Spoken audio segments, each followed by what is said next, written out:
There's no such thing as pure freedom in this world. Even the wind cannot blow on forever.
Add Ash.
Quit following me.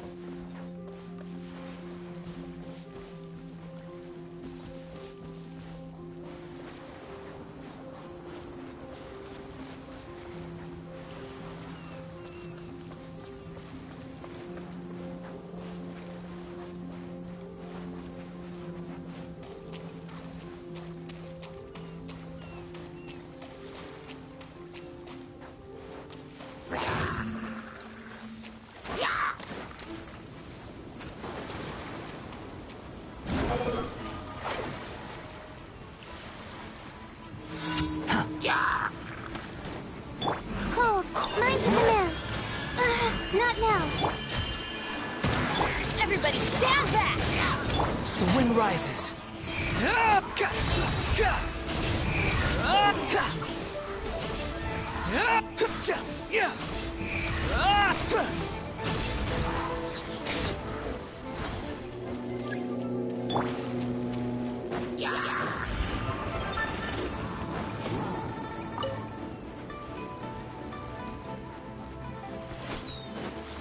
Don't be scared.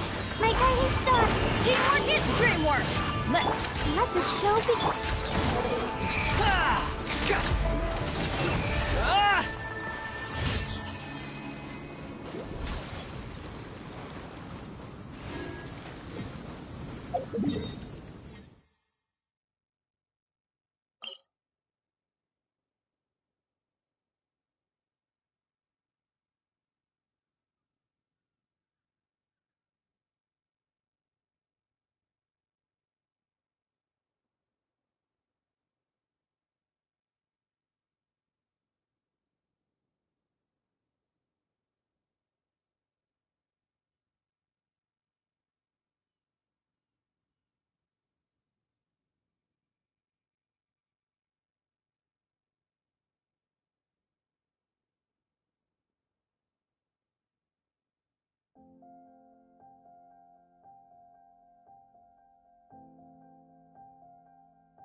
You think I've got a sharp tongue?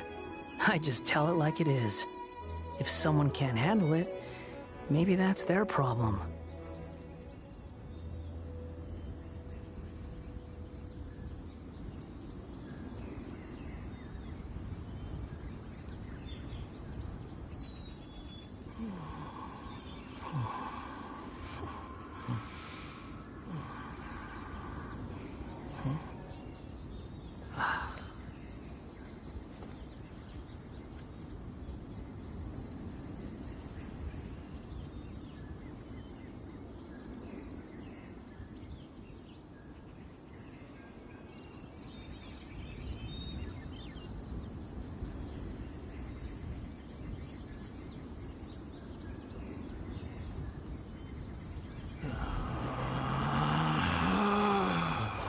Relax.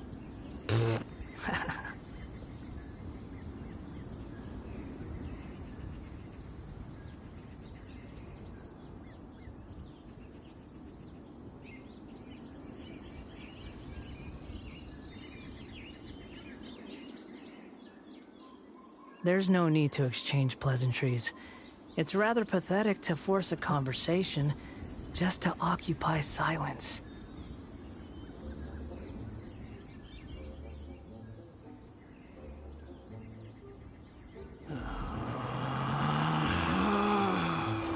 Relax.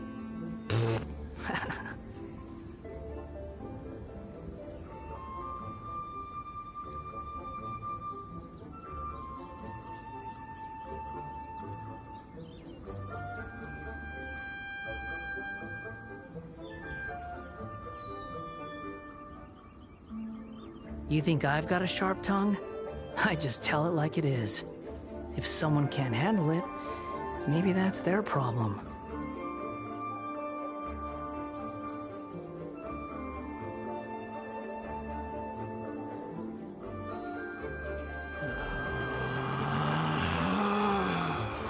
Relax.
too slow.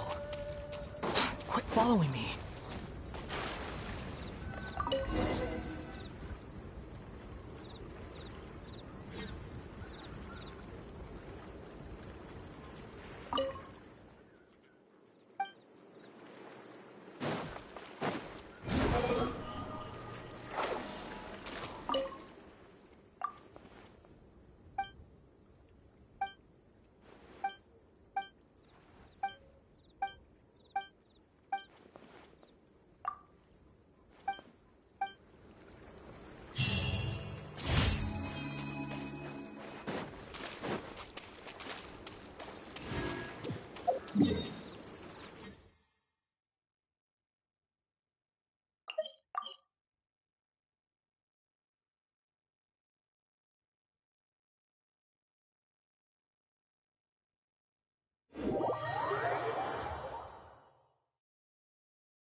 There's no need to exchange pleasantries.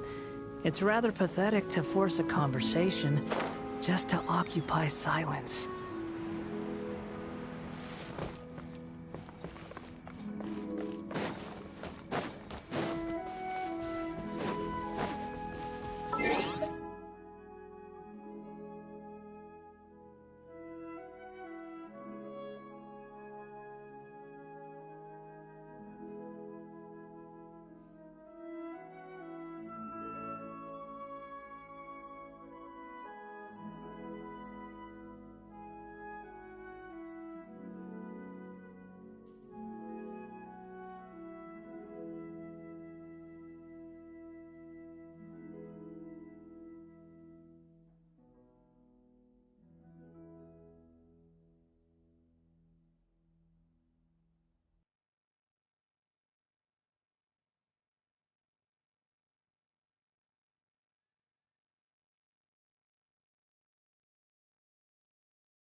too slow. Quit following me.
Following me.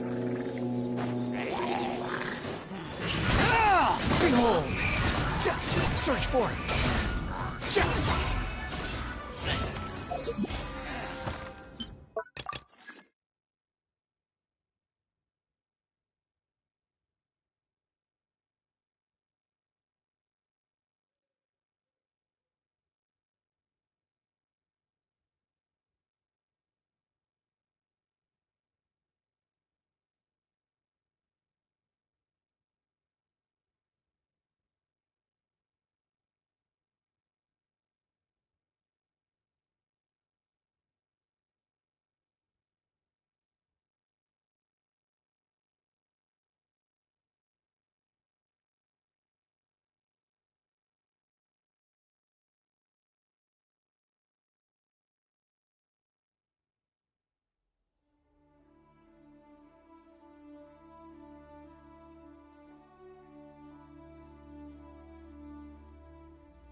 Quit following me. Add Ash. Thank you for coming.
Relax.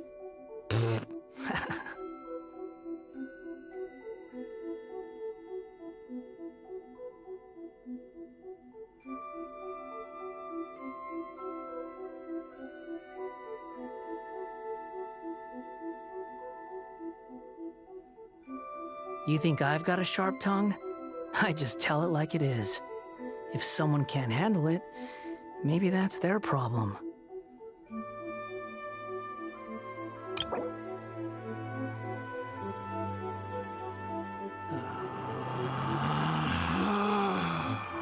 Relax.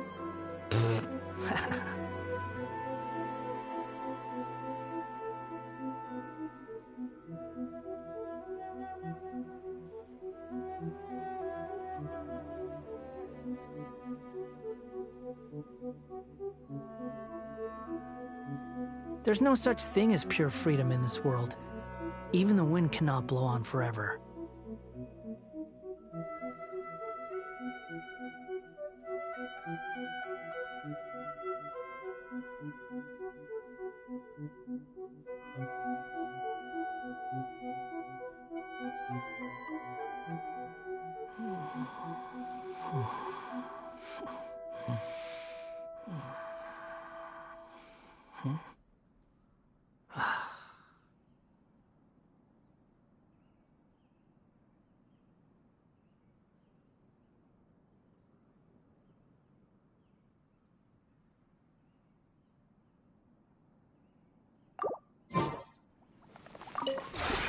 This realm is true.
If you ever...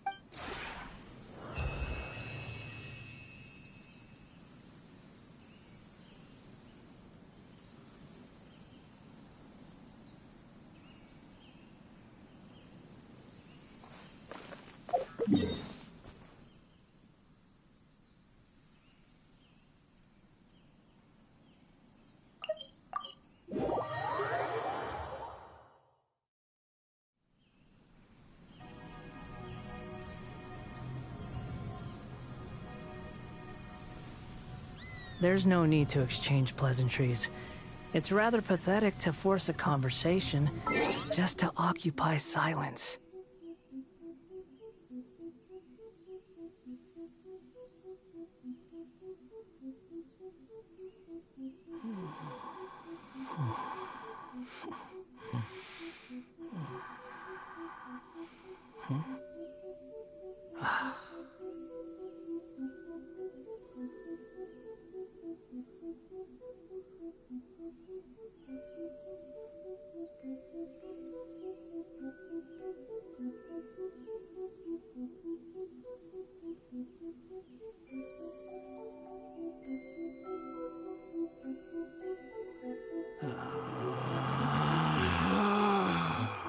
Relax.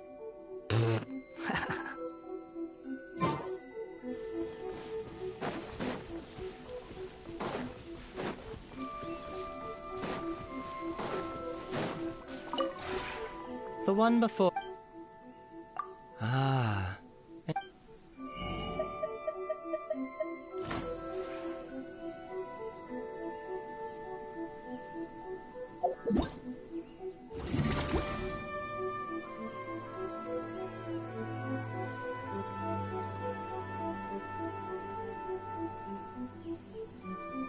You think I've got a sharp tongue?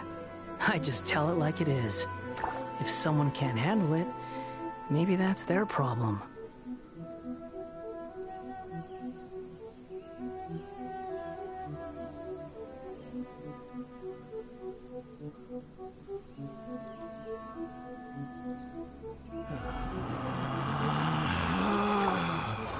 Relax.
cannot just rely on the ocean's self-cleaning ability.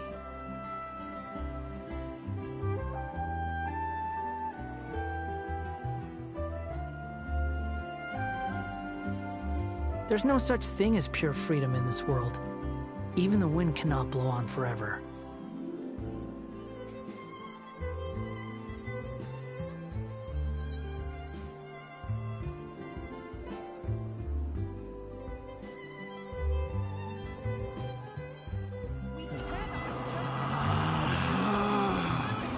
Relax.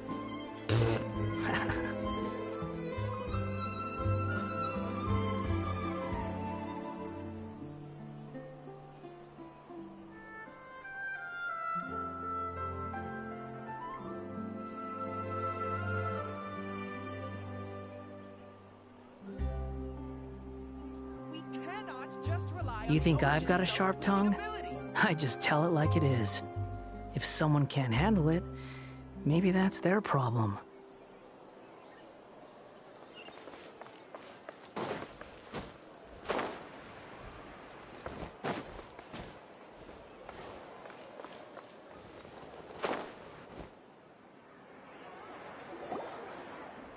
This is our current abode. Ah, Fremine, you're home. Where did everyone else go? I have some new friends that I would like to introduce. Oh, they all just went out a moment ago.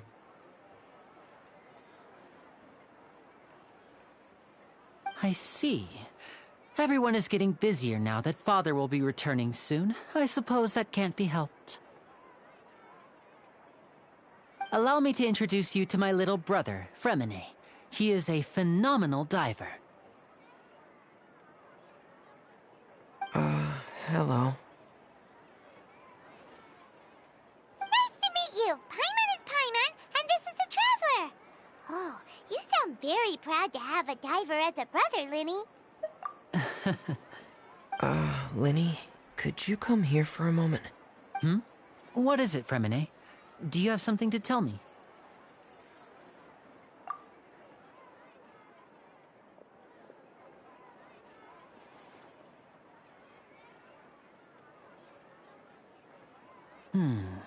Okay, I see. Is everything all right? Oh, it's nothing. We were just discussing a little housework. Sorry for the interruption. Oh, before I forget, the Traveler and I collected more materials to make magic pockets. Were you able to get any, Fremine? Yes, I went diving and gathered lots of materials. I was about to give them to you. That's our Fremine, always quick with the underwater work. All right, I'll take these to the workshop.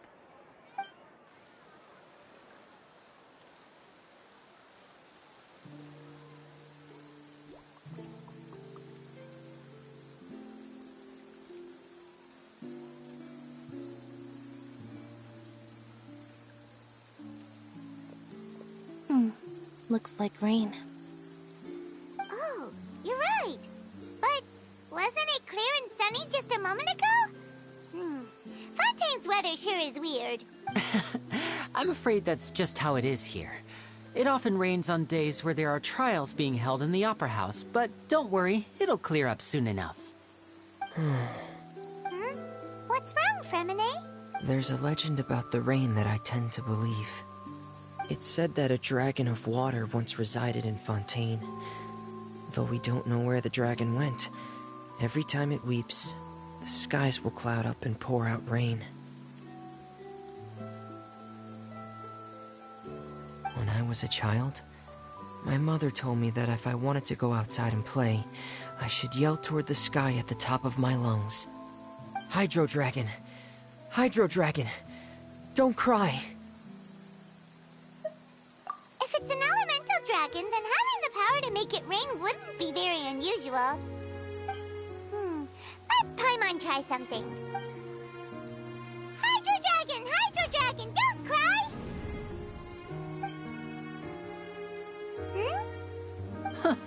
Doesn't seem to be of any use. It is just a legend after all. You know, you might be a more popular magician if you understood the concept of romanticism. Or could at least play along. Sorry. It might be because we've never met the Hydro Dragon. Perhaps it can't be comforted by the words of strangers.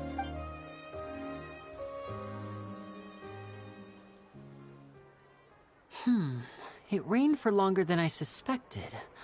Oh, it's already getting late. Was there something you needed to do, Lyney? Yeah, some preparations for the show at the Opera House. I need to find a way to catch the last aqua bus of the day. On the day of the performance, just ride the aqua bus to the island of Araneus. I'll have Lynette meet you at the fountain in front of the Opera House. Oh, are you leaving now? What is it, Fremine? I'm in a hurry. Oh, I get it. You feel nervous delivering the materials for the magic pockets, is that it? Perhaps we could trouble the Traveler to help us take these materials to the Beaumont workshop and deliver them to the owner there? I'm afraid that Fremine can be quite introverted, and the boss there tends to be pretty talkative. Fremine has always been a little afraid of her. No trouble at all! Don't worry, we're on the case! Sorry for the inconvenience. I'm quite useless when it comes to such tasks. I'll think of a way to make it up to you. Oh, no need! This will be a walk in the park for us.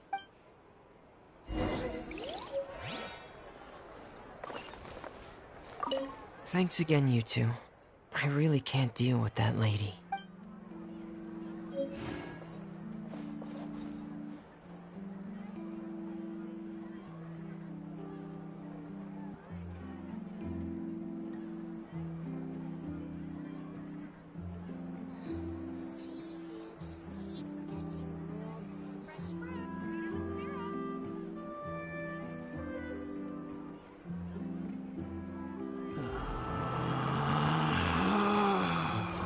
Relax.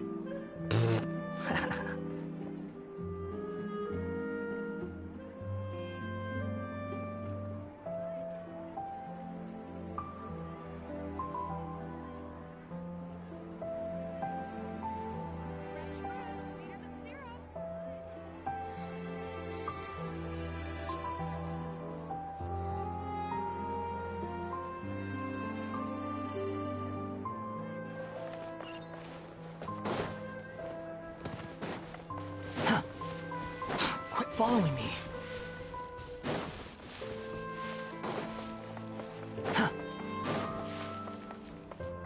Quit following me.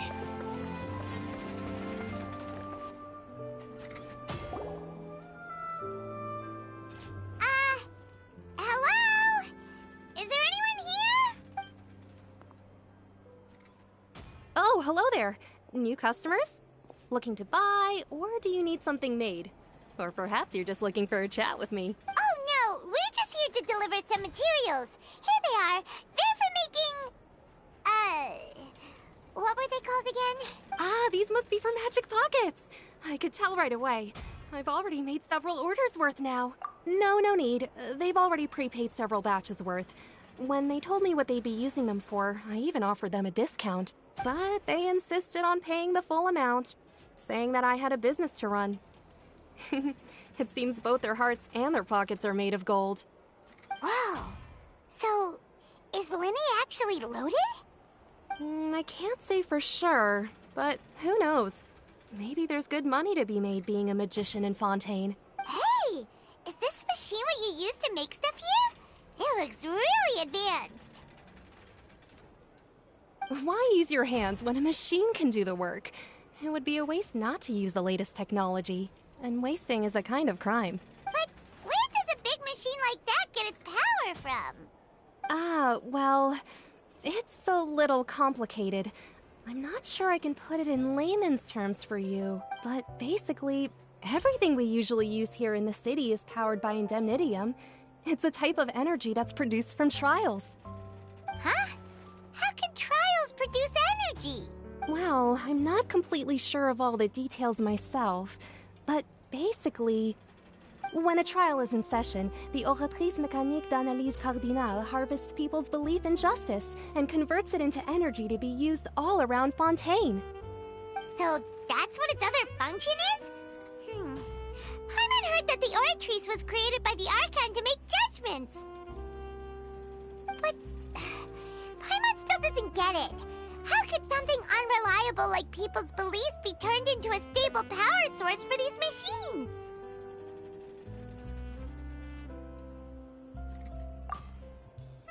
Oh, yeah!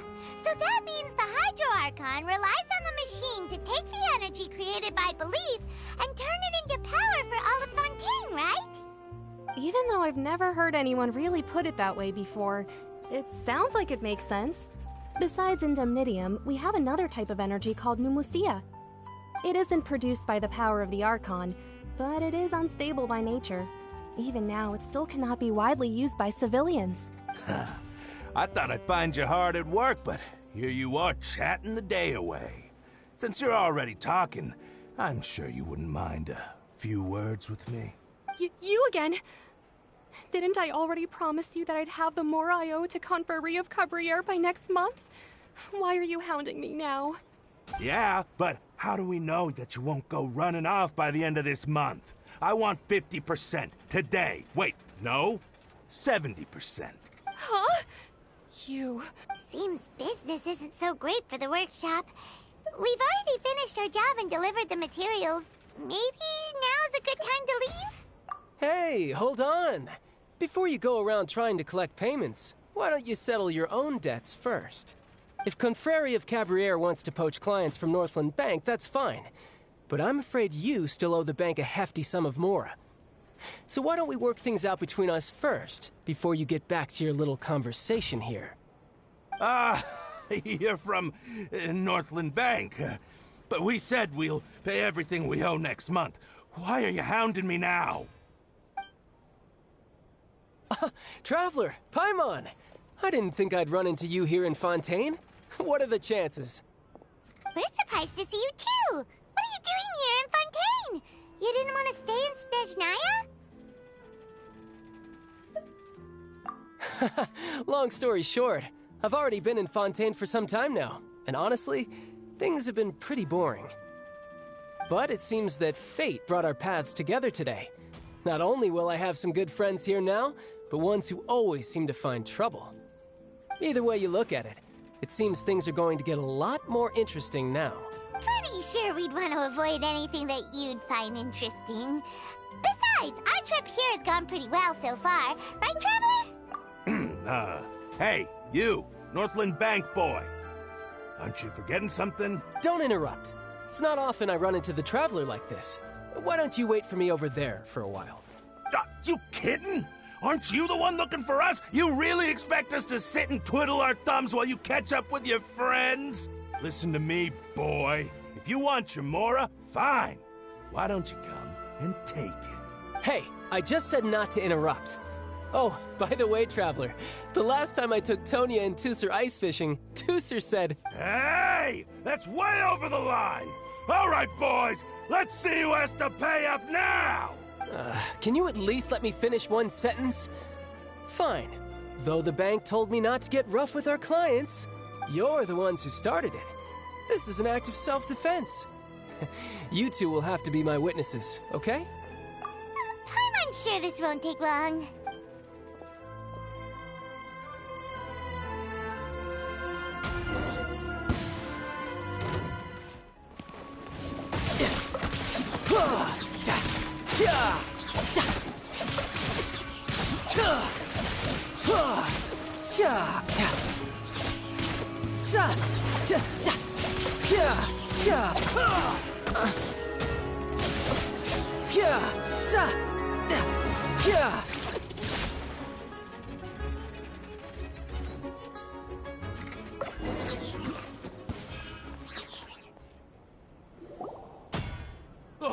What's your deal, Brad?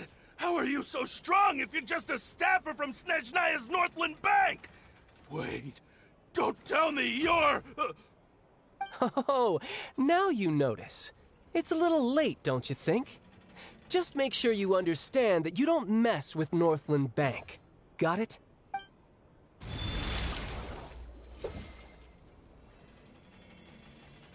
Huh? Now's my chance!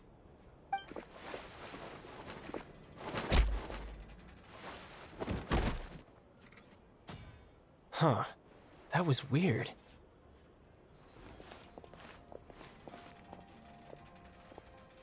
I'm not sure.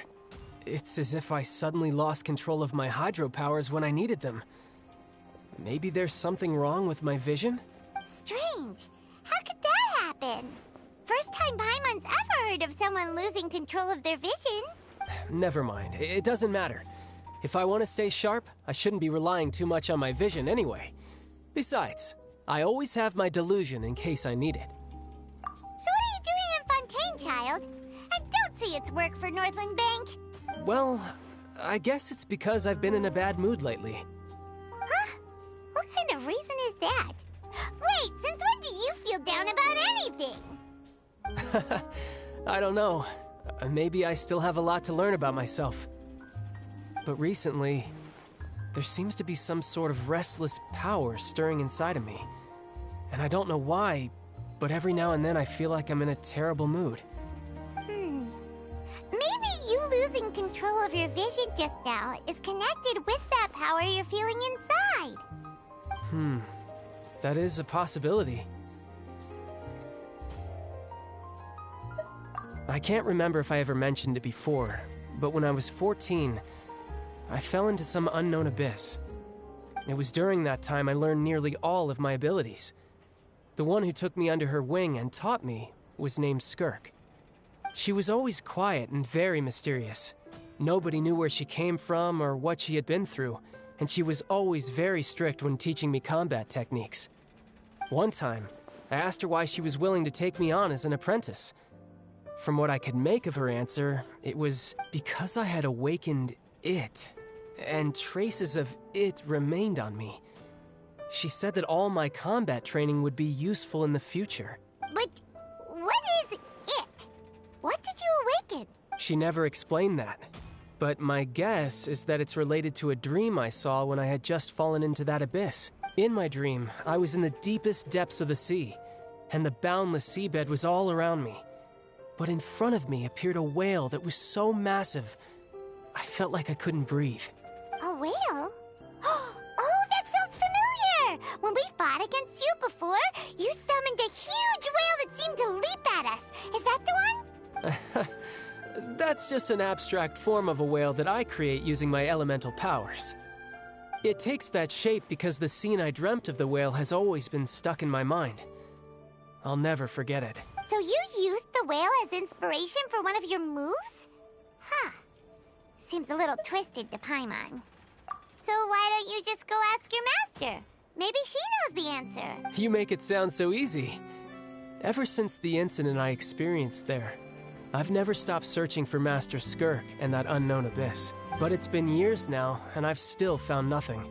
There isn't even a trace of the place where I remember falling into the abyss. Oh, it sounds like some kind of ghost story. Yeah, I'm out of leads at this point, but there's nothing more I can do. It seems that strange encounters in this world tend to be elusive like that. Oh, seems the time really flies when I'm talking with you. I just remembered I have somewhere else I need to be, so I should get going. What? More work for the Northland Bank? No, it's more of a personal appointment. Lately, I've been sparring with some of Fontaine's official champion duelists whenever I'm feeling bored. Official champion duelists? You mean it's their job to duel? Yep. In Fontaine, before a criminal goes to court, they're given one chance to defend their honor by requesting a duel with an official champion duelist. The champion duelists are all-powerful fighters selected from among the nation's best. And the duel itself is a no-holds-barred fight with no specified stopping point. So engaging in such a duel is regarded as a symbol of defending your honor. If a criminal manages to win the duel, they'll be acquitted. But if they lose, they'll have no choice but to stand trial. And the worst-case scenario is that you're simply killed in the duel. Though it's rumored that Fontaine has a death penalty, from what I can tell, no one has ever been officially sentenced to death. So really, the only people who opt to duel are those who have suffered a grave injustice in being accused, or those who greatly value their honor. Otherwise, why gamble with your life? So, do many people actually get out of their trials by winning the duel? Apparently, it's exceedingly rare for anyone to actually win. Fontaine probably enacted this system as a way to show that the nation respects the honor of its citizens. Besides, none of the champion duelists are to be trifled with, which is exactly why I was itching to face them as soon as I got to Fontaine. Apparently the one I'm meeting today, Clorinde, is the strongest of the champion duelists. I had been asking her for some time before she finally agreed to face me today. Well, that's child for ya. Paimon feels like we heard that name somewhere before. Clorinde. Huh.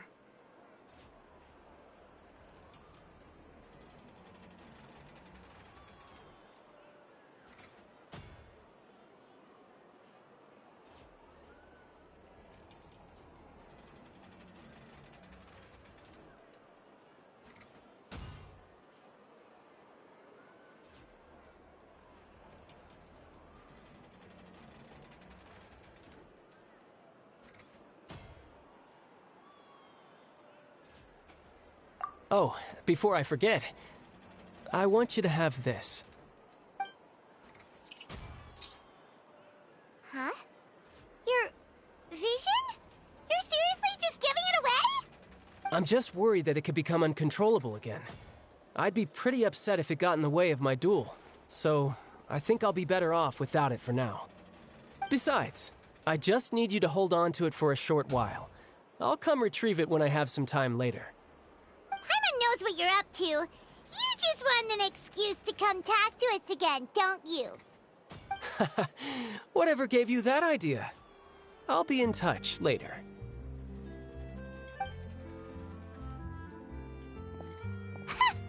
That sneaky guy.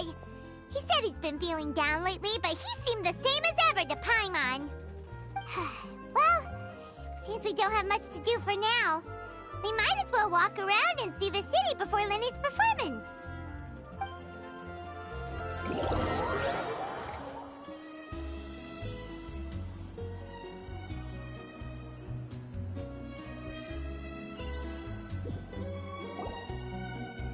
Wow! Who could have seen that coming? The reporter who was barely around for most of the story was the murderer all along!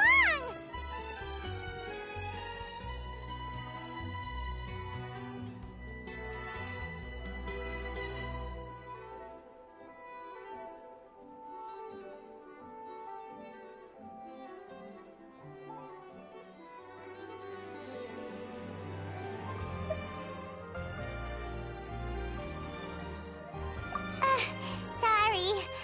Paimon was just surprised, that's all. Whew. Paimon never saw that twist coming. The murder mystery novels here are amazing. The whodunits here in Fontaine are a lot different than the light novels you see from Yai Publishing House. Both have their merits, but Paimon thinks this style of novels are more, well, novel. It's so exciting to reach the moment when the mystery is uncovered, especially in the one Paimon was just reading. You should buy a copy and read it too.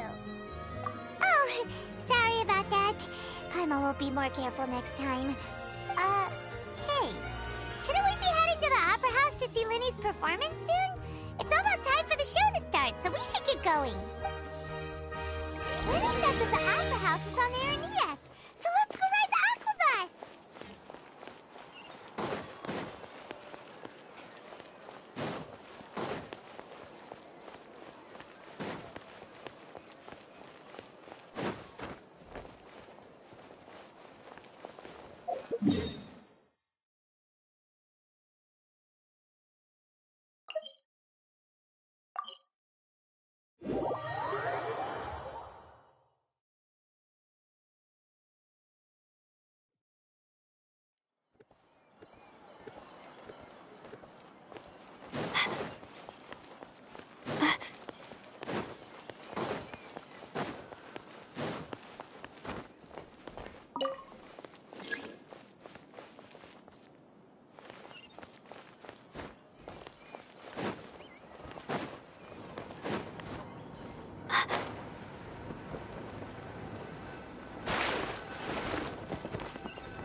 Welcome to the Navia line.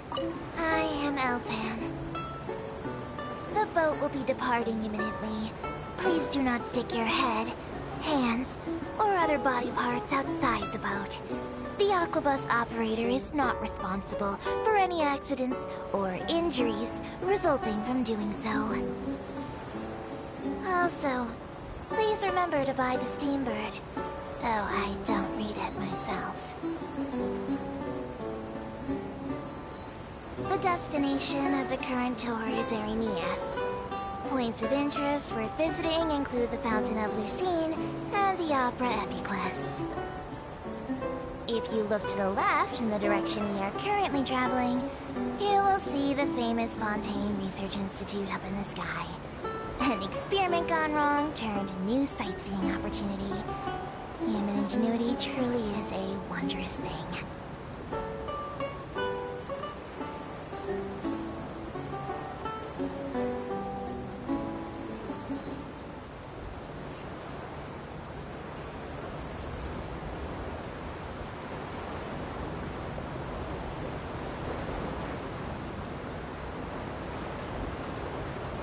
Approaching our final destination.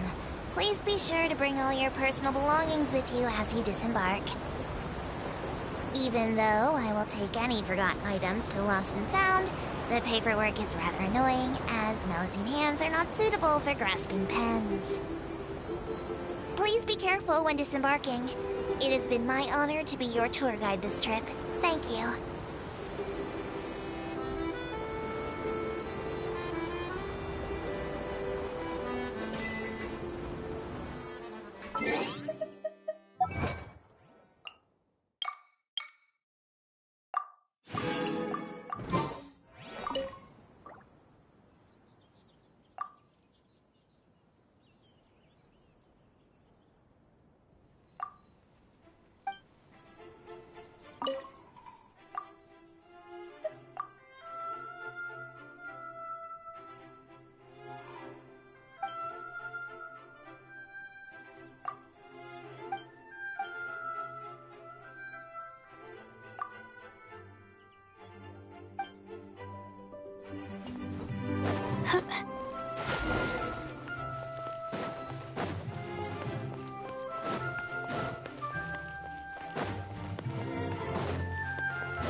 They're so sore. Guess I must have been sleepwalking last night. Again.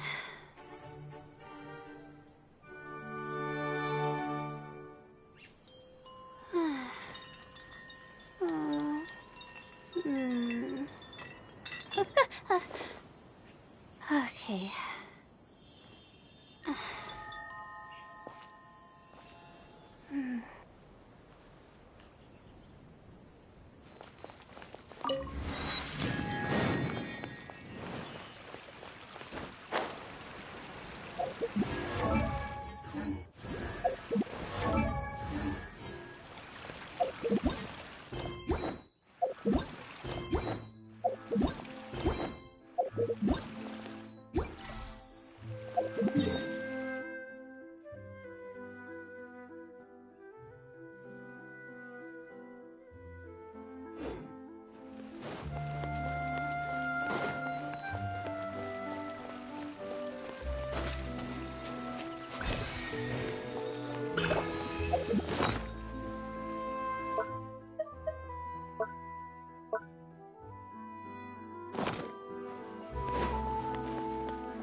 Nice. Shine for me.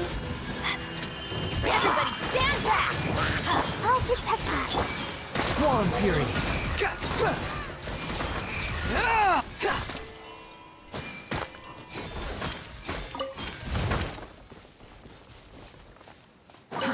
Too slow.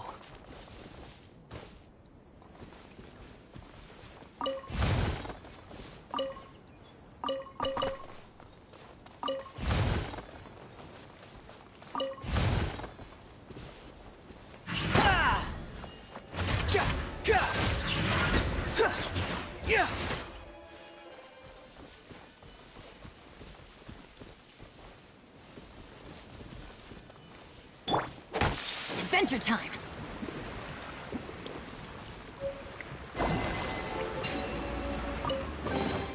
Now that's what I call treasure!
Lyney and Lynette were looking forward to it. Huh. Looks like there's a lot of people standing around the fountain up ahead. Oh, Archon, please bless us with a bright and healthy child. We pray. I don't know why you always feel the need to ask so much. I'll be happy as long as our child is healthy and lives a peaceful life. I guess if they're our kid, then there's no doubt they'll turn out smart. Maybe this is one of the customs in Fontaine. There sure are a lot of couples here. Vache.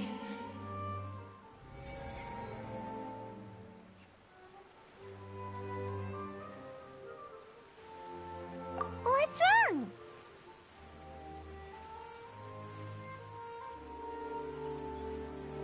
Vache. Vache. No, Paimon didn't say anything. Are you hearing things? Welcome to the Fountain of Lucine. All the water flowing through Fontaine converges here. It's customary for newlyweds to come here and wish for children.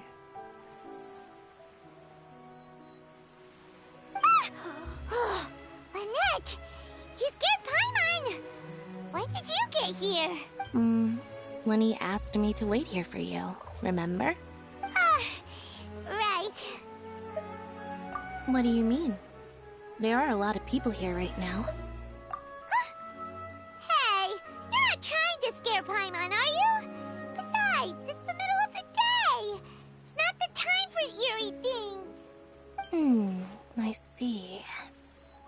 I might be able to tell you something that could help explain the voice you heard. In fact, you might not be imagining things at all. I suspect that what you heard is a result of your hypersensitivity to the hydro element. Others in my family have had similar experiences. It's because of his sensitivity to the hydro element? But what would hearing a voice have to do with elemental power? When do you cry, Paimon? Wait, what? What does that have to do with anything? Just answer me. When do you cry?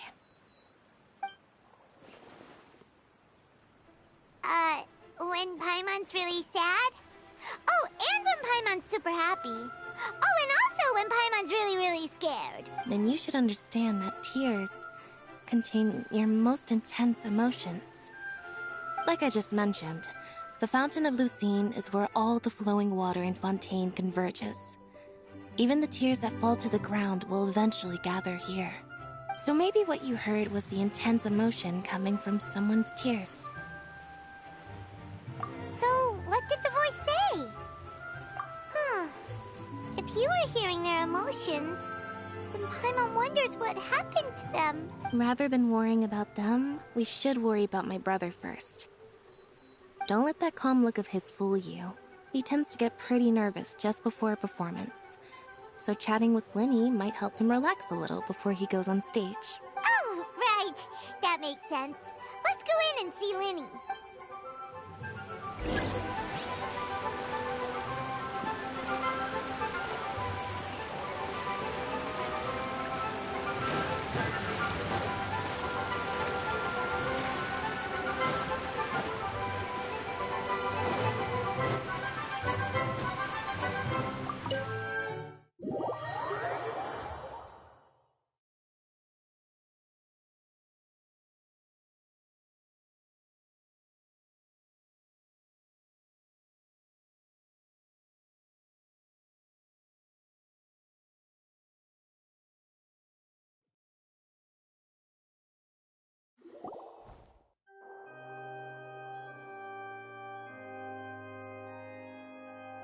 Traveler and Paimon, good to see you. I knew you two would come. Are you kidding? We wouldn't miss it for the world. We've been looking forward to it. I can tell, judging by how early you've arrived. But you're actually right on time. The audience still hasn't started entering the venue yet, which means now is the perfect chance for us to take you to the best seats in the house. Wait just a moment, I'll fetch the tickets.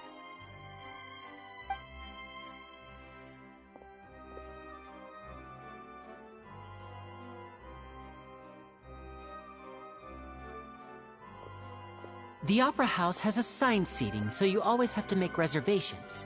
I've already reserved your seats, and here are your tickets.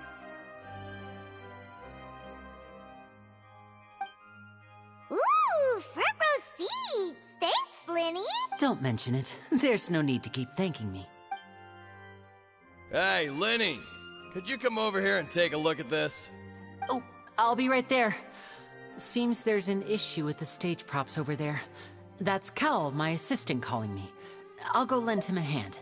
Yeah, we'll just go to our seats. You go ahead, Lyney.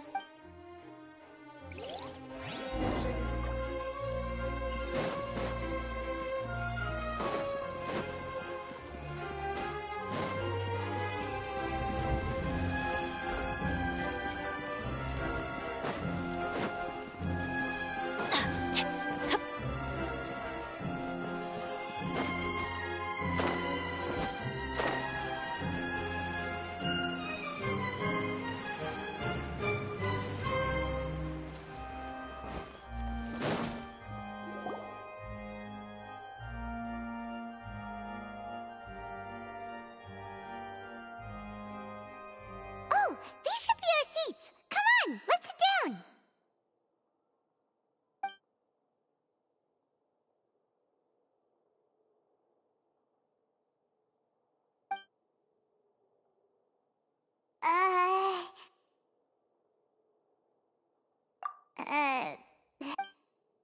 Hey, Traveler.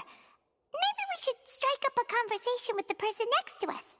Since we're sitting together and the rest of the place is practically empty still, it's kinda awkward if we don't say anything. Oh, you little... Of course you put this on Paimon! Excuse me, I did not realize you felt awkward. I am terribly sorry. I would be perfectly happy to chat with you if that is what you would like. Oh, so you heard all of that, did ya? Boy, you sure have good ears. Paimon thought she was keeping her voice down. Wait, that's not it. Sorry. Paimon's the one who was being rude, talking under her breath like that. Oh, Paimon's got it. You're also here early and sitting in the front. Are you a friend of Lyney's too? A friend, you say? Well, if Mr. Lyney would like to be my friend, I would be more than happy to reciprocate. Oh, so you're not friends with Lyney then? Oh, this is getting more awkward by the second. Nice to meet you. Paimon is Paimon, and this is the Traveler. We just arrived in Fontaine. It is an honor to meet you two. I have heard of your deeds across Tevat, and as required by proper etiquette, I will also introduce myself. I am... Oh, Monsieur Nervillet. What an honor it is to have you here to see my show.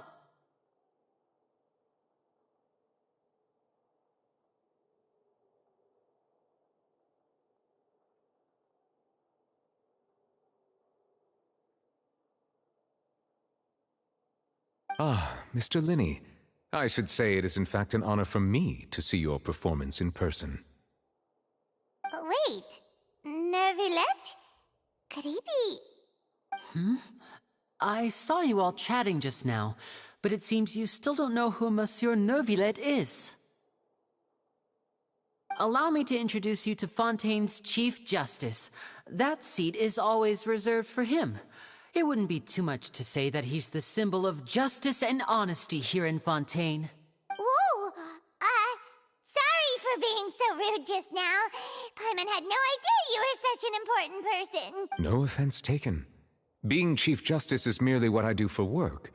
Nearly every person has their usual reserved seat, so I'm not so special, really. And by the way, I should probably let you know, even though I would prefer not to, there's someone sitting up there in the VIP seats that has been striking a pose for quite a while now. I believe she is trying to give you a most elegant and impressive first impression. So I think you should take notice of her sooner rather than later. Otherwise she may become flustered.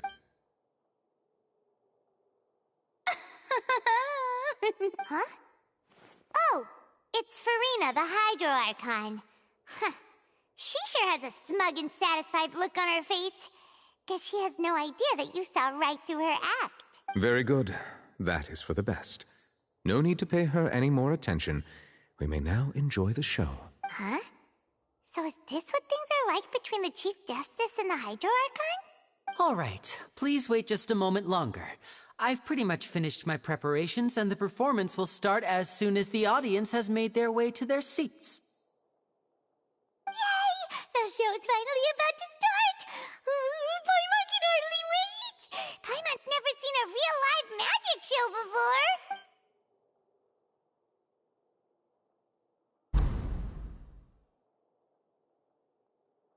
Ooh! They're dimming the lights! The show must be starting! Sorry.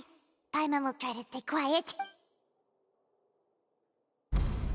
Welcome, one and all, to the Opera Epiclese. I am the star of today's show, Lyney.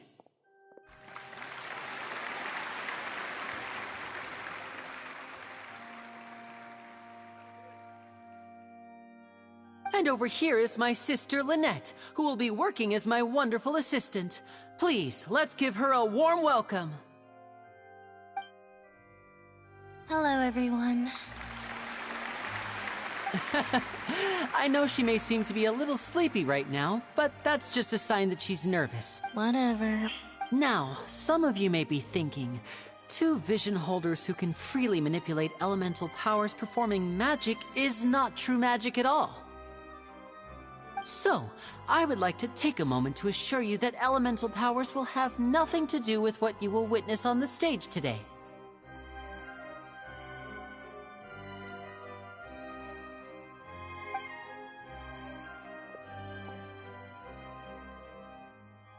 Both Lynette and myself have removed our visions for the show. That way, even the gods won't be able to help us. Oh, good point. That's what makes the show real magic. Now, without further ado, let the show begin. Lynette will now exit the stage to make some preparations.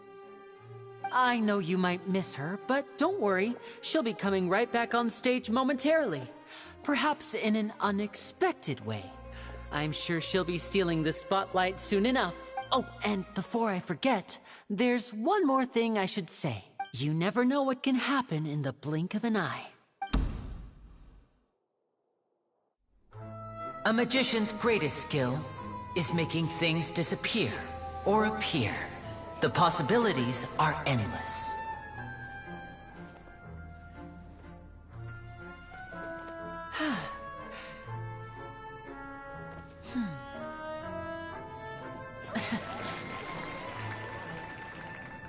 Huh?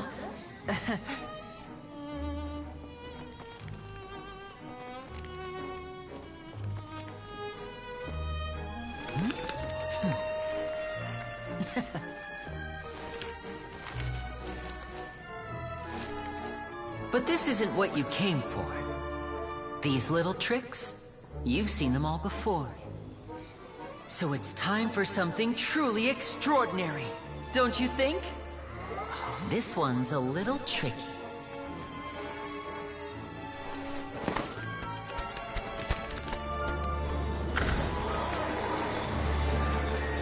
Using this water tank, I shall make my sister vanish completely, right before your very eyes.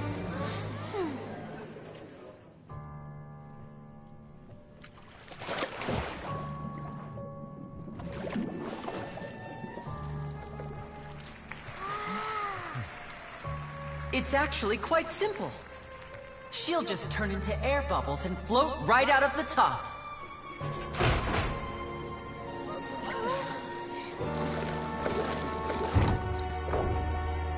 Oh no! I told them to check all the props carefully. With the lid on, even air can't escape. An amateur magician would be getting very nervous right around now. Luckily, it's me on stage, so let me show you what a true virtuoso can do.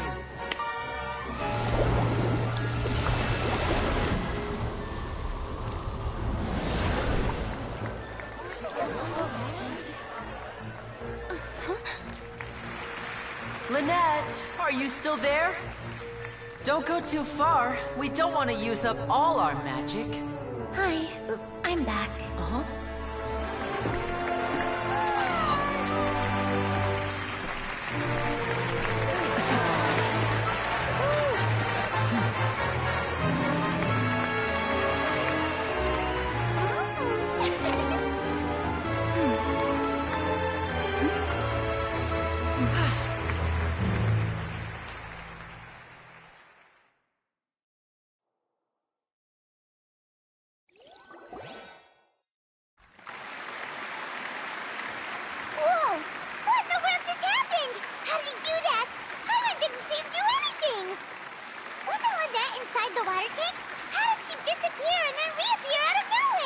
If we could see easily through his tricks, then that would mean that his skills are still lacking. To appreciate magic, you should focus on the show happening on stage, rather than getting caught up in trying to see that which has been intentionally hidden. Guess you're right. Paimon couldn't believe her eyes when Lynette reappeared. Amazing! Thank you everyone. I'm glad you enjoyed that performance. But our magical journey has only just begun. I've prepared even more astonishing surprises for everyone here.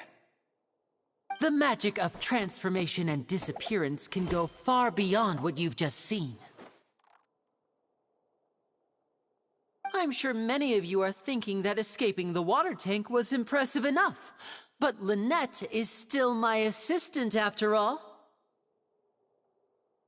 In which case, I have ample time to make all necessary preparations. So, for my next trick, I will require the participation of one lucky audience member.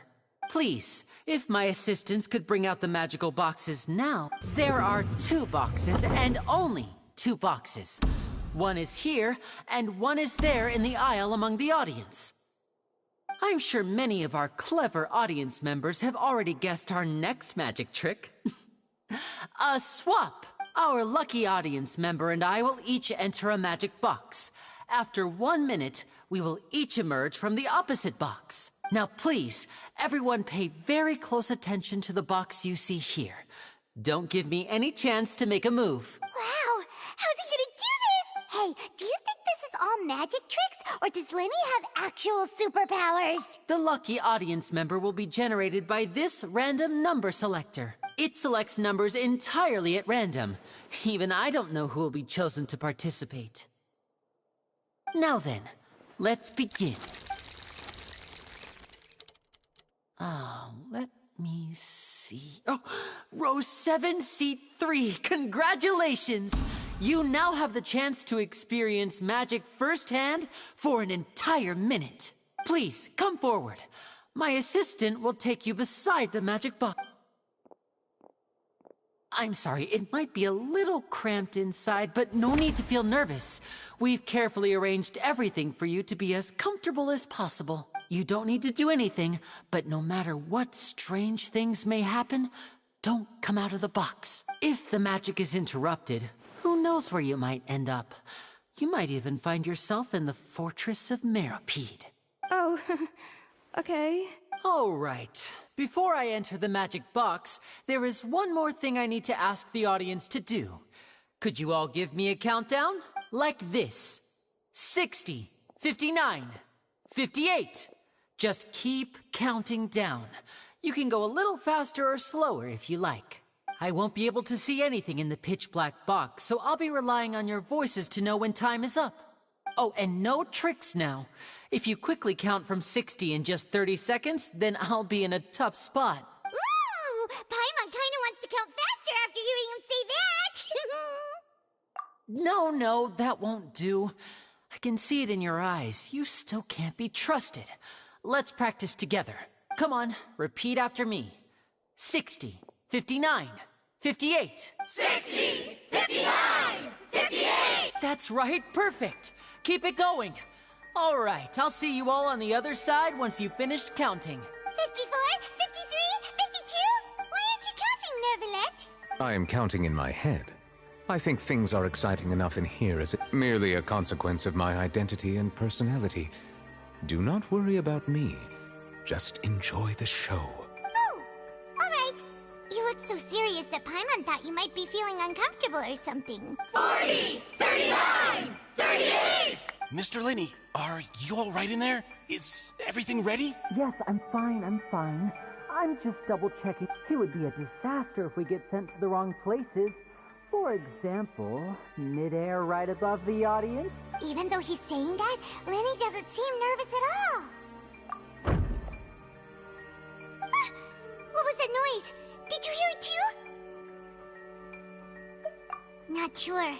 Anyway, it doesn't... 25! 24! 23! What's wrong, Mr. Lyney? I can still hear you. I seem to have accidentally knocked over a decoration. Never mind the decorations. There's no time for that. The show is what's important.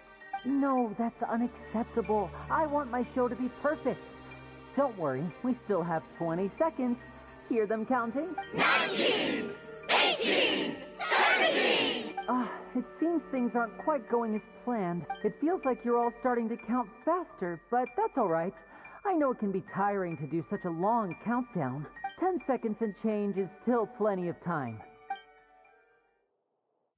10! Almost there now. Whew. Swapping 2 people is harder work than you might think. Even a master magician like me can't guarantee I'll get it right the first time. Hey, wait! Is this the back one? I can't tell. They both look the same inside. Huh? No, that's not it. I'll try again. 7! Hey, slow down! Honestly! 5! 4! 3! Whoops! That doesn't count! 0!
Mr. Lyney, you're going to use magic to fix the stage now. What happened? Oh no. Maybe this isn't part of the show. The girl was still in that box, right? This performance is over. Medical staff with me. Guards, secure the scene and detain all the performers. Seal the exits. No one is allowed in or out at this time. Yes, that's right. If this was just an accident, then we must investigate the cause. But if this was all part of some scheme, then those accountable will not escape the judgment of the God of Justice! No need to be alarmed, you two. We'll get to the bottom of this soon enough.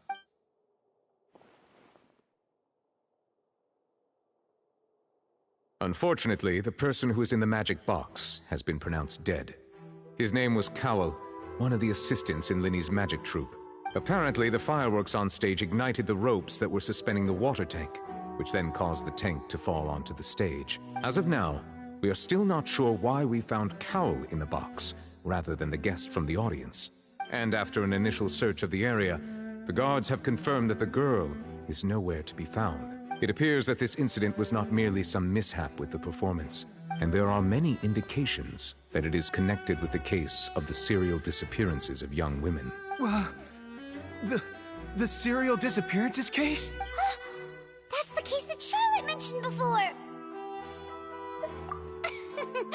I know the truth. I can see through the whole thing.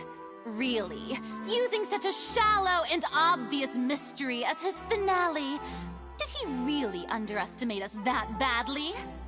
I say that our powerful magician, Mr. Lyney, is now the prime suspect for the serial disappearances case. Huh? Why me? This whole thing was an accident. No, this all occurred during your magic show, did it not? The missing girl disappeared after being chosen, did she not? The deceased is one of your assistants, is he not? Now that I think about it, that whole speech about magicians making things disappear was nothing more than a provocation. That can't be right! How can Lyney do this? He was in the box on the stage the entire time! We can even hear his voice! Besides, before the show, he told us that he would like to catch the criminal behind the disappearances! He couldn't possibly mean catching himself! Save discussion for a later time, please. Lady Furina, may I assume that your comments just now constitute an accusation against Mr. Lyney and his associates, and that you are pressing charges? Huh? I just think that he...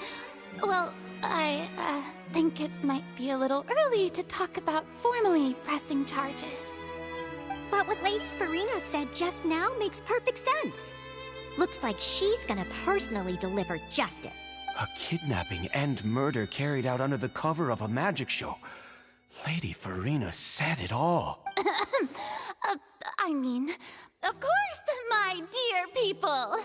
But what excites me even more than the obvious truth before our eyes is the opponent I'll be facing. That's right. I mean you, Traveler. You'll support Lyney, won't you?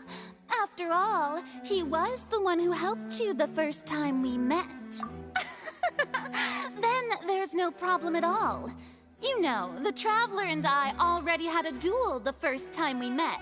But with Lyney's help, our little duel ended in a draw. But draws really are the most boring possible outcome. So, no more draws. Between the two of us, there must be a clear winner and loser. And what better place to hold such a riveting showdown and decide the true victor than here, on the grandest of stages, the Opera Epiclese. Huh. It wasn't a draw. She obviously lost last time. I understand. Charges have now been pressed, and as such, a trial is in order. Well, Traveler, seems Lady Furina has set you in her sights. But putting her dramatic rhetoric aside for a moment, I would like to ask you, are you willing to act as Mr. Lyney's attorney and defend him in this case? Very well.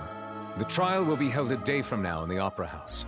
Both sides may investigate the scene to build their cases and search for the truth. Lyney and his troop are all potential suspects, and shall remain within the Opera House. The audience may begin to leave in an orderly fashion once they have been cleared by the guards. A day isn't that long.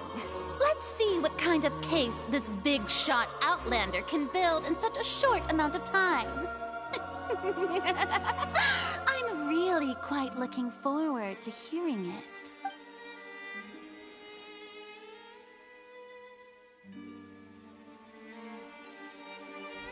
Lyney! Sorry about everything that happened just now. Were you frightened? Of course! Who wouldn't be scared after witnessing an accident like that? Yeah, I'm a little shaken up myself. How could this happen? And poor Cal. I know you already claimed that you would defend me, but now it's just us talking. Tell me, do you think I could possibly be the murderer?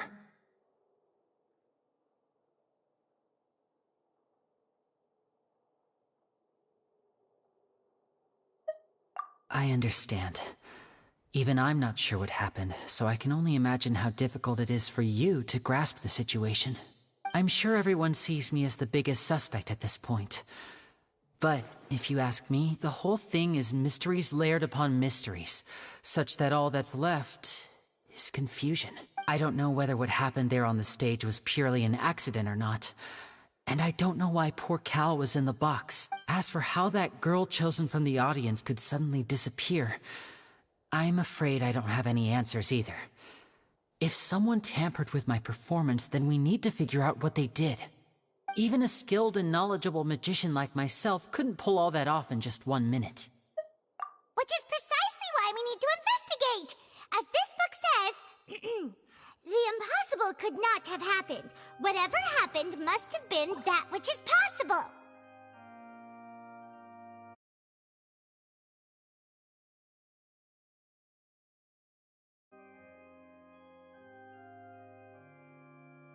Paimon bought them when we were reading at the bookshop in the city earlier. Pretty cool, huh? Don't worry, Paimon our travel funds.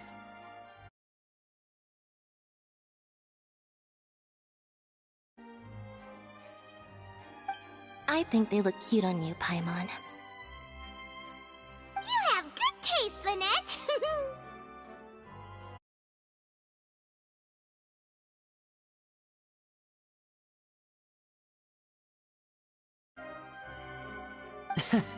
That's the right attitude. Feeling depressed isn't going to help me now.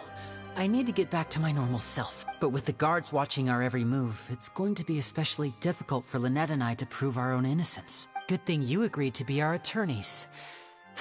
Thanks for that. We'll be counting on you. Yes, thank you so much. Yeah, just leave it to us. Oh, since we're going to start investigating, Paimon has a question first. Where did Lynette go during the performance? Ah, well, I'm afraid that would involve some of our essential trade secrets as magicians. The secrets behind our magic are past saving, Lyney. I suppose you're right. The truth behind our tricks is going to be important evidence that will be weighted during the trial. 'Tis truly a pity. As a magician, our magic show is a work of art. We've poured countless hours and spared no effort in perfecting it.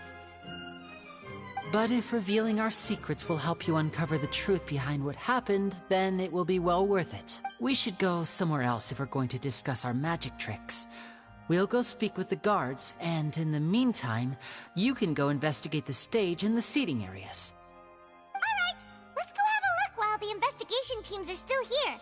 Detective Paimon is on the case!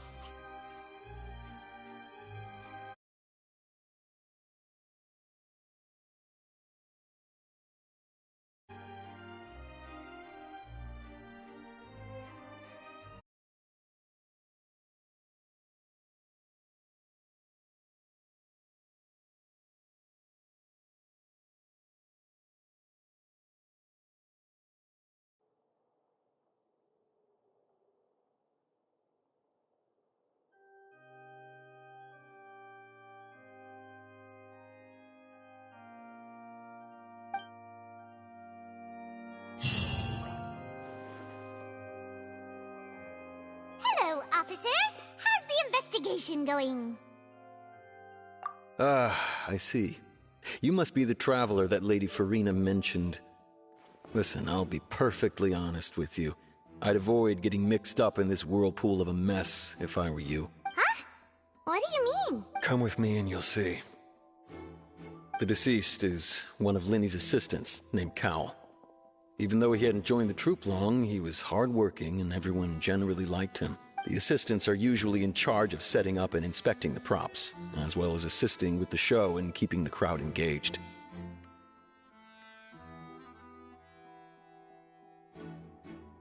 As you probably saw when you were in the audience, the water tank suddenly fell and smashed the box with Cowl inside it.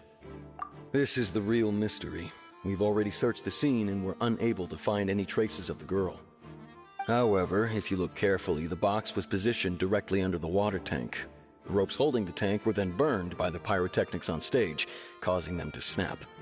All these factors lining up so perfectly makes it hard to see this as a mere accident.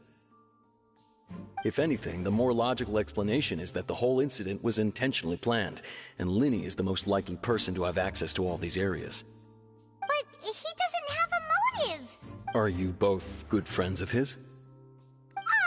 Well, you can't say we're good friends, but we've known each other for a little while. So in just a short time, he was not only able to win your trust, but even convince you to act as his attorneys. I know there's no such thing as magic. The real trick of a magician is holding the audience in the palm of their hand. I've seen a lot of cases, and I can tell you that people are the least reliable kind of evidence.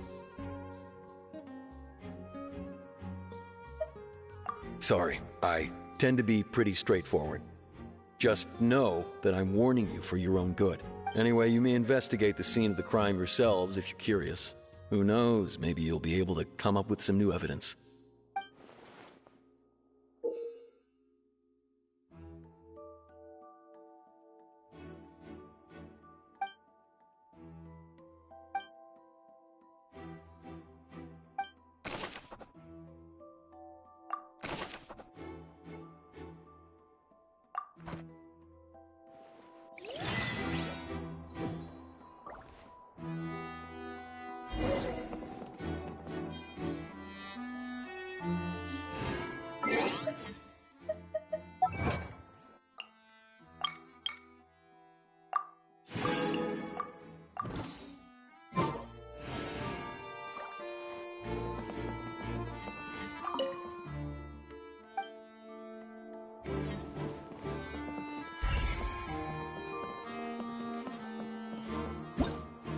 Why would it be...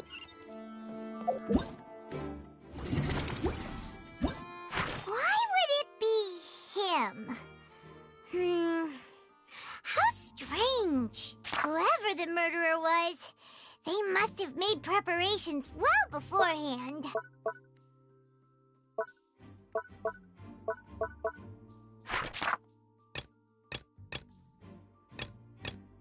Why would it... What? Whoever...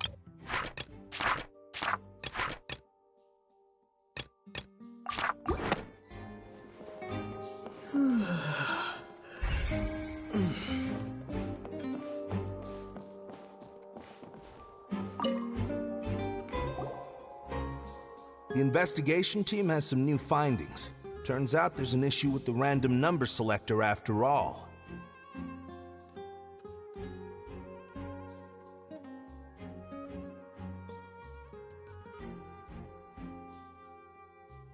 See, I told you. What if the machine picked some big guy's seat? You think the murderer would have still made his move then? Sorry to interrupt, but we're helping Lyney and Lynette with their side of the investigation. What were you saying about the number selector? There's something wrong with it? You're trying to help them? That'll be a tall order. Lyney used the machine to pick a random member of the audience during his performance, right? The lucky girl that later disappeared.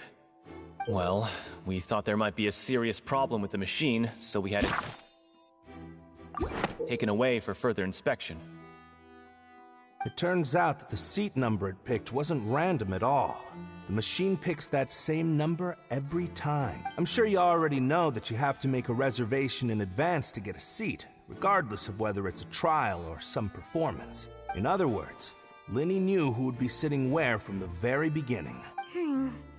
That much checks out. Lyney reserved our seats for us, too. Bet you see why I was saying it'd be tough to make a case for Lyney. Even though it's bad for Lyney's case, Paimon had better write it down.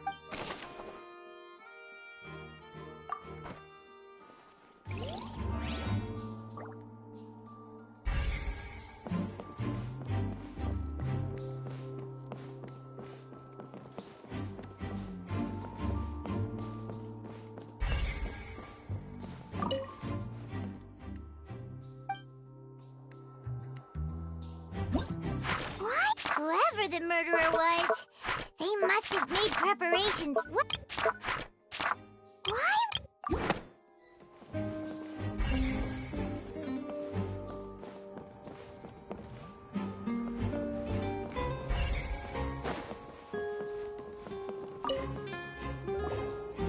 So this is the rope that broke and caused the water tank to fall. The rope looks pretty durable. How can it be burned through so quickly by fireworks? Why are you suddenly so serious, Traveler?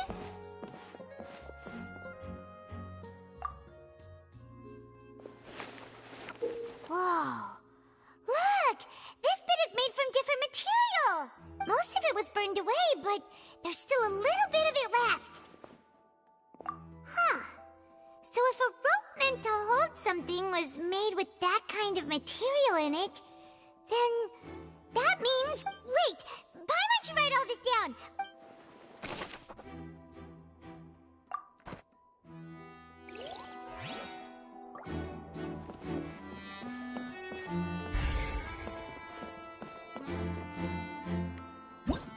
Why would it be him? Whoever the murderer... People needed to Whoever the murderer was... This rope was obviously tampered with. People needed to register and reserve a seat for the show.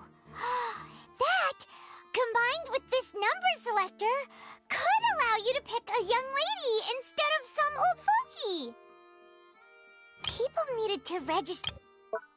Why would it be... Why would it be... Why would it be...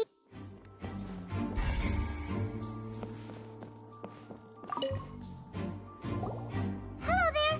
What are you investigating?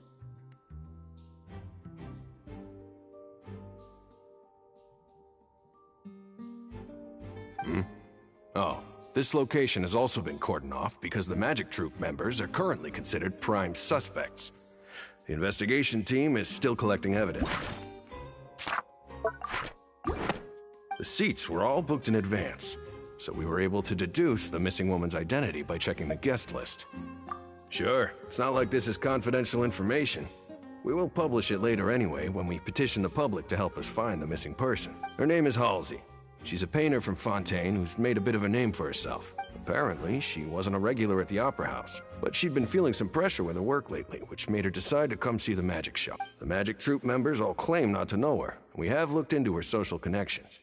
It seems that she has no personal grievances or conflicts of interest with the suspects. Simply put, she wasn't related to the Magic Troop at all, which matches the features of the previous serial disappearances. Were the victims of previous cases also chosen at random?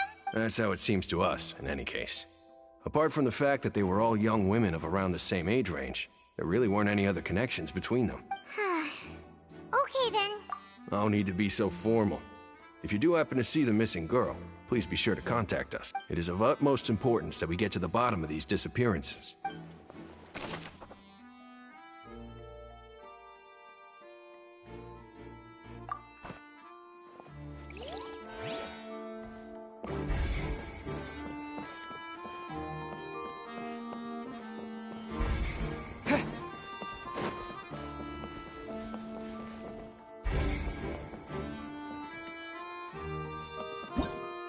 Why would it... Gosh, serial disappearances never got solved.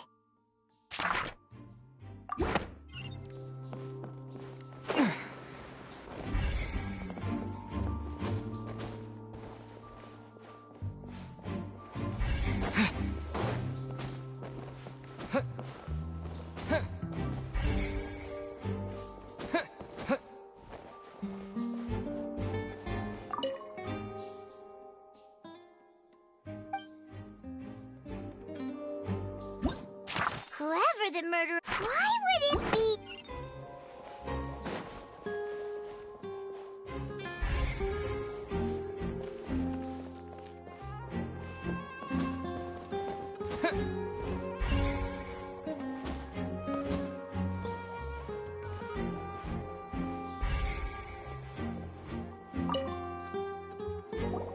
I see that you're investigating the area. Well, it just so happens that I'm interested too. If you find any new and interesting leads, be sure to share them with me. We don't have too many thoughts yet. Then why don't I tell you my hypothesis first? The way I see it.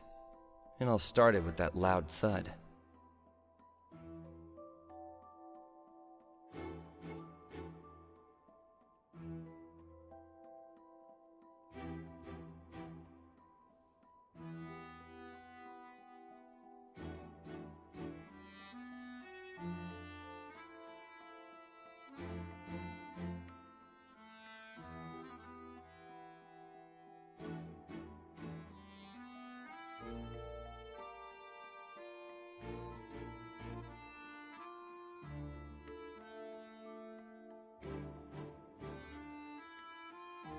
The thud?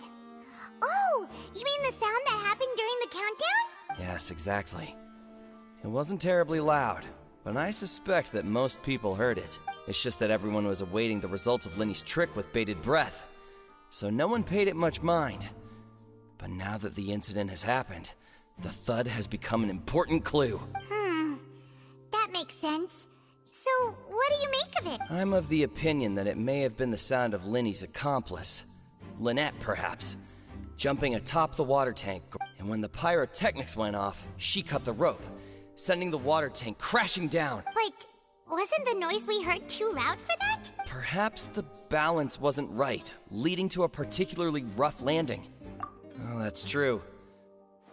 I suppose I must reconsider. That does remind Paimon, though. What was with that sound?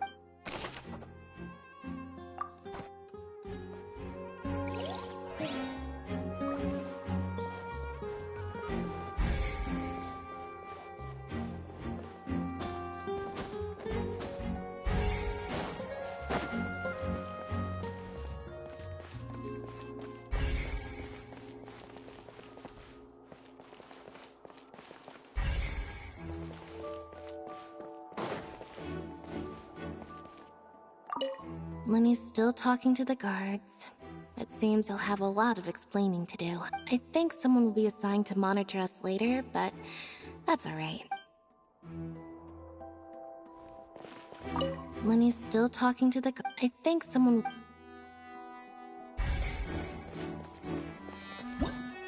Why would it be? Gosh, no wonder the serial... We all heard that noise, didn't we? We all... Whoever the murderer was...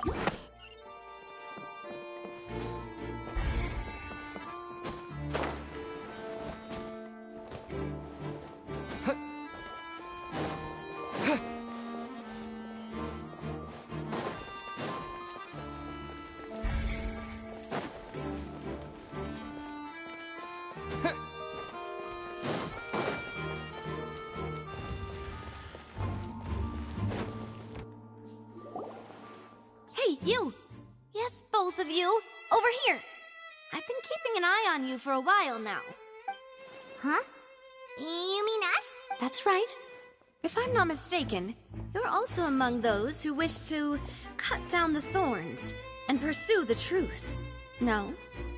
And by the looks of it, you're not from Fontaine. Well, you're right on the more about that one, but who are you?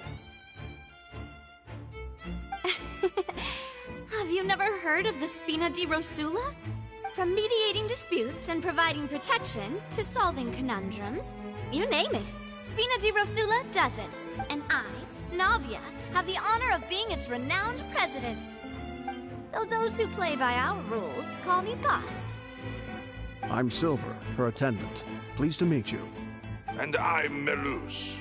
Demoiselle's various daily needs and affairs are under my purview. Huh? Boss? Demoiselle? What gives with the names?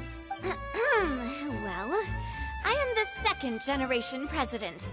Melus and the others are still used to my previous title. My apologies, Demoiselle. Should you prefer, boss, I will endeavor to use that instead. No need. You don't have... Okay, if you say so. Not that we're members of Spina di Rosula anyway. All merely trifling details. Never mind. Now, back to the situation at hand. That's right. I've always kept an eye on the serial disappearance cases. My interest stems from a matter back from my father's time. Judging from the look of things, I find Lyney an unlikely mastermind. Really? We think so too! That's why we're looking for clues now. But how did you come to that conclusion? Intuition, naturally. My unparalleled intuition.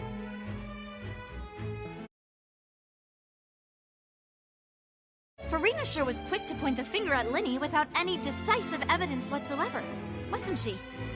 But that's not uncommon for her. If you remember, the Justice had to interrupt her and ask if she was pressing charges just to keep her from getting carried away. Anyway, a trial begins the moment someone levels charges. And, of course, there was no way Furina was going to back down in that situation.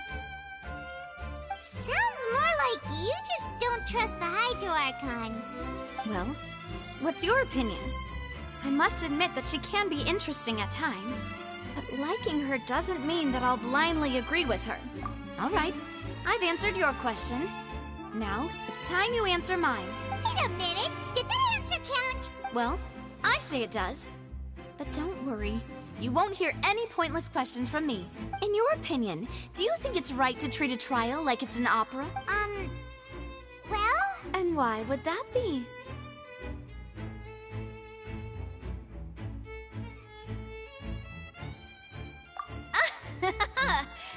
See, Silver and Melus? I told you they'd be different. Most astute of you, Demoiselle. I, too, think that the Traveler's response was most excellent. No matter how wonderful the script or how fervent the audience's expectations may be, the trials that go on stage here must be based in fact. And if that can be done, boss, then... All right, that's quite enough, Melus.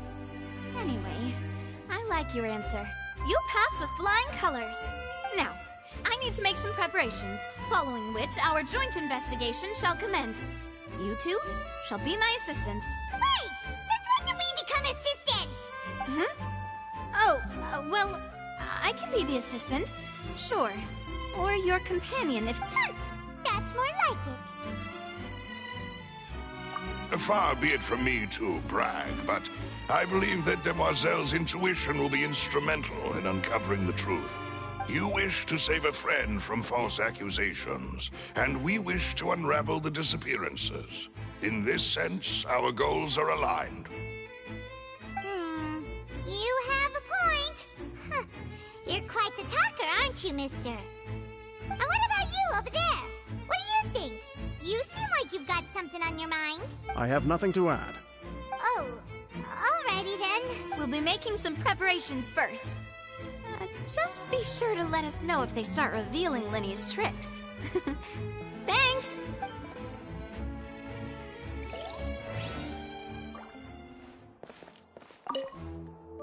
Speaking of that, I think magic shows would be very popular in Poisson.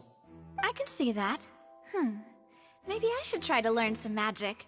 If I could make things disappear, cleaning my room would be a cinch. You need not worry about such things, Demoiselle. Oh.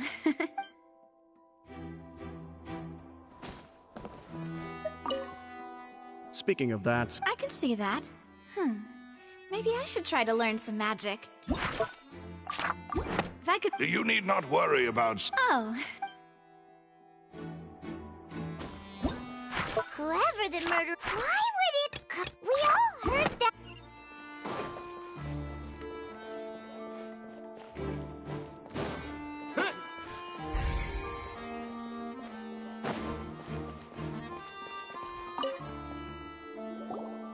Sorry, but no one can freely enter or exit the Opera House at the moment. If you wish to leave, you must register your identity with us first.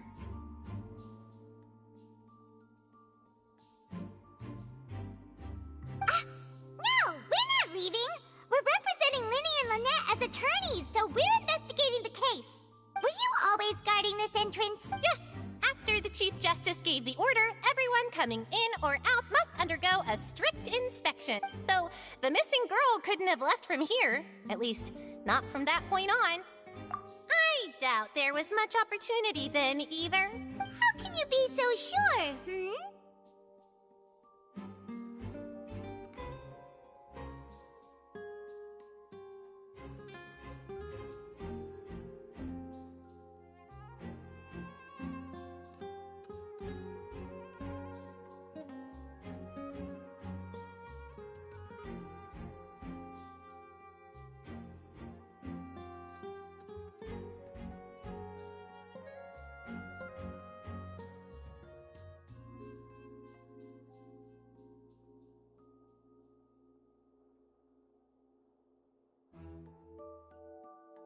Well, because I was in charge of security near the entrance at that time.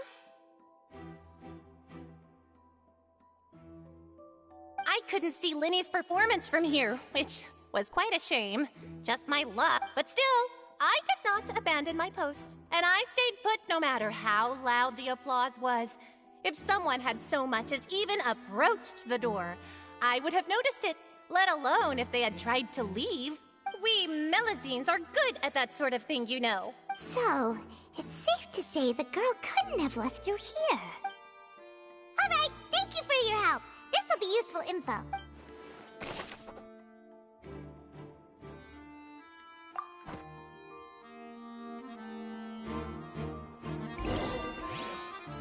We've checked everything of note here at the performance venue. Paimon wonders how Lyney's discussion with the guards is going. Let's go see, shall we? Ooh, things are getting interesting, huh? We're about to see how magic is made.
up at the stars.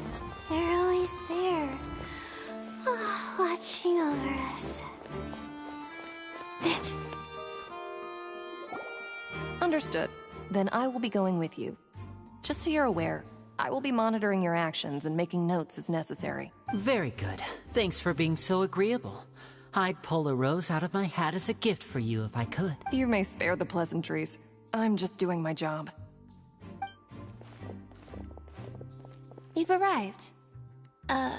Who's this? Me? I'm Spina di Rosula's guardian angel. If you've got a problem, I've got the firepower. Sorry, I got a little carried away there. Call me Navia. I'm a partner of theirs, and will be helping investigate this whole situation. And these are my companions. Would you mind if they join as well? Fine by me. Oh, new helpers? I would be most grateful. Well, let's just say we're tagging along.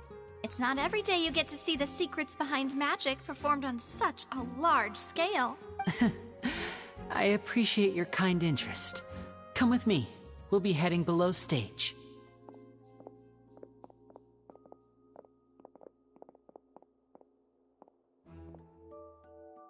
Huh? Below stage? Yes, a world of secrets is hidden beneath this magic box, prepared specifically for this switcheroo trick. But before I reveal everything, you should have a look first. Notice anything strange here?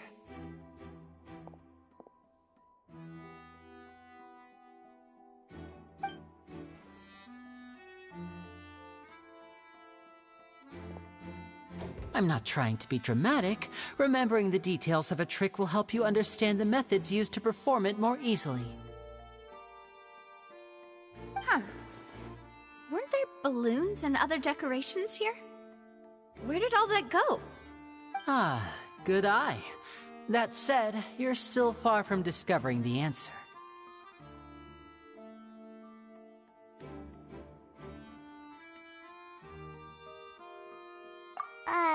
The back? You mean the inside of the door? What's different about it? Paimon didn't notice anything. Very good indeed. I thought you might not be able to catch that, given that you were sitting in the first row. The back of this door was patterned. Those patterns are now gone, replaced by a smooth wooden board. So, if you put 2 and 2 together, what do you get? Exactly.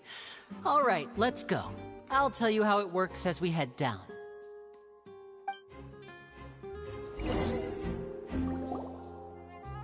Oh, so there was a passageway under the magic box!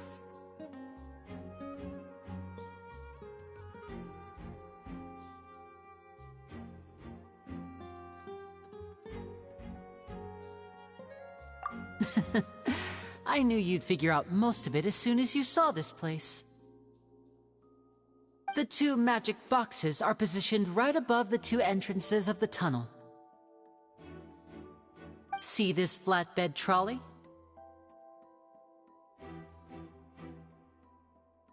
The box with the lucky audience member in it would be shuttled over to the other side using the trolley.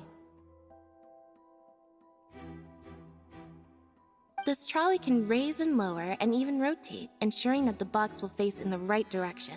I see. So that's the purpose of the box inside another box. Precisely. The inner box would descend after the audience member was put inside and be moved along the trolley, all while the outer box would remain on stage as if nothing had ever changed. So that's how you did it! Once the box was lowered, the trolley would store some energy through this device here, with which it would complete the rest of the steps. The audience member would only be able to feel some slight movements in the dark, and by the time she walked out, she would already be back on stage. Right! You were talking that whole time, and you even came out for a moment near the end! Ah, yes. A phonograph operated by Lynette was used to achieve that effect.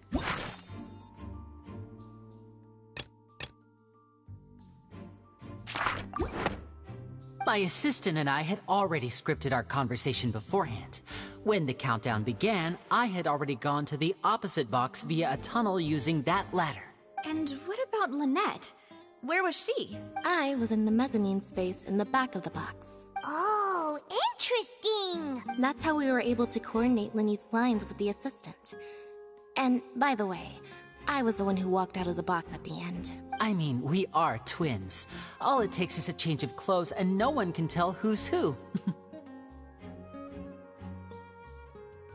And that's my favorite part of this trick. Only Lynette and I can perform it. So that's how it all worked! Wow, every detail you revealed was more amazing than the last! Lynette would briefly walk out of the box and then go back in, jumping into the tunnel and escaping before the box on the trolley could finish ascending. And then I walk out of the other box in the audience area, and the trick would be complete. The operative word here being would. But as you saw, Cal was in the box, not our audience member.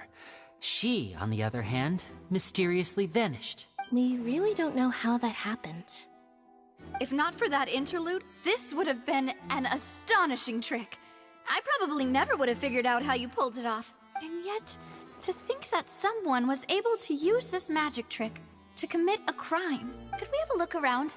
I think we can come up with some more leads. This is the scene of the crime, so Lyney and Lynette are not permitted to stay here. I'll escort them back up. Yes, of course. No need to be so strict now. I won't disappear into thin air, you know. Thanks, everyone. We're counting on you.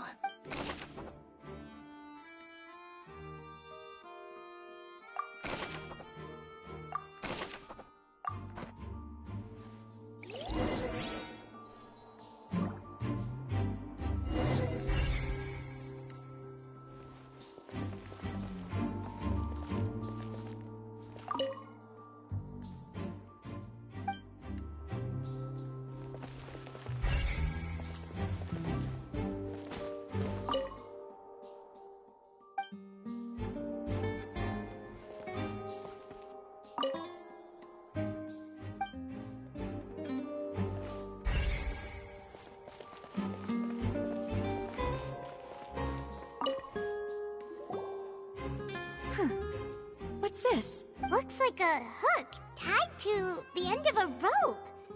Huh? There's all kinds of odds and ends here. Perhaps it was a prop for a different trick. But why would it have been left here? Whatever it is, let's make a note of it first.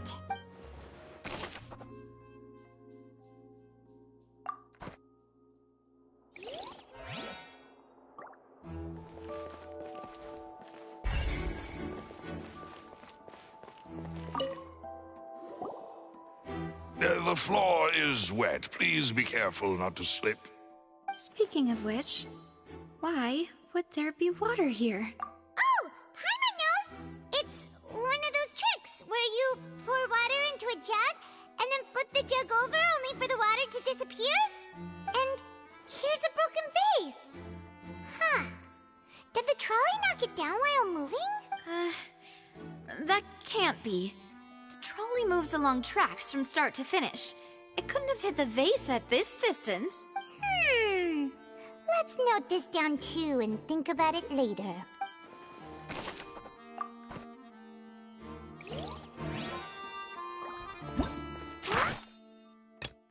God, we all heard that. Gosh. Well, there was no chance Paimon could have seen that the box had 2 layers. And that's why only the 2 of them digging a tunnel just for a magic trick? This is probably a prop, too.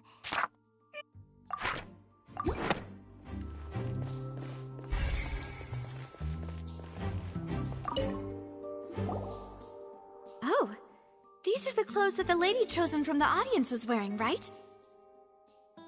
Her clothes are here, but she's nowhere to be found. Right. And do you really need to do that if you're kidnapping them?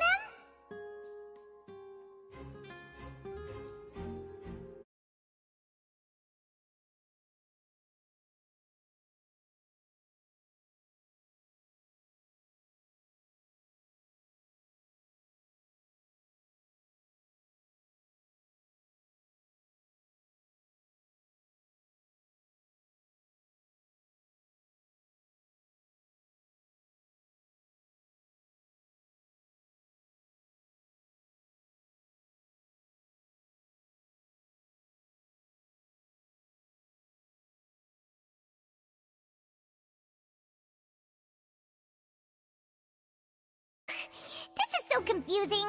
Paimon doesn't want to be a detective anymore.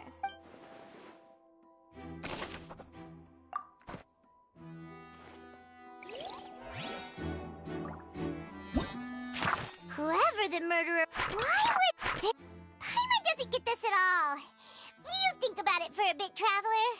Paimon doesn't get this at all. You...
Why would it...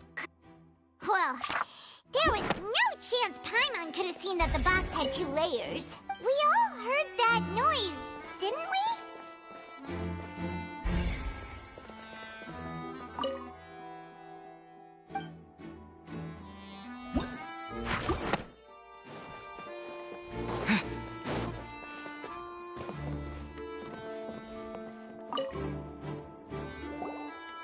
What is this place?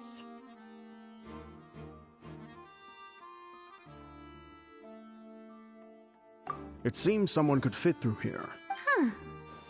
Could this have been the suspect's escape route? Alone, perhaps. But if they had to pull another person with them, the space would be too narrow. But there are no other ways in or out of here. Oh, you're right! Let Paimon write that down.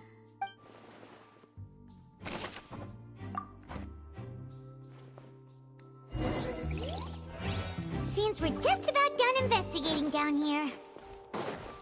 Yes. Let's head back up.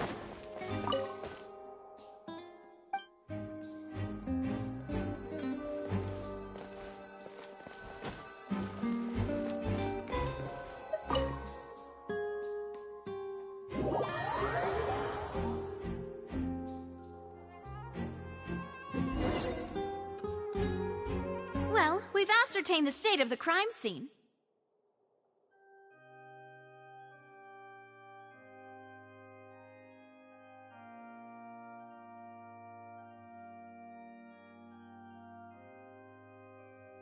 Let's find a place to sort out our findings once Malus returns. Seems to me that there are several things that don't add up here. Apologies for the wait, demoiselle. So, what did the guards say? Did the criminal escape through the vent? They believe the odds of that are very low, since the vent leads to the Opera House's basement. The guards have checked the area carefully. No one left through the basement during the performance or after the incident, and no one was found hiding there. So the tunnel's become like a secret chamber then! You know, like the kind you usually see in novels! The plot thickens. Halsey's disappearance and Cowell's death are both quite inexplicable. No wonder Furina was so confident in her accusation. All the current evidence points toward Lyney and Lynette. In other words, the charges are very likely to be upheld unless we make some considerable progress. Charges and then trial.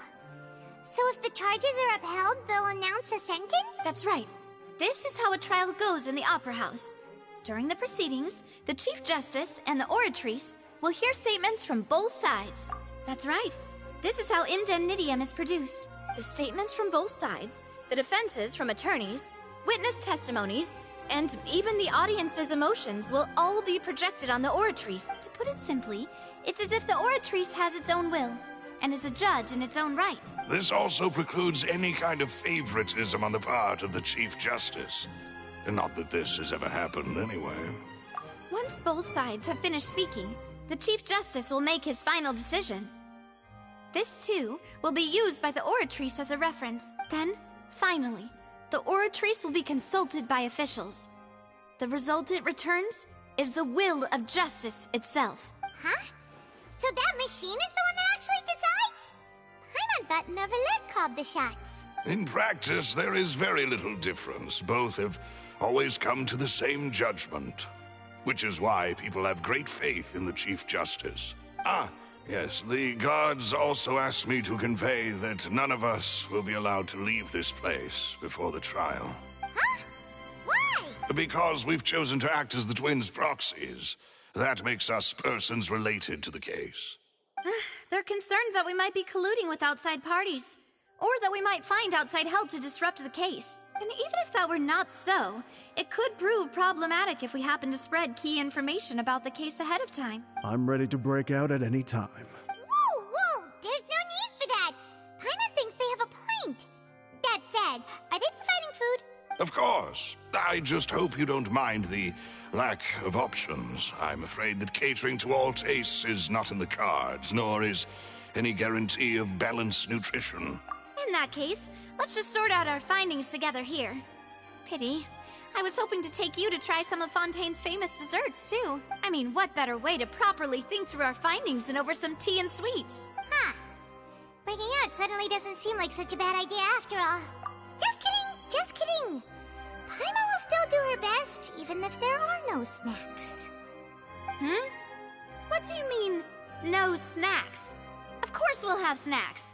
If we cannot buy some, then we'll simply make some. Huh? Here? But how? Understood, Demoiselle. Everyone, please come with me.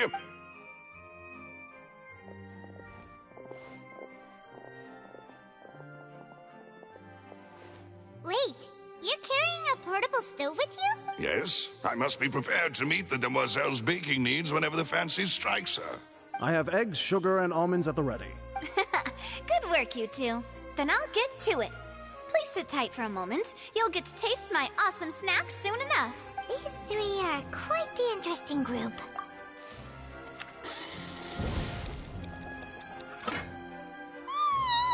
And Paimon thought it smelled good while it was still in the oven.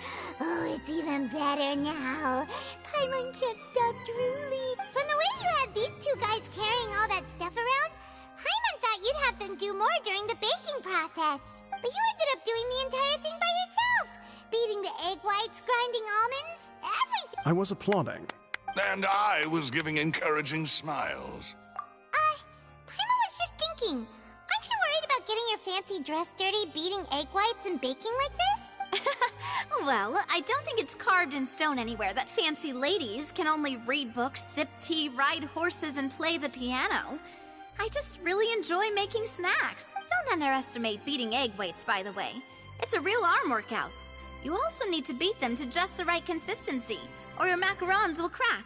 Anyway, give these a try, fresh out of the oven. Only 3? Well, eating too many sweet treats might send all that sugar to your head. Tea is ready to be served as well. This is Demoiselle's favorite, strong black tea with a floral fragrance that clears the mind and lifts the spirit.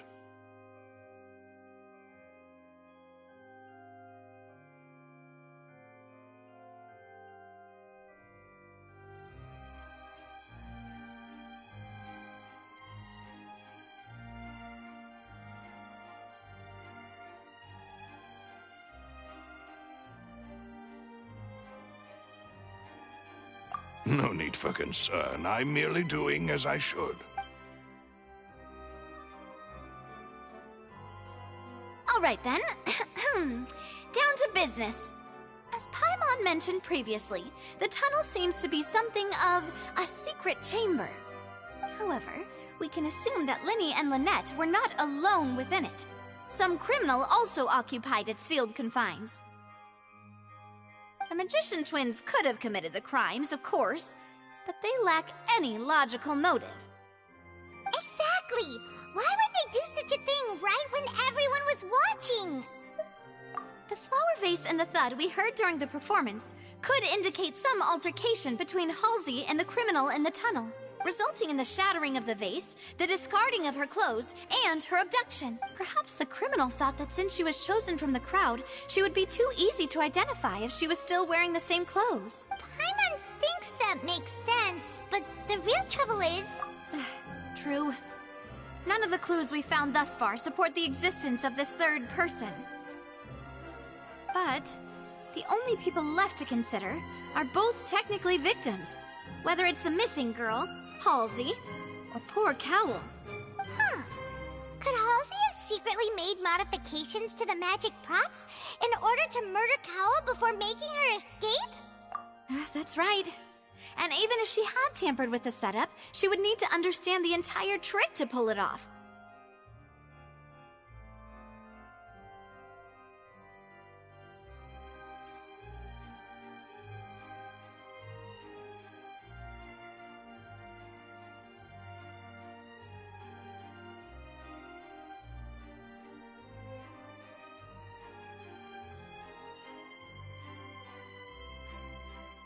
Nor does she have any motive.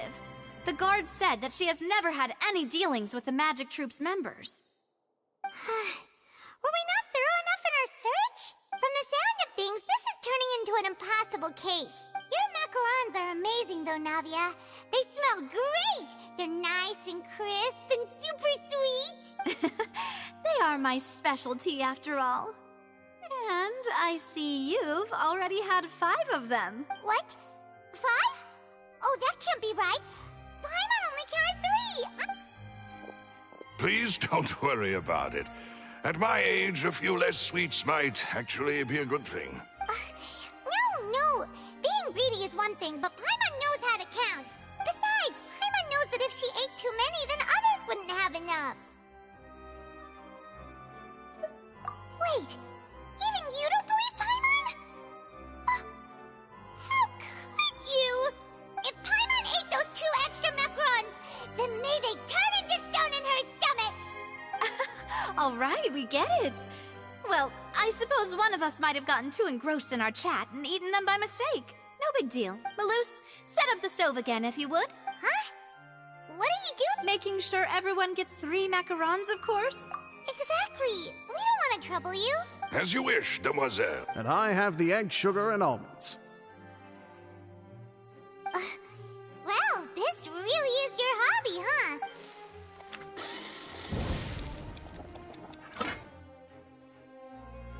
Well, that's it for snack time. I'm going to have another look around the area. I don't know what we're looking for yet, but we've still got some time. As attorneys, I suggest the 2 of you think the case over again. It would be awkward if you got all tongue-tied on stage during the trial. All right, thanks for your help, and for the snacks. It was nothing. A small task for the Spina di Rosula. Silver, Maloose, it's time to go. I'll be back if I find anything new.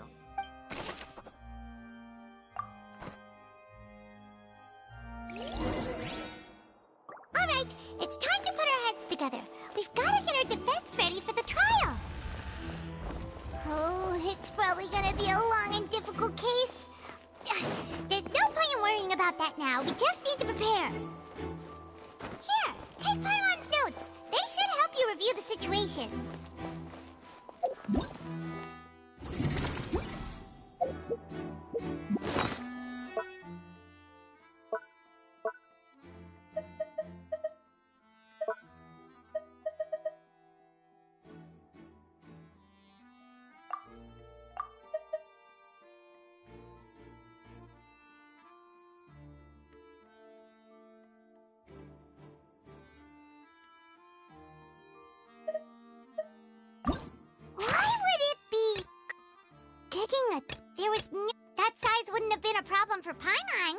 Well, there was no chance Paimon could have seen that the box had 2 layers.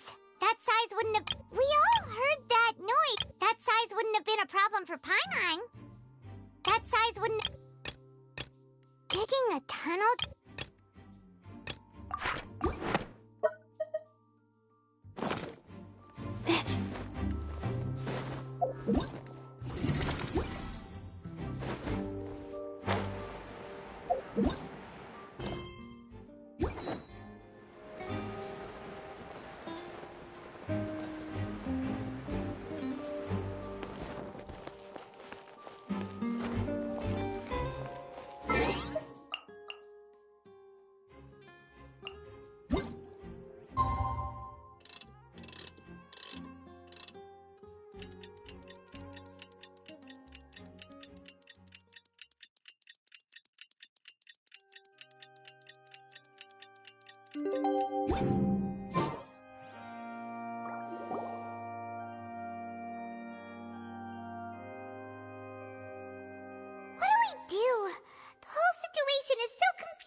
One way or another. Just relax. Even if everyone else suspects Lyney and Lynette, at least we will be supporting them from the stands. Besides, I doubt Furina understands any more about what happened than we do. Thanks, Navia. Well, we'll be going then. Best of luck to you.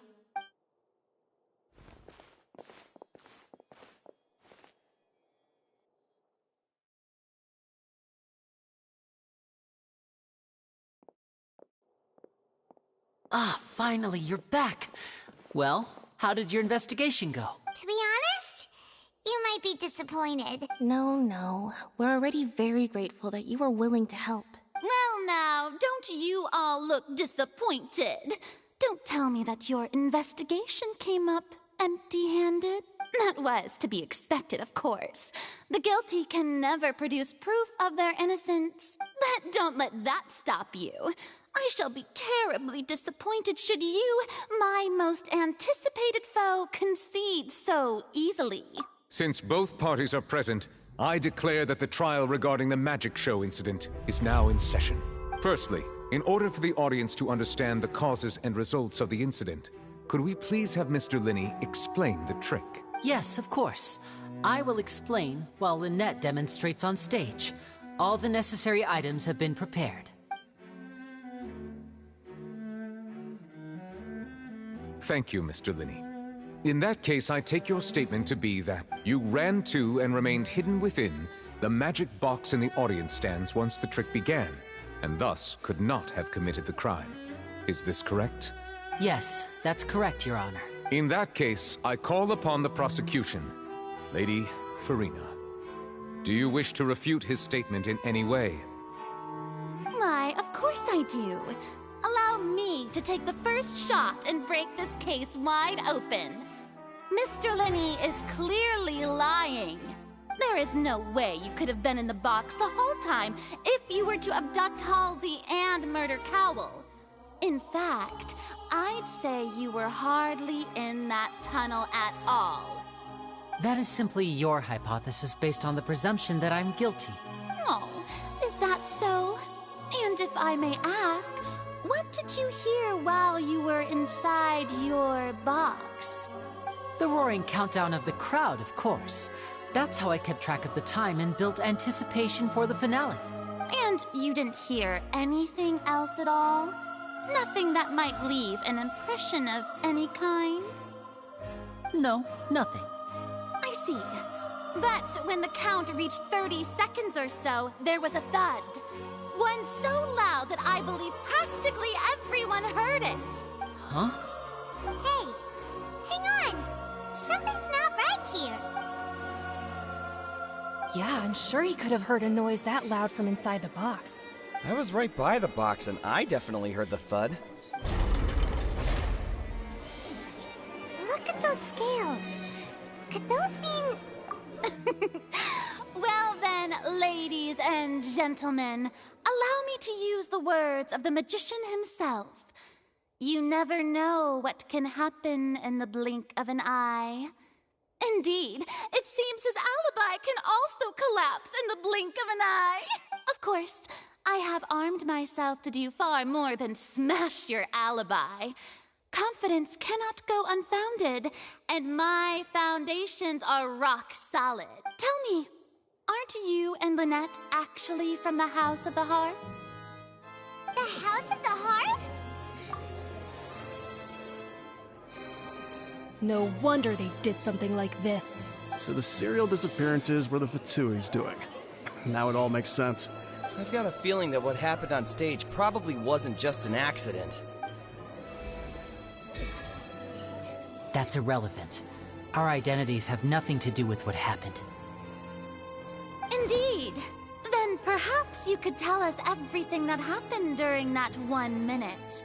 Your first priority is to prove yourself innocent after all.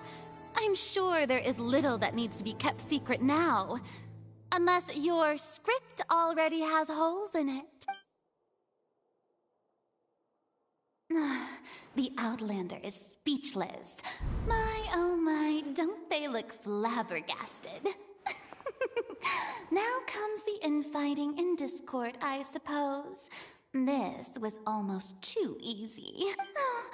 Good thing I made all those preparations. Seems the all-nighter I pulled last night is really paying off. Hey, Lyney! Why didn't you tell us this before? Order! Order! Mr. Lyney, allow me to re-establish the facts. Lady Furina has raised 2 points. First, when the thud was heard in the Opera House, you were neither in the box nor the tunnel. Second, you and Ms. Lynette are both members of the House of the Hearth. Are these claims true?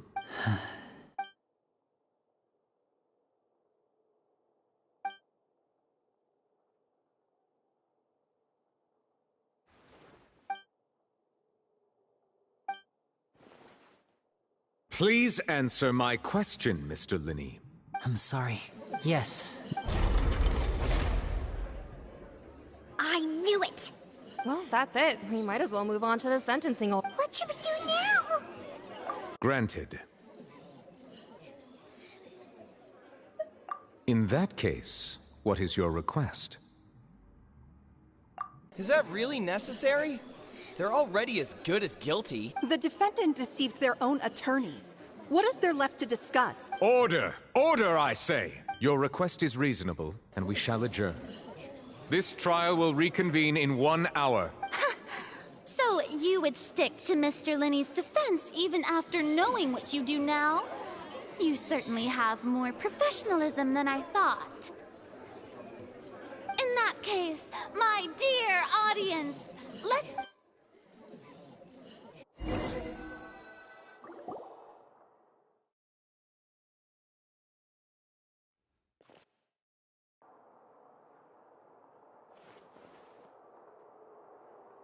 Well, this is awkward.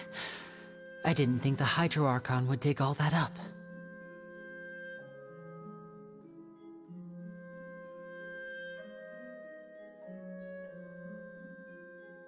I'm sorry, Traveler and Paimon. Yeah. Paimon doesn't know where to start. We trusted you two. We based our entire reasoning on the assumption that you weren't bad guys. Not to set the wrong tone or anything, but Paimon's really mad! I'm very sorry. I know you're angry, and reasonably so, but please, let me explain. I know you've clashed with the Fatui several times before. I wouldn't be surprised if just hearing the word is enough to make you upset. But our organization is very, very large, and the Harbingers have very different personalities and goals. Right now, we want to save people. As many as we can. That's right. I'm sure we're on the same page when it comes to this nation and the disaster that its people might face. I knew if it weren't for our respective identities, we could become good friends. That's why I didn't wish to flat out lie to you, but chose to hide some details. And the truth is very important, but being completely transparent about everything would see us spending more effort than we need to. Right. So, you be the judge.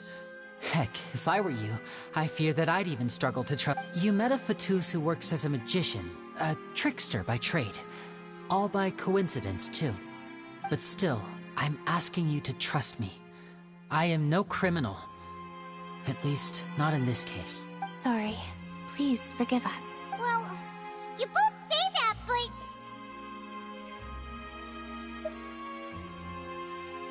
Right. Let's hear your answer first, and no lies now! Of course. I'll answer any question you ask. We've been trying to find out how the Oratrice operates. We want to know why it has a consciousness. Why can it deliver sentences accurately? During our investigations, we learned that the machine's core is beneath it. From that moment on, Lynette and I have been designing this box swap trick with the objective of getting close to the core. Is that why you needed a whole minute? That's right. In truth, the audience would take about 75 seconds to count down from 60, while I would only need 15 to get to the opposite box. So, after jumping into the tunnel, I accessed the Opera House basement via the vent, and went to investigate the room in which the core is stored. That air vent was created during the construction of the tunnel specifically to execute this step. Well, nothing. As soon as I reached that room and was about to investigate, I heard someone's voice, which should have been impossible, of course. I was quite certain that I was the only one in the room. That voice seemed to recognize me and tried to speak to me. I chose to err on the side of caution and retreated the way I came. On the way back, I saw the broken vase and the clothes on the ground, but the countdown was almost finished, so there wasn't time to give it any thought. After that, the homicide occurred just as you saw. Well, that explains why you didn't hear the thud. Because of that prophecy I told you about, of course. We must know all we can about this nation's secrets in order to deal with that prophesized crisis. That's the only way we can save everyone. So, there you have it. The whole truth. I swear, I didn't hide anything from you this time. It was never my wish to proceed under this cloud of mistrust either. But like I said earlier, you can be the judge. If you want to leave because you don't trust the Fatui, there's nothing I can do to stop you. Well, Traveler, you decide. Paimon will follow your lead however you choose.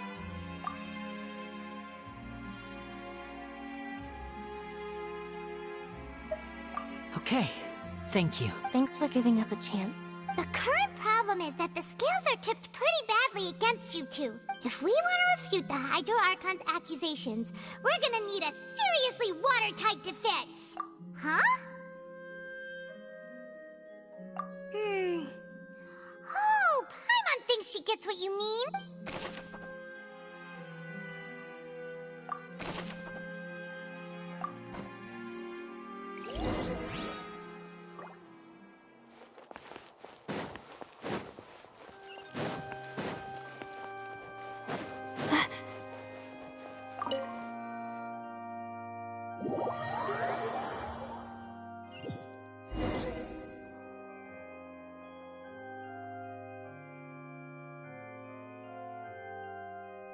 Both parties have returned to their positions. Let us continue the trial.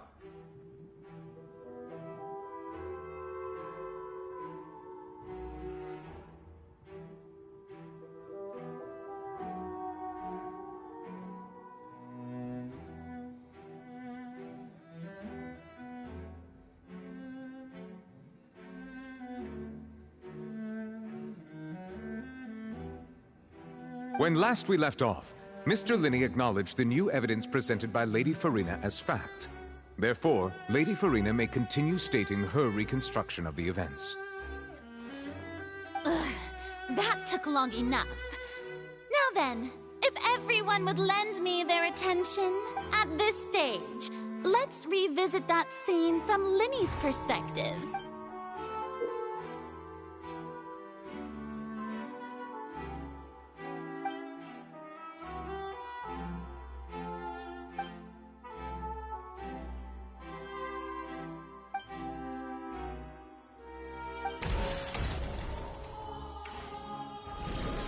Countdown began, he entered the tunnel.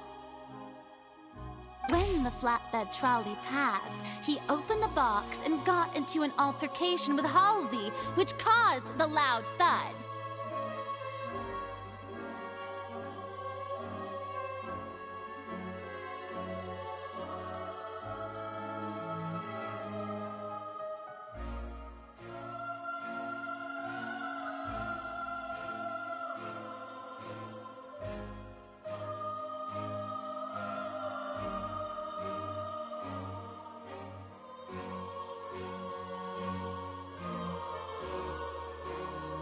He did not realize that the sound could be heard by everyone in the opera house, which is why he claimed earlier that he could not hear the sound. Finally, he used the vase to knock her out, before making her change clothes to prevent others from recognizing her. At this time, Cowell arrived in the tunnel, having heard that strange noise, and caught Lyney red-handed. So Lyney proceeded to knock him out too before stuffing him into that box. Afterward, Lyney passed the unconscious Halsey to his accomplice through the magic box in the audience stands, before operating the devices such that Cowell's death would be ruled an accident. And there you have it. That's the truth behind what happened. Does the defendant's side have any objections to Lady Furina's description of the events? The key to refuting Lady Furina is the order of events, what Lyney experienced and what he saw.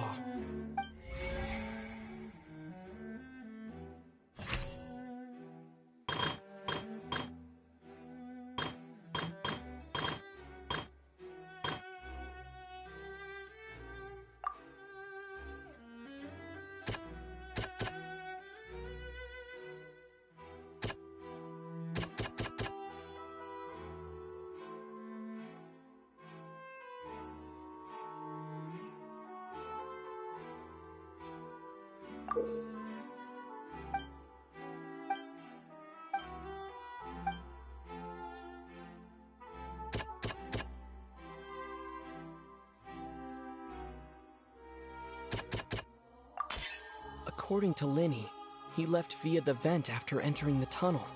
He couldn't have had that altercation with Halsey.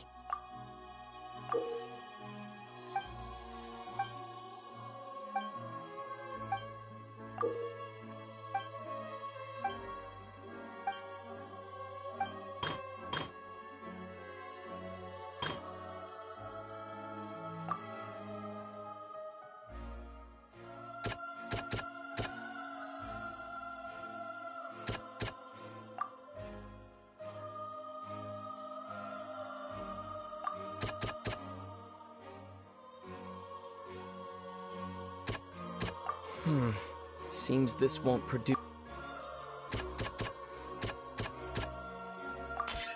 Lyney went to the room that contains the Oratrice's core.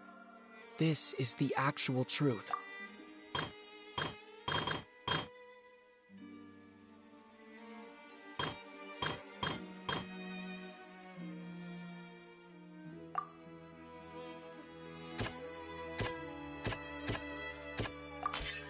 Lyney did not take part in the underground altercation. He only witnessed traces of the aftermath. Attention! Ace Detective Paimon has something to say! When the countdown started, Lyney did indeed go into the tunnel, but he immediately used a vent to access the Opera House basement, which is where the underground core of the Oratrice is stored. Once he reached that area, he heard a voice in what should have been an empty room. Since he felt something was amiss, he returned immediately. The crime scene had already developed by the time he reached the tunnel again, and in order to complete the magic trick, he did not remain there for any length of time. Finally, he reached the surface, and that was when the accident happened from his point of view.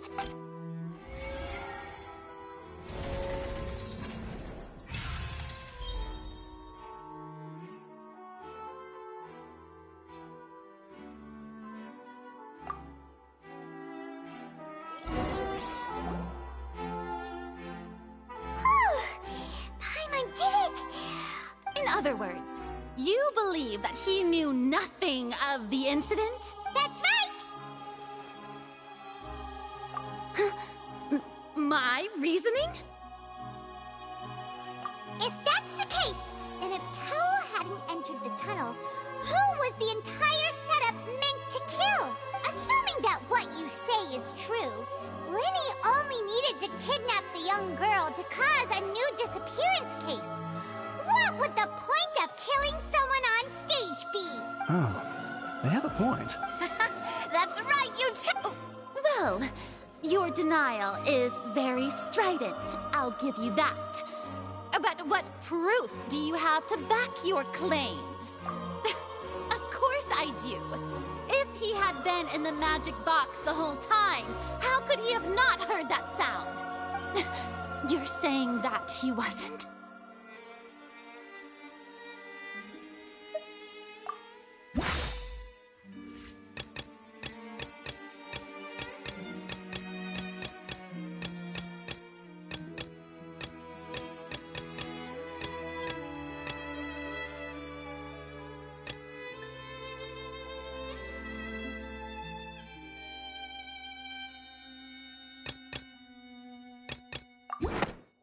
Sure we don't need to give this more thought?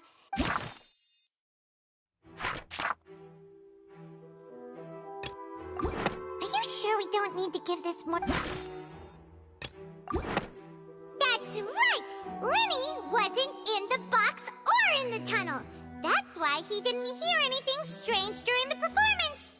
This means that when the crime happened, Lyney had already entered the basement via the vent. The same clue you used to disprove his alibi has now become the best proof! Ha ha! How do you like that? Well, to think you'd use such logic. Well then, if it wasn't Lyney who committed the crimes, then who was it?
The deceased's name is Cowl.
That can't be...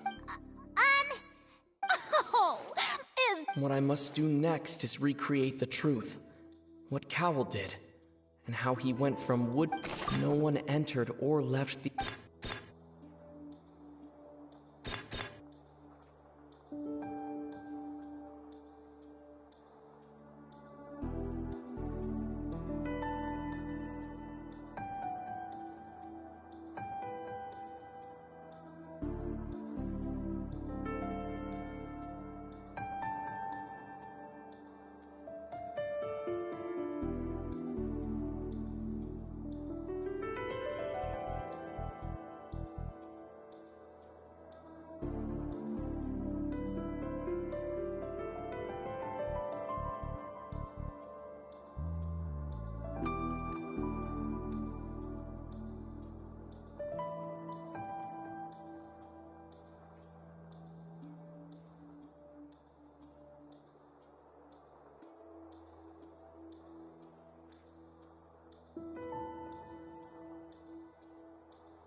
Lyney was not in the tunnel at that moment.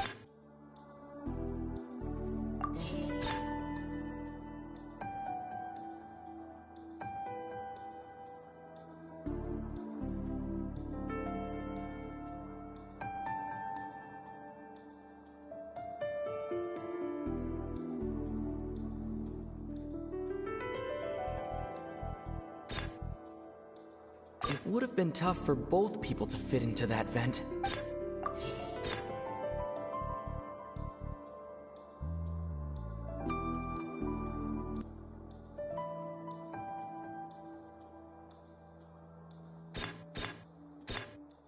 It would have been tough for both people to fit in.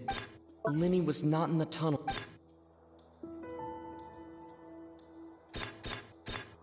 The deceased's name is Cowl.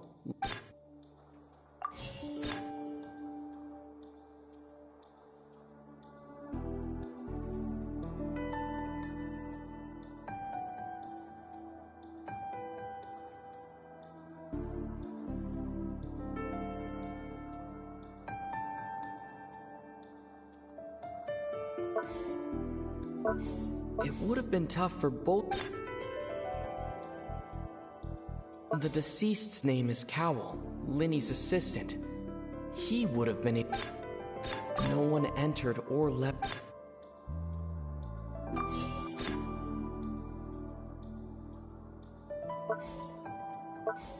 No one entered or left. It would have been tough for both. The deceased's name is Cowl.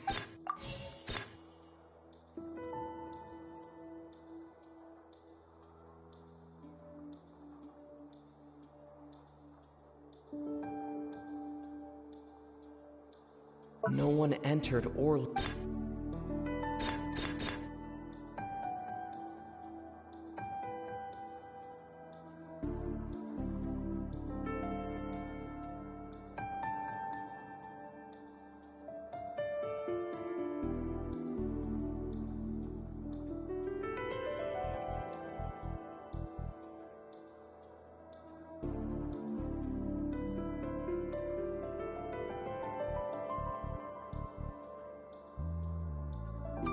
It would have been tough for both. Lyney was not in the tunnel. The deceased's name is...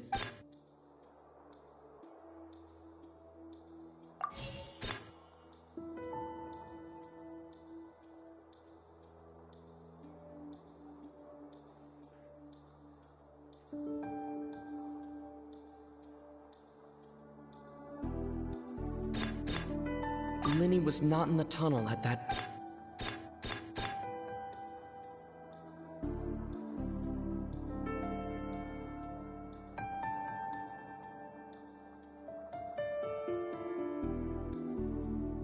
The sound we heard may have... It would have been tough for both people. It would have been tough for both people. Lyney was not in the tunnel at that moment, which gave our criminal ample time.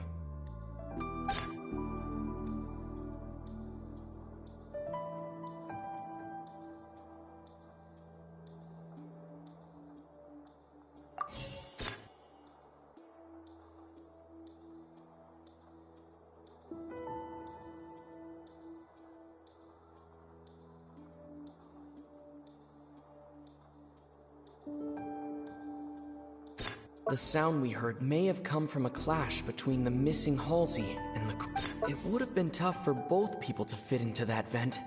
They would likely have bumped into Lyney as well.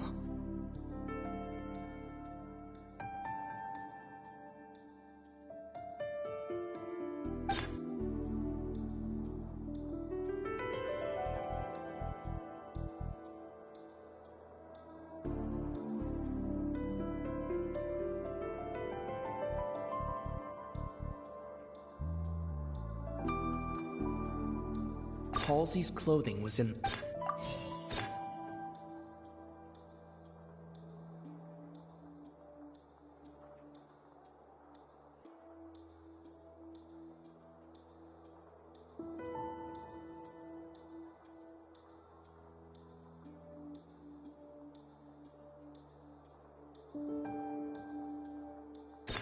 The deceased's name is Cap.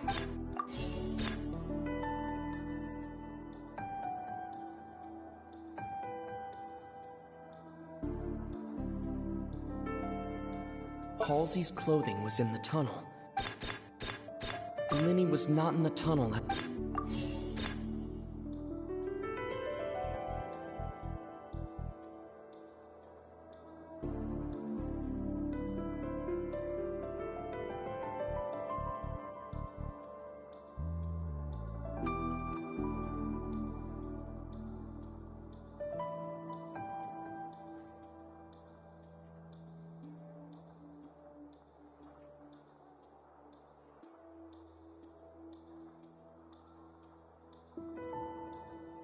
Halsey's clothing was in the tunnel.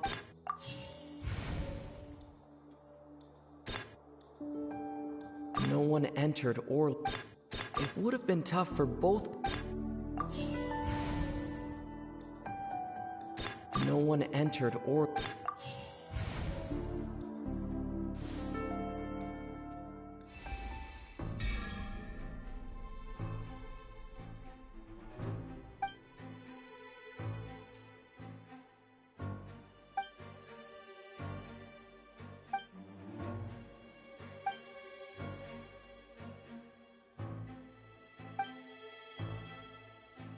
What's wrong, Traveler? Are you still having trouble figuring things out? I see how it is. So this was all just a bluff. Look, since we're at a dead end, why not consider a different track? Just like the trick as it transpired, the end result must have been utterly different from the magician's initial design. If only we knew how Halsey disappeared. Well, that would be nice, but the tunnel only has 3 ends. And it's not like this is a magic trick where you can just make a real live person disappear. Excuse my interruption, dear opponents, but do you not see that the crowd is growing impatient? There is no greater sin in this opera house than an awkward delay.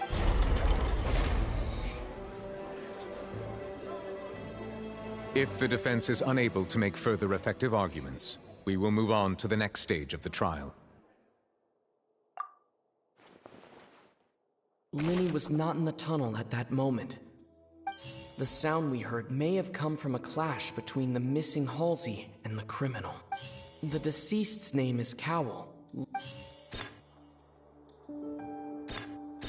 The vase was not broken by chance. It was used to cover important evidence. The water.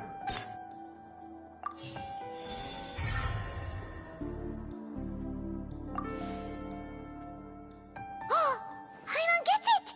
It all comes together if Halsey disappeared instead of being kidnapped. Lynette escaped from the water tank, vanishing gradually and leaving only clothes behind. If there's a similar method where a person could be transformed into water... Oh, just a moment, please. I do hope you know how preposterous you sound at the... How could a person ever be transformed into water? This is reality we're talking about here, not... Must we really? I should think that of anyone. Your friend Lyney already knows this truth very well. Magic tricks are ultimately just illusions and misdirection. But Halsey's disappearance is very real. We're talking about 2 completely different things. Even so, I trust the Traveler's judgment. The truth must be out there somewhere. Perhaps some new line of reasoning may open if we try to gather all the focal points that don't make sense. Since Cal was the deceased, we haven't placed much attention on him. But given that we aren't making much progress with the case, it wouldn't hurt to have a look at his belongings, would it? People really do come up with all sorts of harebrained schemes when at the end of their rope. The way I see it, your suggestion that we broaden the scope of our investigation is nothing but a tactic for stalling the trial. Nevertheless, I believe that this is a reasonable request on the part of an attorney. Since the trial does indeed appear to be at an impasse, I believe that additional evidence may help us make more progress. Guards, Please step into the lounge and examine the personal effects of the deceased Cowl. We are still examining the items, but we have already made critical progress that we feel must be shared with everyone post-haste. We discovered several test tubes of fluid within Cowl's baggage, each labeled separately. The notebook in his backpack claims that these fluids are water from the Primordial Sea. The Primordial Sea? The note's contents also indicate that Cowl belonged to an organization that sells illegal drugs and that he had an accomplice. The notebook has many entries concerning safe usage of these fluids, in which the keyword dissolve appears many times. One of these tubes was labeled Opera Epiclese, along with yesterday's date. It is empty. The notes also state that these dissolution properties work exclusively on people from Fontaine. It's likely that Halsey was chosen as some sort of test subject. As such, we believe that the defense's hypothesis is, in fact, supported by sufficient evidence. You've got to be kidding! People dissolving into water? Could something so ridiculous actually be true? Wait a moment. This reminds me of a certain prophecy, but it's just a coincidence, isn't it? Huh. If people can become water, does that mean that the water tank's real use was as a means to hide water stains? And if Cowl was targeting that girl... Wait just a minute. Could that mean... You two, with me, quick! Demoiselle, wait! What about your partners? Let's go. Just trust me. Order! Order! It is undeniable that further examination of the deceased's personal effects has yielded some surprising results, but we cannot yet verify the veracity of these clues. Still, let us assume that these clues are indeed authentic, albeit with the understanding that Ms. Halsey has yet to be found. Guards, please continue examining the items along these lines. Mr. Lyney, it appears your hypothesis is supported by the evidence, so please continue speaking. Of course. Thank you, Your Honor. If we uphold this hypothesis, I believe that many of this case's seemingly unrelated clues can be connected together.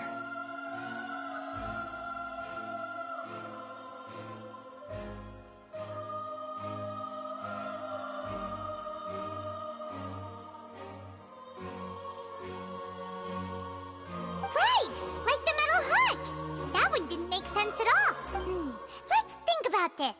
Cowl's methods must have something to do with that water from the Primordial Sea.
The deceased's name is...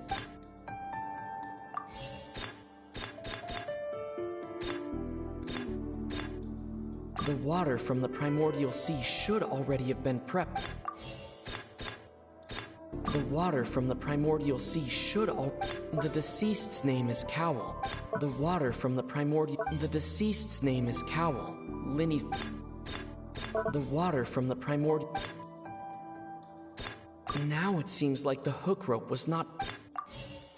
The deceased's name is Cowl. The deceased's name is... The deceased's name is... The water from the primordial...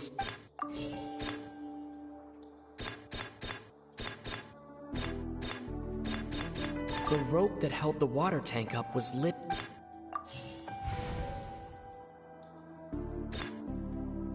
Lynette was in the magic box. I remember there was something...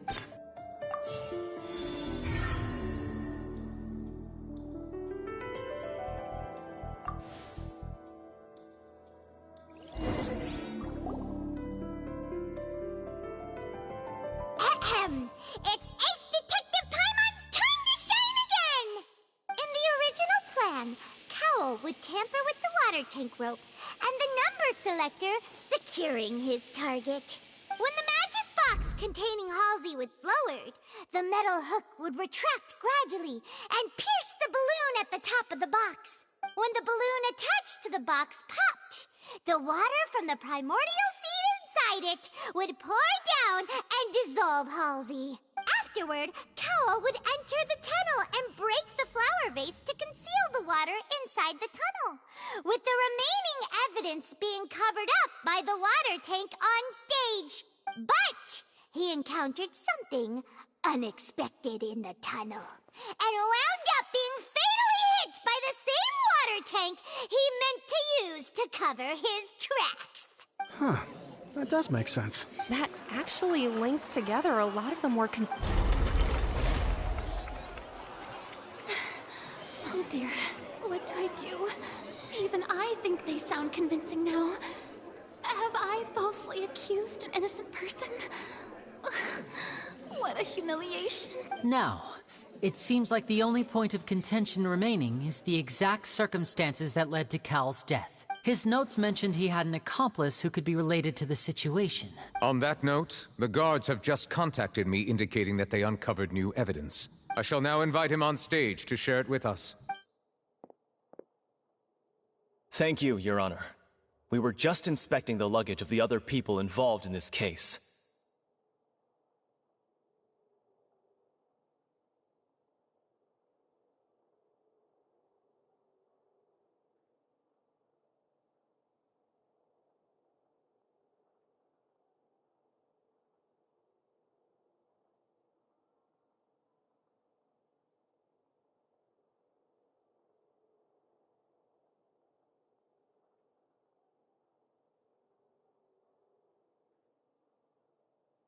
And we found an identical sample of the water from the primordial sea among Lyney's personal effects.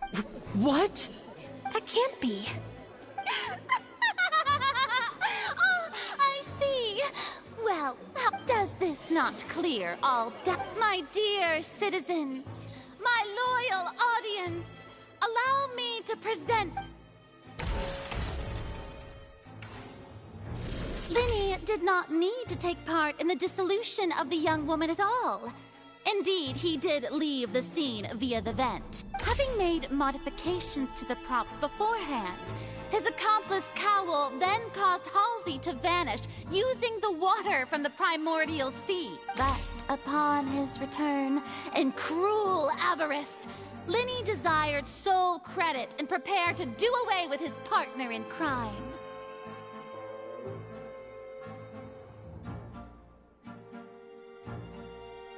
Ultimately, he knocked Cowl out, and the tool meant to cover the crime up also became a murder weapon.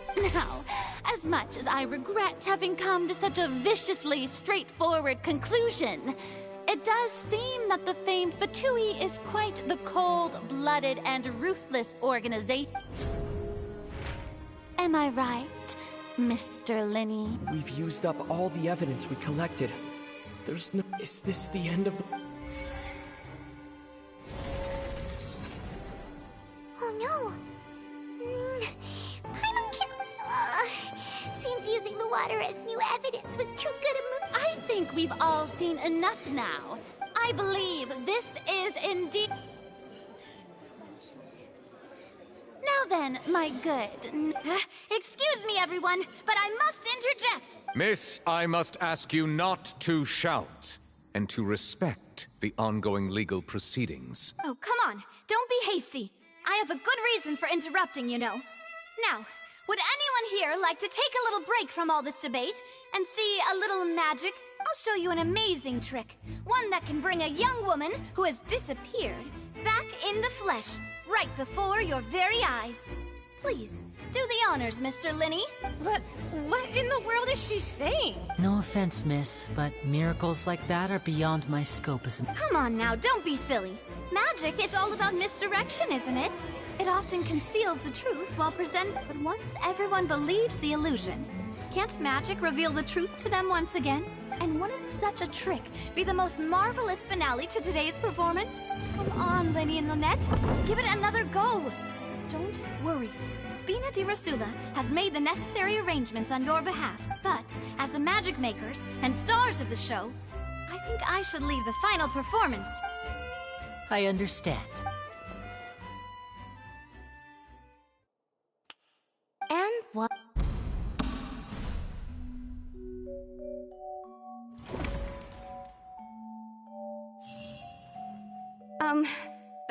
Sorry for the interruption. Wait, isn't that Halsey? So the whole thing about people dissolving wasn't true after all? To be clear, I'm only here because this person told me that if I testified, the merit of doing so would lessen my sentence.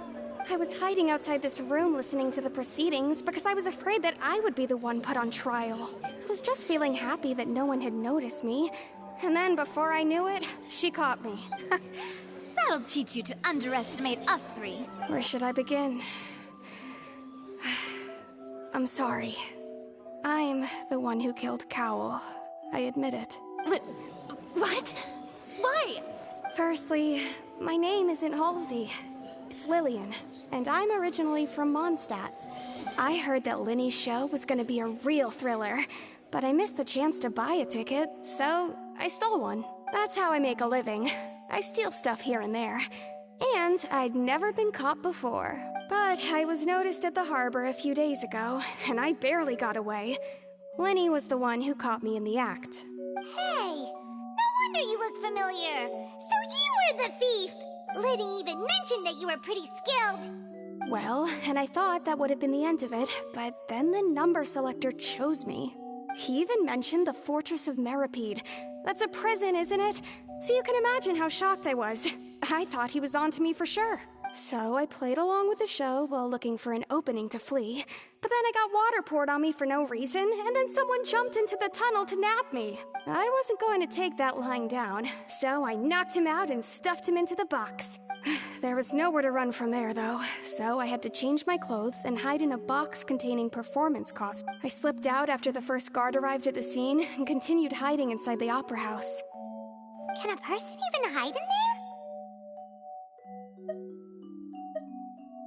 But I swear I didn't know that the water tank would fall down. Really, I swear it.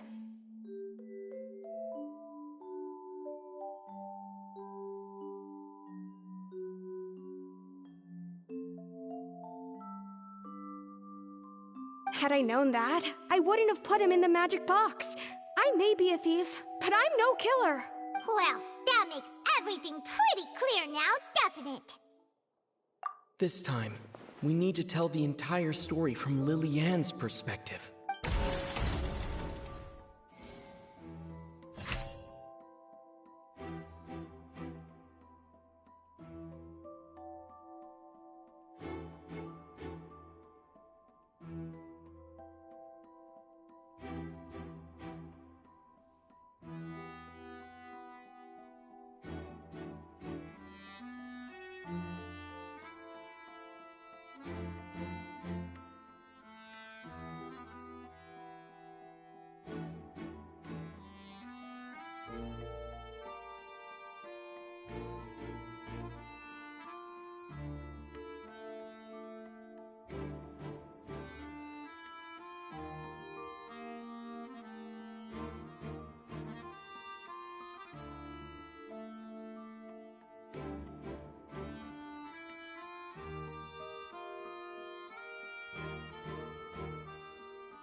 Hmm.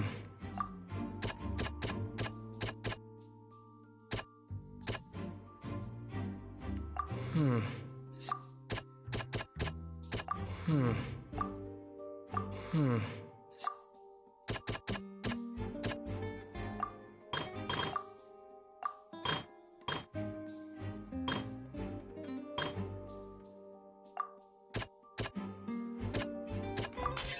The strange sound wasn't from a fight.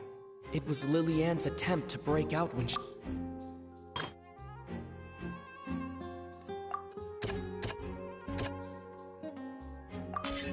The flower vase was not broken to cover anything up, but was smashed during the struggle between Lillian and Cowell.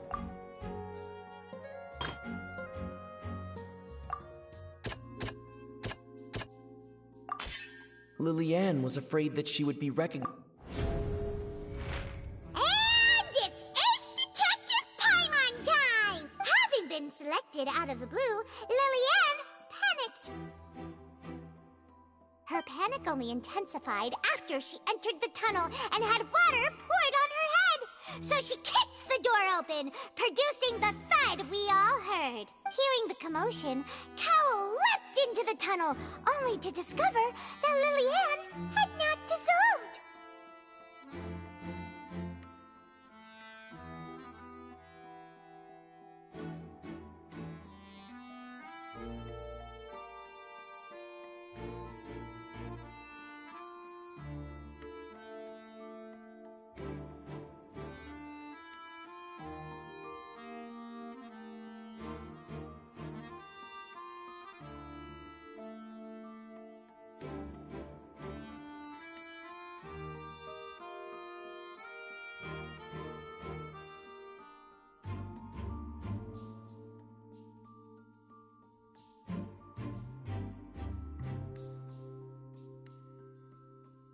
He did not know that Lillian was not from Fontaine, but was a thief who made her way in by stealing a ticket.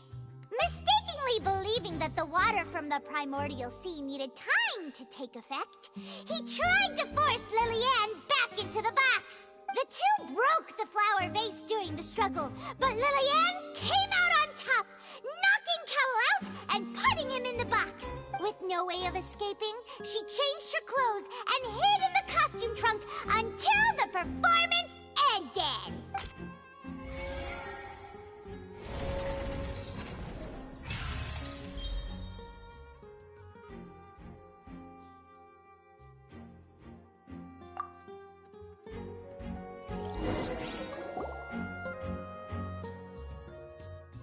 She knew that she would have to go through guard inspection if she tried to leave afterward. So, she has been trapped in the Opera House these last 2 days.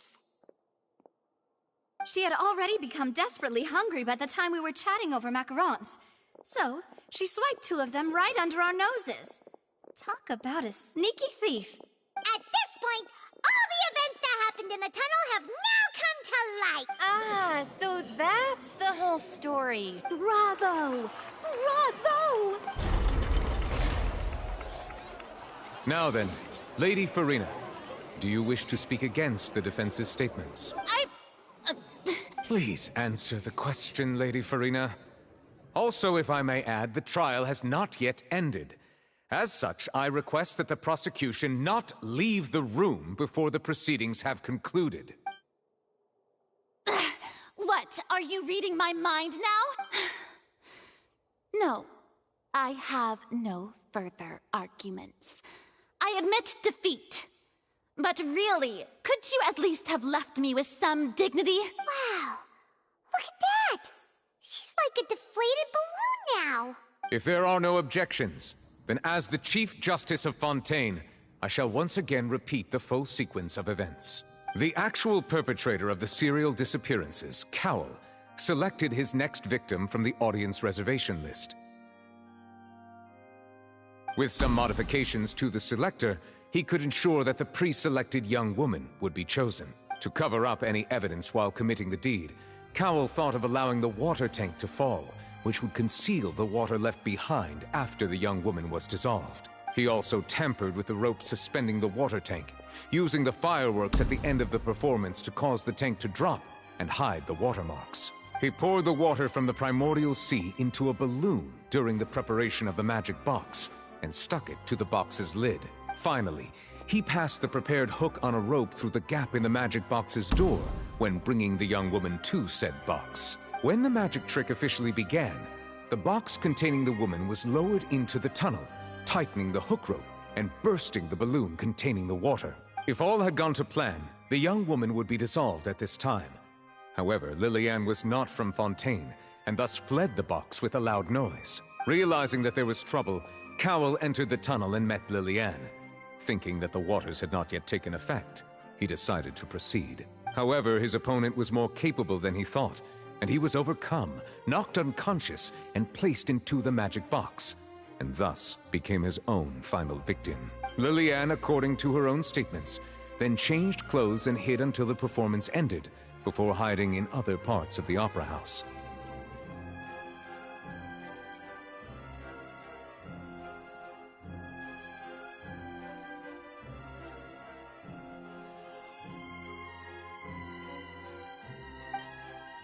As for Lyney, he was in the underground structures within the opera house, and was thus ignorant of these happenings. From this reconstruction of events, we can conclude that Lyney, the accused, is in fact innocent. While there is much in Lyney and Lillian's conduct that should still be investigated separately, this case, at least, can be handed over to the Oratrice to make the final decision.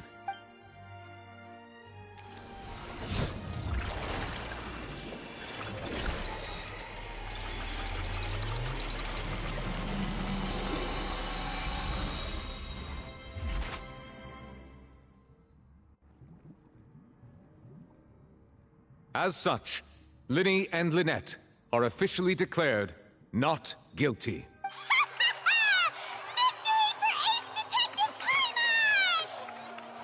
Great work, partners. Thank you all. Thank you so much. Next, I think we deserve an explanation, Guard Vaughn. How did you find the water from the primordial sea in Lyney's baggage? Right! Your discovery caused me to make a serious mistake, you know. Or was that not a discovery, but false evidence that you dared to bring before this court? I suspect that the accomplice mentioned in Cowell's notes was not Lyney, but you, yes? I'm sure you know what you must do to lessen your sentence. Speak quickly! Unless you want to earn yourself a one-way ticket to Coupon Town. I was just following orders. We were supposed to place blame for the serial disappearances onto Lyney, and thus cause suspicion to fall on the Fatui. The higher-ups said this was the best opportunity to do so. And now that your plan has fallen through, and the secrets of the water have been revealed, you have become a liability to said higher-ups, yes? Therefore, you would be wise to tell everything you know, and seek the protection of the guards. Yes, I'll tell you everything I know. Our boss discovered that the water can cause people to dissolve. It can also be made into a potion, which when extremely diluted, can cause people to experience unforgettable exhilaration. We've been in this business for a while now, and have made decent more off it. The disappearances were also the boss's idea. I mean, this is the boss we're talking about. The...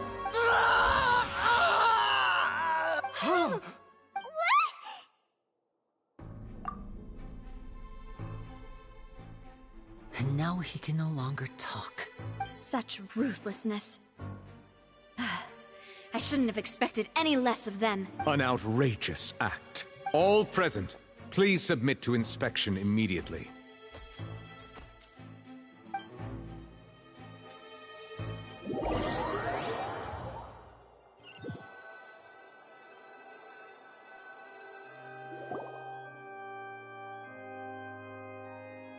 So, we're just going back now?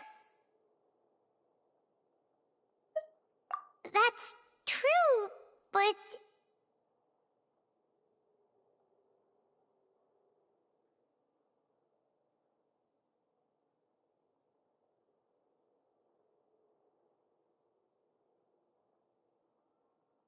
Traveler, Paimon!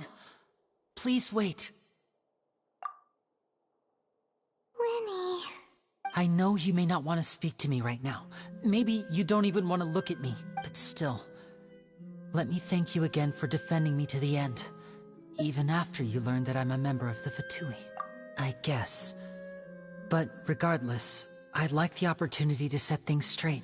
I didn't approach you with any ulterior motives or ill intent. I've spoken to you as myself, just plain Lyney this entire time.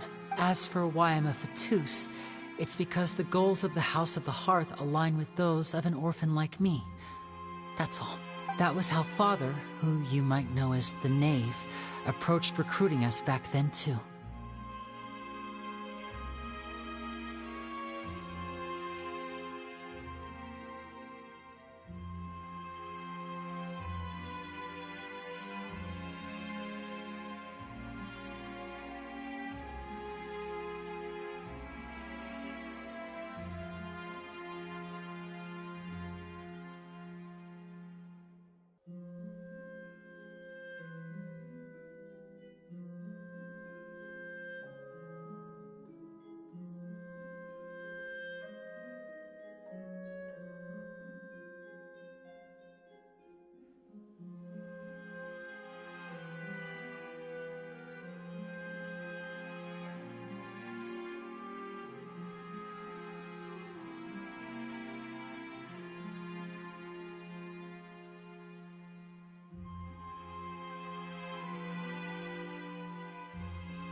The Knave?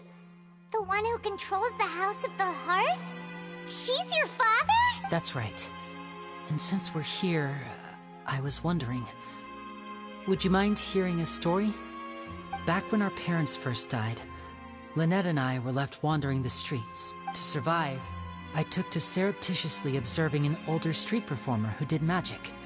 It took me several days to figure out how he pulled off his amazing tricks. I took my sister through several streets until we found a crowded corner, and we began to perform magic tricks there. To my surprise, we proved to be pretty popular, and we could at least stop worrying about where our next meal would come from for a time. But I didn't want my sister to remain a street rat together with me forever. Before long, an aristocrat came to me and claimed that he wished to take us in after watching my performances. So you went from orphans to nobility just like that? That was how we felt at first, too. As if fate was on our side and we could say goodbye to those painful days.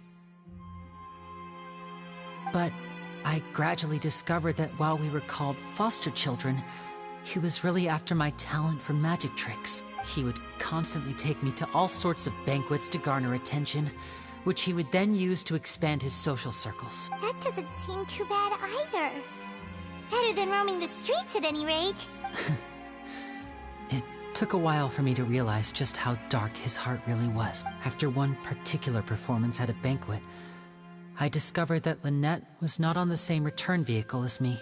I waited a long time after we returned home, but she did not come back. I went to that noble's bedroom and asked him about her whereabouts. The answer he gave me was, she caught the eye of the most eminent person at the banquet, so I sent her over as a gift. I mean, you'll be able to perform your magic regardless of who your assistant is, yes? Oh no. So he was gonna... But wouldn't Fontaine's laws deal with such people?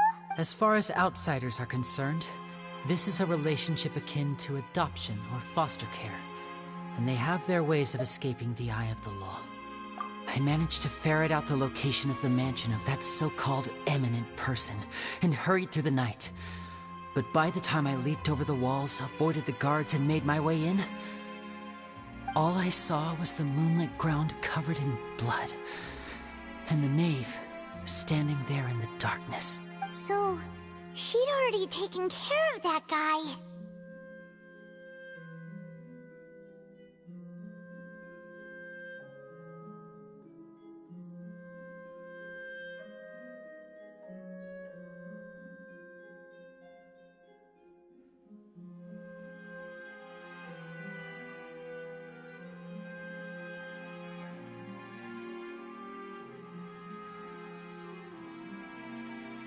That's right.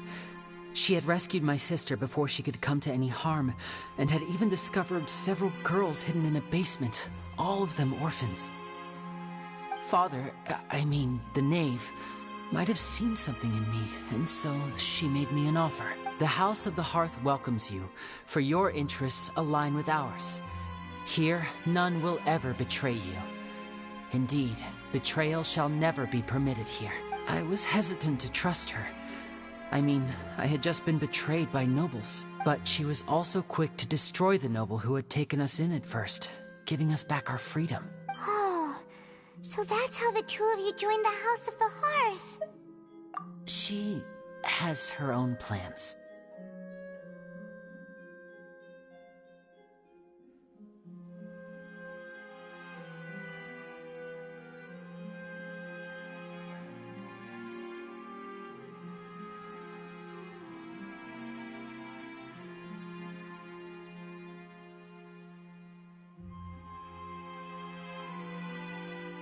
She has gained permission from the Tsaritsa to first use the Gnosis' power once she obtains it. She plans to use it to find a way to break the prophecy and save Fontaine.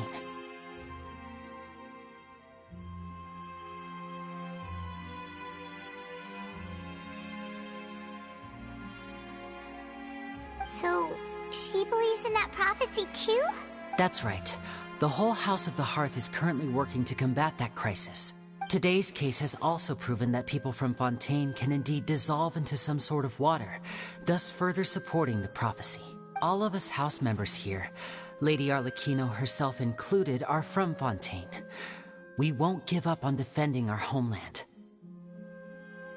To us orphans, the only connection we have left to this world, apart from our family, is our homeland. So, from small deeds like distributing magic pockets to huge schemes like sealing a Gnosis, everything is aimed at dealing with that prophecy.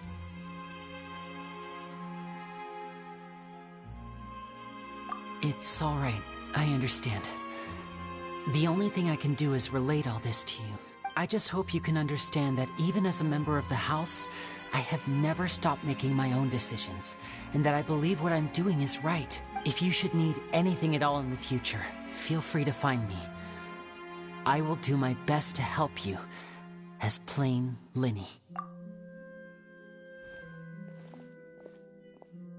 Bye, Lyney!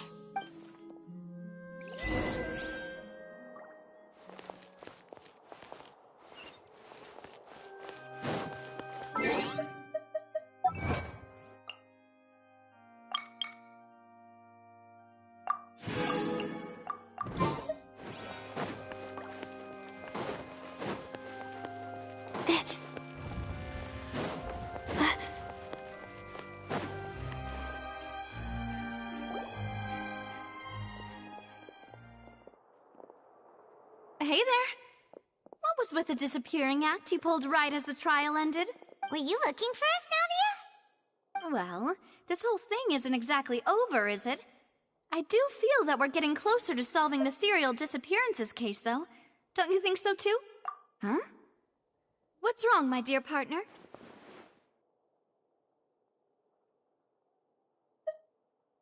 Besides, are you sure we're the ones who can crack a case that's been cold for decades now?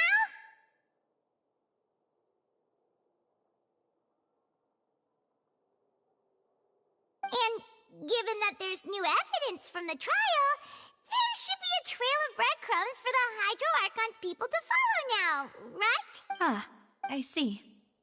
Well, I won't lie. I'm a little shocked to hear that from you. But I suppose you are just travelers who have only arrived in Fontaine after all. Sorry.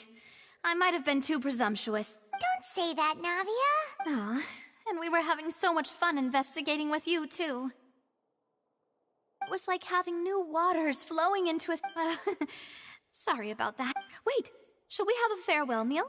You know, to commemorate our time as partners? Huh? Do we really need to get that formal? Well, guess you really did treat us as partners, huh? Well, I'd just like to have a proper ending to every important memory. That way there are no regrets later.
Anyway, it would just be a meal, so it shouldn't take up too much. You don't have to twist Paimon's arm.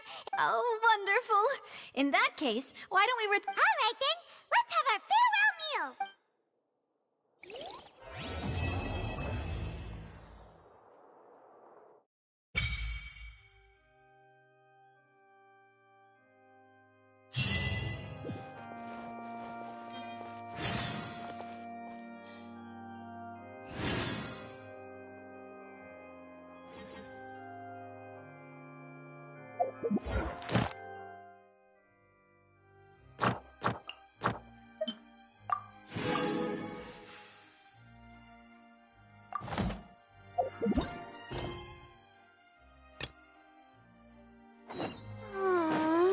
Why do I have to write so many?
Kind of surprise I could sing about.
It's Sparkle.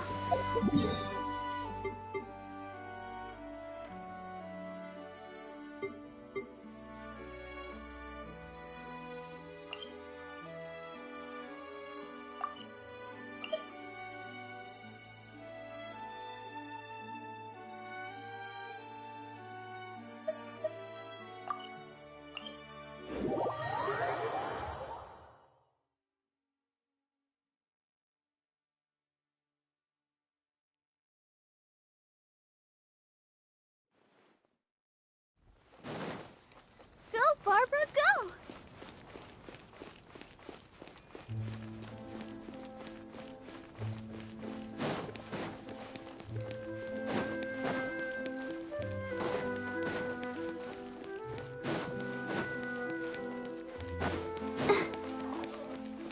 Go, Barbara, go!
Let the show begin.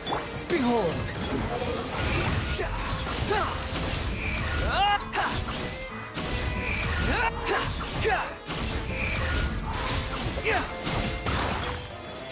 Unsightly insects!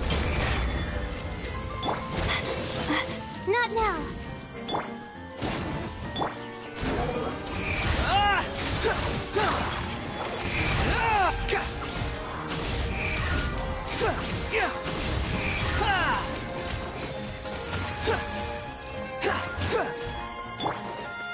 Don't be scared. The night is cold. Going in! Let's dance. The wind rises. Search for it.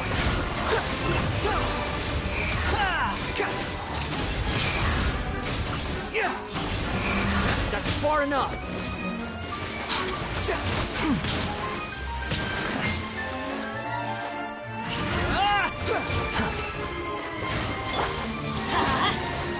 Behold!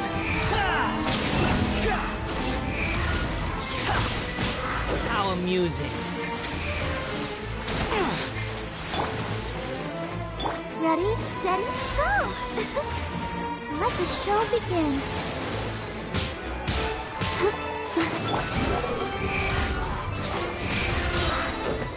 Bow your head!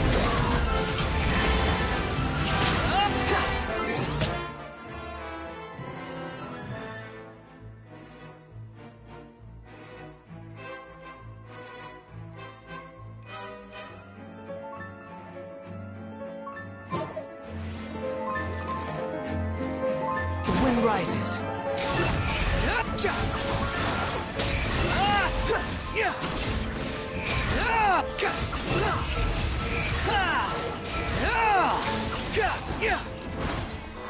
Cole, line to command.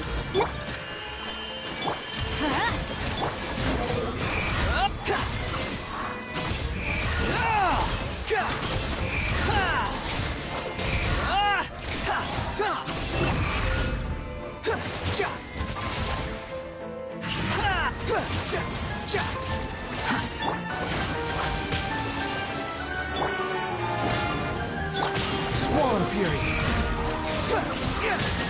That's far enough.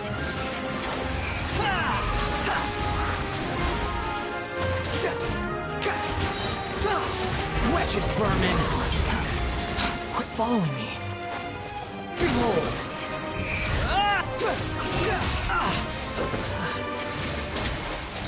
Stars, shine for me. Tonight, let's dance. Teamwork is dreamwork! The wind rises.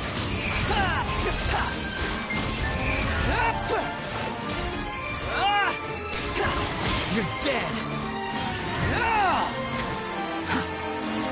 Too slow.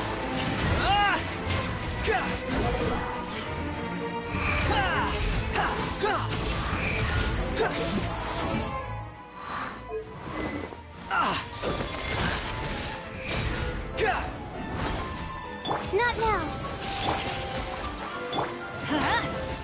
Behold!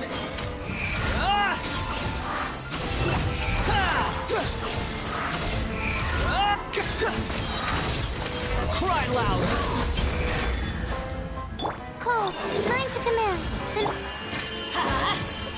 Squall and Fury!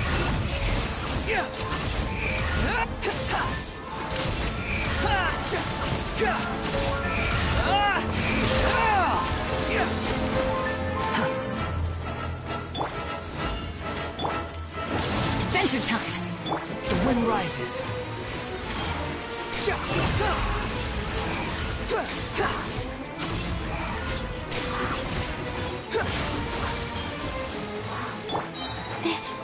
Don't be scared. Not now. I'm going in! I'll protect us. Squall and Fury! How amusing. That's far enough!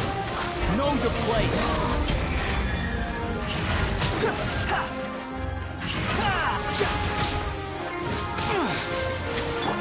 The night is cold. Come on, we can do it. The wind rises.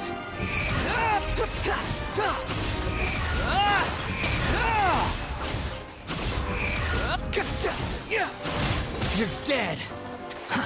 Too slow. Let the show begin. Behold!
There's no need to exchange pleasantries.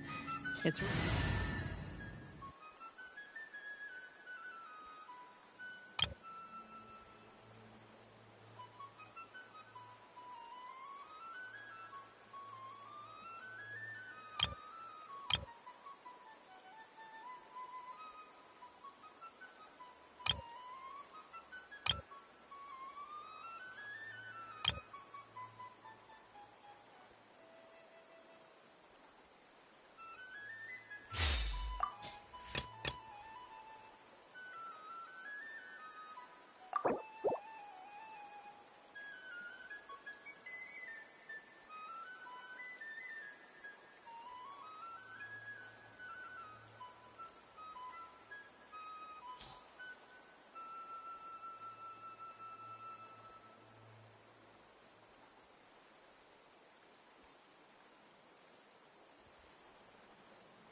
rather pathetic to force a conversation just to occupy silence.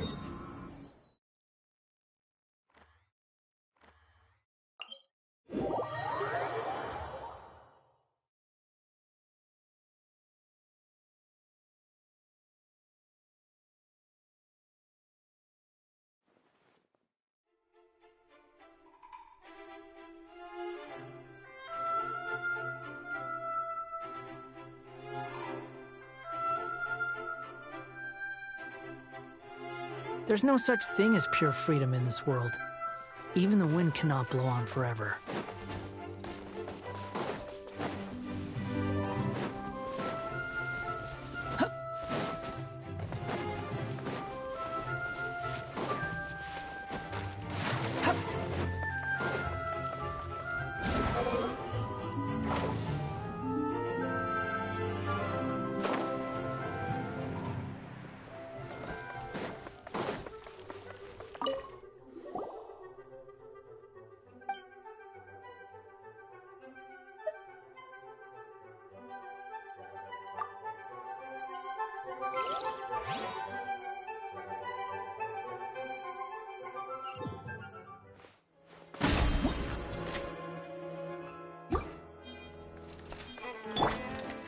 Got you covered! Don't get too close! Off we go! Everybody stand! We'll see about that! Squall and Fury!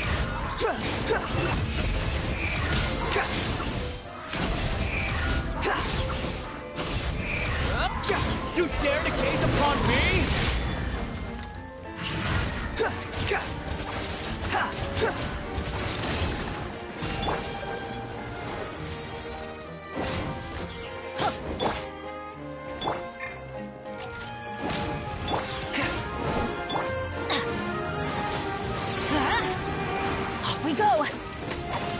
Adventure time!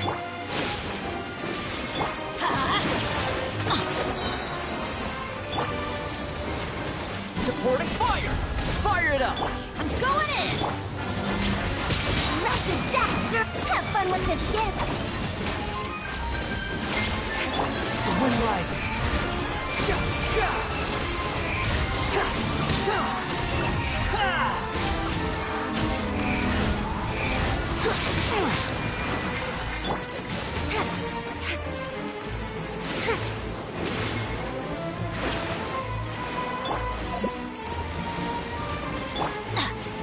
Let's light it up! Check this out! Here's backup! Everybody stand back! Dare to mess with me? Squall and Fury!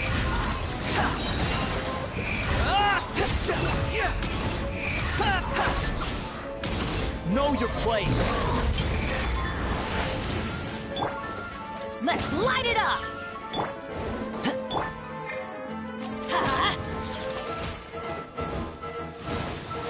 Don't get too close! Supporting fire! I'm going in! Truth repeats its course! We'll see about that. Behold!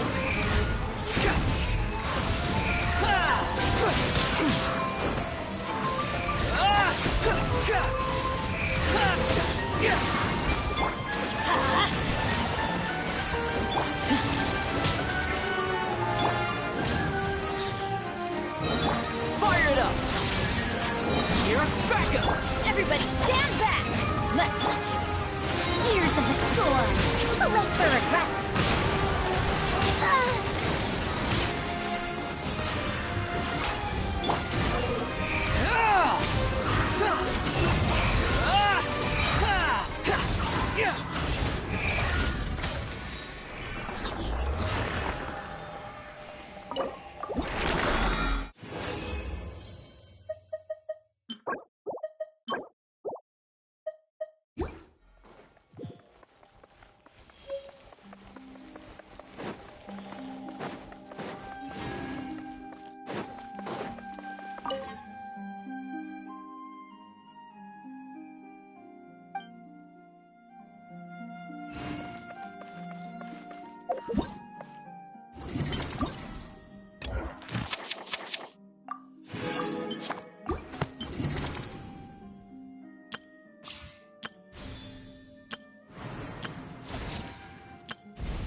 Cannot just rely on the ocean's self-cleaning ability.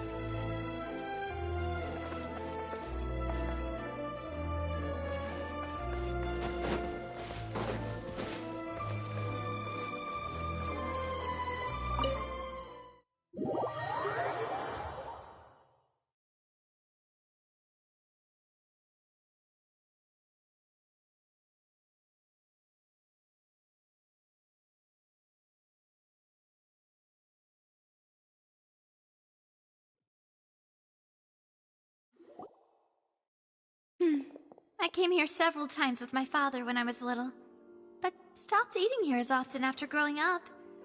I hope the food here will be to your taste.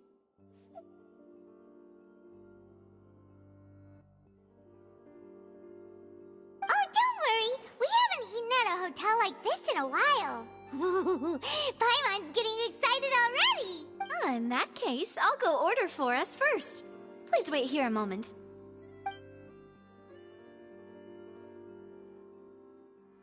Ooh, everything looks so good. People in Fontaine sure know how to enjoy life. Why, of course. Go ahead, try whatever you like. If the food's good, I'll make a group reservation for the rest of Spina di Rosula next time. And if it's not? Well, then I'll still bring everyone. Albeit with only one dish. You, sure have your own way of doing things. Oh, we called this a farewell meal, but we could also treat it like a victory feast, right? We did just win that case after all. Oh, true. Very true. In that case, boss, we'll have another 2 dishes. Huh? Paimon didn't mean that you had to order even more food. Speaking of cases, do you think that the mastermind behind the serial disappearances will get caught soon now that this has all happened? Well, we've certainly taken a big step forward, but I feel that's about it. We know that there's an organization that means to dissolve these young women, but we still don't know what they are really after. If it hadn't happened right in front of us, Paimon wouldn't have ever believed that a person could be dissolved like that. Right? Yet it was because this was such a preposterous notion that the investigation could never really move forward before. Ugh. If only that guy could have finished speaking! We were so close to hearing who was behind it. In such investigations, even the smallest step can seem like a yawning chasm if the trail of clues is cut off. To be honest, I don't have high hopes for any follow-up that the authorities might conduct.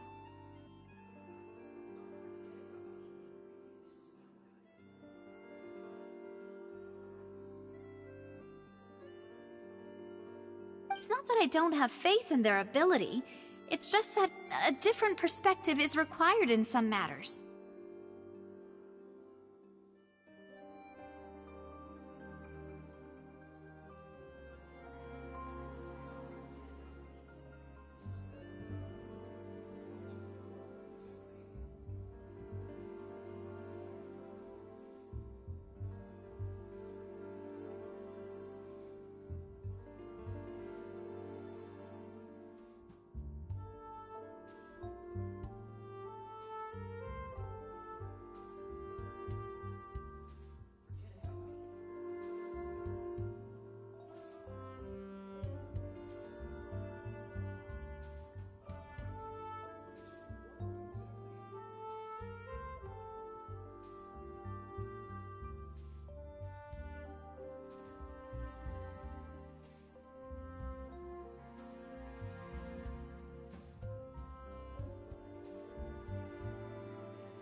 It's easy to guard against and deceive a single narrow perspective. A shift in thinking is required at such times in order to produce a breakthrough. Forget about me. This is about what you want. Which is exactly why the Spina di Rosula exists.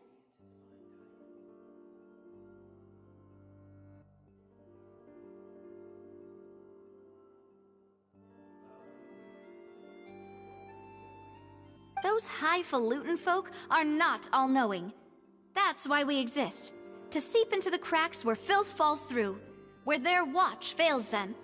That's the kind of problems we solve. Seems Paimon thought things were simpler than they actually are. It's all right. Well, this was supposed to be a farewell meal, so I doubt you have further interest in this business, right?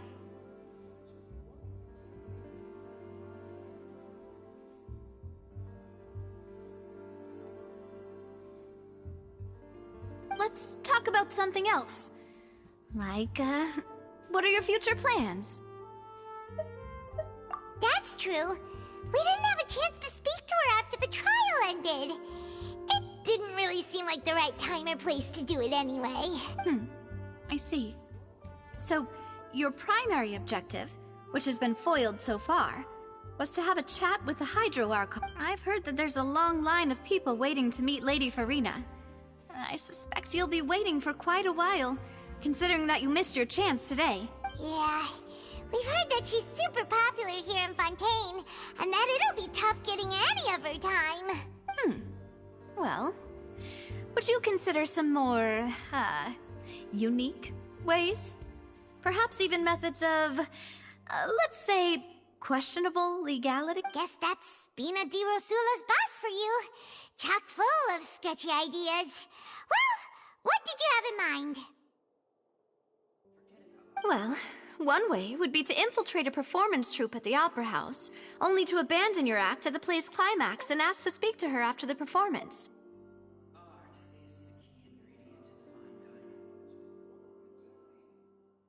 I'm sure Lady Furina would be eager to see the ending, and would agree in order to finish watching the play, don't you think?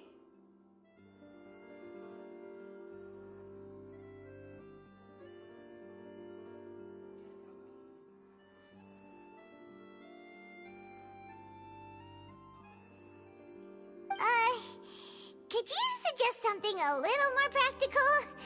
This plan seems pretty hard to pull off. We'd have to go learn how to act, and acting's really hard. All right, here's another. Find a way to conceal yourselves under her bed. Then wake her up in the dead of night and demand answers. Don't let her go back to sleep until she answers all your questions.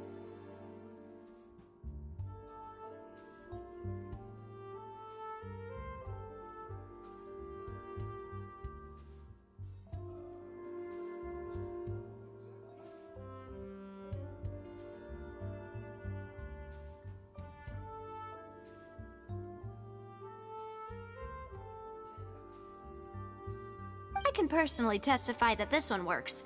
When I'm sleepy, I'll do anything as long as I can finally get some sleep. That might work, but that's not really the problem. The problem is we don't want to get ourselves arrested. Valid point. I overlooked that part. I was just thinking about leveraging a person's desire for sleep. All right, no more joking around. You did defeat her in court, clearing citizens of hers from false accusations. False accusations she had nearly upheld personally. I imagine that she feels quite ashamed about the whole thing. You mean that if we catch her while she's on a break, she might be too embarrassed to refuse? Oh, that does make some sense. Why don't we give it a try after this meal? You know, strike while the iron is... Huh? Paimon, did you drink my Fontaine? Was this your drink? Sorry about that. Paimon wasn't really paying attention and the cup was right next to Paimon. Would you like to order another? No, it's fine. We're just about done here. Alright. Honestly, Paimon wouldn't recommend Fonta anyway. It tastes kind of salty and icky.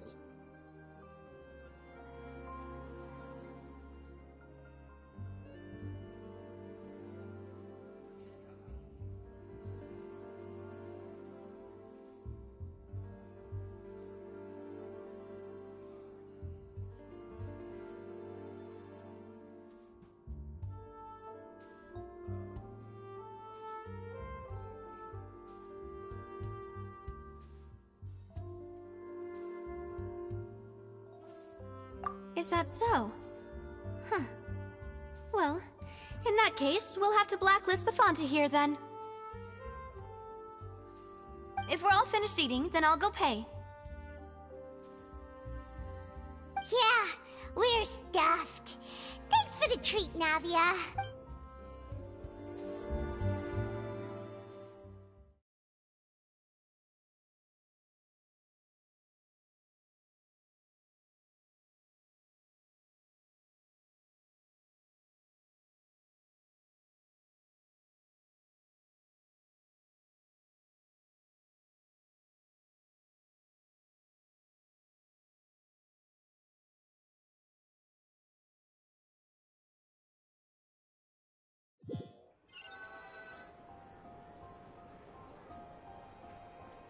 Oh, so full.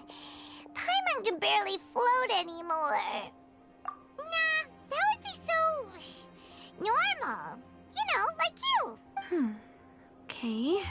As for expenses this month, we're left with... Hey, Navia! What are you doing over there? Oh, nothing. It was just a meal, you know? Nothing the Spina di Rosula can't cover. Let's get ready to try to meet the Hydro Archon again. Bye,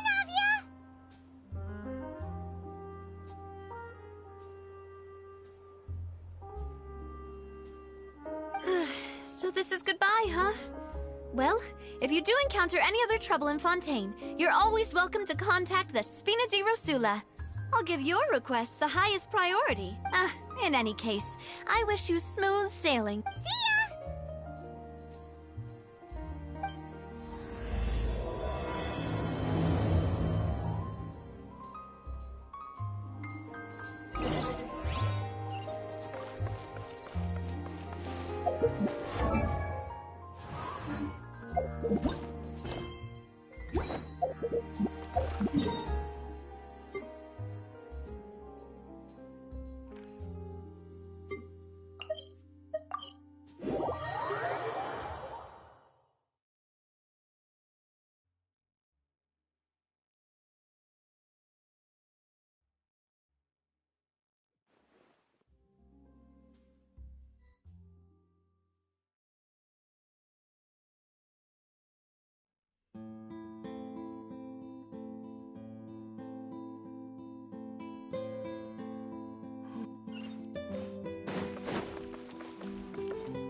Relax.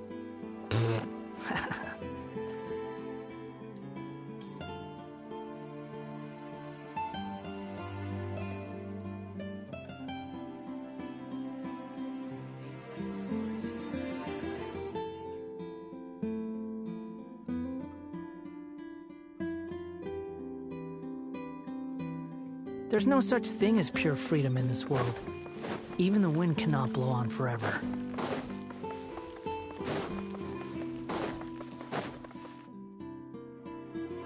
There aren't many people around anymore. Looks like that boat we took to Araneas might have been the last one. Vache. Looks like we're back here again. Huh? Traveler? Are you hearing voices again? Ugh. That's kinda spooky. Vache? Vache. Hey, why are you still walking towards it? There might be something nasty in the water. Huh? Hang on. Paimon can kinda hear a voice. It's calling for Vache, right? Hey, traveler? Stop walking! Come on, wake up!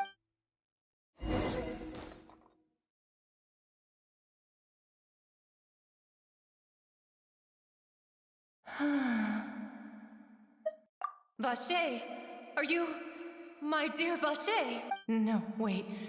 You seem to be someone else. Do you know Vache? Wait. Who am I? I'm very sorry. I fear I do not know. My memories feel like they have been washed away like a flood. So many fragments dissolved amidst the tide, never to be recovered. How much have I lost? How many things that I once held dear while on land have I since forgotten? Yes, that is what I was once. But now, I am but the consciousness of one who is lost, therefore. I do not know how I came to be like this either. I only vaguely remember being covered in light blue water, and then all grew dim. I also remember going to many places. I loved adventure, loved exploring places of peril. No matter where I went, Vacher would go with me.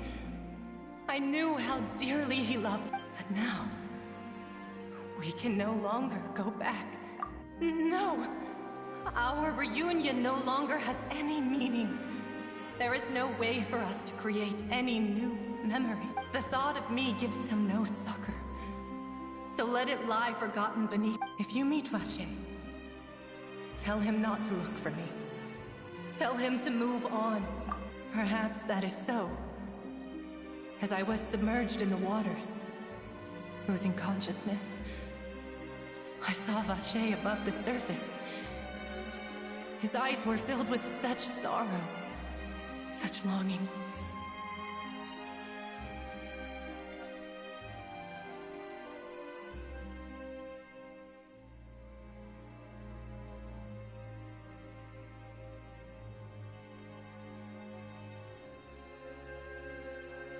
If only I could have comforted him, told him that I did not suffer. Indeed, I had felt a great warmth.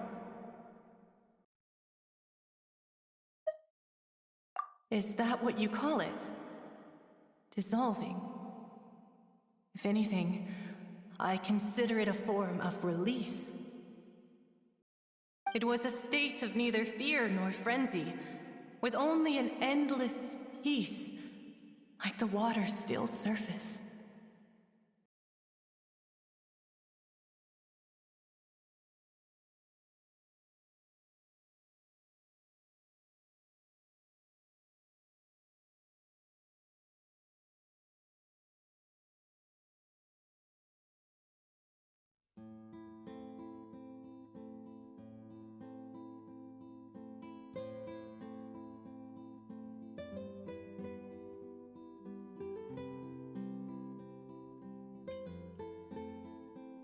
I could also liken it to being a thirsty person who drinks water for the first time, and only then sees how they have lived for so long in a world of endless want and anxiety. I think I hear your companion. It's time for you to go, I think. Farewell, then. I am glad that you were able to sense my presence. Remember, if you see Vacher, tell him not to seek me out any longer.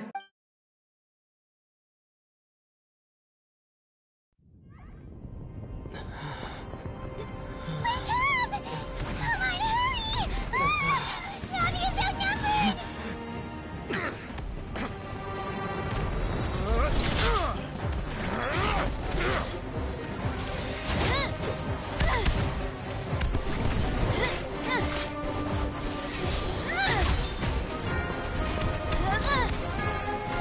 Demoiselle, look out!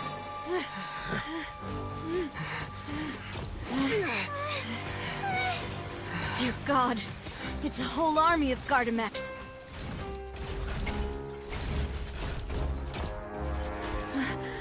Chlorand?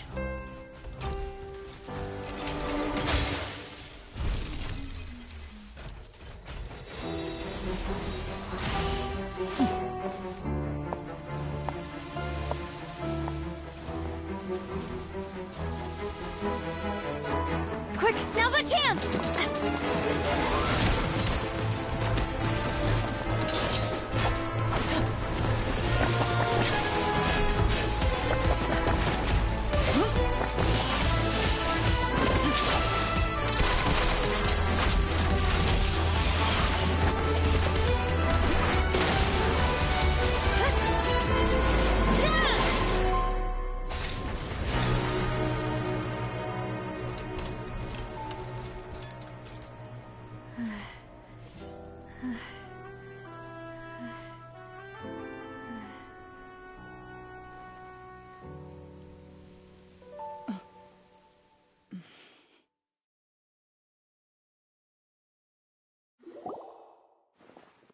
should thank you for lending us your sword there, Clarand. But before I do so, could you explain how you managed to show up here? I followed you.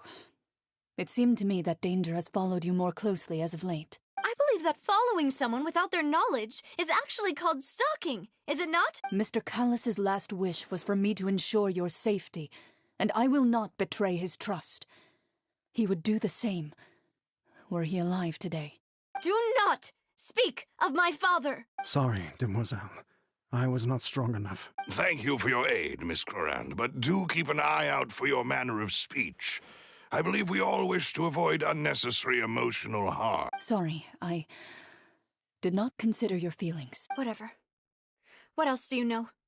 How did you come to the conclusion that I'd be in grave danger? I doubt I know much more than you, but I believe that the mastermind behind the serial disappearances is very powerful. Your performance tonight will almost certainly attract their attention.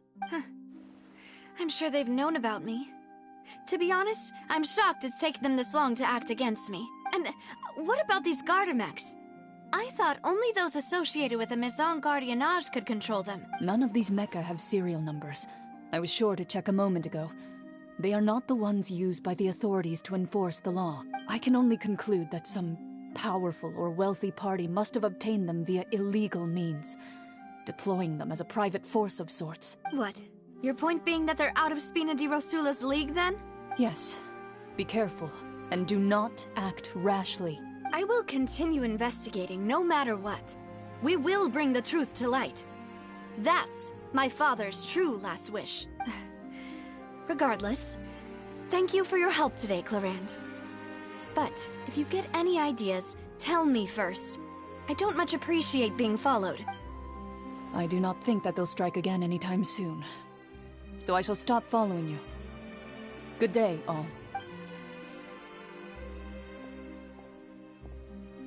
Right.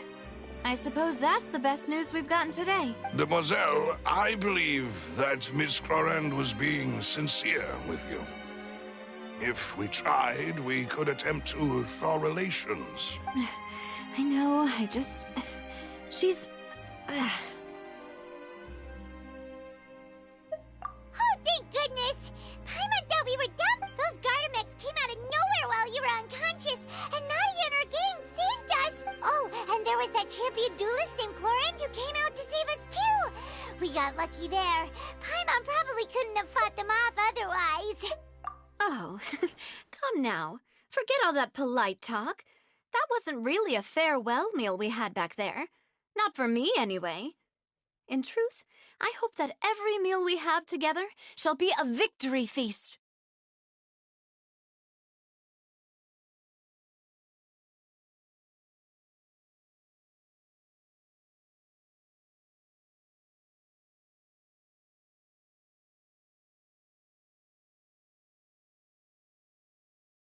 As such, we're still partners.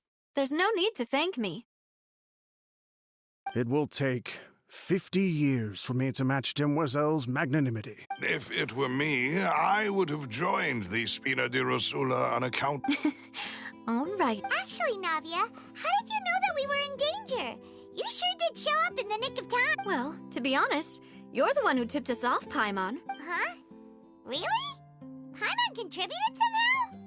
Ooh, Paimon's even more amazing than she thought! Yes, all thanks to you grabbing my drink by mistake.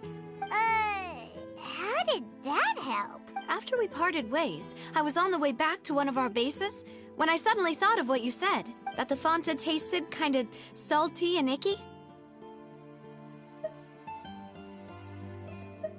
Fonta only comes in sweet flavors, so how could it have tasted salty? The color of the drink, if I recall, had also been a bit off. So the Fonta had been spiked with water from the primordial sea? Yes. So, if you hadn't drunk that cup for me... Spina di Rosula is preparing the grandest of awards for you as we speak for saving the boss. Huh? Really? I sent people to Hotel de Boer to investigate, but whoever did this left no trace at all. That's when I figured out that you might be in danger, and hurried here as quickly as I could. But Why would they go after us, too? All we did was defend Lyney in court and help clear his name. Ugh, now we're caught up in this mess, too, aren't we?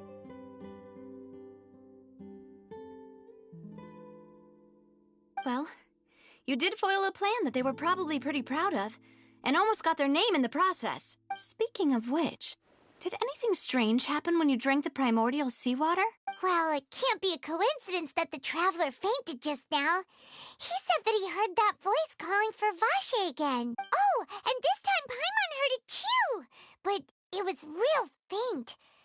Does this situation have to do with the primordial seawater then?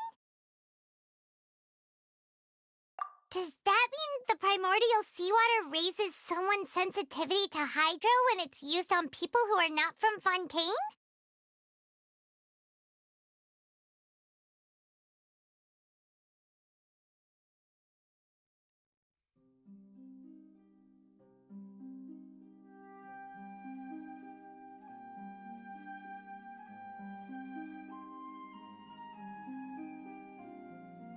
That doesn't sound like too much of a bad thing, to be honest. New intel? While you were out cold? Well, let's hear it, shall we? Oh, that is important.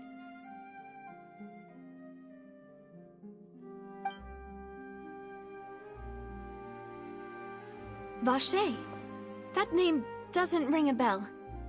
I suppose he hasn't stepped forward as a witness in court lately. Since he saw that young woman dissolve, he was at least at the crime scene, but he never gave testimony or any information regarding people dissolving in the primordial seawater.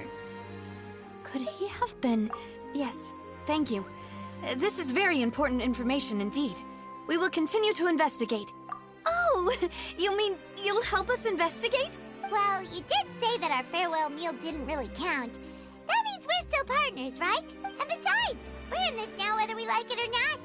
You're not gonna let those people who targeted us get off the hook so easily, are you, Traveler?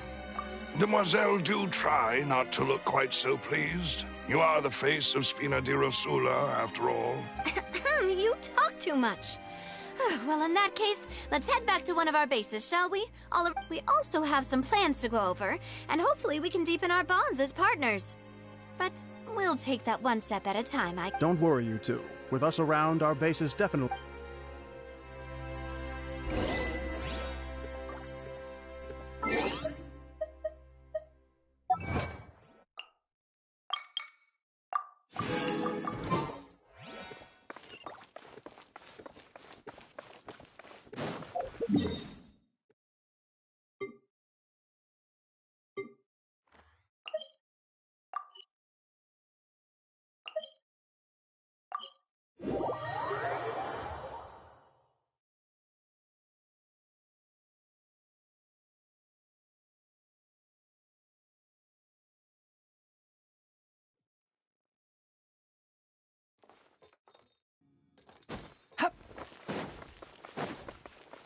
Quit following me.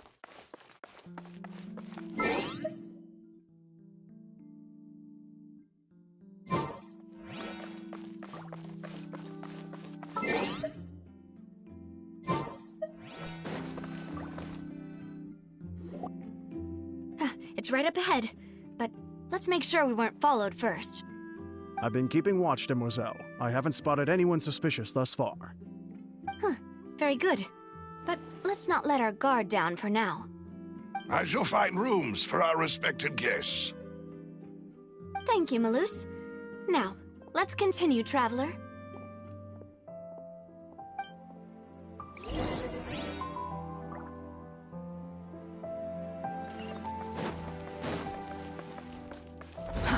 Too slow.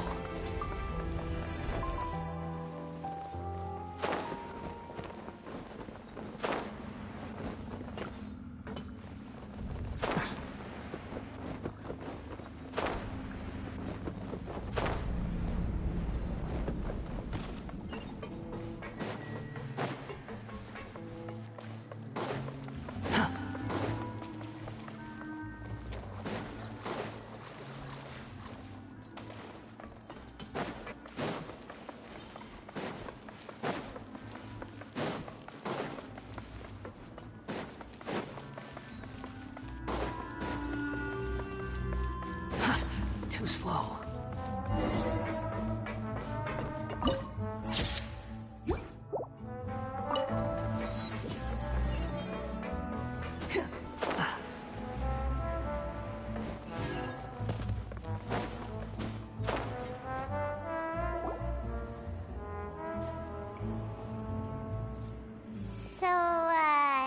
This is your base? It's not quite what Paimon imagined. Your accommodations have been arranged. Under the present circumstances, I can confidently say it's the best we have.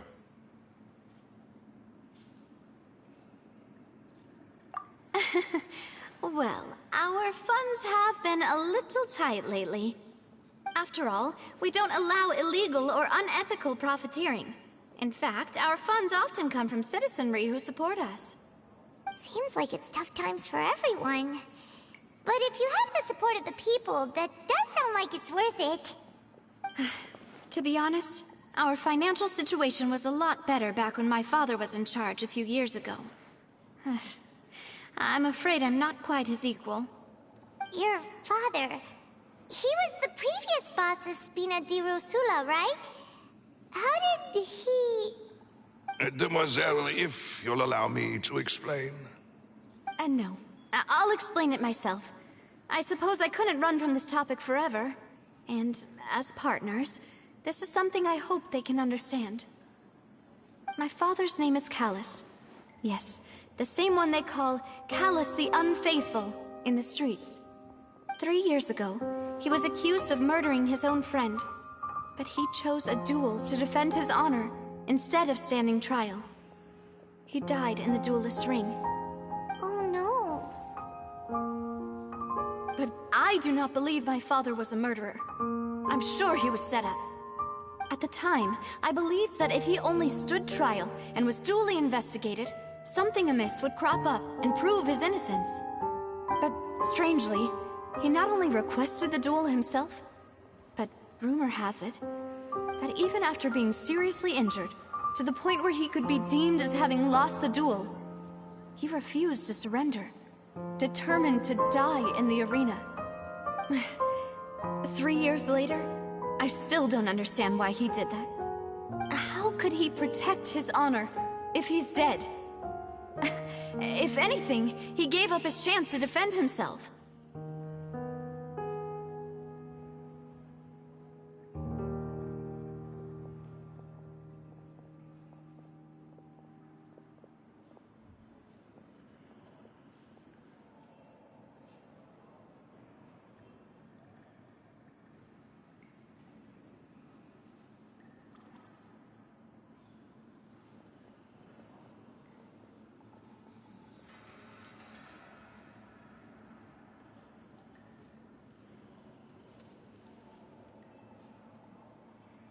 The closest piece of info I have is that my father had been investigating the serial disappearances case at the time of his death.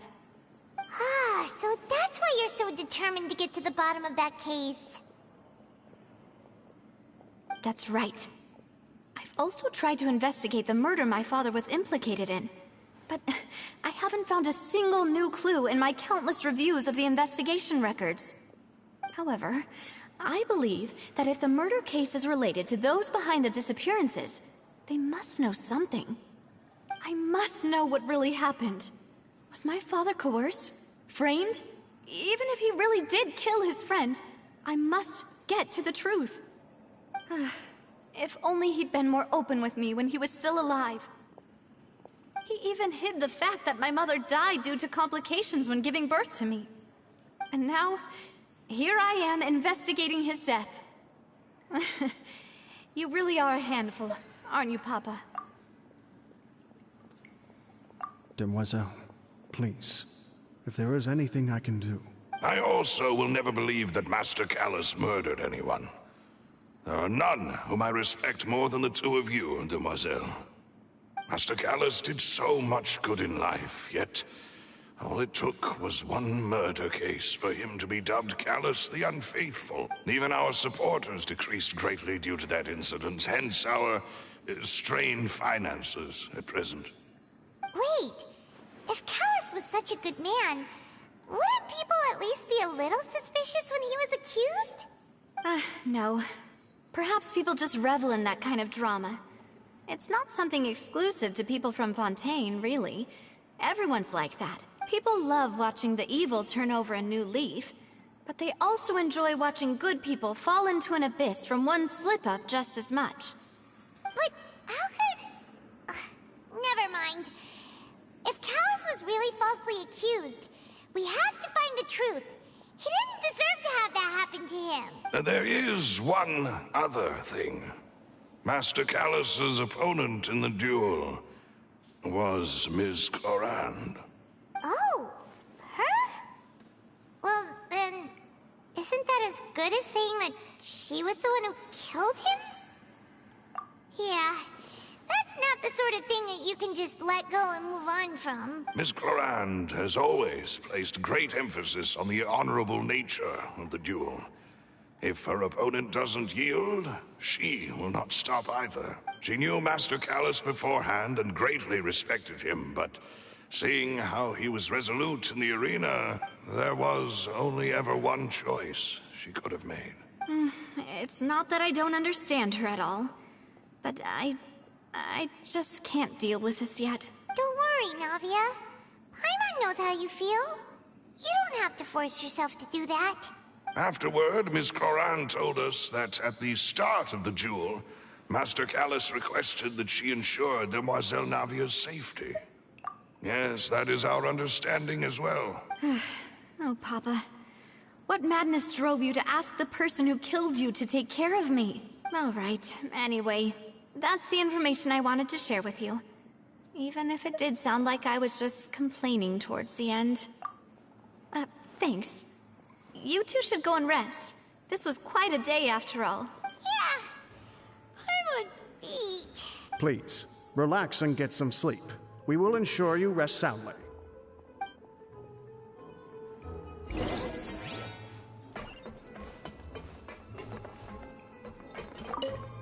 Whether it be responsibility for Spina di Rosula or Master Callus's death, this won't do.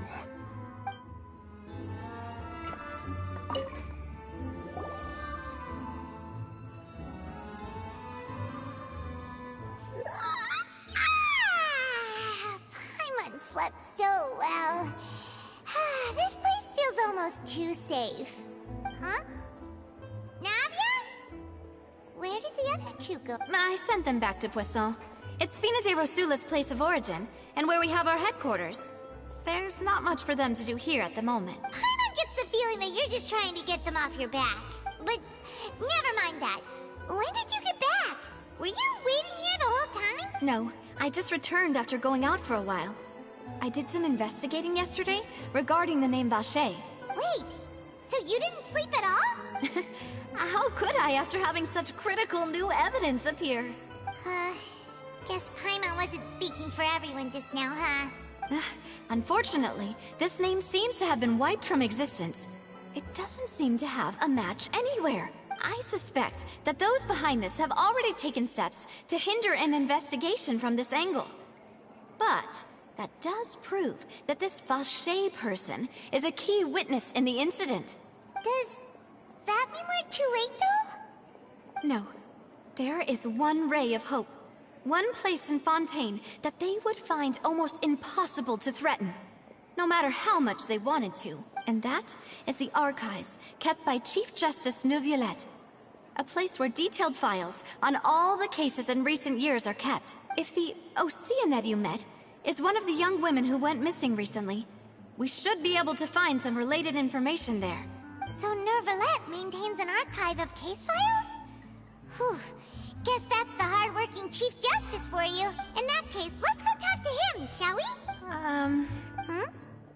Aren't you coming along, Navia? Did you get tired? No, it's nothing. Let's go see the Honorable Chief Justice.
The palais is right up ahead.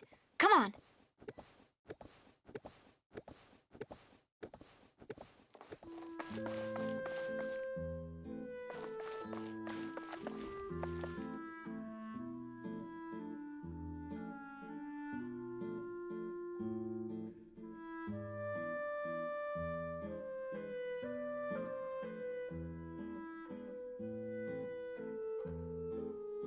I have to keep an eye on the deployment of guards at all times.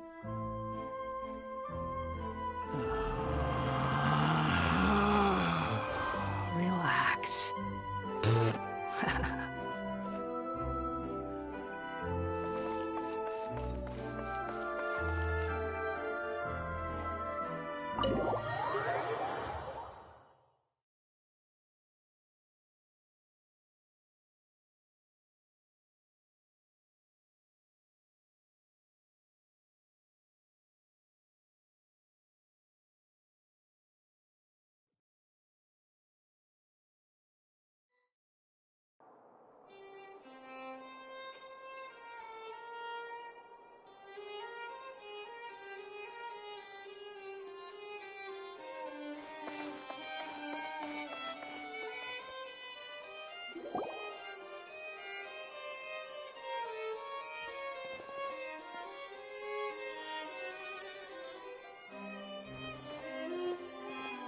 Halt! Please state your business here. The Chief Justice is presently occupied with official matters. Huh. This place does look pretty heavily guarded. Guess that proves that Nervalet's files are really secure. Hey, don't you recognize us? Huh? Who are you? Just to be clear, I don't care who you are or who you might be related to. Our rules make no exceptions. See? They've got great discipline, too. Yep. Paimon can tell. If you're here just to crack jokes, I can point you towards the exit. Unlike some, we're busy, so please leave if you don't have a reason to be here. No. What I meant to say is, shouldn't you remember us from a few days ago? We were at the trial of the great magician Lyney. Oh, yes, I remember. I read about it in the Steambird. You must be Lyney's attorneys. It's all coming back to me now. We're here today to report and archive some information on a follow-up case. Huh. Is that even a thing? Of course. Don't worry. We're here on official business. You can trust us. All right then, I'll let you through. The Chief Justice is just inside. Thanks so much.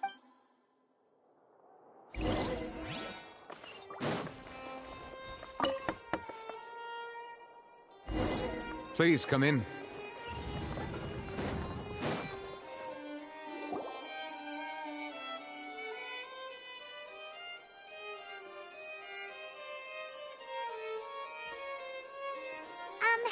Sorry to barge in, Monsieur Nervalet.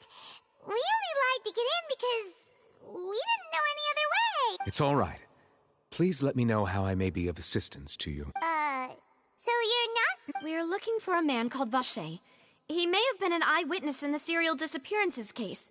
If we can find him, we may be able to unearth some key information on the case. Ah, I see. In that case, please wait here a moment while I browse through the files.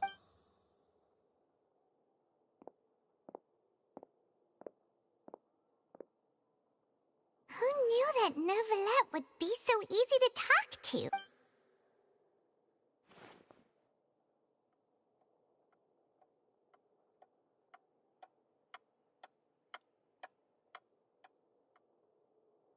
Unfortunately, I'm quite certain that no one by the name of Vacher has been involved in any case, criminal or civil, in the past several years. There are no records of him either in the files or in my memory. Traveler, what if it was really just a dream? Is that so? All right then. Thank you so much, Monsieur Nervalet. We'll take our leave now. Ahem.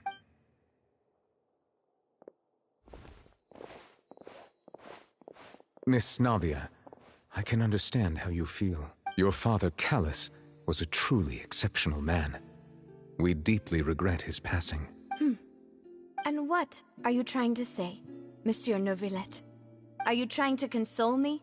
Extend your sympathy? Or just express some tendril of regret. No. You are not trying to do any of that. I can hear it in your voice. There's no emotion behind your words. You only said those things because you felt like you should. It's just like last time. After my father took his place in the duelist ring, I pushed through the guards to talk to you as a last resort. You even told me then that you thought there was something fishy with the case, yet you still allowed the duel to go ahead. In your eyes, the value of a human life is nothing compared to those cold laws you hold so dear. If you truly regret my father's death, then why didn't you call a stop to the duel? Why didn't you give me the power to stop him from throwing his life away? Why did you just let him die, despised and hated by all? Everything was hanging on a thread at that moment. Just the tiniest effort could have changed everything. There are still so many things I never got to tell him. So many questions he still owes me answers to. If you really have no heart, then just look me in the eyes. I'm sorry, Miss Navia. You and my father are truly alike. You keep all kinds of things in your heart and never say a word to anyone. It's not so much that you can't feel, but that you would never express anything. Oh well. In any case, everyone already knows full well My apologies for taking my emotions out on you, Monsieur Chief Justice. Let's go, Traveler and Paimon.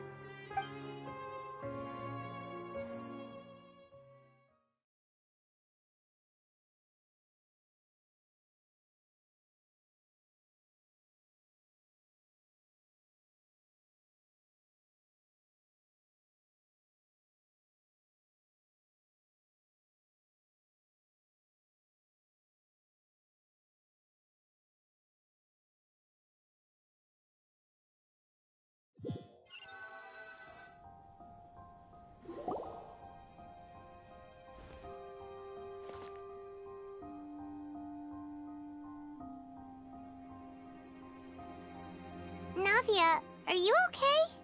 I'm fine. Rain. It's raining. You're right. Wasn't it still sunny when we went into the building? And there shouldn't be any active trials today. How strange. Now that I think of it, on the day my father was convicted of murder, it was also raining. What is it? Did you think of something? Yeah, he was outside. It was uncovered and the rain could fall there. Why? Do you think the rain could have affected the crime scene? That thought has occurred to us before. We've even expanded the search area to try to account for that, but didn't find anything of value. Oh? Wait. You don't mean... So you're saying that the true murderer could have been turned into water? And then got washed away with the rain? Yeah. And if that's what had happened, then no one would have believed your dad, even if he explained what he saw to the authorities. I really think I found a true genius for a partner. You're completely right. How did I not connect the dots earlier? All right, let's go to Poisson. With this new lead in mind, we'll get to the bottom of my father's case for sure. Yeah, we're gonna make progress for sure this time. Do you want to go with me now? Or do you... Great.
following me. Hup.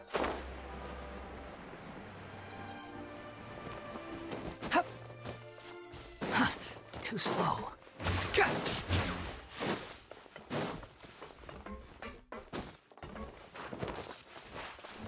Squall Fury.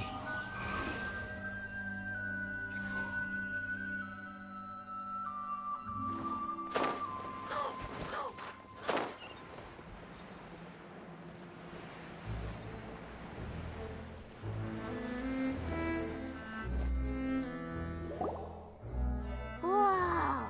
What a huge ship! Why would a ship be anchored at a place like this? There's no need to be so surprised. While it may look like a ship, it's actually Spina di Rosula's headquarters. My father was the one who asked for it to be built like this.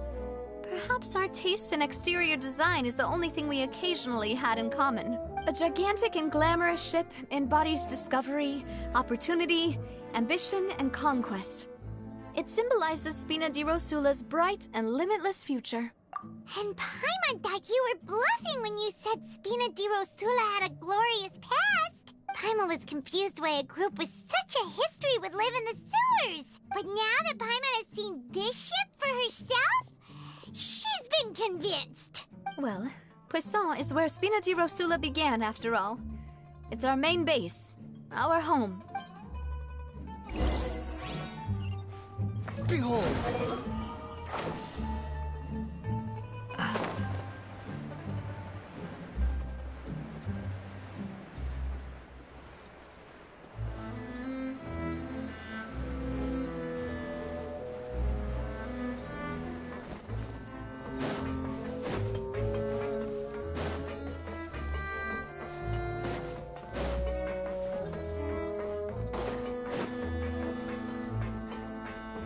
Quit following me. Huh. Too slow.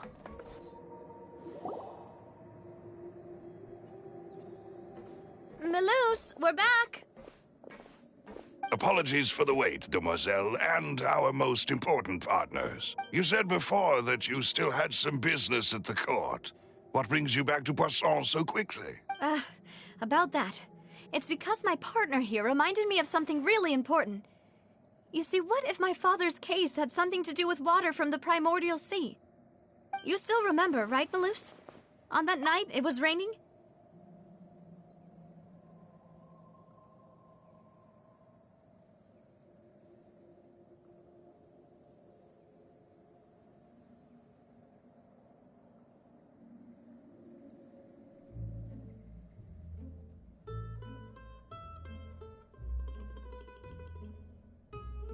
Yes, the case was quite similar to that of Mr. Lyney's. Both were what you'd call impossible murders. Could you tell us a bit more about what happened before?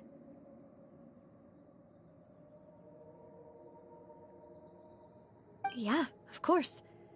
Many years ago, something called synth began to gain popularity in Poisson.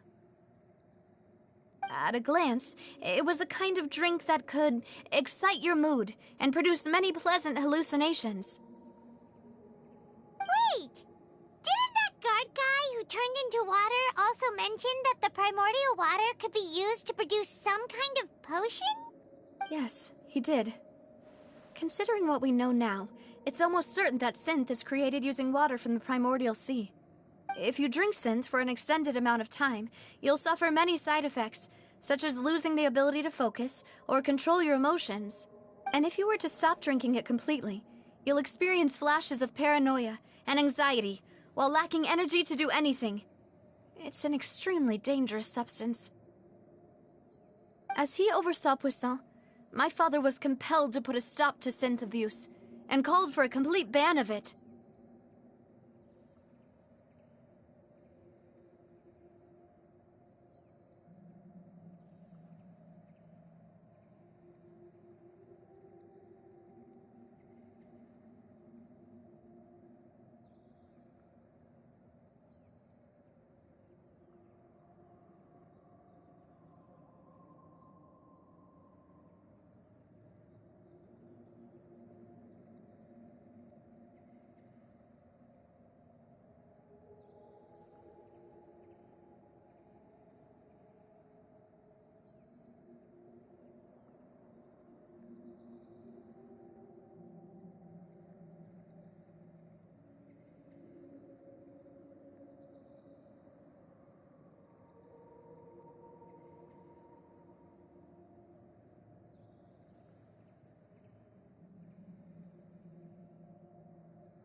Boss's uncompromising attitude incurred the synth vendor's wrath, but no matter how much they threatened or bribed him, he refused to yield. Not only that, Boss became determined to find the mastermind behind the synth operation and put an end to the problem once and for all. Yes, but the enemy was very cunning. So he could never get anything out of the dealers, all of whom only sold the stuff and weren't privy to the rest of the operation.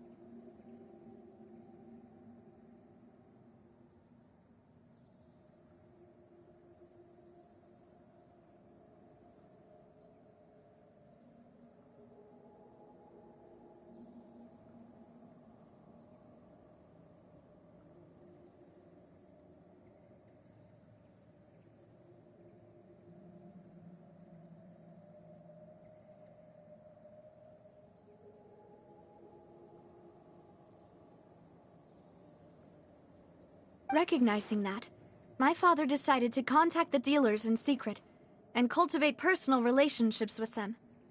Finally, he was able to convince someone to become his informant. The man's name was Jacques. He felt greatly ashamed about his work after seeing many families destroyed by synth abuse. That night, my father hosted a banquet at his countryside estate. He planned to meet up and exchange information with Jacques over some food. But then, we heard 2 gunshots from the courtyard. We raced to the scene and found my father, still holding a gun, and Jacques, who was already dead on the ground.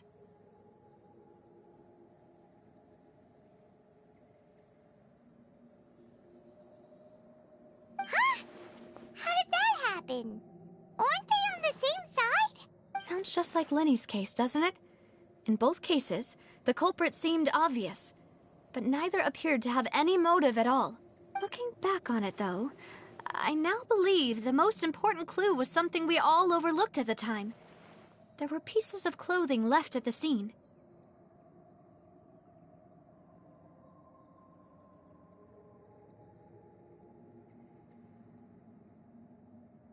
Precisely.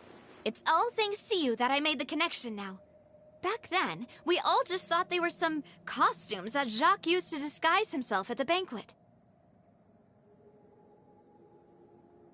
But, considering it now, it's almost certain that they belong to a third person at the scene. With one extra person, we'll also need to reconsider why the 2 shots were fired. You're right. We still don't know what happened. But my intuition tells me that we're on the right track to figuring it all out. I'm finally headed towards the truth.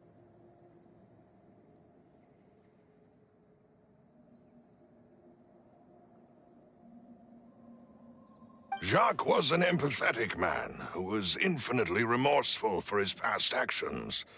It's unlikely that he turned on Boss with 0 warning.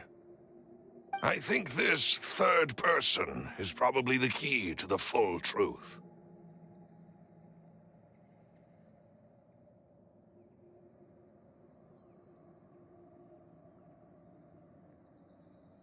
On that note, however, even though this will not please you, demoiselle, as your and your father's butler, I must still offer a word of warning. Our opponent is insidious and cruel. They are extremely difficult to deal with, and Boss has already lost his life trying to bring them to justice. Even though Spina de Rosula has lost most of its former glory, Poisson has welcomed a new time of peace, and we have been allowed to live out our lives. There is no need to follow your father's path. It would be both wise and in line with Boss's wishes to step back and give up on the case. If that's indeed what he wished for, then he should have told me that himself. Was I not the closest person to him? And yet, I was the one most kept in the dark. What was the point of him dying without sharing any of the secrets he knew? Did he manage to protect anything in the end? Synth is still here. Callus the Unfaithful is still his epithet. And Spina di Rosula is barely getting by. Nothing has changed. Did he think I'd just accept his meaningless death and live out my life just as meaninglessly? I've never accepted that. Ever. Not since that day, and certainly not now. I want to find out the real answer for everyone's sake. For the missing girls, for the victims, and for myself. Navia. This is indeed the best moment to act. Your partner appears to be quite reliable, and more importantly, Demoiselle, I think you're also ready to take this on. So you do know something else, Malus? Yes, I do. In fact, even before that banquet, Boss already knew of the connection between Synth and the serial disappearances case. But what drove all the tensions to the boiling point was the revelation that you, Demoiselle, had been selected as the next target to disappear.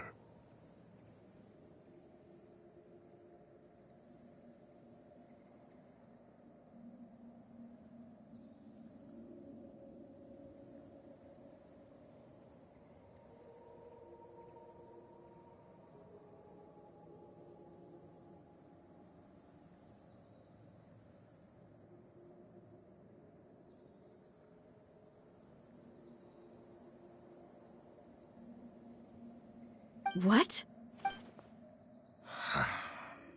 Boss also didn't tell you that he had been diagnosed with a rare illness. The doctors told him that he had no more than 5 years left to live, and the serial disappearances case caused him great anxiety. 5 years was nowhere near enough time to resolve this long-standing conflict. But once he passed away, all the danger would pass on to you. Knowing all of this, he decided to use one final intimidation tactic before his death. He claimed to have already gotten his hands on some key incriminating evidence for the other side, and even told some members of Spina di Rosula about the details. But as long as you remained safe, he would not share the evidence with the public. If something were to happen to you, then he and all those he told would immediately expose all they knew about Synth and the disappeared victims. Right, so nobody would be able to get off scot-free. As we've seen, Boss's tactic has worked. Even though Boss has been gone for a long time, the other side has not tried to take Demoiselle's life. No, I don't believe it. He never appeared to look sick to me. No father wants their daughter to see them weak and haggard, especially someone as proud as Boss. To him, dying in a duel and suffering lasting dishonor as the unfaithful was still far preferable than losing face in front of his daughter. So he chose to die in silence, so that he could protect me. I'm afraid you're not understanding this correctly, Demoiselle. What Boss wanted to hand to you was not a parasol, but a sword. If Boss's spirit could hear you telling me that you want to find the answer for the sake of everyone involved, I'm sure he'd be extremely proud. That fool. Couldn't he have just given it to me straight? No.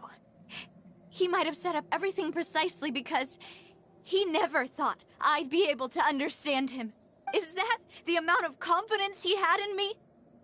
And what if I was never able to make it to where I am now? Yeah. I suppose that's true. With the way he'd set things up, if I had wanted, I could have just lived out my life without a care in the world.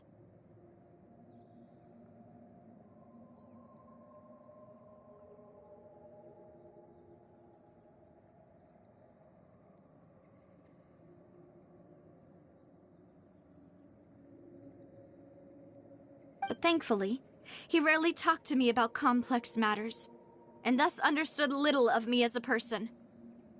In this case, he really didn't need to give me an easy way out. Malus, what was the key evidence that he shared with you?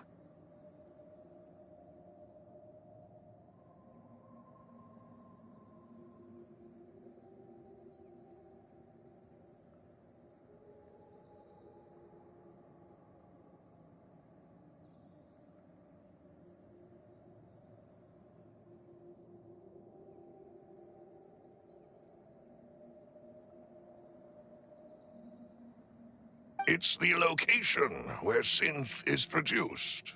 Essentially, it's the enemy's headquarters. When he was threatening the enemy, Boss didn't share the specifics of the incriminating evidence he found. But if you want to use it against the enemy, you'll still have to take several things into consideration. Why? If we know where the place is, can't we just go storming in? You mustn't forget that we're fighting against a mysterious and dangerous organization that's been in operation for decades. There's no telling what might be lying in wait at their headquarters. We also have no idea what kind of evidence we may be able to find inside, nor what people we may be able to capture. But a single visit to their headquarters will be tantamount to a formal declaration of war.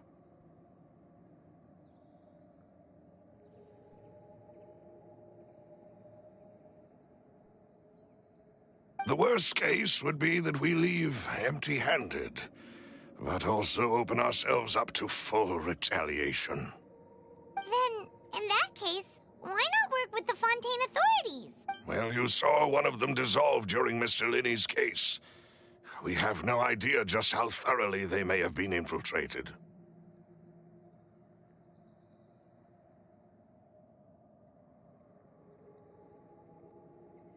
Huh. That's true. Seems my father really had no choice. But things are different now. It should be a lot easier to prove the other side's guilt, now that we've connected Synth with the disappearances case. You sound like you've put a lot of thought into this, Malus. I am the butler, after all. I live but to serve the boss and Demoiselle's will. I've always been willing to take on any kind of risk for your sake. But considering my relative lack of ability, I've spent my time keeping secrets, performing basic investigations, and waiting for the right time to come. Thank you for all of that, Malus. Have you discovered anything new in the past few years? Let me think. One conclusion I came to was that the enemy must be quite familiar with Spina di Rosula, or at least have an informant planted here. When I announced orders to the organization's members on Demoiselle's behalf, I used to deliberately keep a few people in the dark and observe the reactions of the synth vendors. If the vendors didn't change their plans, then the individuals informed of our orders must be innocent. If the vendors packed up and fled, however, then someone must have given them the news. After several rounds of testing and investigative tracing, I've narrowed the suspect list down to 3 people. The first is Florent, Spina di Rosula's senior advisor. Huh? Florent? Yes, surprising, isn't it? He was one of the people Boss trusted the most, which also means that he was someone who understood Boss really well. Thanks to his position within Boss's innermost circle, he always knew our upcoming plans and could thus avoid capture this whole time. There's someone else like him too. Marcel, the head of Confrérie of Cabrières. Uncle Marcel. It's a guild in Poisson. Boss helped it to grow to its current size and prominence. In the beginning, they were only reselling some daily goods, but now they're one of the richest guilds around, with a lot of business connections in the city. So, they're like a sister organization of Spina di Rosula? Yes, you can say that. When we were fighting against the synth dealers, they provided us with plenty of support. It's a bit difficult to imagine someone using their own money to hunt down themselves. The final suspect is Thierry, the man responsible for coordinating information between Spina di Rosula and the guards. Although the guards mostly leave us to our own devices, there are still many activities we have to report to the local authority. Since Thierry is always in the know about our current activities, he could theoretically always plan one step ahead. I see. These are all people who I communicate with quite regularly. To think that the enemy we've been fighting against has been right next to me all along, among those I trust the most. It's almost too hard to believe.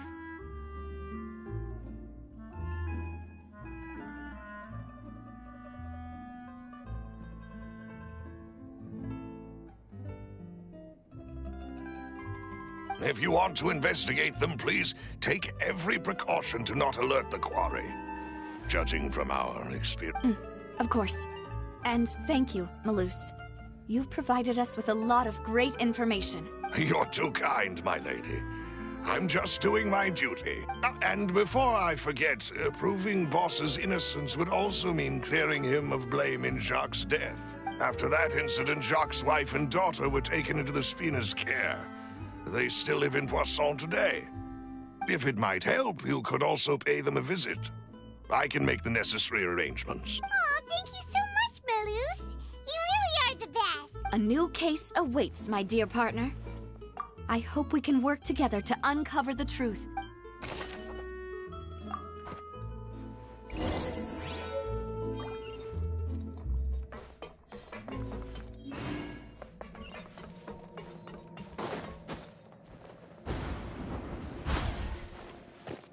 Squall and Fury.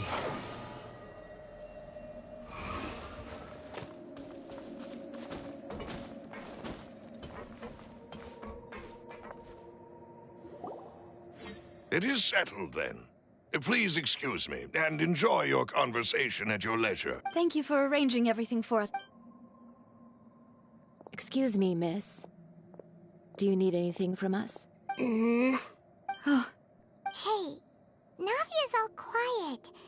This isn't like her at all. I'm sorry that I only came to visit after all this time. After what happened, I didn't know how I was supposed to face the two of you. Ah, if it's about that, there's no need to apologize. After my husband died, Spina di Rosula sent us a lot of mora and support. I understood your guilt and apology to be genuine. But aren't all of those things nothing compared to the loss of Jacques? I can understand the kind of pain that comes with losing a father so needlessly. You don't understand at all.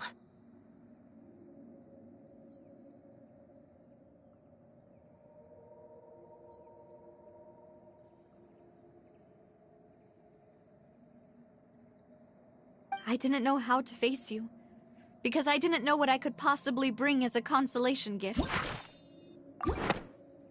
I know only the full truth could bring closure to you. And to all of us. I'm sorry. I appreciate the sentiment, but you don't have to carry all that guilt.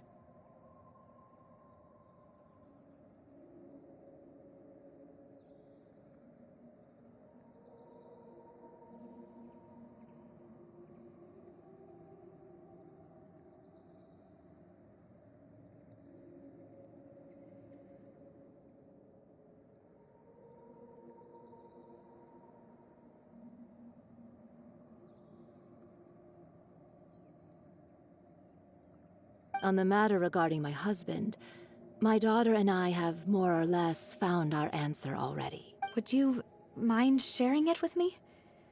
I really can't believe that my father could ever bring himself to shoot Jacques. I always knew that my husband's money was earned through others' suffering. He told me countless times that if he could turn back the clock, he would never go into the synth business again. He had many regrets, and felt that he took the idea of providing for his family too literally. For the longest time, he thought mora was everything. So when Mr. Callis came to him with a proposal, he accepted it almost immediately. He tried to be as careful as he could, but even so, he was still found out by the higher-ups. They found out about his betrayal? Papa didn't say that exactly, but Papa did tell me that I should never be ungrateful. Before he left that day, he told me that he had no choice. It was only later that I realized it was his final farewell to the two of us. I don't know that for sure, but you could say that's the conclusion I eventually came to. Which is why I'm the one who should feel guilty. Callus had always taken great care of us, both when he was still alive and after he passed away. Even if he fired the shot that killed my husband, it was likely in self-defense. It is impossible for me to hate him for what he had done. But Mama, why is Papa still the bad guy if he did the right thing? Papa always wanted to be a good man, so why did he have to do a bad thing in the end? Well, things aren't always as they seem. You still feel like your Papa was a good man, right? Yeah. Papa was a really good man. The best in the whole world. Then you should hold on to that. If a good man had to do a bad thing, then he must have had his reasons, regardless of whether he left you a parasol or a sword. He must have done so to give you a better life. Oh.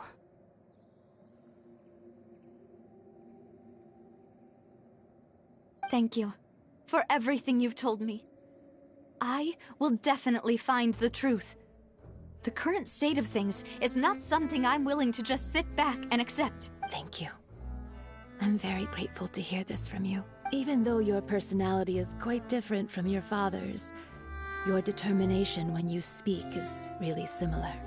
You really think so? That's the first time anyone said that to me.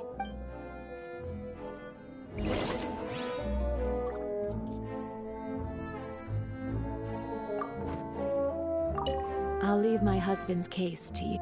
Thank you, Miss Spina, and Miss Spina's friend. Are you okay, Navia? I'm fine. Don't worry. Let's investigate the 3 suspects next. Florent should be nearby, and we should be able to find Thierry and Uncle Marcel in the city. I'll get myself together on the way, so please don't worry.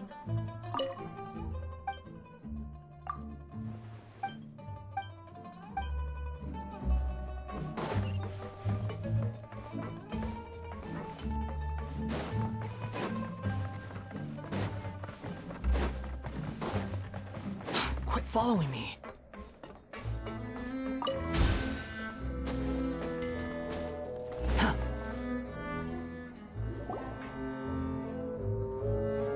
Greetings, boss.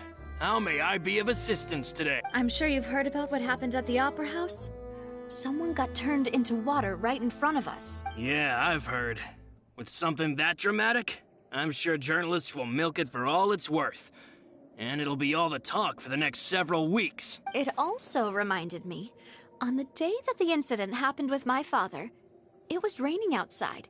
And we found some clothes left at the scene. After my partner here put the dots together for me, I feel like we should try to reopen his case. Can you do me a favor and try to recall what happened that night? Let me think. Mr. Callus was feeling pretty upbeat that day. So he was drinking and bantering away with us at the table. After that, he told us that he wanted to go get some fresh air. So we let him go without thinking much of it.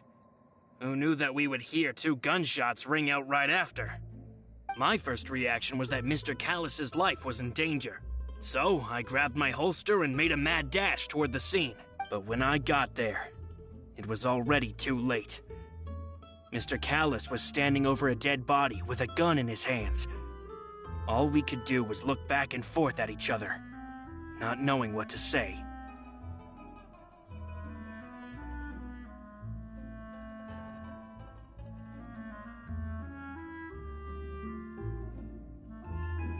So you also remember 2 gunshots then? Indeed. The guards said that the first shot didn't hit anyone, while the second killed Jacques. But I've never really bought that explanation. Reason being, Mr. Callus had left his gun on the table. I even made sure to confirm that before running to the scene. But according to the guards, that doesn't mean he couldn't have had other guns on his person. About the clothes left at the scene that you mentioned, do you think there was a 3rd person there who was turned into water? At least from our perspective, my father had no reason to kill. So he would also have no reason to bring an extra gun with him. The gun he was holding, Probably belonged to Jacques, or a third person on the scene. Yeah, that makes a lot of sense. So you're saying Mr. Callus ended up with the gun because he seized it from one of the other guys? But hold on. If that's what had happened, then why didn't he share the truth with any of us? He didn't even want to face the Oratrice machine, and chose instead to prove his honor in a duel. Did he lose all faith in the courts after seeing someone dissolve right in front of his eyes? About that, Malus told me a thing or two. So, I think I can understand why he committed to the duel. I'll tell you everything, once the whole truth has been revealed. I understand. Then, I'll leave Mr. Callus's honor in your hands, boss. And if I may just say one more thing. The whole Callus the Unfaithful epithet has been a thorn in my side since the day it was invented. Many people have laughed at me for still calling him Mr. Callus, even after so many years have passed. But it was Mr. Callus's trust that allowed me to rise through the ranks of Spina di Rosula and live the life I lead today, no matter what others might say. He'll always be the man I respect the most. And he'll always be my boss. Don't worry. I will definitely find the truth. You and all our other comrades at the Spina deserve to know the truth as well.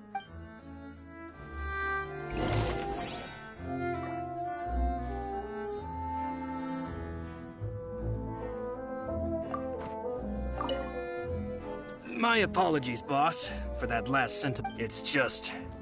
many years have passed while I've held my tongue.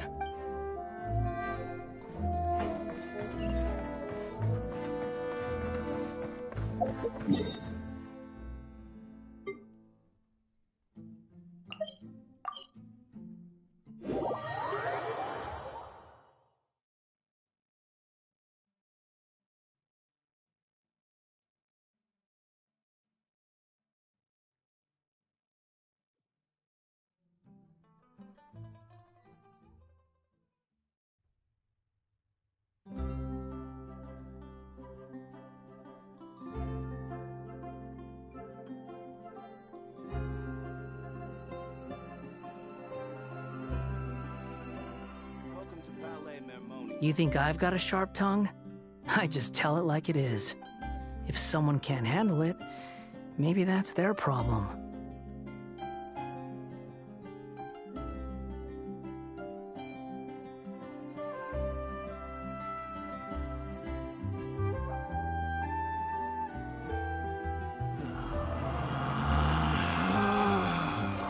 Relax.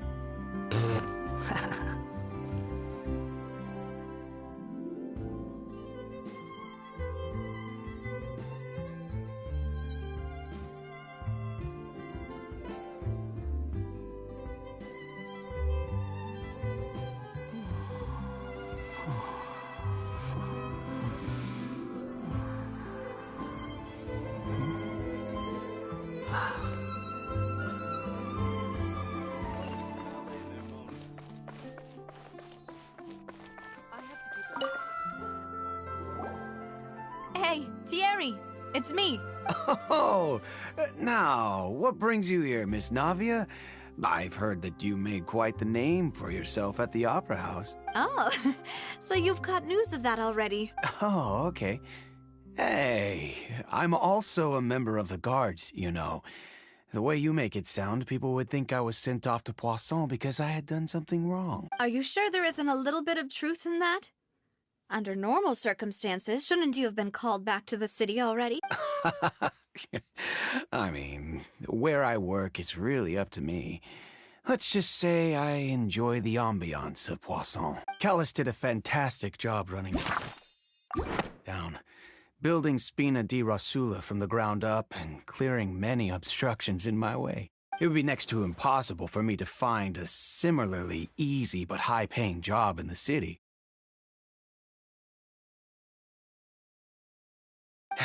Anyway, enough chit-chat. Are these two friends of yours? You, here for some formal business? Yes. These two are my partners. What happened at the Opera House made us realize that Lyney's case and my father's may be related. We're trying to reinvestigate the details of my father's old case. Ah, I get it. You think there might be more to the case now that we know people can be dissolved into water, right? I was also flabbergasted when I first heard of it. If you want to go through the original files from your father's case, I can help you look for them.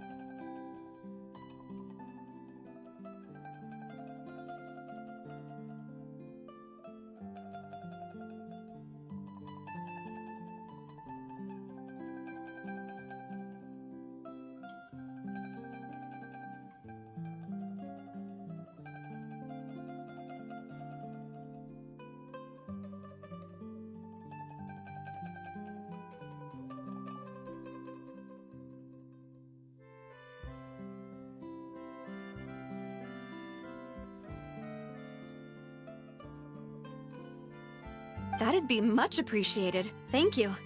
Actually, I have another question. Do you have the authority to dispatch Gardamex? Of course. Without them, I couldn't possibly handle Poisson on my own. Why do you ask? We definitely can't use them to forcefully get more evidence for your father's case. Well, you see, just recently, we were attacked by a horde of unnumbered Gardamex in the city. So, if you hypothetically wanted to do something against me, all you would need to do was get rid of the mecha serial numbers and send them after me. Then you think too highly of my abilities. Dispatching mecha is very different from controlling them. If I had to make an analogy, when you order a dish, the chef will make it for you.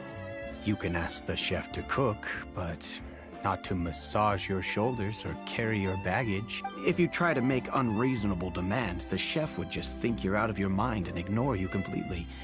The same goes for me and my garden. Removing a serial number is also not as easy as you might think. There are a lot of complex steps to it, and it's almost impossible to keep it a secret. So I can promise you, those mecha were definitely private units. They're certainly not cheap. So, whoever their owner is must be super rich, powerful, or both. Now that you mention it, though, being in the synth business would definitely be profitable enough to afford this. Oh, then you're officially in the clear, Thierry. Oh, well, thank you for the vote of confidence, Navia. Jokes aside, I'd like to wish you all the best with your investigation. I'll be staying in the city for a little while, so just come find me if you need any support from the guards.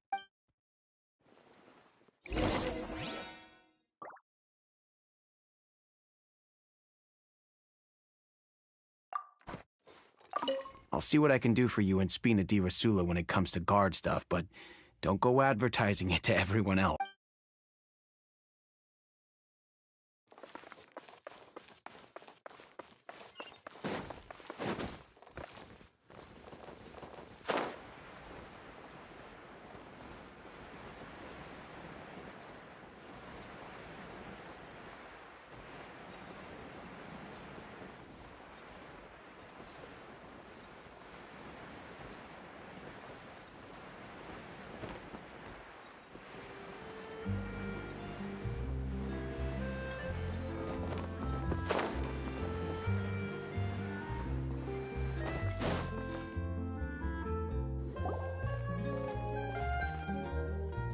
Hello.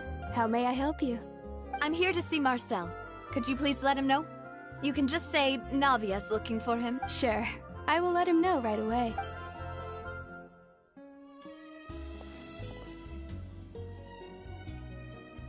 Navia, hello. Sorry to keep you waiting. I'm not as young as I used to be, so my legs are giving out a bit. Oh, it's all right, Uncle Marcel. I just wanted to talk to you briefly about what happened in the Opera House. I'm sure you saw everything too, right?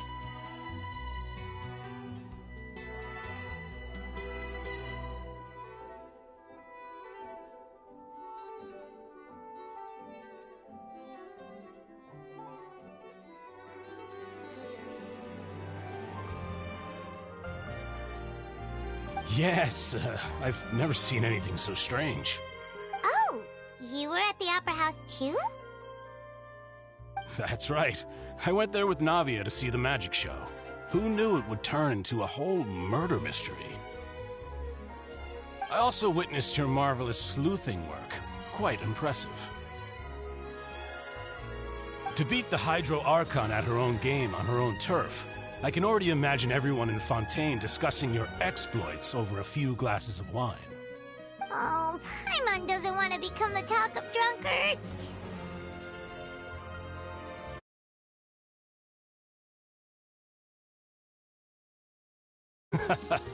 Apologies. It's just how Fontaine is as a nation.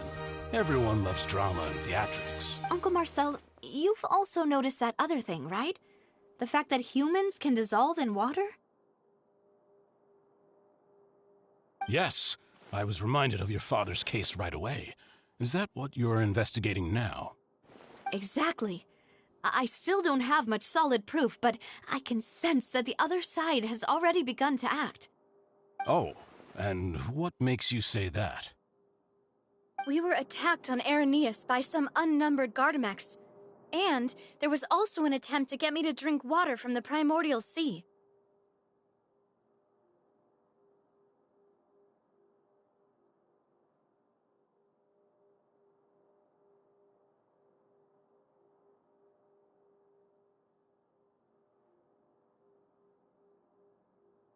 If not for the vigilance of my partner, I probably wouldn't even be here talking to you right now. Oh, you're giving us too much credit. Wasn't it you? Alas, it seems things are heating up again. The peace that Callus sought so dearly will soon become a thing of the past. But rest assured, Navia, Poisson will always remain a safe haven for you. If you're scared, you can always return there. If anyone dares to lay their hands on you there, the Confrérie of Cabrières will use its funds to the last Mora to bring them to justice. Thank you, Uncle Marcel. But I don't intend to go into hiding. I'm going to strike while the iron's hot. Do you have any new thoughts on my father's case? About that. Sorry, my age is catching up with me. So it'll take... The Confrérie was responsible for that banquet. So I was out and about the whole time, making sure things were running smoothly. I didn't even have the time to drink with the guests. Then I heard the sound of a gunshot, and the rest was history. Oh, it's okay. No need to push yourself. We'll ask around some more, see if there are any valuable clues elsewhere. Sounds good. Just let me know if you ever need Mora. All my wealth comes from Callus's patronage and support. I'll spend however much it takes to clear his name.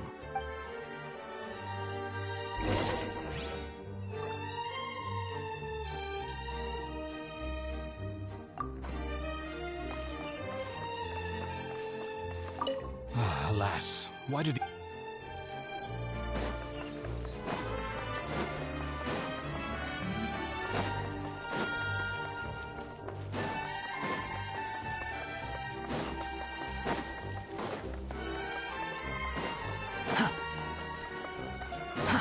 Too slow.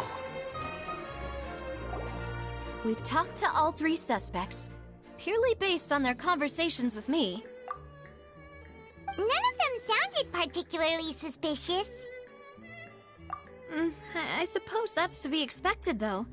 If a single conversation's all that's needed to find them out, then my father wouldn't have needed to investigate the case for so many years. Anyway, even though we didn't make a breakthrough, let's still compile what we were able to find. But where should we start?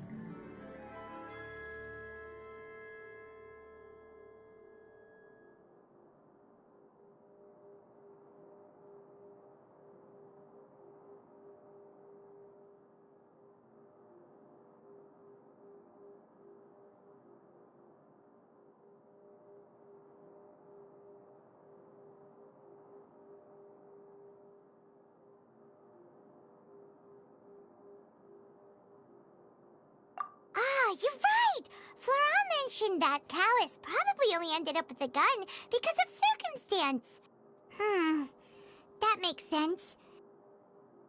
According to Jacques' family members, he already told them that he had been discovered, and that he had no choice before he left home that day.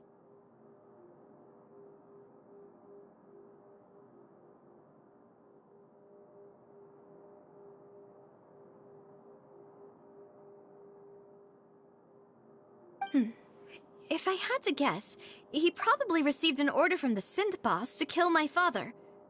Had he refused, he and his family's lives would have been forfeit. So, Jacques fired the first shot?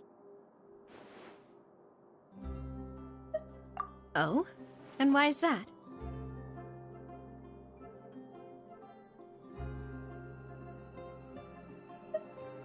Ooh, that's a good point.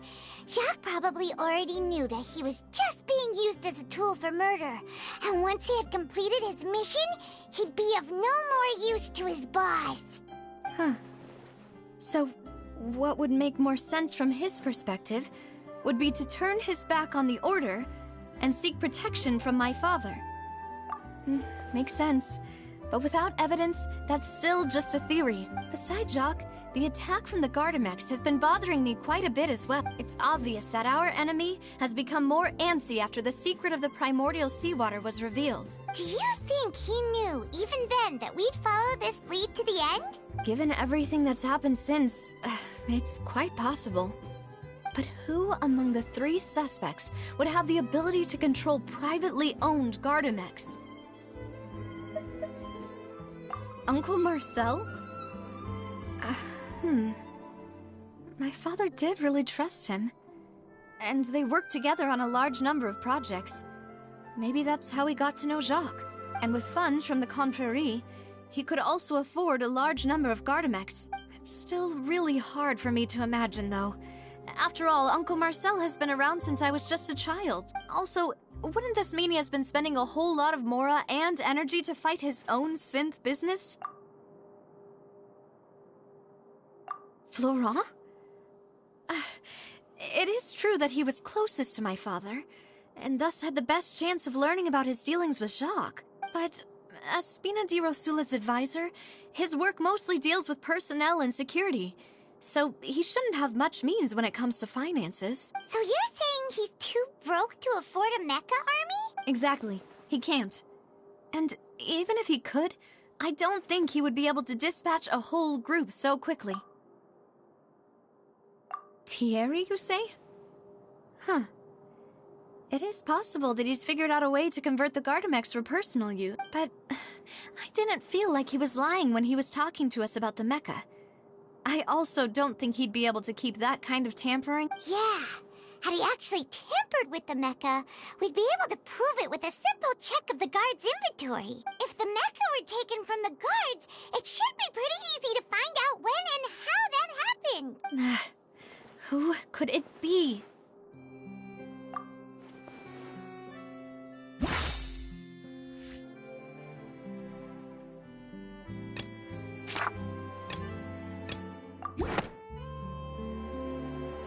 You know, if you think everything through, Uncle Marcel is indeed the most suspicious of them all. Could we be missing other suspects? Malus didn't know about the people turning into water thing when he narrowed it down to these 3, did he? Malus has always been very reliable, and his judgment of others' trustworthiness has been fair and well considered. When he laid out his case for the 3, the rationale he gave me made a lot of sense as well.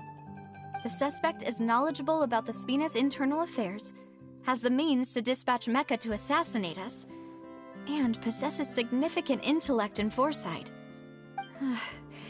Even if I don't want to believe it, I'm starting to see how things could all tie back to Uncle Marcel. Well, we still have another trump card on top of all the theorizing and speculating. Yes, Malus did say that charging straight in there would be extremely risky. But we don't have any other options right now. We need far more solid proof before we can hope to go charging in on our enemy. Navia, here you are. Oh, I've been looking for you. Huh? Aren't you the guy from the guards? Did something happen? Yeah. News came from Irenaeus just after you left. We've got another trial on our hands. Wasn't that place built specifically for holding trials? What's so newsworthy about this one? I know. But they said the person they're putting on trial is a Fatui harbinger called Tartaglia. What? Is that someone you know? Yeah, we know him. Maybe even a little too well. Well, he's been accused of being the true culprit behind the serial disappearances case. It's absurd, don't you think? Wait, how? None of our investigations have had anything to do with him. That's what I thought was strange about it, so I came to tell you the news right away.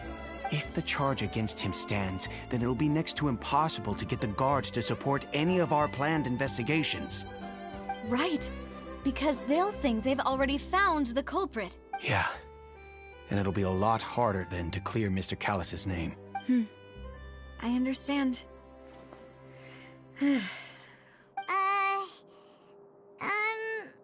Huh? Split up? What do you mean?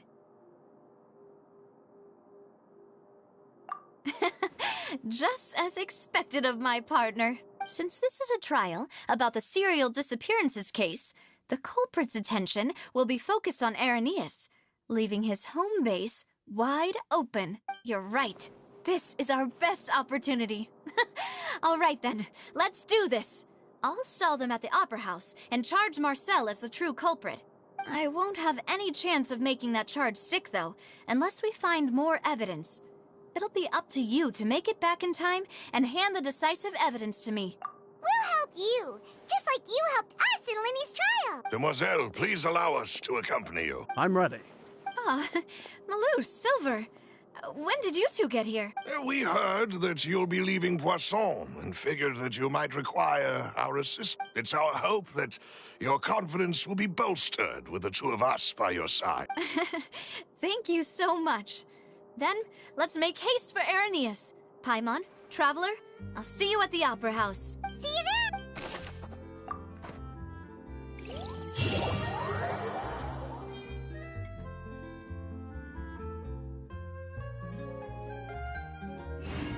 Now that Navia has set out for Irenaeus, we should also get going. The location has already been marked on the map, so let's head over.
According to Malusa's info, the synth production base is underwater. Let's go and try to find the entrance.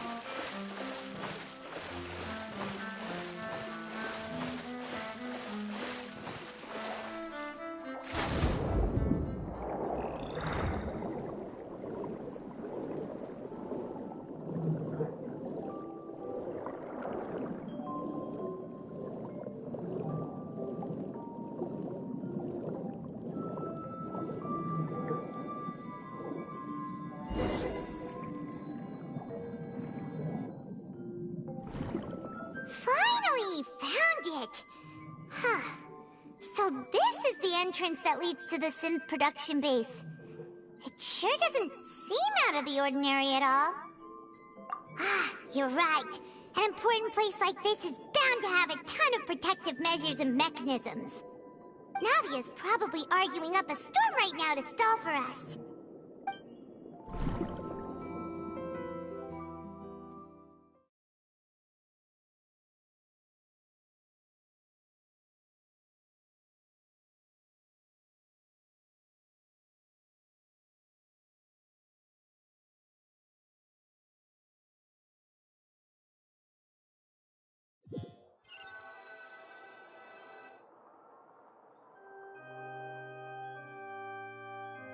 It would appear that I must repeat my question again, Mr. Tartaglia. Do you accept the charge that you are the true culprit behind the serial disappearances case? To be perfectly honest, I don't understand your country's complicated court system, or the reason why I'm being charged with something I've never even heard of. However, I did hear that people who have been charged can choose to participate in a duel to clear their name. Is that right? In which case, as long as I accept the charge, I can have an all-out fight with that champion duelist Clorend, right? I've got to admit, that's one of the most enticing offers I've ever received. When I privately sparred with her last time, she was obviously holding back. Real disappointing. Hey! Don't you understand? You're currently the prime suspect for a major case. This isn't the place for you to be looking for fights. Oh? Sounds like the Hydro Archon wants to lecture me on the ways of the Opera House. Then why don't you duel me too? I'm the kind of student that learns best in the heat of battle. No. That's not what I meant. Alas, it would appear that communication with the defendant is going poorly, and we have made very little progress. In that case, let me explain everything from the very beginning again. The goal of this trial is to determine the culprit behind the serial disappearances case. That case had nothing to do with him! You've got the wrong man! Huh? What's going on? Why is she interjecting again? I told you it couldn't be one of the Fatui Harbingers. Miss Navia, this is the second time you've interrupted the court proceedings. I only tolerated your behavior last time because you were able to provide the court with a key eyewitness. But that was an exception rather than standard court protocol. I can very well charge you with contempt of court for your interjections. Oh, please. Did you ever think I had any respect for this place's pointless theatrics? We can put that discussion aside for now. I'm not here to argue with you. I'm here to charge the true culprit behind the serial disappearances case. And if my charges prove true, then Tartaglia here will be proven innocent by default, correct? Oh, a young lady has charged in and offered to clear my name. How fascinating. Well, I'd gotten half bored to death by all these rules and procedures anyway, so I'll take you up on that offer. So, Your Honor, is there nothing else for me to do now? You may take a seat for now in the audience, but that doesn't mean the suspicions against you have been lifted. Now then, Miss Navia, who is the person you would like to charge instead? That person is...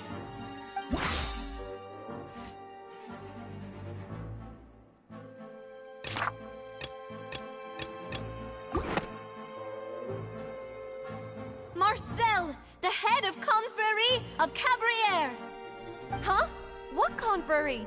Never heard of them in my life. I've heard of them, but weren't they Spina di Rosula's sister organization? Oh, is this going to be a friends to enemies type situation? Please let me remind you, Miss Navia, that charging someone is an incredibly serious matter. Committing to the charge also means taking on the legal responsibilities associated with it. And if the charge fails, depending on the circumstances, you may also be charged with the crime of making a false accusation. Knowing this, do you still wish to charge this man? Yes, I do. In that case, I declare the charge to be valid. Miss Navia and attorneys, please take your places on the court. Members of the guards, please contact Mr. Marcel right away so that he may stand trial.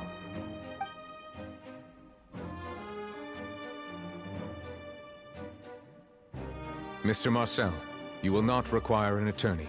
Is that correct? Apologies. It all just happened so quickly. I still haven't figured out what's going on. I think an attorney won't be necessary. This is probably just a misunderstanding between me and Navia. Very well.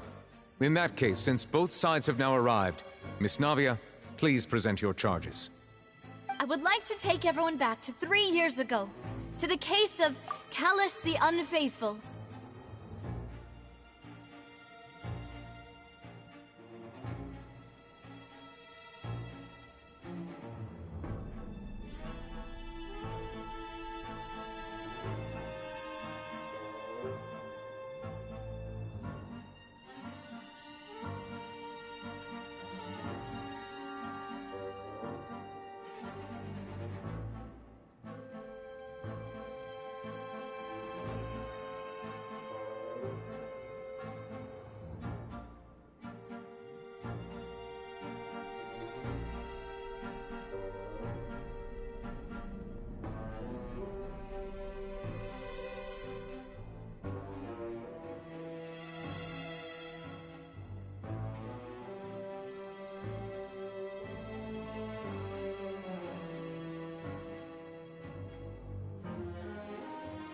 Only through elucidating what really happened in that case can we connect all the dots for the serial disappearances case. Navia, do you really think that I was the one who killed your father? Come on, why would I do that?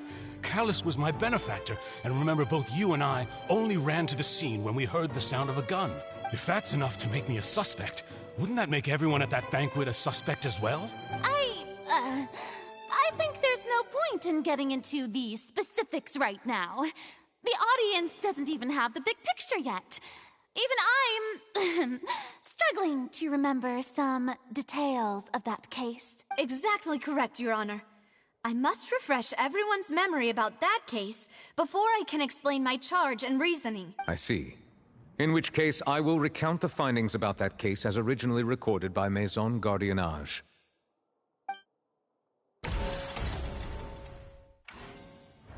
On the day of the murder, Spina di Rosula hosted a large banquet in a countryside estate owned by the Confrérie of Cabriere.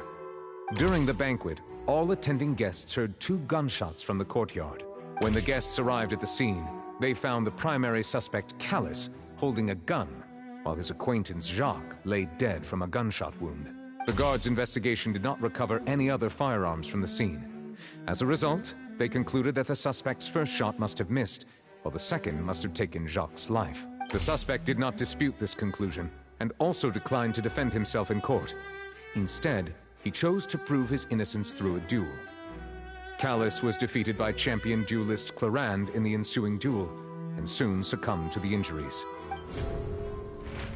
These are the known facts about the case. The one with the motive to kill was Jacques, not my father. And even so, Jacques still had no reason to pull the trigger. In truth, the third person shot Jacques first, and was shot in turn by my father when my father seized the gun from him. After that, the true culprit turned the third person into water, erasing all traces of him from the scene. Thank you for the summary, Your Honor. Of course, the guard's conclusion appeared quite sensible to us at the time. However, we should revisit the case now that we've gained new information about the abilities of water from the primordial sea.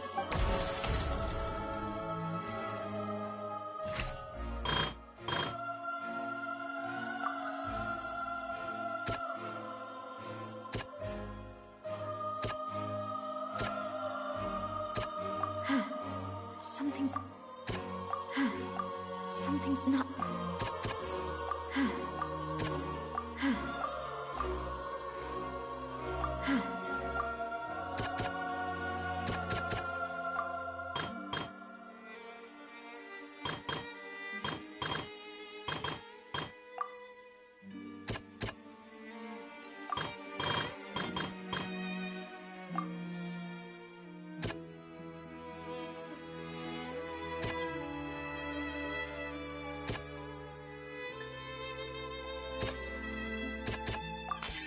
The testimony of the victim's family confirms that Jacques had thoughts of assassinating Calus when he set out for the banquet. However, in the end he reconsidered, and instead shared everything with Calus, hoping to seek the latter's protection. Unfortunately for Jacques, the true culprit had already considered this possibility, and had sent out another assassin.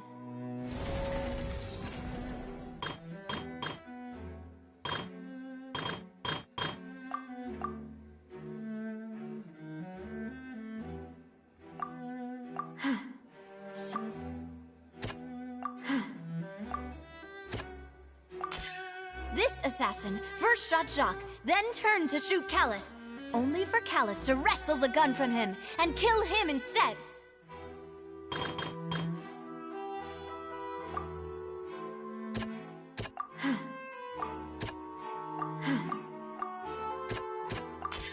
A pile of clothing was found at the scene.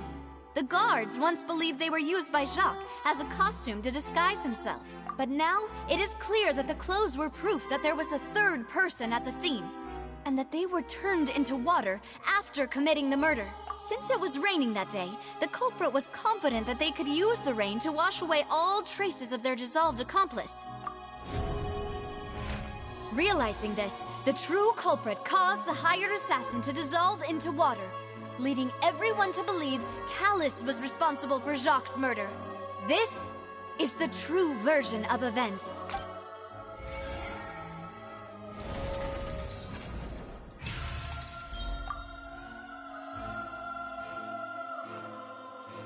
So that's what happened. Wait, you're telling me something as dangerous as water from the primordial sea has been used for all these years? What a great theory. It also explains Calus's and Jacques' respective motives. I guess they didn't shoot each other after all. Mr. Marcel, you are the one being charged with the crime. You should provide a rebuttal if you wish to prove your innocence. Ah, but I think I agree with everything Navia just said. In fact, there was nothing in her speech that directly implicated me.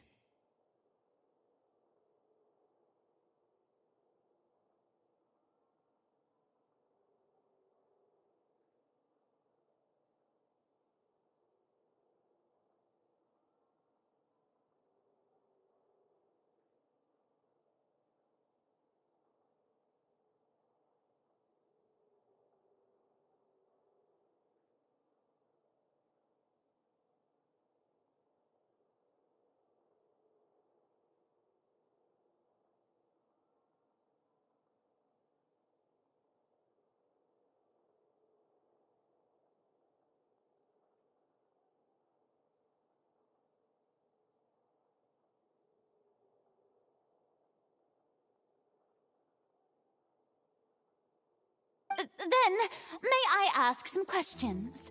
In my opinion, we primarily need to determine two things. One, do you have the evidence to back up your claim? I'm afraid not. At least not at this very moment. Boo! If you don't have any evidence, you should just go home! I may not have the evidence with me, but I know where I could go to collect it. If we look up the deserted clothes against a record of people who went missing around the same time, we should be able to find a match. Considering the serial disappearances case, the guards probably kept careful records of all missing persons from around that time, regardless of age or gender. That makes sense to me. Monsieur Neuvillette, I would consider this to be a reasonable investigative direction. Why do I feel like Furina's acting a little differently today? Maybe she's scared of embarrassing herself again? Alternatively, she's become more diligent after charging an innocent citizen in the last trial. My second question has to do with the ensuing duel. If the truth is indeed as you described, then why didn't Mr. Callis explain himself in court? If he had testified that a person had been dissolved, he could have at least mounted a defense. I've thought about this too, and the answer is actually pretty simple. He felt there were things that were more important to him. The dissolving power of water from the primordial sea is an important secret for the true culprit of the serial disappearances case. My father could have exposed it for all to see, but he chose to take it to the grave. At that time, Spina di Rosula was in dire straits, and his reputation had already been shattered. He had no guarantee that going forward with the truth would allow the culprit to be brought to justice. What was certain, however, was that it would paint a gigantic target on my back. Boss once told me that Demoiselle had already been selected as the next target of the serial disappearances case. What? If the secret had gotten out, the culprit would have fought an all-out war with Espina right there and then. I wouldn't have been the only one in danger. All of us would have stood to lose our lives. Of course, the guards might eventually figure out the truth of the matter and determine that we were in the right, but what good would that do? How can a hollow verdict protect anyone? Had this opera house ever given my father any kind of confidence in its brand of justice, Spina di Rosula would have had no reason to exist. But by staying silent, we retained the ability to deter our opponents and continue the stalemate. I was able to become Spina di Rosula's president, which made me harder to target, as well as giving me more time to grow and learn. And once I have figured out the truth and stepped up to the challenge, I will do what this opera house cannot, and restore my father's truth and honor back to him. So, you mean to say, your father intended to die in the duelist's ring? That's right. Do you have any proof? Of course. All you need is to ask his opponent, Clarand. I don't need your apology, your guilt, or your support from the shadows. You don't have to do anything for my sake. But since he entrusted his will to you, Clarand, you should tell us the truth about his sacrifice. So, during the duel, did you believe that Callis was intending to die? Yes, I did. As a champion duelist, I've fought many battles and taken a countless number of dishonored lives. In my line of work, I've seen all kinds of people give their all for the faintest hope to continue living.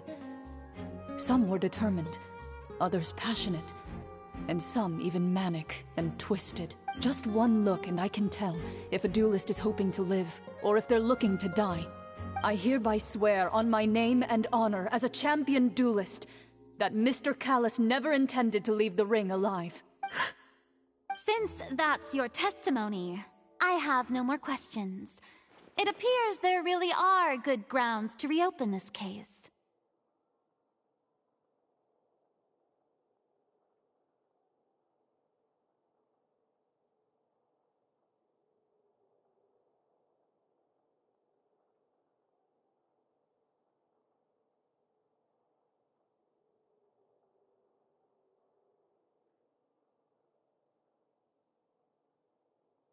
I concur. However, Miss Navia, you still have not explained the link between your father's case and the serial disappearances case.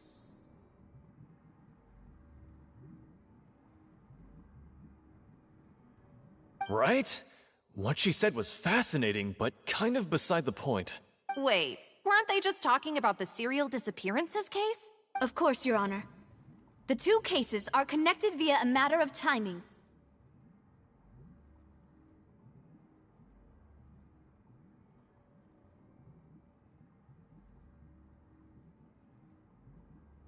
in my father's case, the culprit intended to kill both Jacques and Callus. As a result, they planned to act after hearing 2 gunshots. And, at the end of Lyney's trial, the culprit also only dissolved the victim in front of everyone because they realized they were at risk of being identified. The culprit could only time their actions so precisely if they were already at the scene. Coincidentally, Marcel attended both the banquet and the trial. So that's why you suspected me. Even after hearing your reasoning, I still can't help but find it a little preposterous.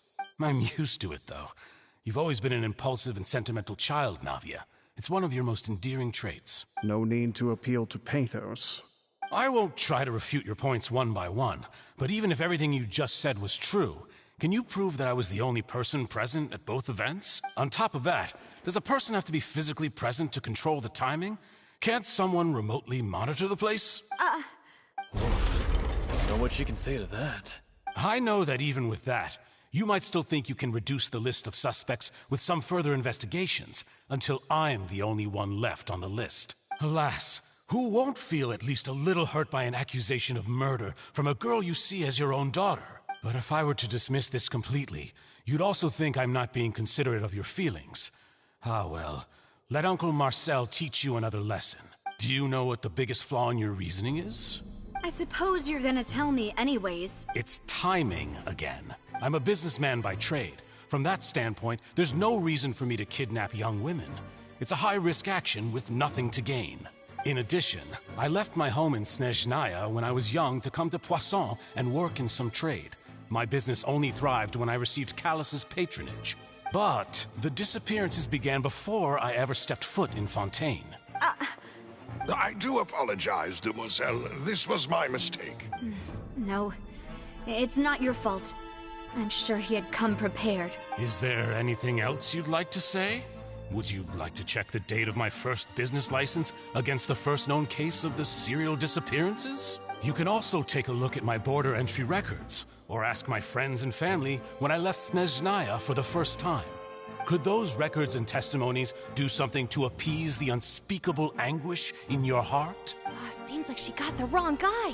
At this rate, Nahida will be convicted for falsely accusing him. I think you've done a superb job of dissecting your father's feelings as he neared the end of his life. But aren't you going against all of his wishes and expectations right now? He wished for you to become more rational, collected, and conscientious, instead of dwelling only on your own feelings. Once you've learned to be more considerate of others' feelings, and to stop rushing headlong into things, you'd have met most of his expectations. This isn't just about me, and it never has been. The biggest difference between me and the rest of the victims is that I still have the ability to search for the truth.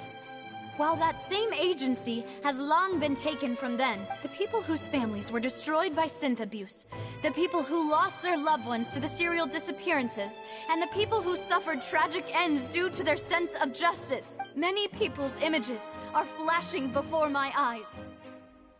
I'm sure some are coming to those of you in the audience as well. And whose image do you see, Marcel? Is it a man named Vacher? Oh. So you do know that name? I'm merely surprised you'd suddenly say the name of someone I've never even heard of. I was waiting for you to say that.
Too slow.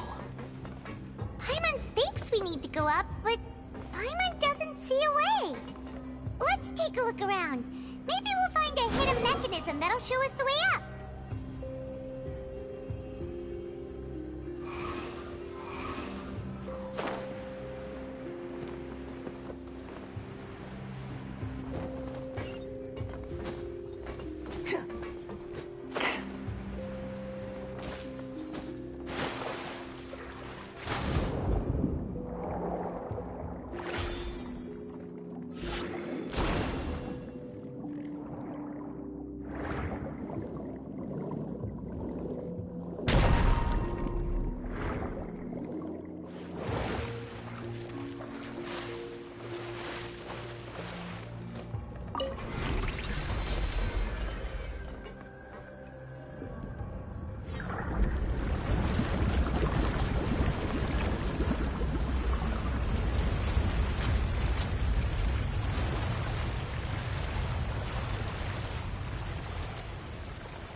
The water level is rising! Now we can swim to the top!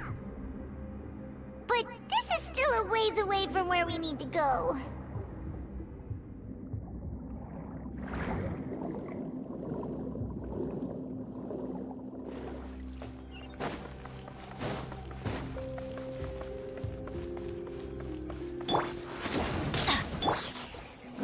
Don't get too close! I got you covered! I'm going in! Truth repeats its course. Dare to mess with me? No sense of respect! Squall Fury!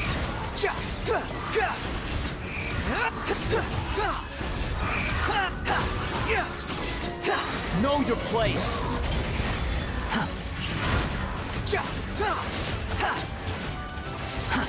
Too slow.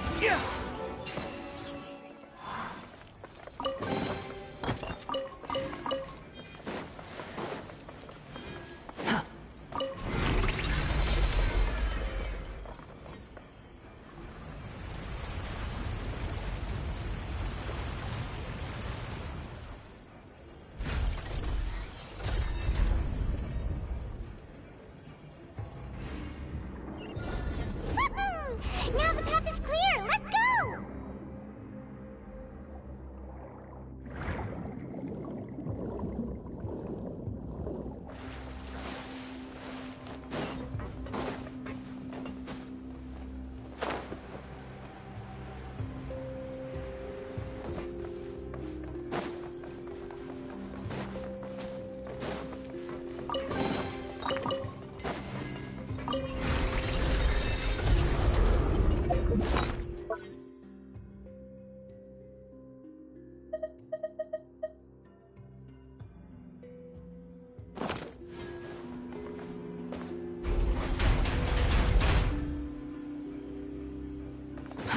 Too slow.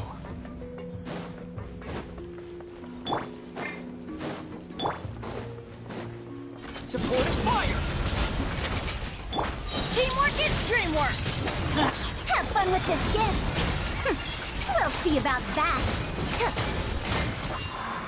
The wind rises.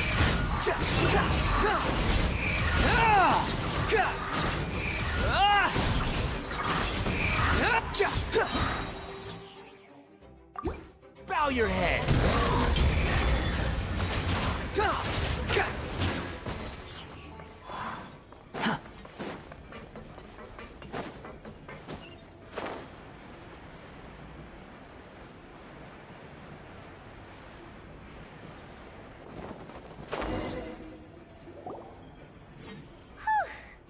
After all that, we finally made it to the innermost sanctum. Though, as expected, the mastermind isn't here. That's right.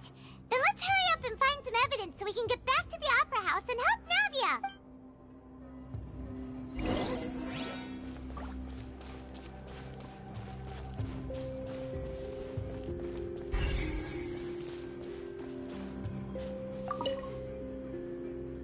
What's all this?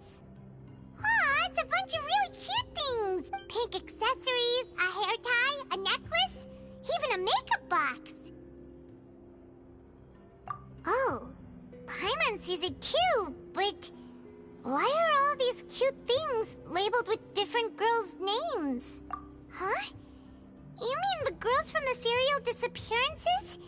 They were brought here, and then they were turned into water, and all the boxes of things, these names. That means... Oh, this is terrible!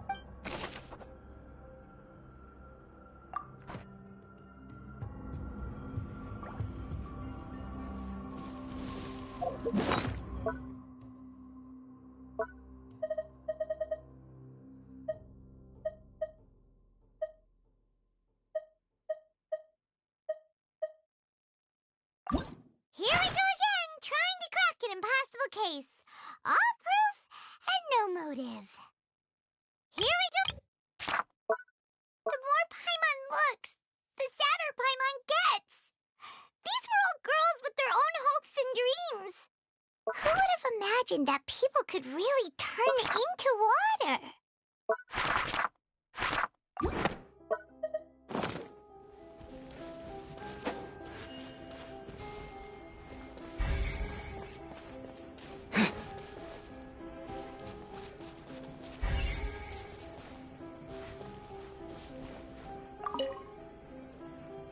Let's see what's written here. Nothing escapes Detective Paimon's eyes.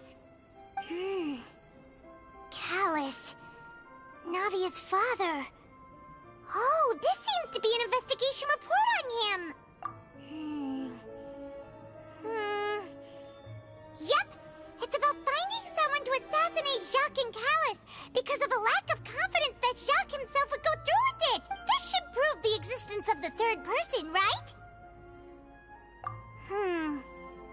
We still have not determined the exact content of the key information Callus has passed on to certain members of his organization. The old dog's a real menace to deal with.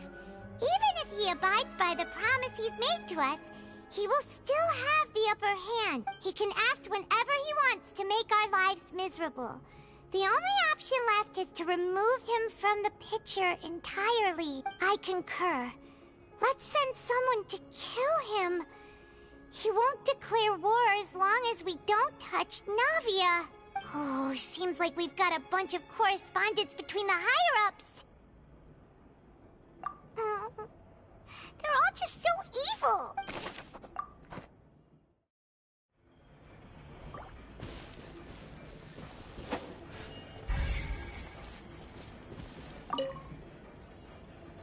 Oh, look! There's an important-looking basin over here, and it's full of water!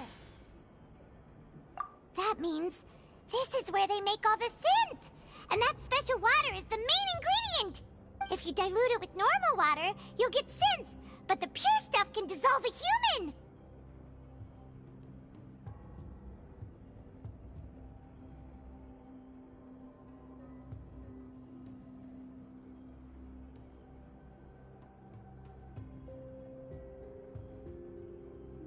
Paimon will take notes on this incriminating evidence.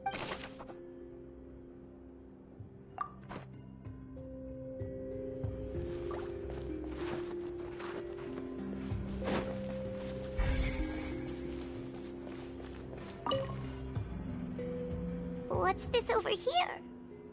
Looks like some kind of place for research. Experiment number 16 aims to verify Jacob Ingold's research conclusions on the primordial sea and use his theory as a foundation to achieve a breakthrough.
The experiment was a failure. No individual managed to resurface from the water from the primordial sea. Female specimens 22, 23, and 24 were dissolved. Sorry, Traveler. Paimon will try her best. It's just that Paimon's never read something so scary before. How can someone write something that terrible in such a matter-of-fact tone? You read the rest. Paimon's too scared to keep going. So that's why he did all of these experiments.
Did he really think he'd be able to find a way just by dissolving people over and over?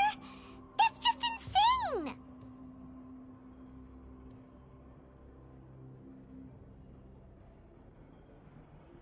Huh? Isn't that the name you heard by the fountain? Paimon thought he was an eyewitness in the serial disappearances case.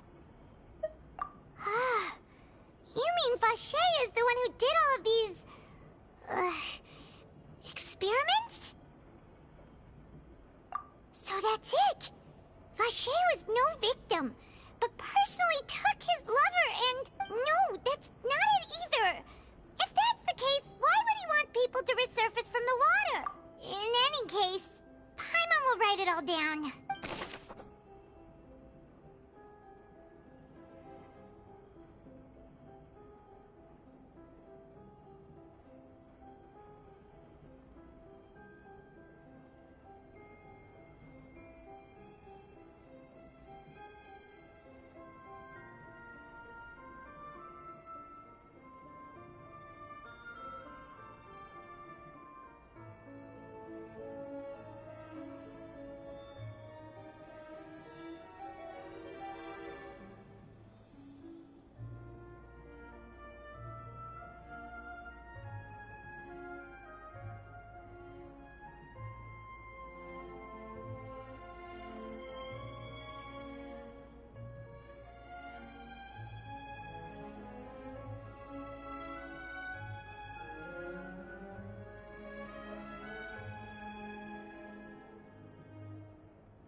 Whoa! There's so much synth here! And so many bottles of ingredients that probably just contain the waters of the primordial sea. Mixing in progress. Ready to drink? Stock sample? Huh. They've also got all the synth pretty clearly labeled. Whoa, there's even fruit-flavored synth? Yep, it's super obvious.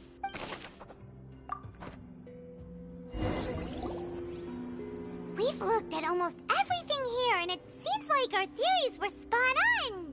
But, yeah, we haven't found anything that reveals his true identity. No wonder even Nervalette wasn't able to find anything.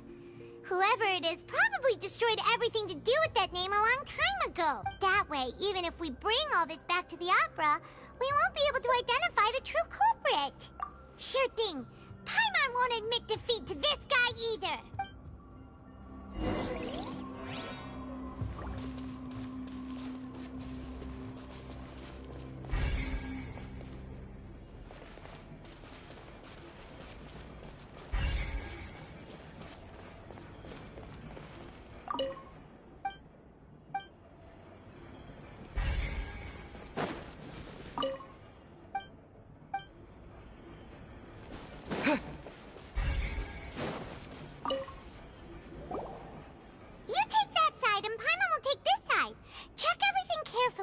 We'll find something for sure.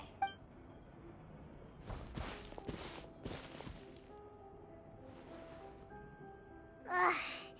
Nothing at all. And Paimon can't even find snacks either.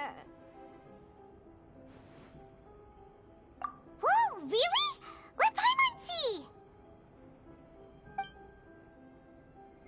Vinier. Isn't that Vache's lover's name? Then you found her diary. Let's see. Aw, it's just a normal diary chronicling their love story. She was so sweet, too. Oh, Paimon feels even worse for her now.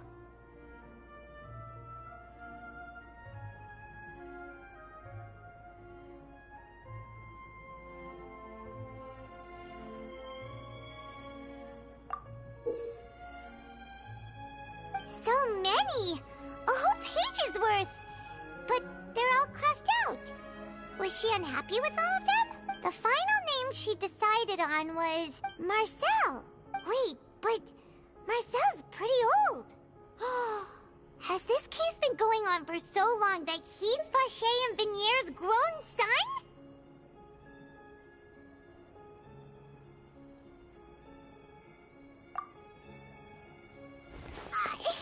Hey! Paimon still hasn't figured it out yet.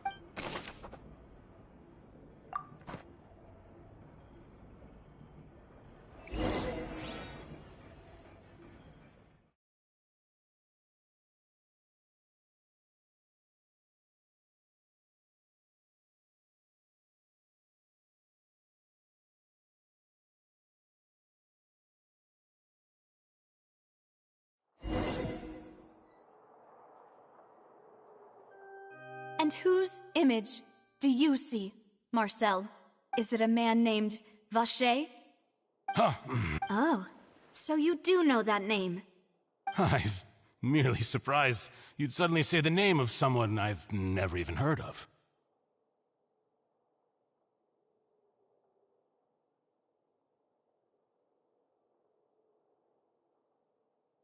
I was waiting for you to say that.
As expected of my partner. I just knew you'd return in the nick of time. Just how often do you intend to flout the rules of this court? It's all right, Monsieur Nervalette. Given their confidence, I expect they've found the crucial evidence.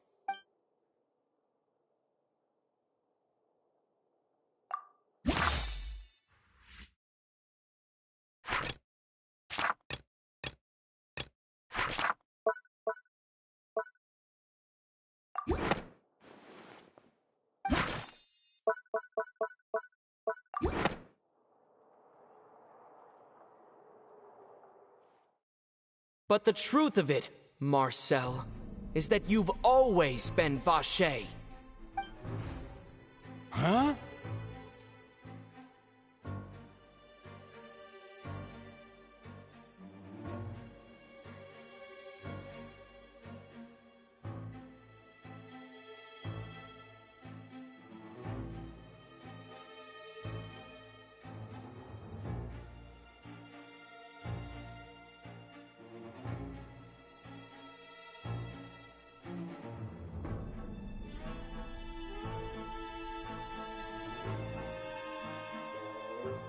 We've investigated your lair and we already know everything! After your lover, Veneer, was dissolved, you kept abducting young women to experiment on the hopes of bringing her back to you!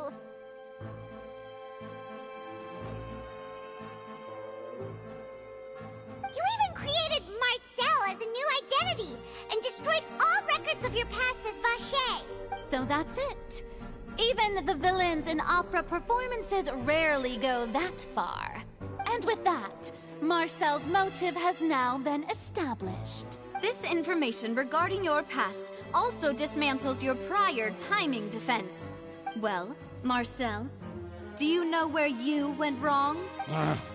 You fixated your gaze on the lover that passed away, instead of paying attention to the living people around you. So, you never noticed how we changed, or how we grew as individuals. You also never understood Boss's real expectations for his daughter. Or our determination to see things through. Your determination.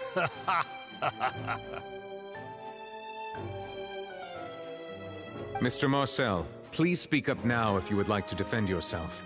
Otherwise, the trial will move on to the next stage. Do you really think I wanted to do any of this? Pay attention to you? What for? Have you ever paid attention to me? Ever empathized with my pain? Ever known how it feels to watch the love of your life dissolve right in front of your eyes? No one helped me. No one even believed me.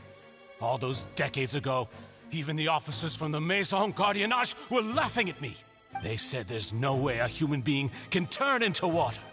So I must have gone mad from grief. Vinier's death was brushed away by all of you as if it didn't matter at all. Well, now you know, don't you? Ha! Well, it's too late now. All those who were dissolved are gone forever. You only have yourselves to blame. You set up this ornate opera house in pursuit of your so-called justice, your beloved drama, while turning a blind eye to the suffering of the people. Vinier is dead. We promised each other that we would always be together. Wherever she goes, I will follow. But I'm not from this blasted place, so I can't be dissolved, no matter what I do. Hey, is that water from the primordial sea that he's drinking? I can't dissolve! Can't dissolve! Can't dissolve! Do you all see? I can't go, I can't follow. So if I can't go where she is, what choice do I have but to try to bring her back? I did all of that, and in the end, that accursed Callus still got the better of me. I spent my entire life living on pins and needles, only to get stabbed by his idiot daughter at the very end.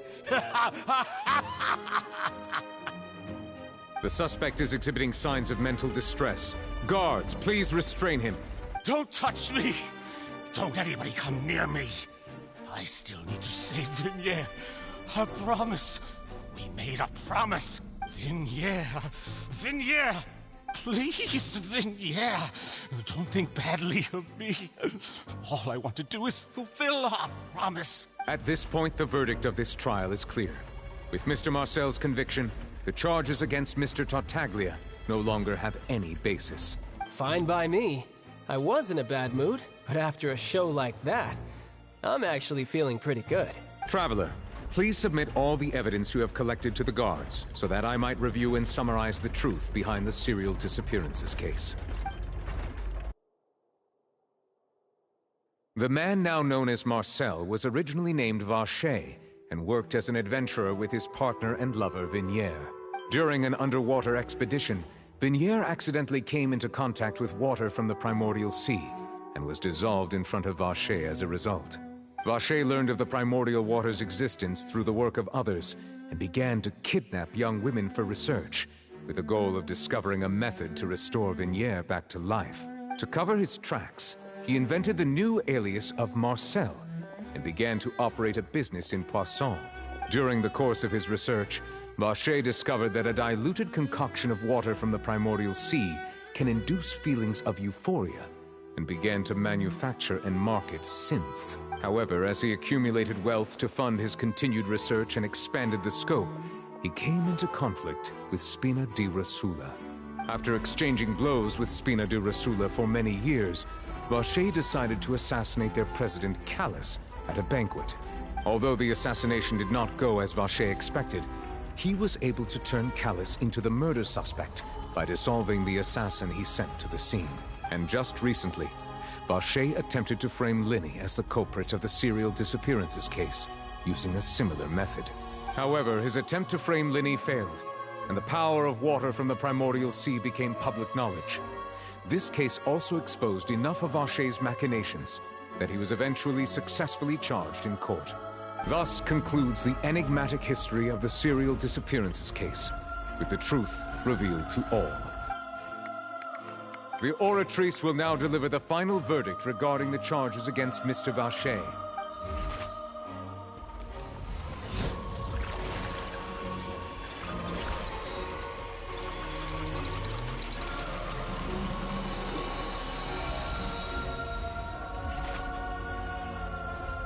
According to the judgment of the Oratrice Mécanique d'Analyse Cardinale, Mr. Vacher is guilty. Guards! Take Vacher away. Good. It's what he deserves.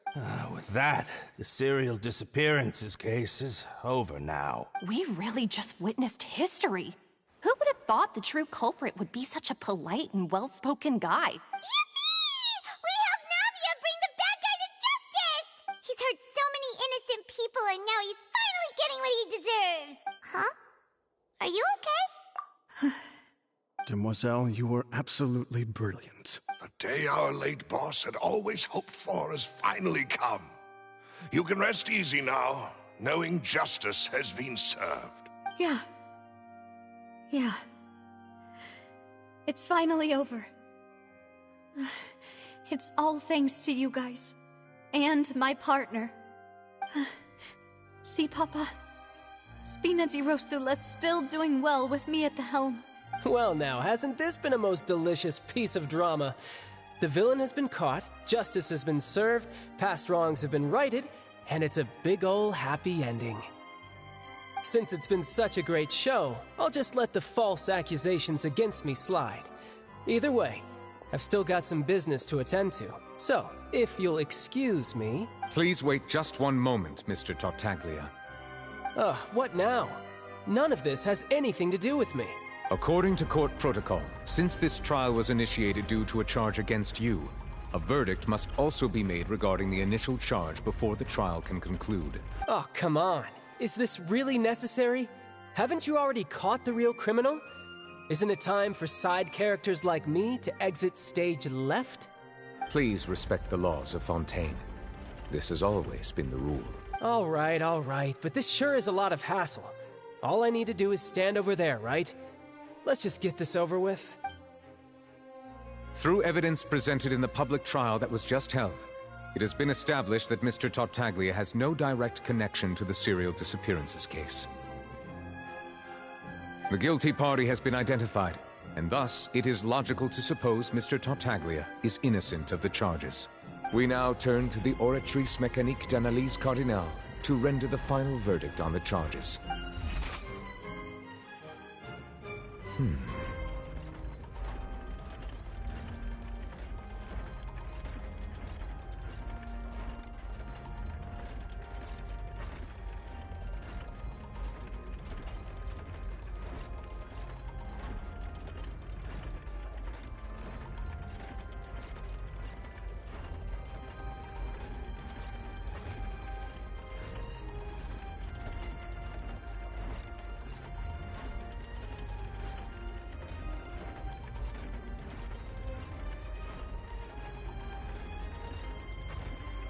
According to the judgment of the Oratrice Mécanique d'Analyse Cardinale, Mr. Tartaglia is guilty. What? Hey, hey! That's not funny! Didn't you just say I'm supposed to be innocent? What's with this verdict? Is your justice machine malfunctioning? Huh? This has never happened before. The Oratrice actually returned a different verdict from the Chief Justice. I mean, have you ever heard of an innocent Fatui Harbinger? Do you think the Oratrice might have just convicted him on general principle? But weren't the charges about the serial disappearances case? No matter what else he's guilty of, it shouldn't affect the verdict in this case, right?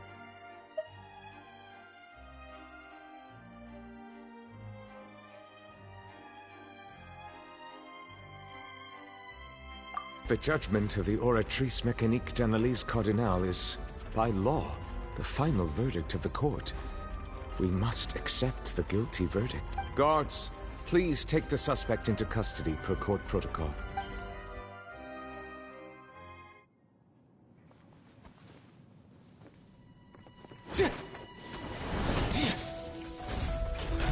So this is how justice is done in Fontaine. What a joke. You've got your rules. Well, I've got mine too!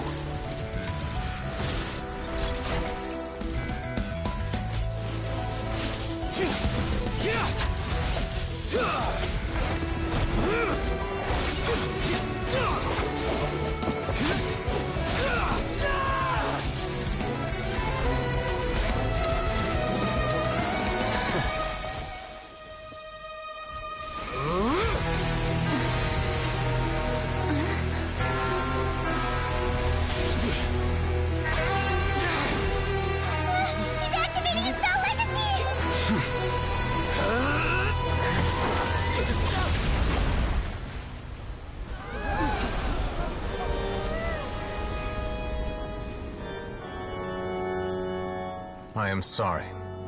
If you have been wronged, we will find the truth. But the rules of the court must be upheld.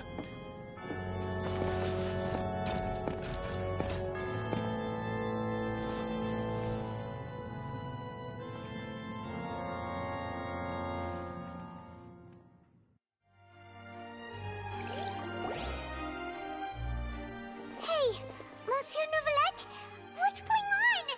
Shouldn't they have been cleared already? Apologies. This is also the first time I've encountered such a situation. However, according to the rules established at the conception of Fontaine's court system, the Oratrice's judgment is the final verdict of the court. All I do is follow court procedure. As for why the Oratrice arrived at the conclusion it did, you should probably ask someone more knowledgeable than me. Why are you looking at me? I had nothing to do with it! I don't know what happened there either! Hey, stop staring at me! What does Lady Furina mean by that? She says she has no idea either, but that's impossible. Didn't she create the Oratrice? Yeah, so are the verdicts reliable or not? Can results like this really be called justice? My dearest citizens, did you really think we'd allow an incorrect verdict to be handed out in this court? Did you really believe that the judgment could be mistaken or be the result of some sort of random mishap? don't tell me. You thought even I had been blindsided by the... But the way she looked just now, it was pretty obvious she had no idea what was going on. However, given the state of things, I shall give you an explanation. Everything that just took place, including my supposed shock and bafflement, was a part of an elaborate performance, with every action meant to stir up drama and excitement. And, of course, for every performance there is a script. Everything has unfolded exactly as I expected from the very beginning. As the embodiment of... If you thought Child had nothing to do with the serial disappearances case, it is only because you've been blinded by the superficial appearance of innocence. Everything he's done, not to mention the danger he poses, are beyond ordinary comprehension and completely unforgivable. All shall be revealed in time. You will come... Now, having said that... Although I hate to leave the... So she chose to make her escape after all, did she? So you're saying we shouldn't put much stock into what she just said? She probably just put on that performance to save face.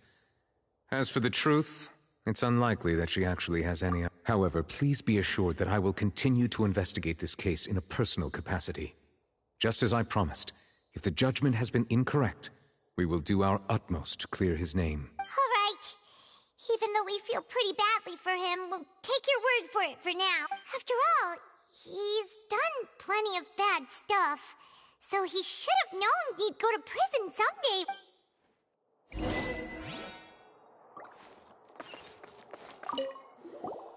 Oh, Monsieur Neuvillette! That power you showed when you took him down. Who are you really? I'm the Chief Justice of Fontaine, of course. If officers of the law lack the strength and capability to enforce it, then it makes a mockery of justice.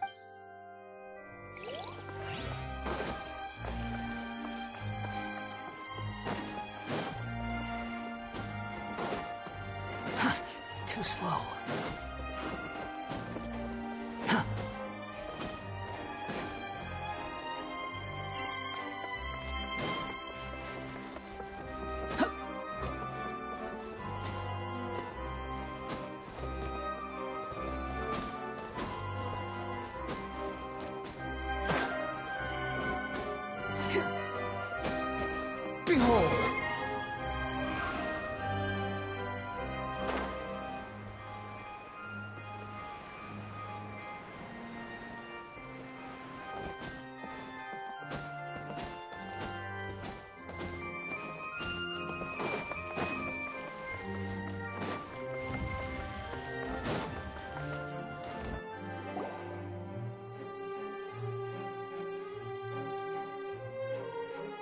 Hey, what are you doing? Quick, stop him!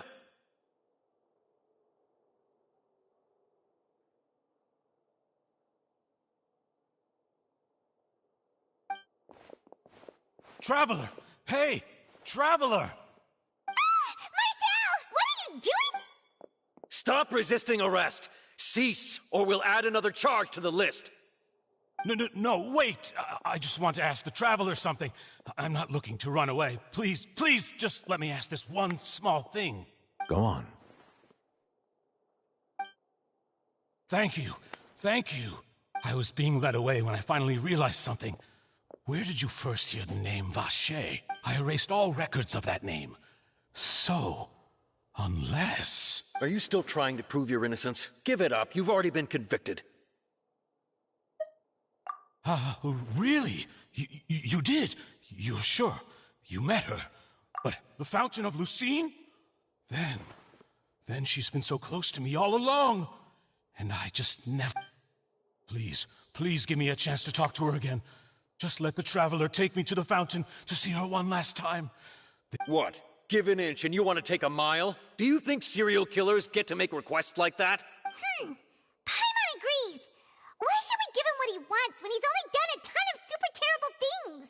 This request, is it worth as much to you as your life? Of course! Wait, no. It's worth even more than my life. Humans. Will they betray the instinct to live just to satisfy spiritual needs? Very well. Your Honor, I fear... I will go with him. You do not need to worry about any escape.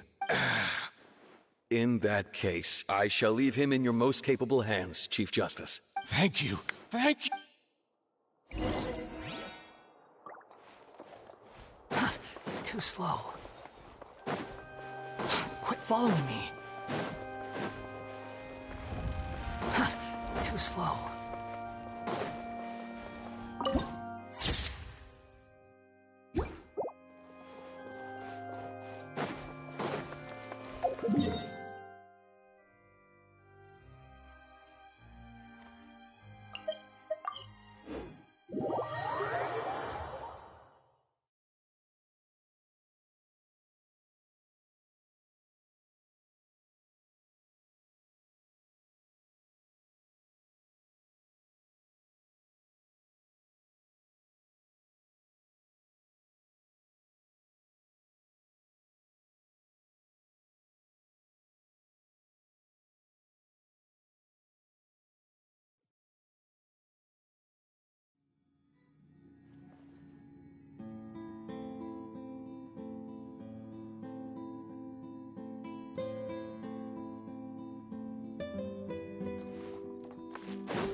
Is this the place?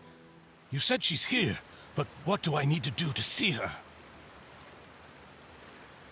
Yeah, and even Paimon could hear her after drinking that thing.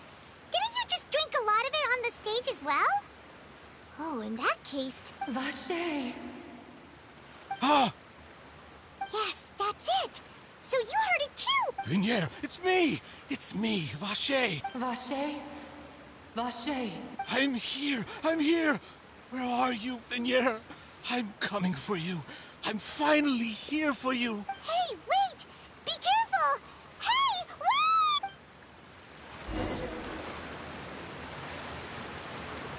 Vinier, is that you? It's me, Vache! Vinier! Vache? Why did you come? Didn't I say? You don't need to look for me. You look a lot older than I remember. How long has it been? It's been more than 20 years. I've suffered for over 20 years since the day you left.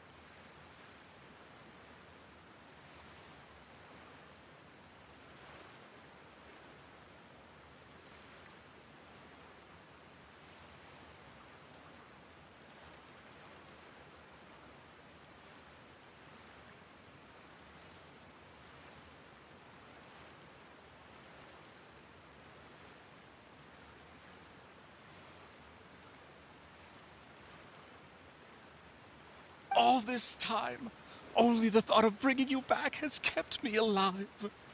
Nothing else mattered to me.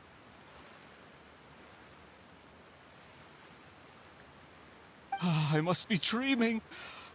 Who would have thought I'd get the chance to tell you all of my feelings like this? Vinier, you are my everything.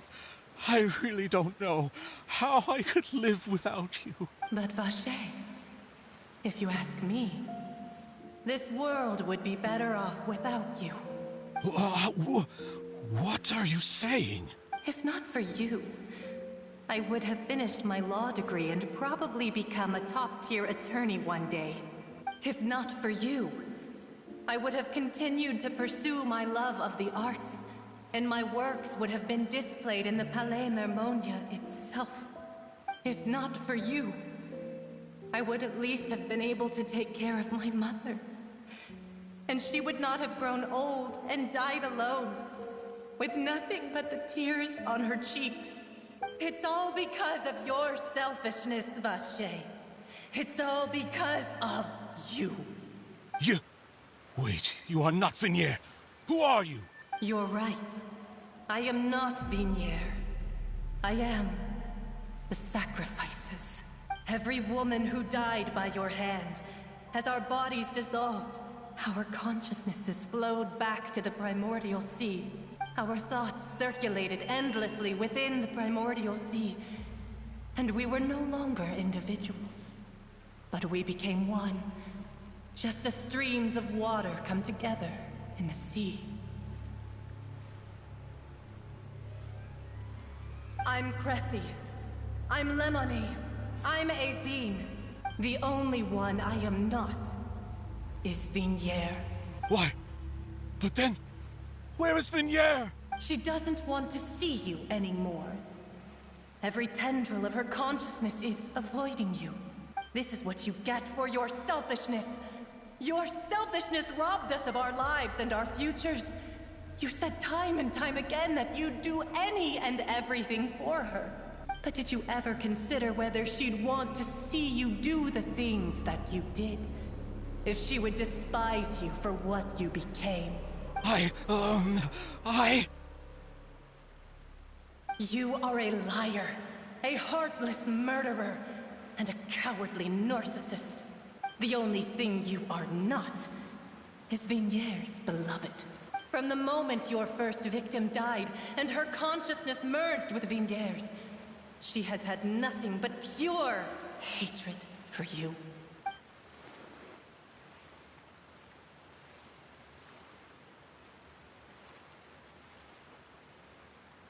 No! Yeah! She can't hate me. Let me see her, please! Have mercy! You still don't understand. When I said don't look for me, that came from the real Vignier. She really doesn't want to see you anymore. But on top of that, she also said that because it's her final drop of pity for you. She said that because she knew that if you did come here, we will show no mercy to you. Vache. Vache? Vache. Vache. Vache. Vache. Drown.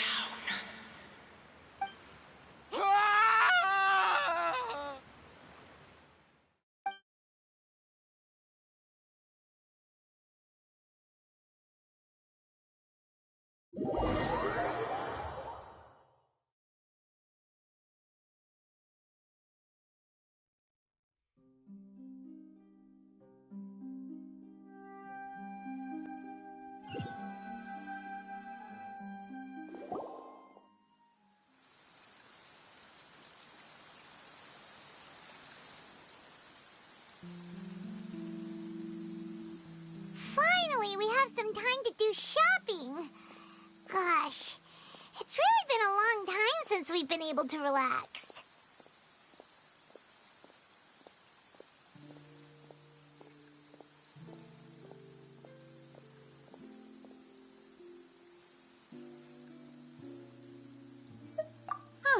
Well met, partner. I knew something great was going to happen when I woke up in such a good mood today. Even this weather can't put a damper on the demoiselle's mood. It's a pleasure to see you both again. Oh, hey, Navia! It's been a few days. Paimon's already started to miss you. Oh, now that I believe. I'm easy to work with and always bring home the bacon. Who wouldn't treasure having a partner like me? Sounds like you're really enjoying life these days, Navia. What have you been busy with since the trial? It's just been one thing after the other. I've been making non-stop trips between Poisson and the courts in Sen. Everyone from Spina di Rosula organized a memorial for my father. We never held a memorial when he first died, since everyone knew that even if we held one back then, no one was going to come. This time, though, everyone in Poisson, and even many people from the court, all attended. So his name's definitely been cleared now. That's what we like to hear. It's been the dearest wish of Demoiselle all along. That blasted stubborn fool. I was right to put my faith in him. I'm so glad I didn't give up on the case all those years ago.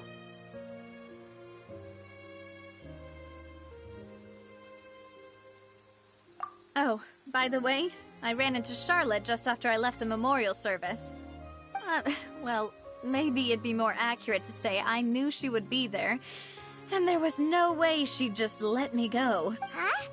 So you know Charlotte too? The Charlotte? Journalist from the Steambird? Yeah, way back when I first became the president of the Spina di Rosula, she was all over me.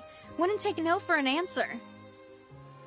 I believe the story was called The True Heart of Darkness, Secret Tales of the Yellow Rose. To be fair, though, it was a really flattering feature.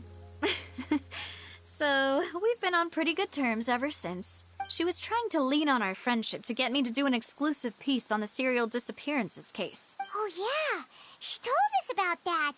She's always been super interested in that case, so now her wish has finally come true too. Anyway, I told her to make sure that when she writes about you guys entering the opera house with the critical evidence, that you both sound really cool.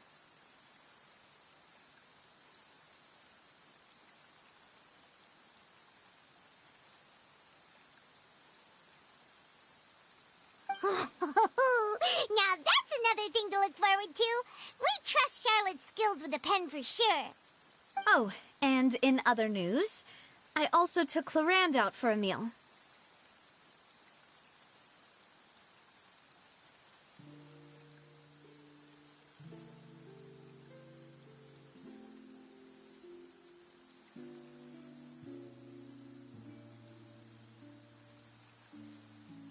Oh, are you two on better terms now?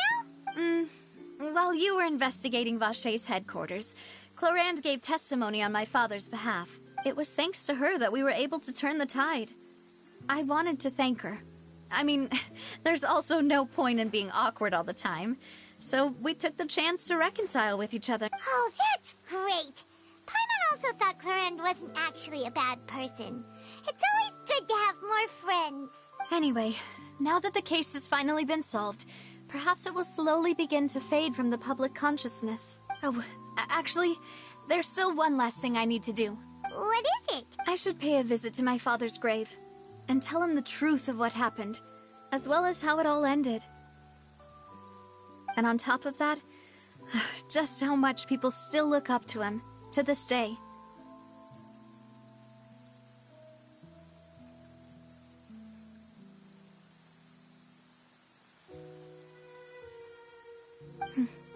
That includes me, too.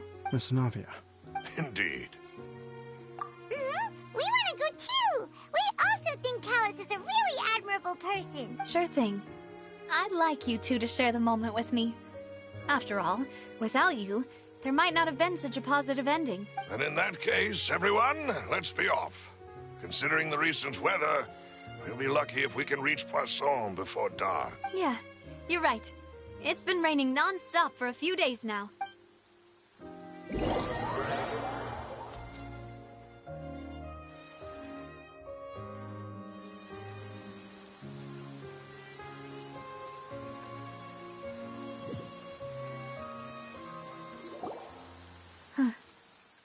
This is where my father's grave is. To be perfectly honest, even I haven't been back here for a long time. Huh? There's someone there already. Wait. That figure. It can't be. Isn't that Nervalette? Why would the Chief Justice be here? Huh? Navia? My apologies. I should have asked before coming to pay my respects. Don't say that. Sorry about that.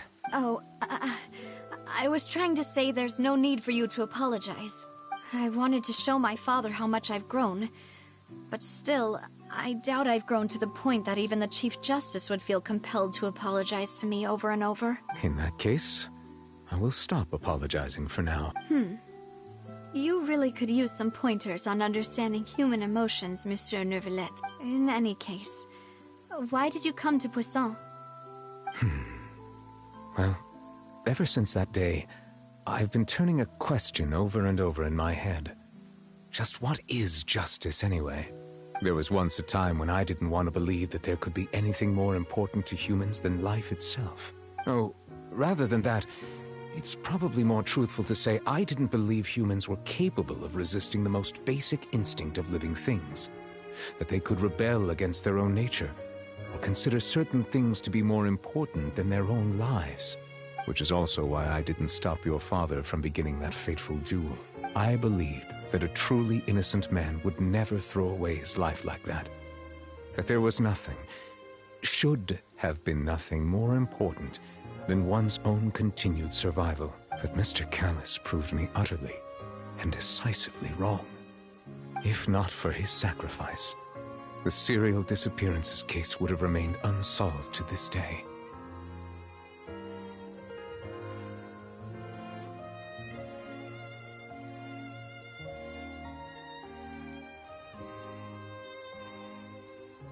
Mr. Callus made the choice he did for his daughter, for his associates, and for many people completely unrelated to him. And in the end, from a certain perspective, one could say that he did it all for the sake of justice. A justice that's higher than life itself. So, you asked me why I came here. I just wanted to say my apologies to Mr. Callus in person. I should have noticed all of this much sooner. This regret has filled me with a sadness that has haunted me for days. That high and mighty chair in the Opera Epiclese indeed insulates one from many important things. Spina di Rosula, thank you so much for your hard work and perseverance. I'm sorry for being mad at you before. So, you're actually one of those types that's cold on the outside, but pretty thoughtful on the inside, huh? That reminds me of Silver, one of my guys. Sorry about that. Self-expression is not one of my strong suits. Didn't I just say you don't need to apologize? Ah, so Navia and Neuvillette seem to have made their peace as well. Let's not disturb them for now. We can wait till after they're done.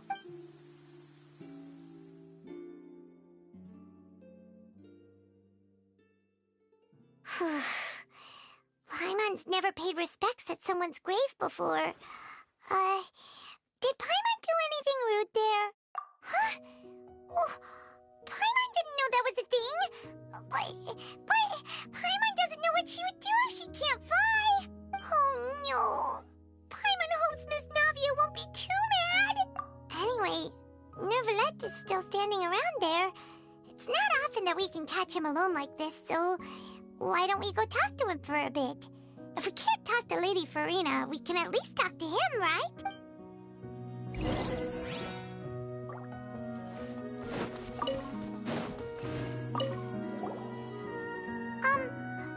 Paimon's really sorry, Navia, but... what are you saying? Well, aren't you not supposed to fly around? Huh? Who told you that?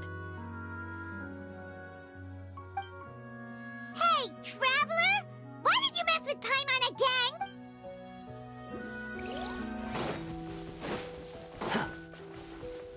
Quit following me. Too slow. The wind rises.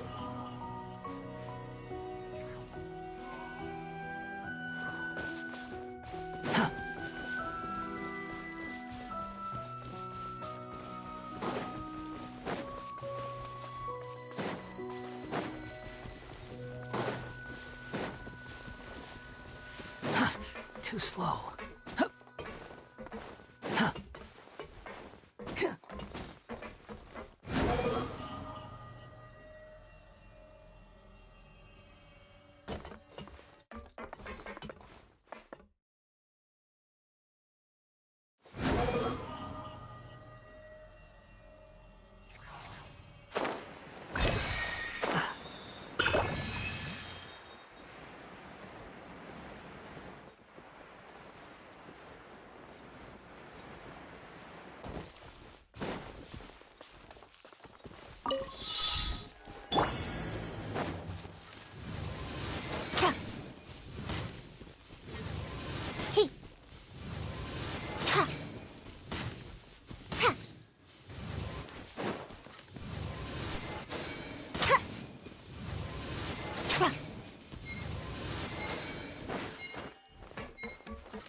magical artifact.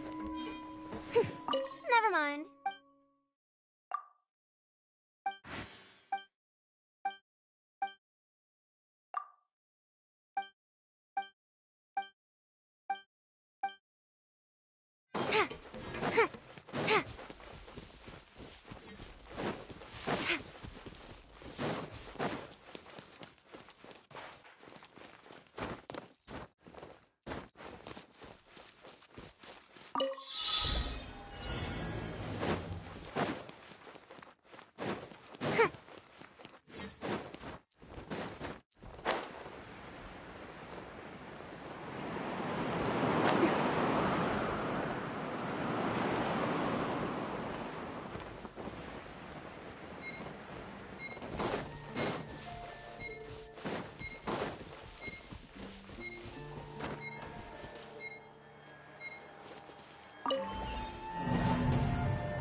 A historical artifact? Never mind.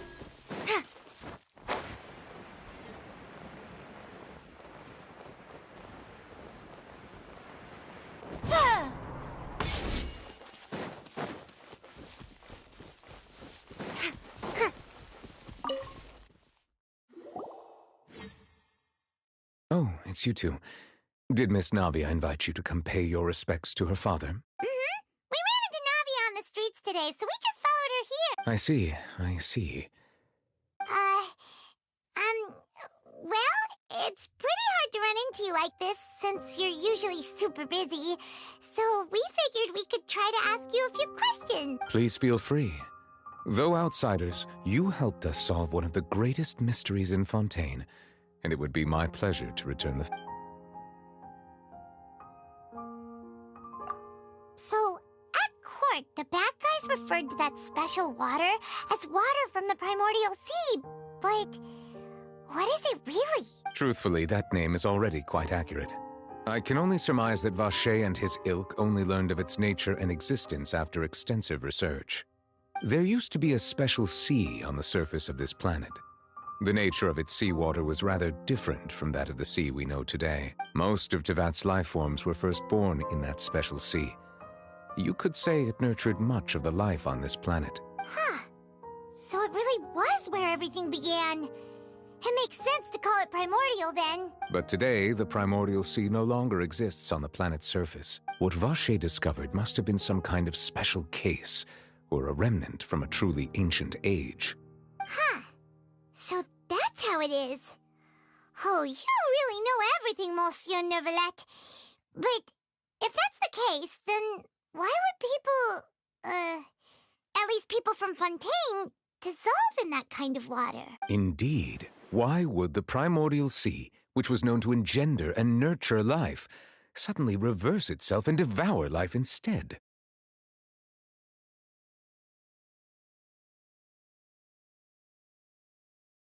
To be frank, that also doesn't match my understanding of this world and its laws. There must still be some unknown secrets around the people of this land. Is there anything else you'd like to ask me about?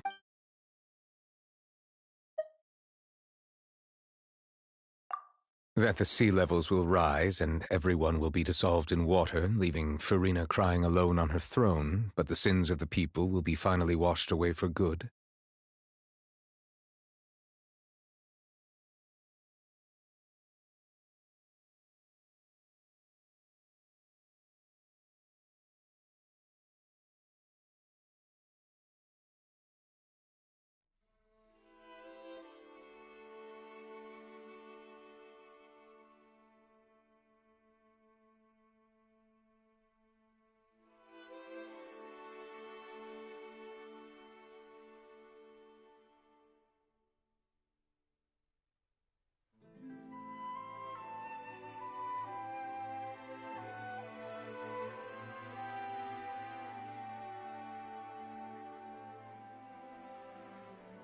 Does that appropriately summarize the version you've heard?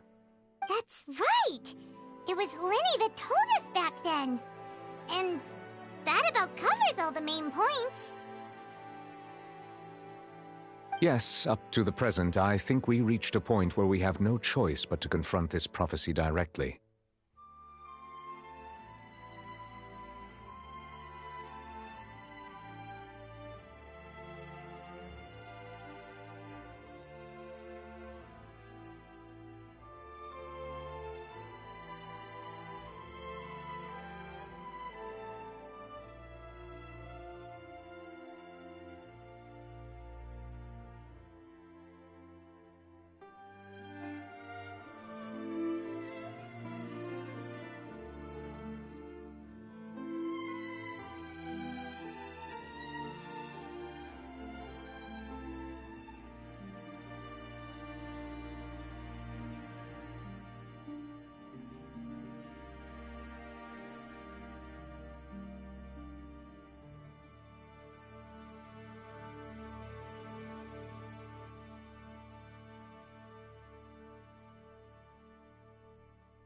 Rumors have it that this prophecy is rooted in the last words the former Hydro Archon left to the world before she passed away. A prophecy?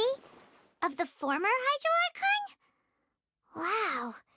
This is the first time that we've ever heard of it. 2 parts of the prophecy have already proven correct. The rising sea levels and the ability of the people of Fontaine to be dissolved. We should be more vigilant and stay on the watch for further signs. Speaking of the prophecy, Furina has also always taken it quite seriously.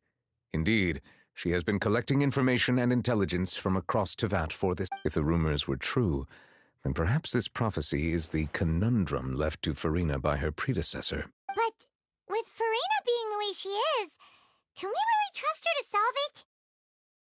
Is there anything else you'd like to ask me about? My apologies. My investigation has still not reached its conclusion. However, I still believe the judgment of the Oratrice was not rendered arbitrarily. But you also said you thought he was innocent! For many years, I have been quite aware that the Oratrice does not simply mechanically repeat the verdict that I give on each case. As a divinely created mechanism, the people's unified faith in the concept of justice is integrated into it. Not only can it produce the incredible power of indemnitium, but it likely also possesses other traits, such as self-awareness. Which is all to say, I've been prepared for a situation like this for a long time. So when Lyney told us that he heard a human voice from the room where the Oratrice's chorus... I was not aware such a thing had occurred. Perhaps that could serve to prove my conjecture. I will add that to the list of items to investigate. In any case, I am inclined to believe that the Oratrice does have a methodology all its own. We just do not have enough information. Based on Furina's reaction, I doubt even she had any idea what was going on. She managed to bluff her way through it, though, with her time-tested twin tricks of bravado and drama. While we do intend to get to the bottom of this, for now, we regret to say that the Fatui Harbinger will just have to bide his time in the fortress of Meripede.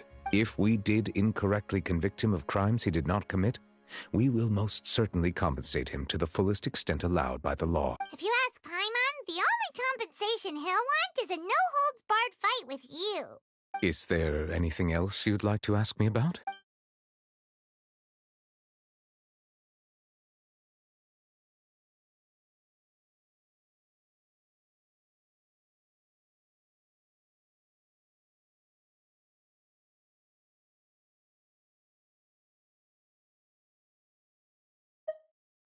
Your sibling? Another blonde-haired traveler? I'm sorry, but I've never seen anyone who matches that description.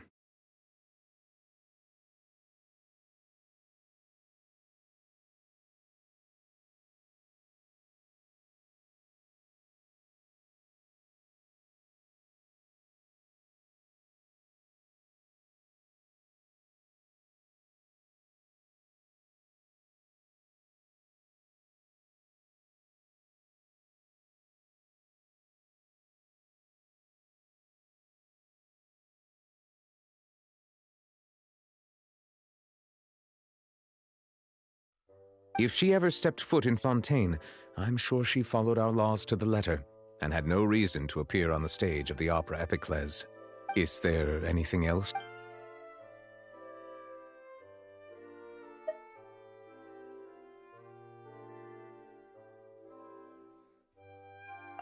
Very well. It was my honor to provide you with what answers I could. I very much enjoyed conversing with you. It will soon be time for me to leave this blissful tranquility behind and return to Palais Memoria. You really are super busy, Monsieur Neuvillette. Paimon thought you only came here to pay your respects today because you had the day off. Crime and villainy do not have the day off, and so justice must work around the clock as well. This is merely the nature of a justice's work. All right. You've got a point. Huh? Paimon just noticed that the rain has stopped.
Ha!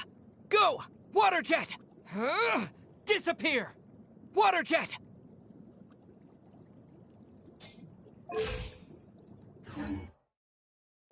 Academic research isn't some...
What's she doing this time? Ooh, looks like street interviews. Paimon has a funny feeling that we might be in for an interesting time if we go check it out. Shall we?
I see. So you believe that this warning letter was sent by the Phantom Weasel? Absolutely. I've said it before and I'll say it again. The Phantom Weasel never acts as you expect. He must have faked his own death 10 years ago using a body double. Now that he's back, I'm sure the guards who worked on his case back in the day are in for a headache, but however this turns out in the end, the one thing it won't be is boring. Couldn't agree more. As a journalist, I'm gonna get a lot of mileage out of this one. Thank you, sir, for your time. Now, whom should I interview next? Huh? Hey! What a coincidence! Fancy meeting you here. Perfect timing. So, the Phantom Weasel's latest warning letter. What? Yeah, this is the first time we're hearing of this one. Could you clue us in? Huh? Oh, sorry. Yes, this case is from a decade ago. I guess you wouldn't know about it. Well, not to worry. You're in good hands because I'm a professional. The story goes like this. 10 or so years ago, a phantom thief became active in the court of Fontaine. Known only as the Weasel, nobody knew his true identity, and the authorities never managed to catch him. Wow, cool! He sounds like one of those mysterious night burglars that you read about in novels. Precisely. Well, except the part where they actually have a good reputation. Our Weasel targeted whatever people held dear, and no one was safe from his predations. He would just as soon steal a necklace from a rich merchant's safe as he would a toy doll given to a commoner child for their birthday. I know! The phantom thieves you read about in novels rob the rich to pay the poor, but this guy did not discriminate. Unsurprisingly, this didn't work wonders for his public reputation. Every man and his dog wanted to see him behind bars. Yeesh. So, did they catch him? Not exactly. There's a good chance that the weasel would still be at large to this day if it hadn't been for an accident 10 years ago. A magician named Caesar fell to his death in a botched high-altitude escape performance. When the police went through his personal effects, they found a hoard of stolen loot and gadgets used for criminal activities. And that was how the Phantom Weasel's identity was revealed to all. Sure enough, thefts in Fontaine went down after Caesar's death. But today, 10 years on, the notorious thief has once again issued one of his warning letters and pasted it on the gate of the Opera Epiclese for all to see. I had to squeeze through the crowd this morning to get a photo as soon as I heard. Here, it's this one.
So, this is the warning letter, huh? Let's see what he wrote. 3 days from now, when evening falls, I shall take from you that which you hold most dear at the Opera House, just as you did to me 10 years ago. This is, without a doubt, a clear declaration of criminal intent. After years of laying low, the Phantom Weasel is back with a vengeance. What once seemed like an open and shut case has been blown wide open again. But why has he re-emerged now? And what does he want? I sense an epic scoop, and I'm going for it. Uh-oh. If this thief will steal anything that other people value, does that mean even we might be targeted? Really? Oh, let him try. In fact, Paimon's gonna eat all our snacks right now. Let's see what he can do about that. Okay, the people have spoken. It's clear that the public are very concerned about the Phantom Weasel's reappearance. Let's see, I've got a photo of the letter, my interview notes. Yep, that should be enough to form the skeleton of my article. It does feel like something is missing, though. Something exclusive. Who should I interview next? I need someone with a more concrete connection to the weasel. Is that who I think it is? Lyney! Magic, magician, Caesar! The Phantom Weasel! That's it! Let's go interview Lyney! You see, the original Phantom Thief Caesar was a magician too! And what do Phantom Thieves and magicians have in common? They both have an air of mystery about them. Are you serious? What sort of a deduction is that? Oh, relax! My journalistic instinct tells me that an exclusive news story is beckoning. Let's go! No time for delay!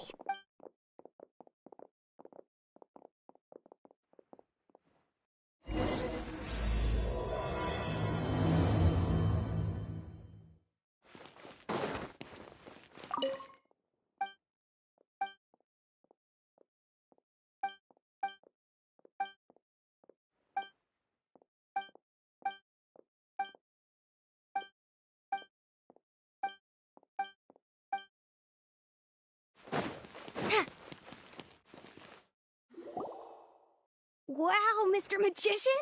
How did you know which card I picked? Oh, it's simple. Come closer, and I'll let you in on my secret. Magicians have a special skill called telepathy, which means we can read other people's minds. Really? Then, what am I thinking now? Well, first you need to relax, because I can see that you're clenching your fist in your mind, as if to say, no, I mustn't let him guess it. Aww. And now you're getting a little flustered.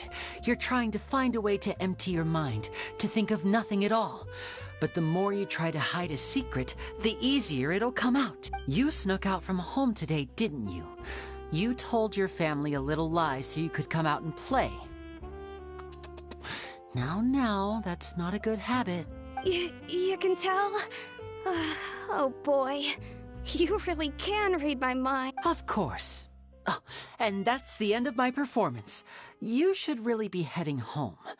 Remember to apologize to your family, all right? They must be worried about you. All right, got it. Bye, Mr. Magician.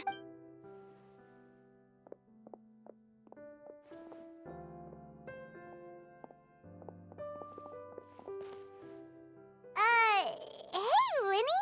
Why, hello. We meet again. Are you looking for me? What's the situation? Well, why don't you guess, Mr. Telepathic? Oh, please. You didn't believe that spiel, did you? The power of telepathy is quite beyond me. I'm sure that child would beg to differ. Seemed like you were right on the money. That was nothing more than a little trickery. I made an educated guess based on his micro-expressions. That, plus the fact that he was the only kid here without his parents, and he looked as guilty as sin. He made it easy for me. You guys, on the other hand... Let me guess. Don't tell me you're here for the Phantom Weasel, are you? Wow! Got it in one!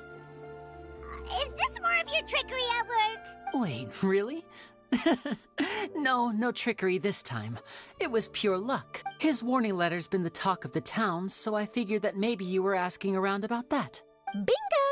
I plan on writing a column reporting on the latest news about the Phantom Weasel. So, Lyney, what are your thoughts on this infamous thief's reappearance?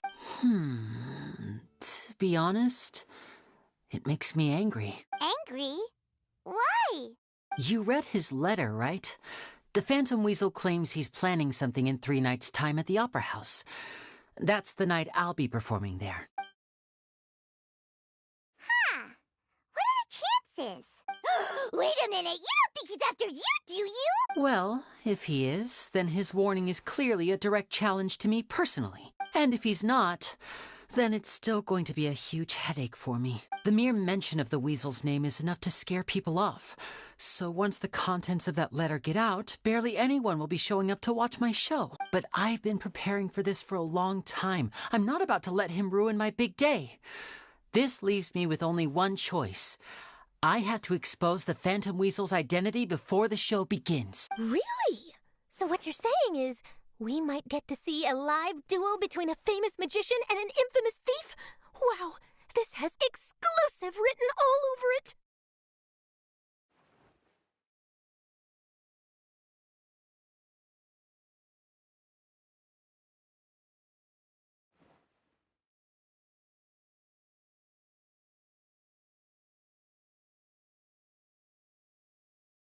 To be honest, I'm not sure if I'll emerge the victor.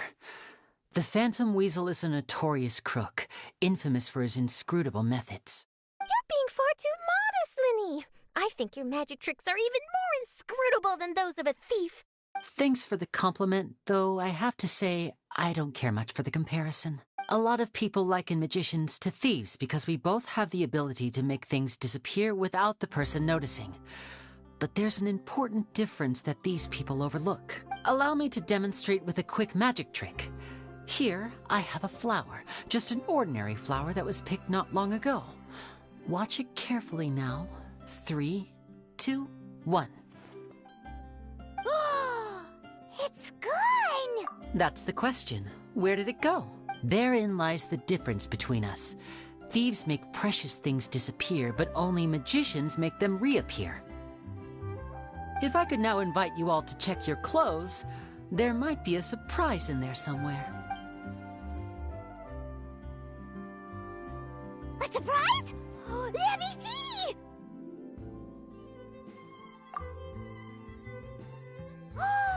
It's right there! But how? You haven't moved this whole time! What an outstanding trick! Sorry, Lyney, it seems that my previous praise was woefully inadequate. Clearly, magic is the superior art form to theft. Don't worry, I didn't take offense. I just wanted to take the opportunity to perhaps change some of the preconceived notions you might have about magicians. Since Caesar's death, a lot of people associate magicians with criminality. It can be quite frustrating. I can imagine. Coming back to your trick just now, might I presume that you are well versed in floral symbolism? For example, magicians often use rainbow roses in their flower-related performances to represent passion and romantic encounters.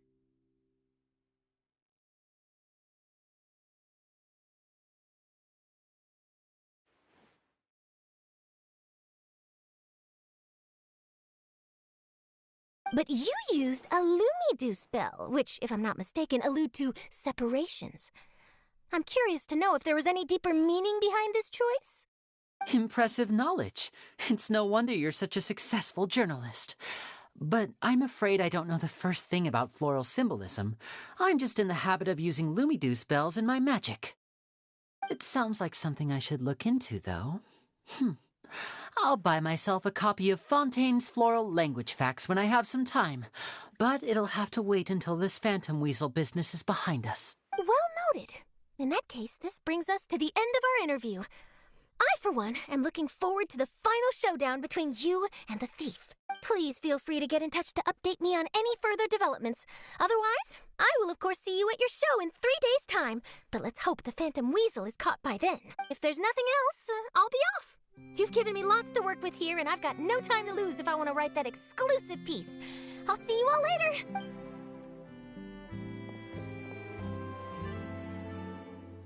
So, Lyney, are you gonna tell us how you did that flower trick now?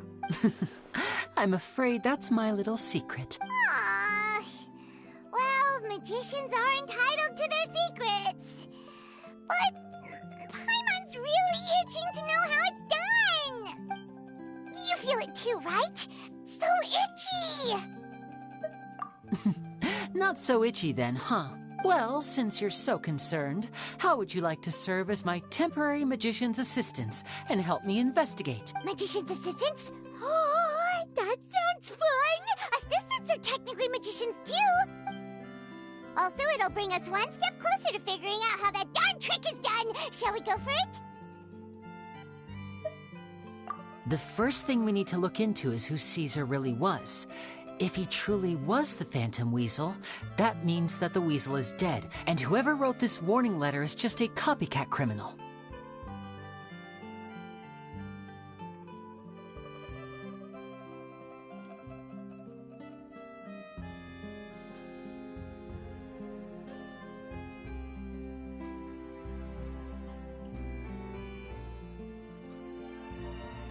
But if he wasn't the weasel?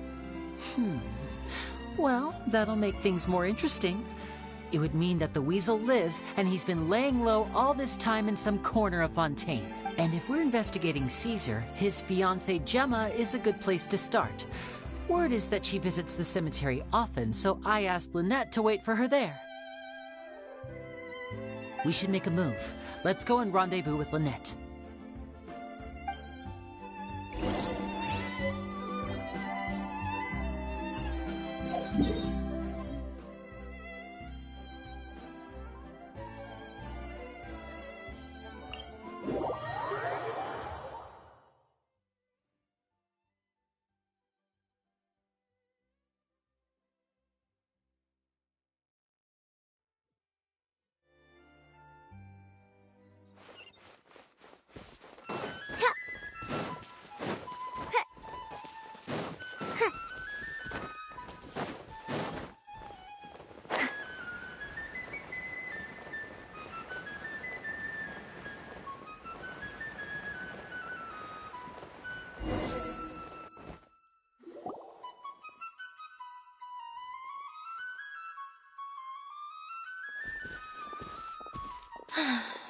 You took your time. Sorry, I bumped into the Traveler and Charlotte en route, and we ended up chatting for a while. It's been a while, Lynette. We're working as Lyney's temporary assistants in the investigation of the Phantom Weasel. Thank you. It's good to have you helping. So, what's the situation? Have you seen Gemma? Nope.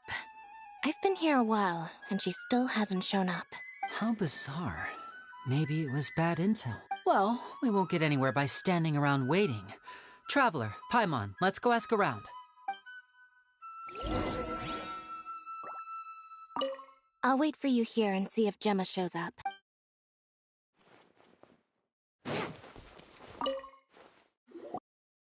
Excuse me, good sir. Do you by any chance know a Gemma? Gemma? You mean Caesar's fiancé?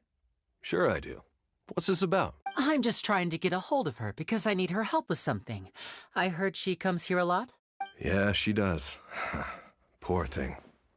It's no secret why, either. She's heartsick. Ever since Caesar passed away, she's been coming here once every week to clean his grave. Often, she just sits there in front of his headstone, lost in thought. Sometimes she talks to herself. I asked her what she was doing once. She said she wanted to speak to him again. She knows he's gone and can't hear her from the grave, but she just likes to spend time there, telling her fiancé all about how her life is going. And she's been doing this ever since Caesar passed away? Oh, so 10 years. Wow. Their love must have been really strong. I'll bet. Caesar's reputation fell apart after his identity was revealed, so no one else visits his grave. Gemma's the only one who still thinks about him after all these years. I don't know if the mind lives on in the waters after death, but if it does, I'm sure Caesar must be grateful to have someone who remembers him fondly.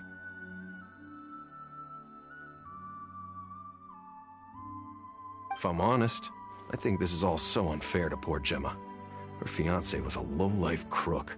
He doesn't deserve someone like her. Anyway, all of that said, she's running later than usual today. Normally, she'd be sitting in front of his grave by now. I wonder if she's okay. Well, that's everything I know, I'm afraid. You might have more luck asking some other... All right, well, thanks for sharing all of this with us. You're welcome. I just hope she'll be able to move on one day.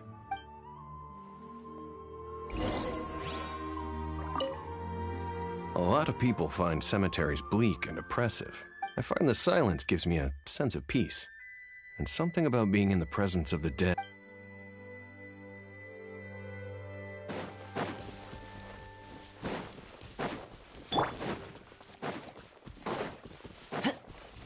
Here's backup!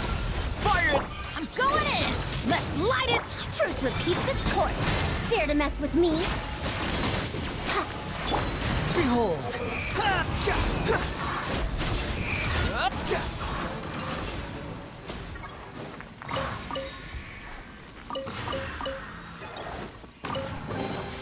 Take it and have fun.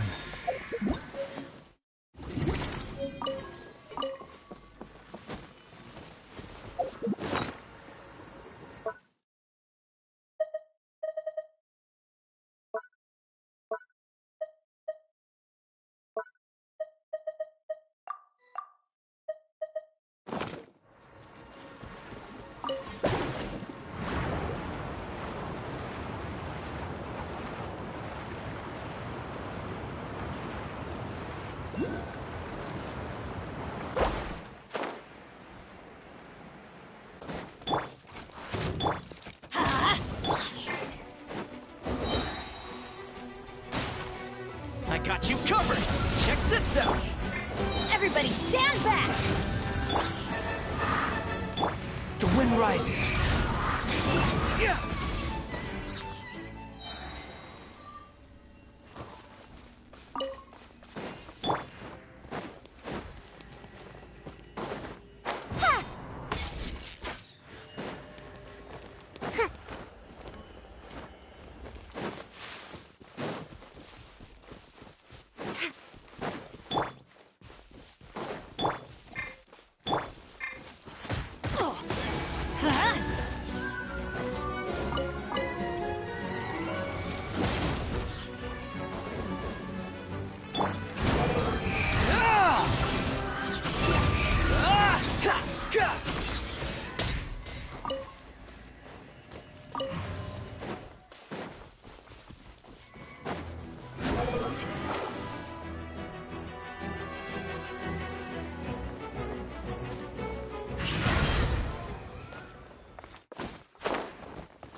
Too slow. Quit following me.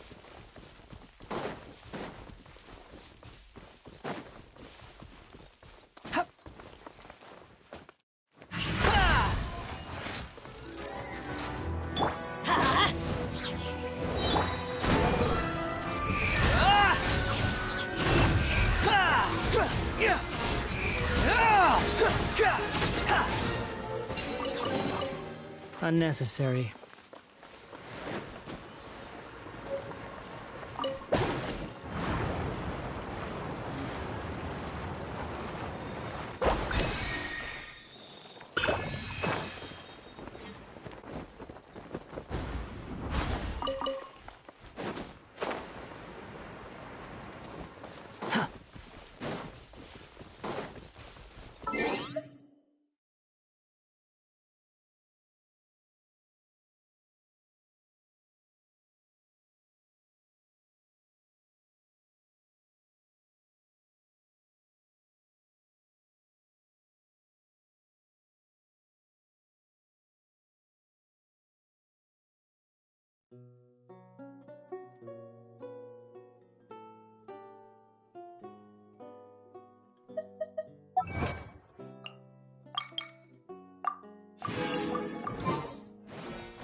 Too slow.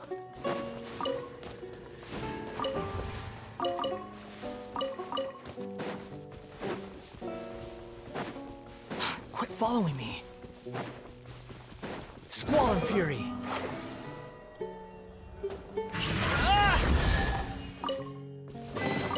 Ha! You even won.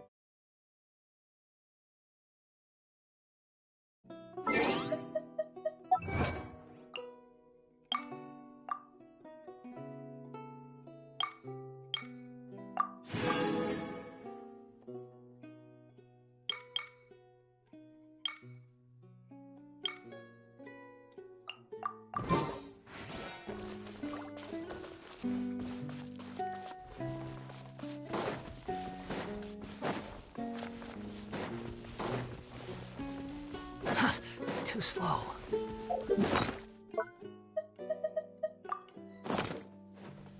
Quit following me. Too slow.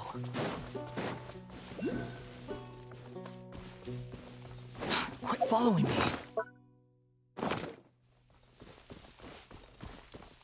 The wind rises.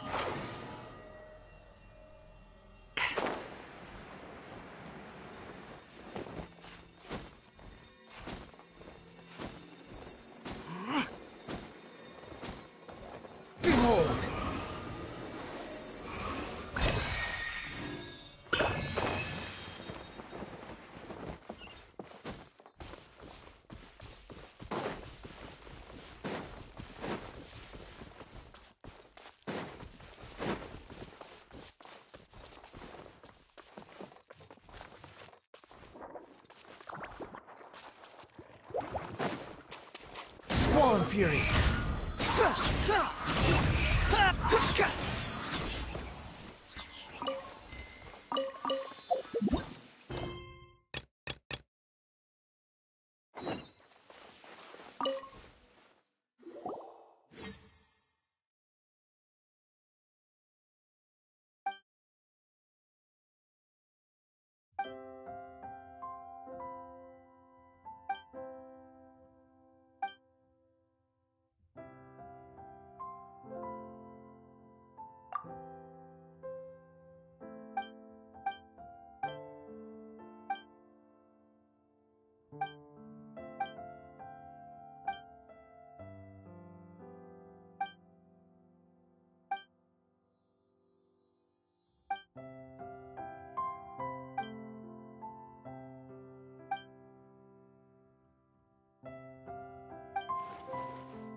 slow.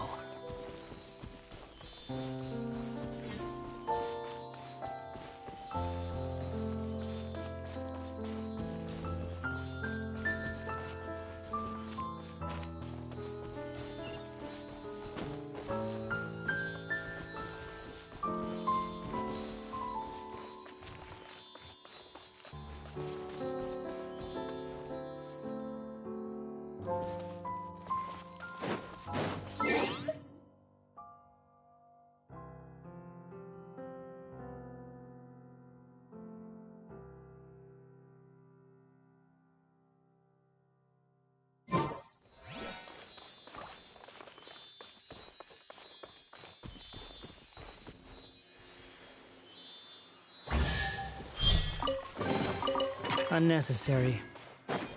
Huh. Huh.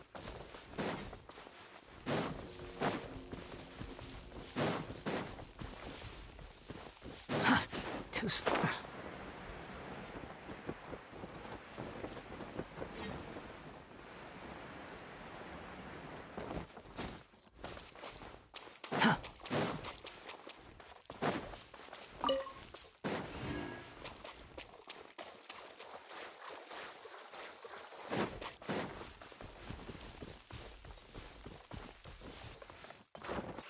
Behold!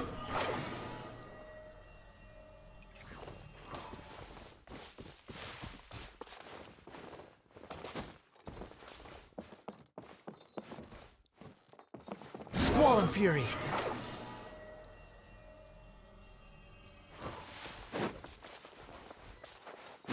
Huh. Too slow. Huh. Behold!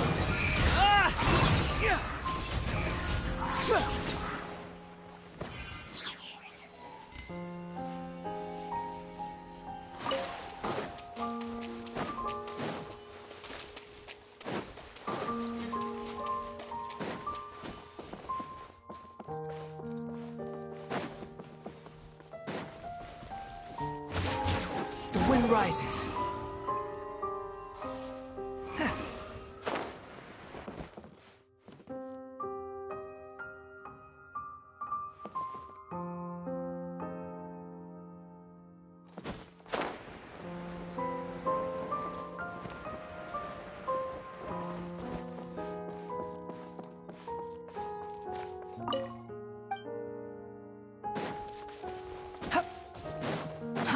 Too slow.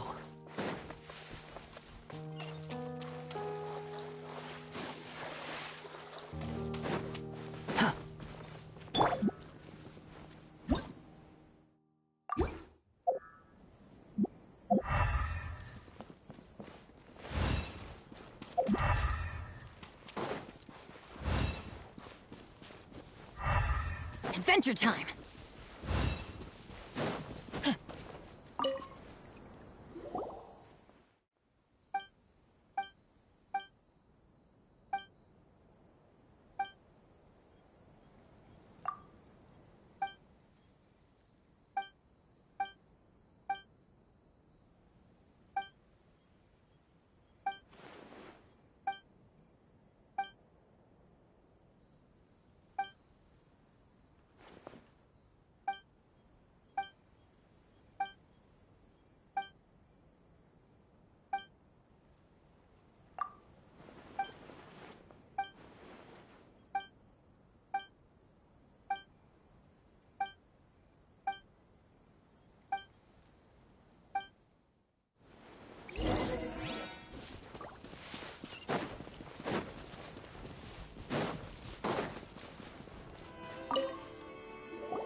Off we go!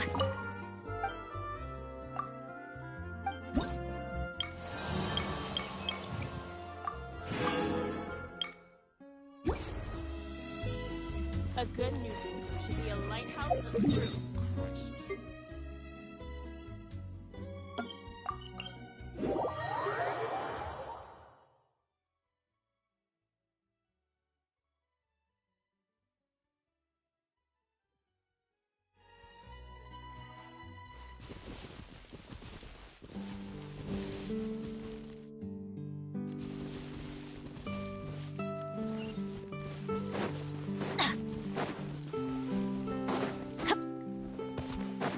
Adventure time!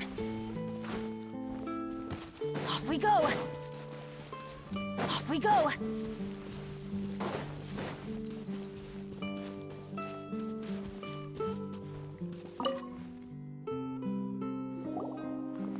Did you hear the news? They're saying the Phantom Weasel's back.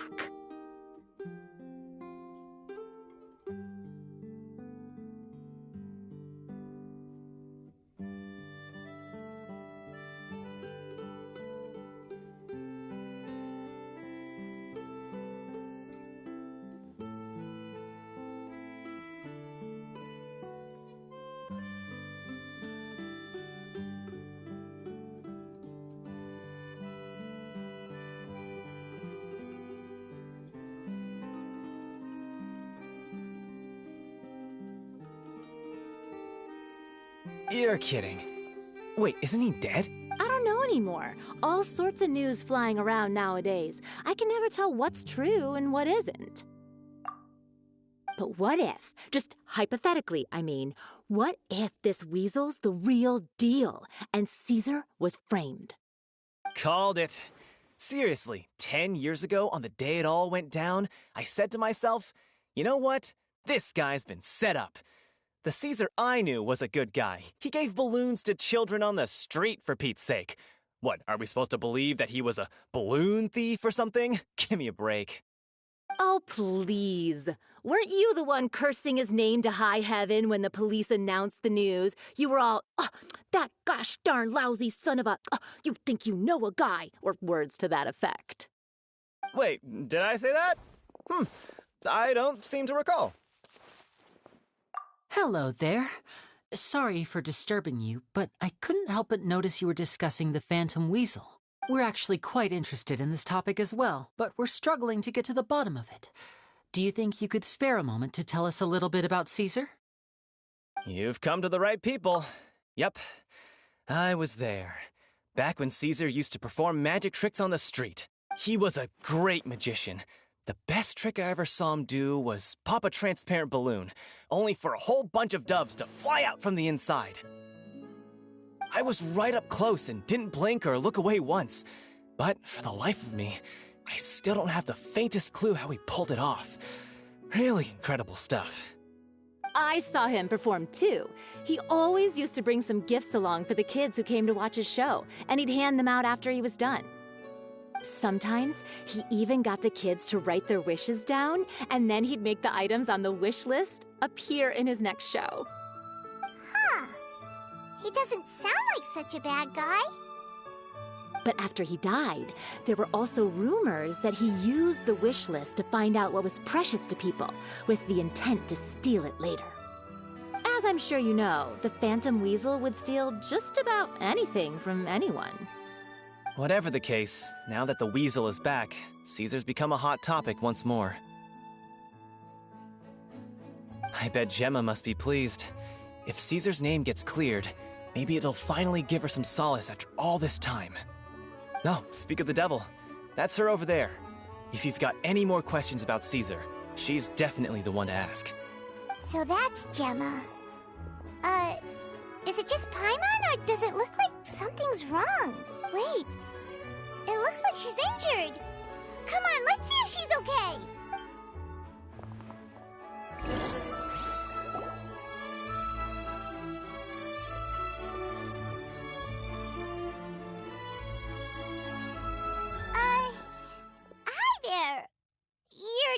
Gemma, right? Who's asking? Don't be afraid. We mean no harm. It looks like you're injured. How bad is it? Thanks for your concern, but you didn't answer my question. Who are you, and what do you want with me? My name is Lyney, and this is my sister Lynette. My name's Paimon, and this here's the Traveler. We're investigating the Phantom Weasel. The Weasel posted a warning letter this morning. If he still lives, that means that Caesar was falsely accused. You knew Caesar better than anyone else. So if you're willing, we'd love to hear what you think about all this. I promise you can trust us. We won't hurt you. In fact, we'll do all we can to keep you safe. I never believed that he was the Weasel. Huh. I suspected as much. Okay, so going back 10 years, do you remember anything strange in the weeks leading up to the accident? Did Caesar have a falling out with anyone, for instance? No, not that I know of. Got it. All right, sorry for disturbing you. If you don't have any more questions, please leave. I want to be alone with him.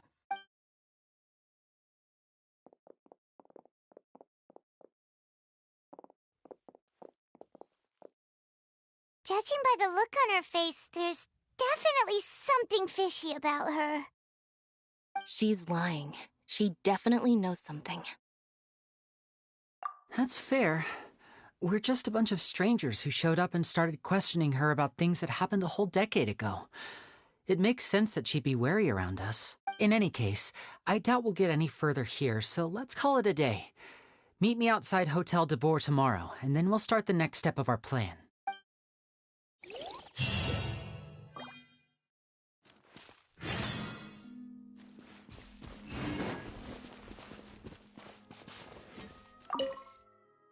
A lot of people I find the silence.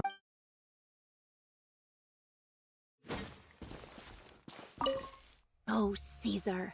Were you or weren't you the Phantom Weasel?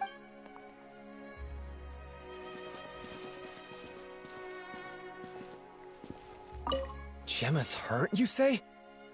Now that you mention it, I did see her getting into a heated argument a while back. Maybe someone who hates Caesar was taking it out on her. People can...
Over here.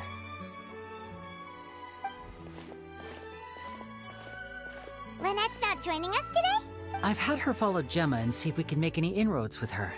They should be at a cafe right now. Still, I don't think that Gemma's likely to open up to us. So, we need a contingency plan. Today, we'll be looking into a guy named Lorenzo, Caesar's former pupil and assistant. When Caesar passed away, all the stolen goods discovered in his home were confiscated and returned to their rightful owners. But Lorenzo was the only one privy to all his magic secrets, and he inherited his craft. Before long, Lorenzo was the next big magician in town, his fame surpassing even that of his master, and it made him very wealthy. He's since left the magic scene, though, and these days, he's a wealthy businessman with his fingers in a lot of different pies. I had to pull a lot of strings, but I managed to get him to agree to a couple of drinks with me.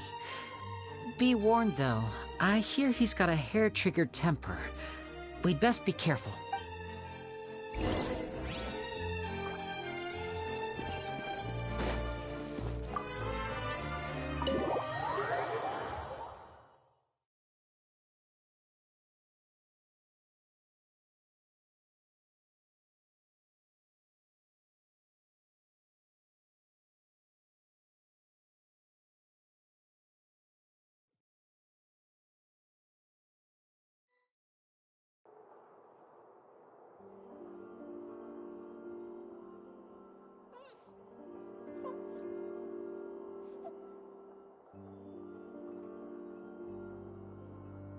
Benny's adventure team, assemble! Art is the key ingredient.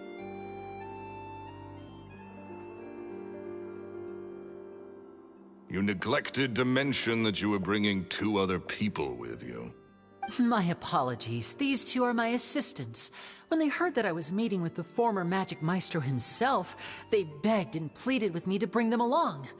And if it's no trouble, a couple of autographs would really make their day. Oh, forget the pleasantries, just sit.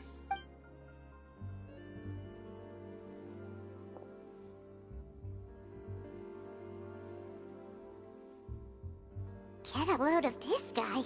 Forget the pleasantries, he says, but he looks pretty happy about Lyney stroking his ego. I only agreed to meet since we're both magicians.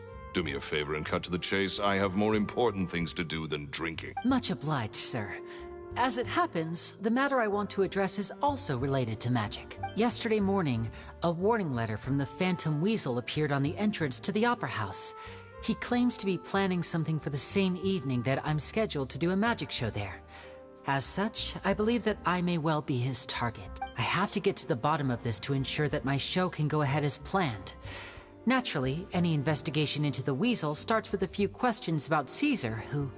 What is there to investigate? Caesar was the Weasel and he's been dead for 10 years. So what if some sick creep thought it'd be funny to write a warning letter? It changes nothing. Are you trying to tell me you actually bought it? Please, sir, no need to get so worked up. I do concede that a copycat is but one possibility. Possibility? It's a fact, Lyney. Look, my patience is limited, so listen carefully while I'm still willing to put up with you. The Weasel is dead. Period. Everyone knows that, so do yourself a favor and quit this investigation. It'll lead you nowhere. Look, if this affects your magic show in any way, I will personally compensate you for any losses. Oh, sir, I'm honored, really. But this isn't about finances for me. My pride as a magician is what's at stake here, Lorenzo. Copycat or not, this person has thrown me the gauntlet, and I must meet their challenge head-on. Your pride? Don't mince words with me, boy. Just tell me, what exactly are you seeking to do? I want to find out the Phantom Weasel's true identity. I have to know for myself what really happened 10 years ago. What would that accomplish? And what do the events of 10 years ago have to do with you, anyway? Look, you of all people should know that a magician never reveals their secrets. And in any case, dead men don't talk. So if you really care about your magician's pride, then you'll forget about Caesar and move on. Uh-oh. This is getting awkward. Lorenzo? Is that? Oh, it is you! I know that big, booming voice anywhere. What's up, my man? Want to grab a drink with me? Another day, I'm busy. Oh, come on. You can't be all business all the time. You know what they say? Live fast, die. If I wanted your life advice, I'd ask for it. Now get out of my face and go be drunk somewhere else. Sorry, my good sir. I don't believe I've had the pleasure. Oh, hey! Edmondo. He and I are business pals. We worked together a bunch of times. This is your first time meeting him? Oh, he's always like this. Foul-mouthed and hard-nosed. Never heard a kind word out of this guy the whole time I've known him. And he wonders why he can't get a girlfriend, despite being, what, pushing 40, 30, something? Anyway, point is, a lot older than when he first got rejected by the girl he was into. And he's still into, from what I hear. Shut up and get out of my face. Another word out of you and you can forget about doing business with me ever again. Do I make myself clear?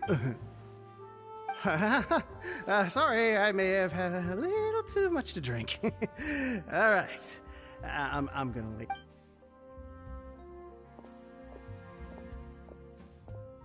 I think it's high time I made a move as well. If you really want to investigate this, Lyney, be my guest. But if nothing good comes of it, don't say I didn't warn you.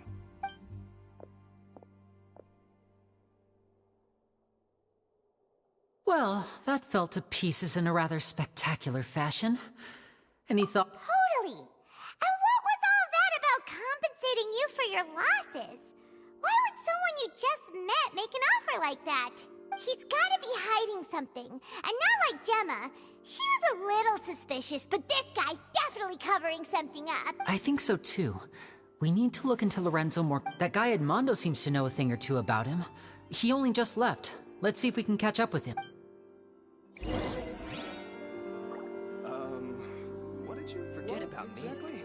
This is about what you want.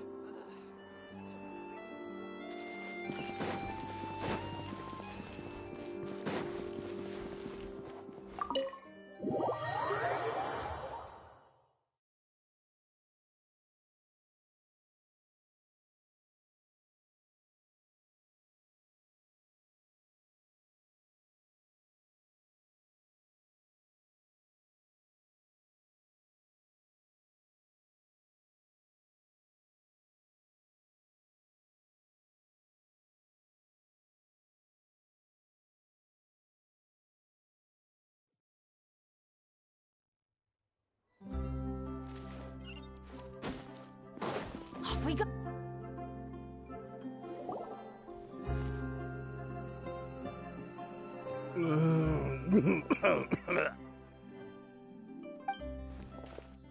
You okay there? Who are you? Oh, it's you guys. Don't worry about me. I must have had one too many. I just need to ride it out. I said way too much back there, didn't I? I nearly talked myself into complete financial ruin. Note to self, no more drunken chats when Lorenzo's around. So, he was serious about threatening to cut you off? Ugh, Paimon knew he was a bad egg. Hey, just keep your voice down. Don't go prying into Lorenzo's personal affairs. Bad things happen to people who ask too many questions. Or make an enemy out of him. What kind of bad things? Don't even ask. I'm sorry. I'm gonna have to cut this conversation short. I'm not crossing that line again. And take it from me, trouble with Lorenzo is one thing you don't need in your life. You saw him flare up back there. I don't know what you said to him, but clearly it touched a nerve. That's not a good sign. You're too young for this. Don't get in over your head. I'm leaving.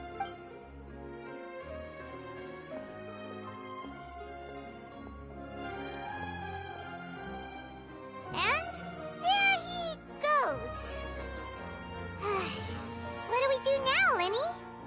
Shh. I think we're being watched. Someone was listening in to our whole conversation. Don't say anything and don't look back. Any altercation in the city will attract the guards.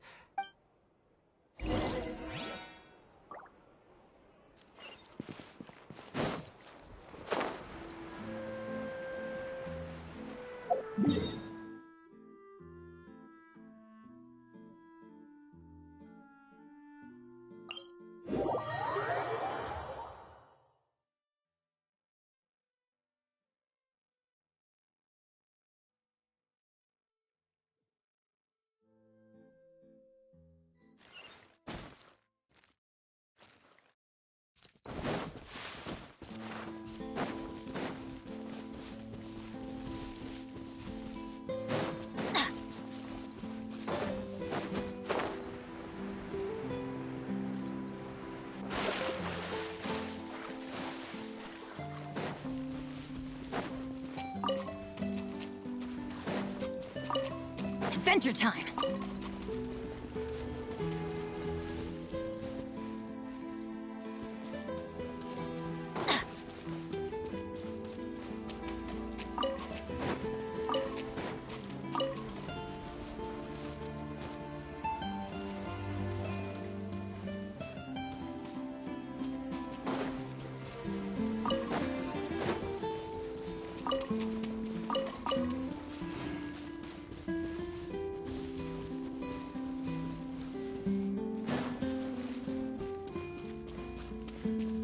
Adventure time!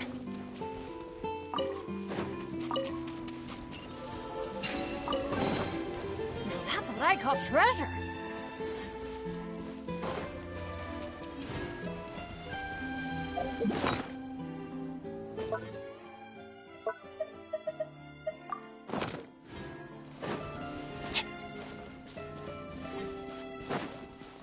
Off we go! Adventure time! Huh?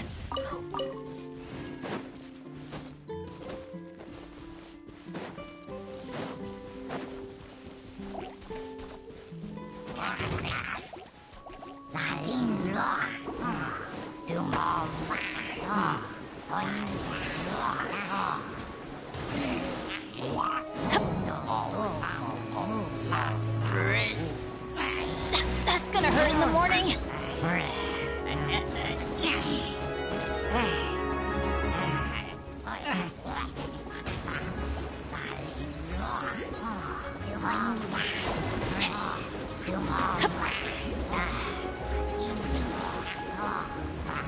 Didn't see that coming.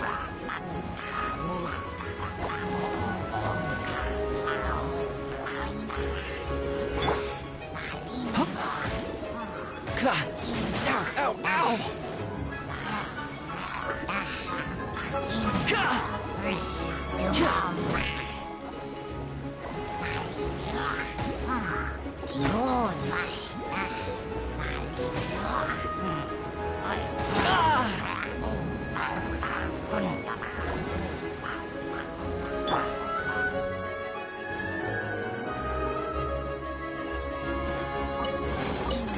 That's what I call treasure!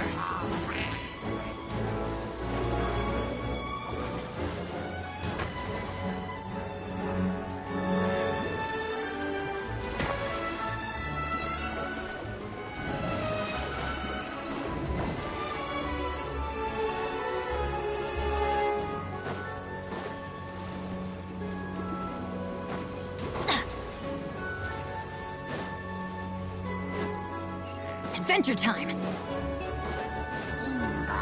Off we go!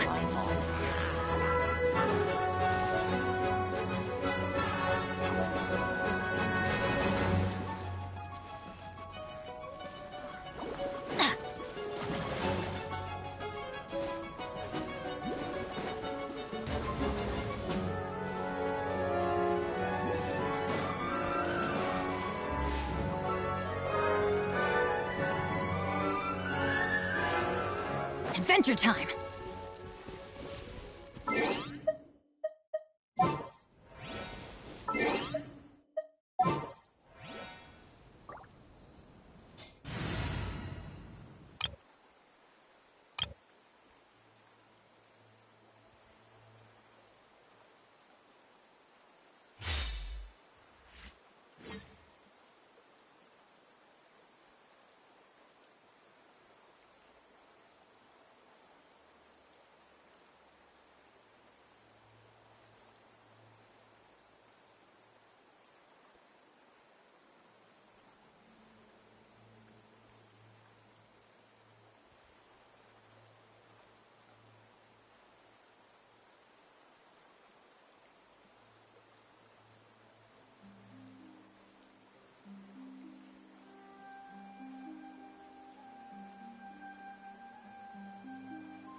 Look at it sparkle!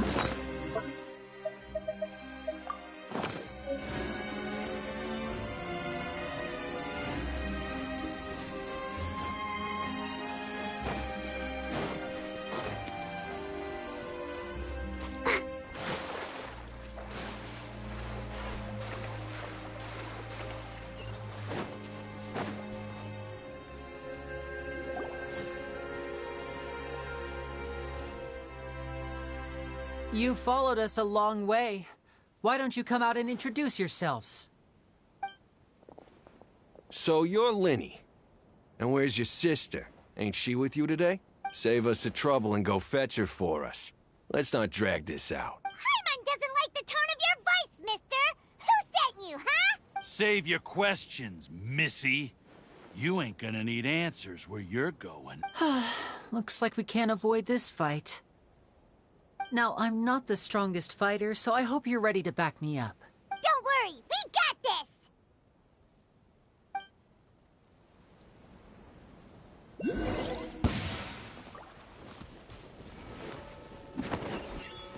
Ow!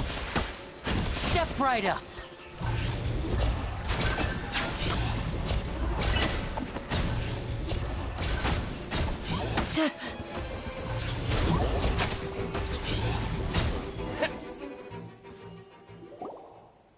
Curses. They're tougher than we thought. Vision wielders are always trouble. Intimidation ain't gonna work like it did on the lady. Come on, let's scram! Hey, wise guys! We ain't through with you yet! Oh, they got away! Did you catch what they said just before they left? Something about intimidating someone else. Sounds like they just wanted to rough us up as a scare tactic. And they've already done it to someone else, but you're right.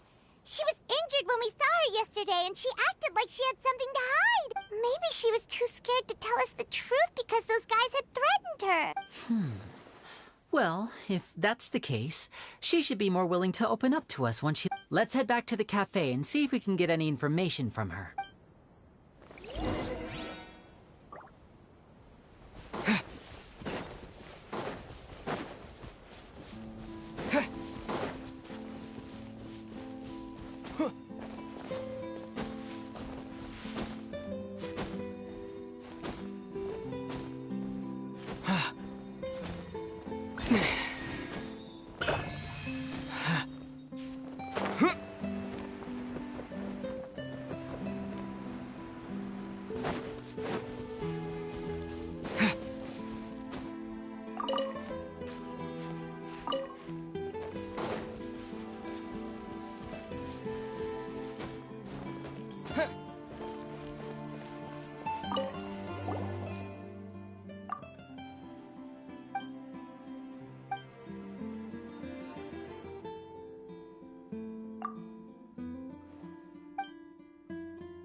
Gemma? You again. What is it this time? We just ran into the men who've been threatening you, and we gave them a taste of their own medicine. So, you can relax now. We're here to protect you. What? Why? I didn't tell you anything. Why would they come after you? Sounds like they're no strangers to you. That's putting it mildly. I know them all too well, and I hate them with every fiber of my being. It's been 10 long years, and still every time I try to look into Caesar's death, they show up and warn me not to do anything stupid. How do I know I can trust you? Do you really think you can get to the bottom of it all? And why are you doing this? I'm afraid I can't reveal all the details just yet, but I can promise you this. I will expose the Phantom Weasel's true identity.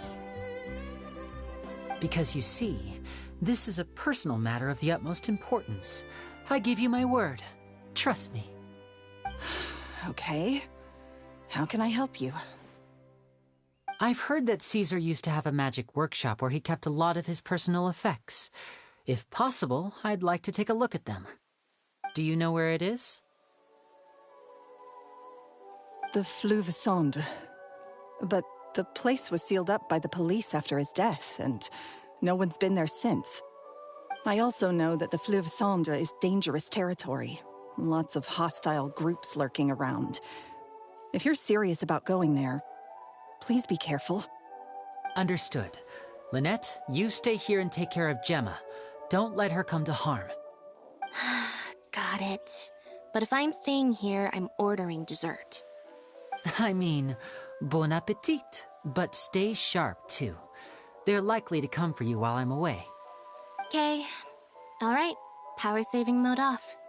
I'll start taking this more seriously now.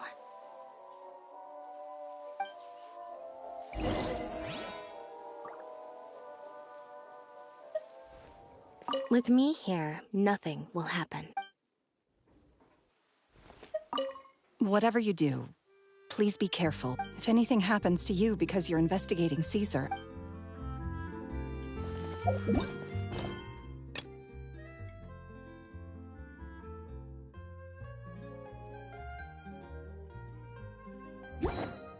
This coffee smells is good.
If Gemma gave us the right location, then the workshop should be right nearby.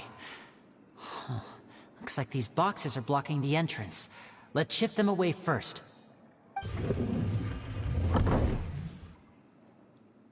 There we go. It should be just down here.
Caesar's workshop. Nothing suspicious here, just normal magic props. Let's head in further. What was that? Oh, is this one of Caesar's gadgets? Guess we must have triggered some sort of device.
Squall Fury! Quit following me. There's something written on the card.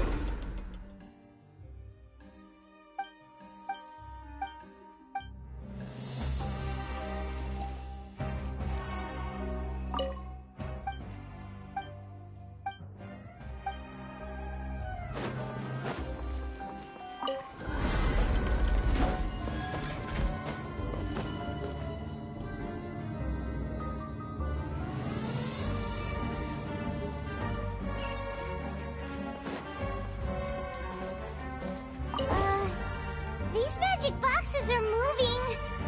What do we do? One of them looks different from the rest. Let's investigate.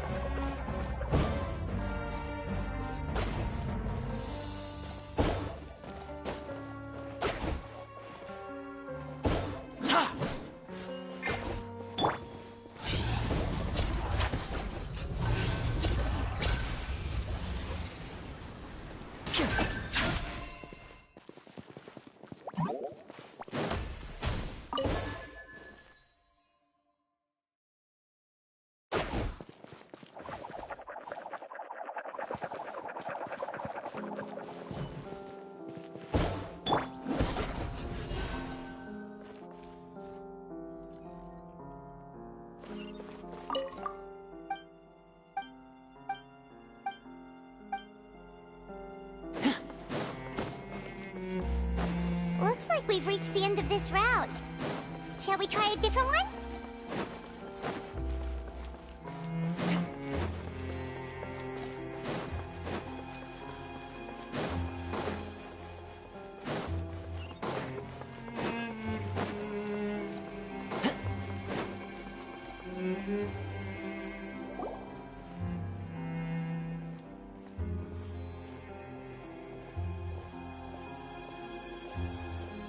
That's weird.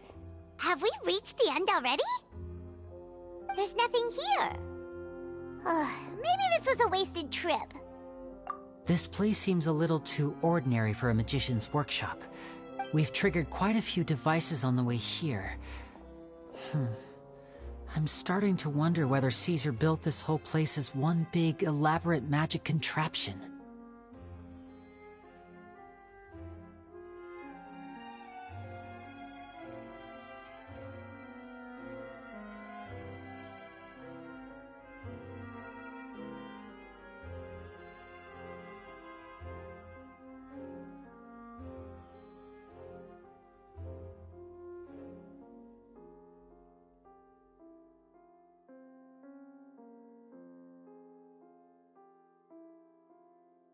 If so, then there must be more to this place than meets the eye.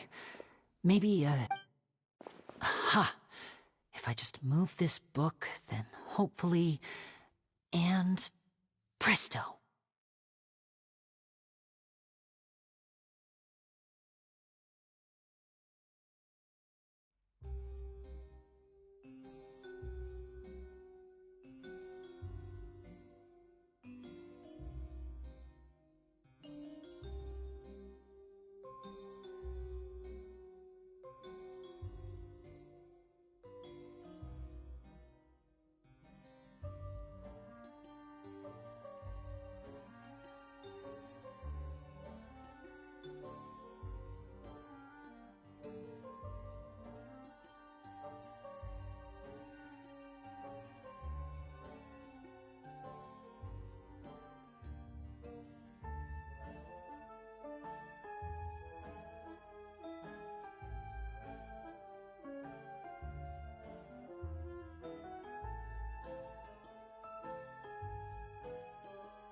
Secret passageway!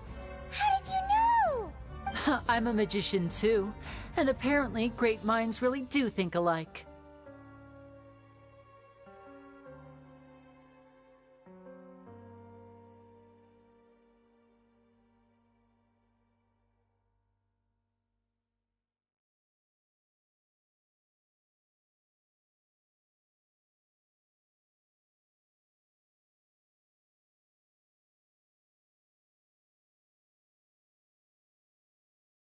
Looks pretty big inside. Let's head in and take a look around.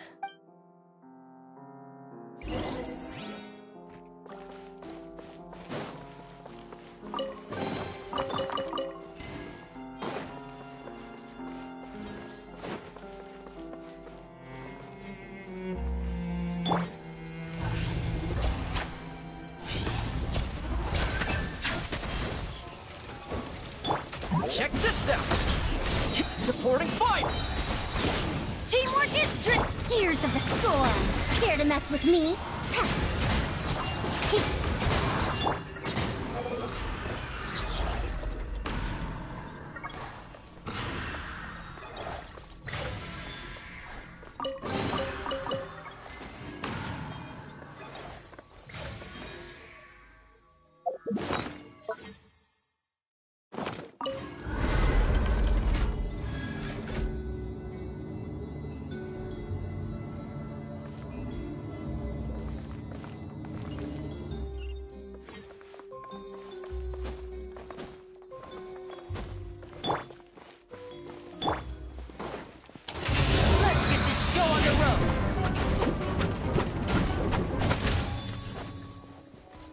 Disappear!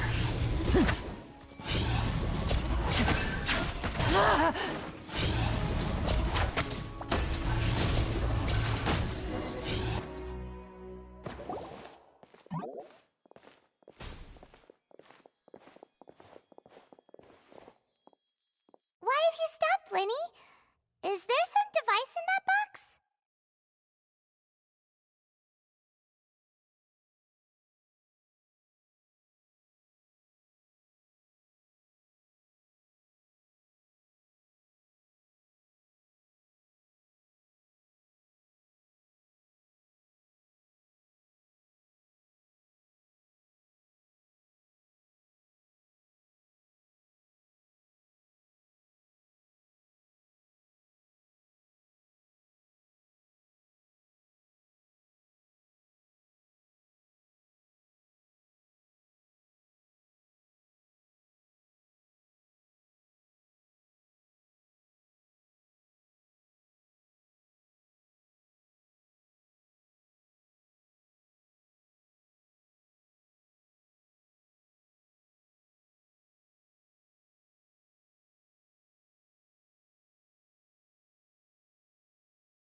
Huh.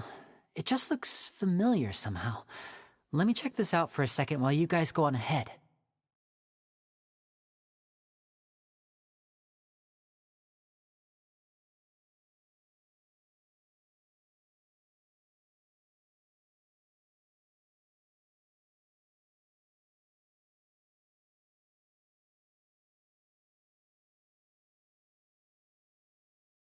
If anyone makes a major discovery, let's rendezvous here.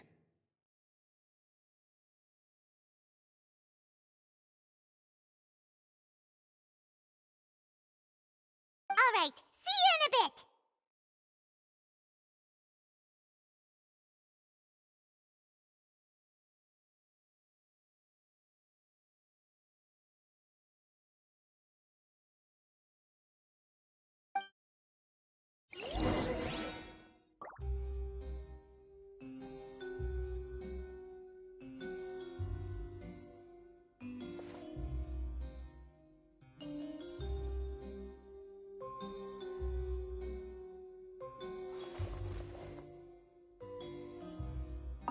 The placement of this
bookcase is full of Caesar's own notes.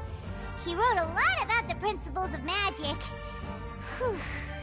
Much too advanced for Paimon. Hey, look! Is that Caesar's diary on the table?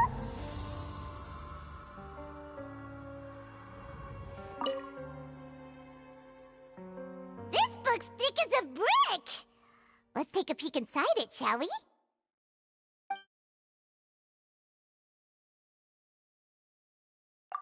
At one of my shows a few days ago, a child asked me how I pulled candy out of my hat. As a joke, I told the kid that the hat has a built-in wish-granting machine. Next thing I know, today a whole bunch of kids were pestering me to pull all sorts of things out of that. So I told them another white lie. The machine needs time to power up, but in the meantime, you can write your wishes down. Well, they took me up on that offer, enthusiastically. As I write this, I've only just got back from running around all over town, buying the things they wanted. Boy, are my legs sore. I wound up saving very little this month, but that's not a major issue. I now have a bigger problem. How am I going to hide all these things inside my hat? 2 children came to talk to me after today's show. I don't know why they were out on their own. They looked much too young to be unsupervised. I do hope they got home safely. Anyway, they said that they wanted me to teach them how to do magic. It's not uncommon for children to ask this, of course, but I've never seen any of them as serious about it as these 2. I told them that learning magic is very hard work, but that didn't faze them at all. It's like they already knew. They seemed so committed. I couldn't turn them down.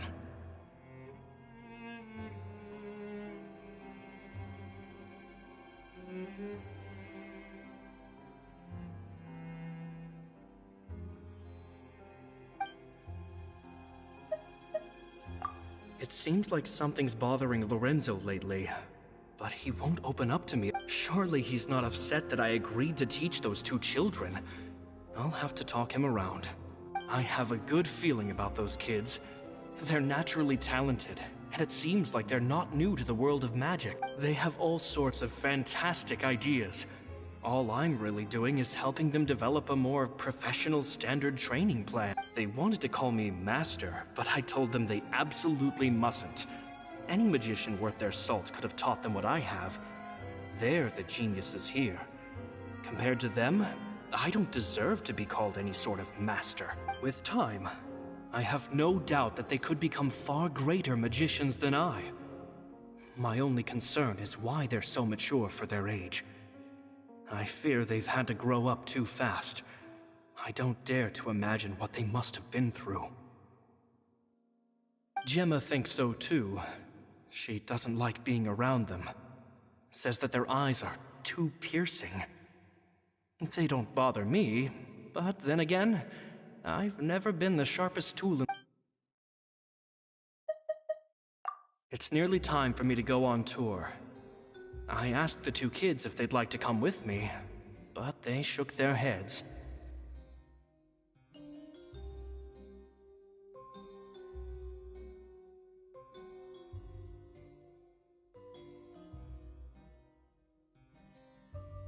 I once overheard them talking about their father and their mission. Sounds like their parents have other plans for them. I guess we'll be parting ways soon. It's only been 10 days since I first met them, but they're very tough, but also very cautious. And they hide things from me too. For example, when I asked them where they live and why they wanted to learn magic, they lied. That's the thing about children. Whenever they're trying to cover something up, it always shows somehow.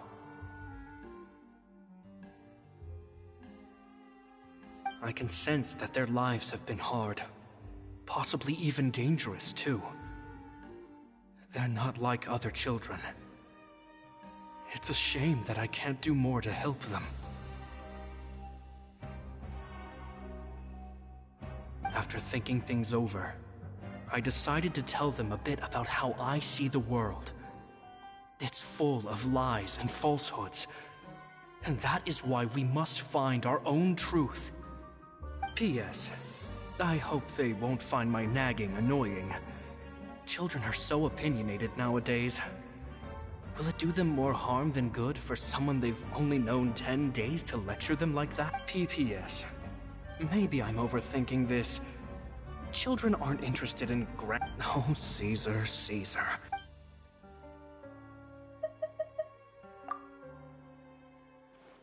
Two magic geniuses with a father and a mission, huh? Sounds a lot like he was writing about Lyney and Lynette, don't you think? So did they meet Caesar when they were kids? Let's go ask Lyney!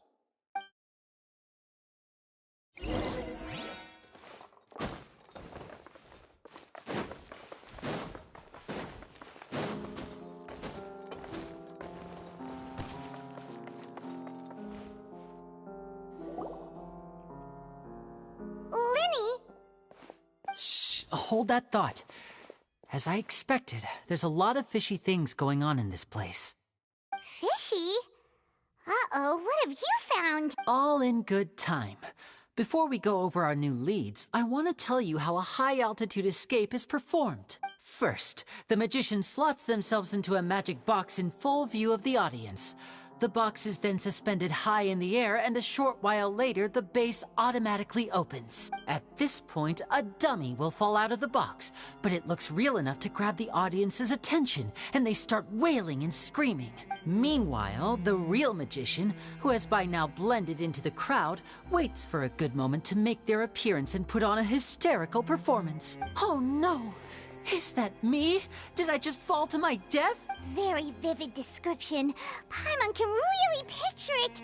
And then what? The audience's gaze then turns to the magician, and by the time they realize what's happened, the dummy has vanished, as if everything that just happened was some sort of shared illusion. Of course, that's just how I think the process should work, theoretically speaking. The inventor of this trick never performed it successfully.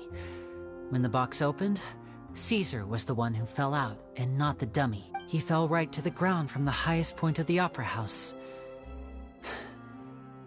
No one could hope to survive that fall. Not without a vision, at least. And no one else has ever attempted this trick since. My understanding of how it works is just based on what I could gather from his notes and the relevant gadgets here in his workshop. So Caesar's famous high-altitude escape has never been done. Paimon was about to say how cool it would have been to see it in person, but if it's that dangerous, it's probably for the best that no one else tries to do it. Wait a second.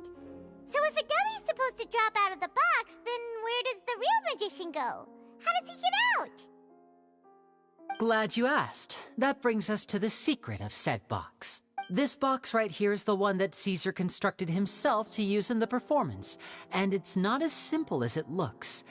Inside, there's a device that only the magician himself would know about. Once the magician's inside and the box is lifted up into the air, the audience's view of the box is fixed at a certain angle. From where they're standing, they have a clear view of the front, sides, and bottom, but the back and the top are now no longer visible. At this point, the magician presses a button inside the box, opening a secret door out of view. He then escapes through this trapdoor onto the opera house roof, waits for the dummy to fall and distract the audience, and quietly returns to ground level. That's way simpler than Paimon imagined. Even Paimon could probably do it. Well, there's a little more to it than that, of course. The hardest part of this trick is controlling the audience's mood and reactions. That takes an exceptional degree of showmanship.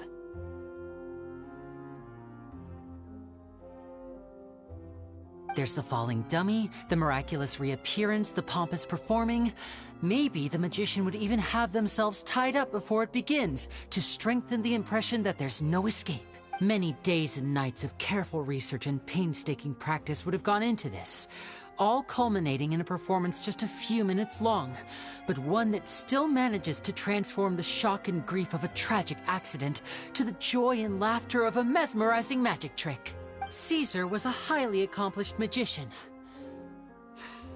But unfortunately, even he didn't manage to pull it off. So, how did it go so wrong? You said you found some fishy stuff here. Have you figured out what really happened? I can make a pretty good guess.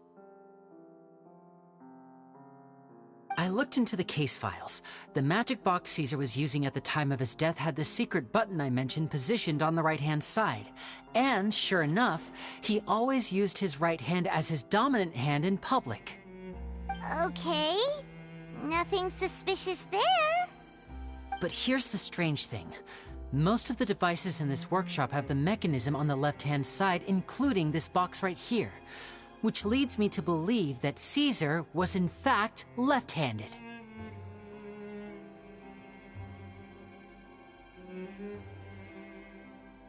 Because a magician can't afford to have their most basic habits stand out too much.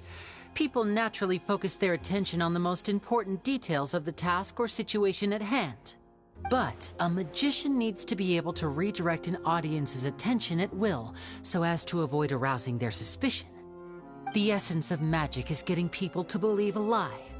If even the truth raises eyebrows, the falsehoods become all the more difficult to mask.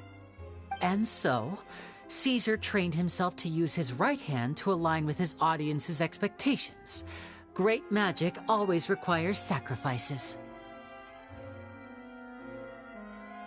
But in his most stressful and nerve-wracking moments, and when no one was watching, reflex would kick in and he'd use his left hand. That's why he set his gadgets with the mechanism on his left. Exactly. I think that's likely what happened. Caesar would have been under a lot of time pressure during the escape. He'd have had mere seconds to open the hidden compartment, retrieve the dummy, then open the secret door and make a swift escape. But I'm sure he was confident. He would have rehearsed countless times to the point where it was second nature. He'd barely need to think about what he was doing because muscle memory would guide him through. So he opened the compartment, took out the dummy, checked everything was in order, and then went to leave. With his left hand, he reached for the button, and suddenly, his heart skipped a beat. It wasn't there. Much like when you reach for your keys but find your pocket empty, his mind needed a moment to process what was going on. Instinctively, his left hand would keep feeling around for the missing button, maybe for another second or two, until the bottom of the box gave way. With the stakes being as high as they were, just a 2-second delay cost him everything. The authorities would find nothing suspicious and conclude that his death was due to his own error. When in reality, someone switched the boxes, and they did it to murder him. But how would they be able to make the switch without being noticed? That would be difficult to pull off, no? It would have to have been someone who knew that he was left-handed, and who could move his props around without arousing suspicion. Someone who was always by his side. Isn't that right, Lorenzo? You just couldn't let sleeping dogs lie, could you? There's not a lot of people who'd go to all this trouble for some magician who died 10 years ago. I didn't want to have to do this, you know. Silencing you the hard way just creates more problems for me to deal with. But I gave you your chance. I hoped you'd do what's good for you and back off like the lady, but you disappoint me. You mean Gemma? So you are the one who's been threatening her! Yes, although however stubborn she might be, she was never much of a liability. But you people, you never even knew him, but for some reason you just wouldn't drop it. Which is why you can't leave this place alive. Take them out, and make it quick. Do your worst!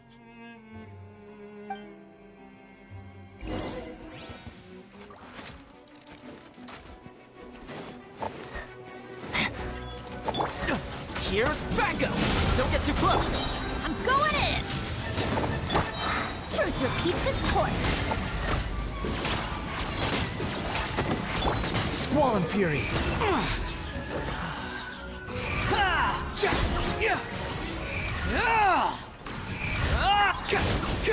You dare to gaze upon me? right up.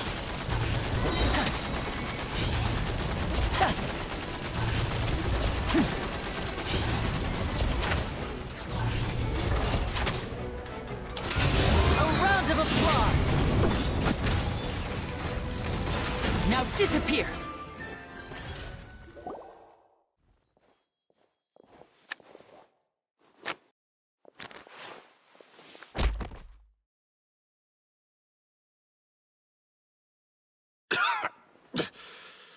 Oh, you kids are tougher than you look. Had enough yet, Lorenzo? Your cronies can't help you now. I think it's high time you started talking. And what I'd really like to know is, why did you murder Caesar? If I had a mora for every time you said that man's name. Of course you idolized Caesar, everyone else did. But I was the real genius magician. Me! He was just an amateur who did cheap tricks for gullible children. I was the one who made magic into the fine art it is today. The aristocrats doffed their hats to me! So it was jealousy. Jealousy. Hatred, more like. I hated Caesar. All he cared about was his magic. He lived and breathed it. He poured everything into his street performances and his stupid tours like it was just a hobby to him, never bothering to think about Mora. What sort of fool devotes their life to the art of deception and never has a Mora to show for it? But the people loved him, didn't they? Oh, how they looked up to him. No one gave me a second look. All I ever heard was, "Oh, your master's amazing, isn't he?" Amazing? Yeah, so amazing that he was completely broke. Every other apprentice was living it up at their master's expense, but no, not me. I put in all the work, mastered all the skills, and it brought me nothing more than the life I already had. He forbade me from using magic to trick people out of their Mora. There was nothing he hated more than that. And with his reputation in Fontaine, it was too risky for me to go it alone. As long as he was alive, if I dabbled in my own brand of money-making magic, he would expose me, and it would destroy me. I had to kill him. There was no other way. He had to go. And this was your only motive? It was reason enough. What other motive would I need? Well, I was under the impression that there might have been other factors at play. For instance, maybe you were in love with Gemma, but she was engaged to Caesar. In love with Gemma? Don't be ridiculous. Guess I was wrong about that then. Next question. Are you the Phantom Weasel? I am. Caesar was so strict with me. He insisted that his way was the right way, that the sole purpose of magic was to bring joy to the world. I never bought into any of that. I was more interested in the practical value of magic. Sure enough, it helped me fill my pockets with all kinds of valuable treasures. Oh, yeah! Charlotte told us that the weasel would steal whatever people valued, no matter how much it was worth. That's just how it looked from the outside. What would any thief want with second-rate loot? I've only ever targeted high-value items. I stole cheap things as a way of practicing my craft. It was other people's overactive imaginations that conjured up the preposterous image they then dubbed the Phantom Weasel. So, that's the story, huh? Well, I hope you're ready to tell it all over again during your trial. What choice do I have? You're a pack of wolves, and you've got me between your jaws. You've seen what's here, and my last-ditch effort to stop it getting out has failed. What else can I do? So be it. I've enjoyed power and wealth for the last 10 years, the likes of which Caesar could never give me. I wouldn't choose for things to end this way, but I regret nothing. Very well. In that case, I'll contact the guards. Traveler, Paimon, keep an eye on Lorenzo for me.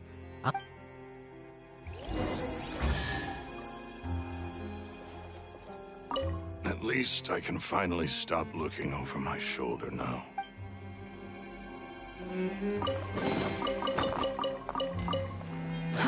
Too slow. Quit following me.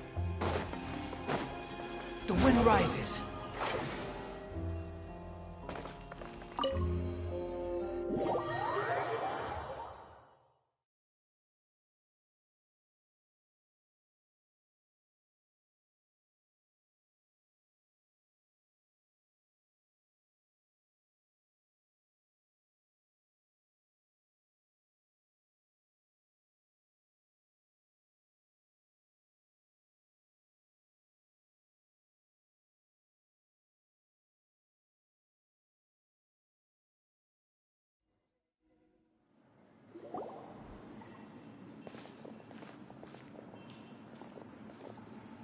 Lyney has told me the whole story. Lorenzo, do you confess to the murder of Caesar and to framing him for the Phantom Weasel's crimes? Look who's finally developed a conscience. What kind of disciple murders their own master? I hope it was worth it, because there'll be hell to pay.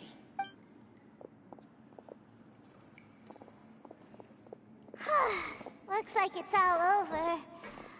What should we do next, Lyney? Should we start preparing for your show? Let me think. Let's rendezvous with Lynette and Gemma first. With Lorenzo in custody, Gemma will no longer have to fear for her safety. Good point! We should go tell Gemma the good news right away!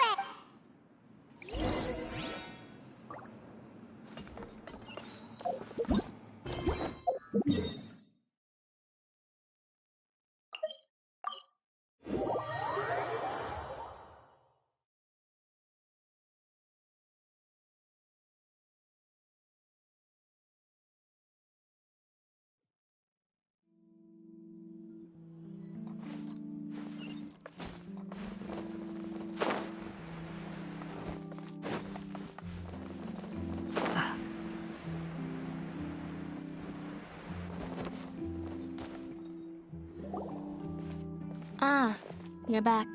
You were so quick. I've only just finished my third dessert. Your third?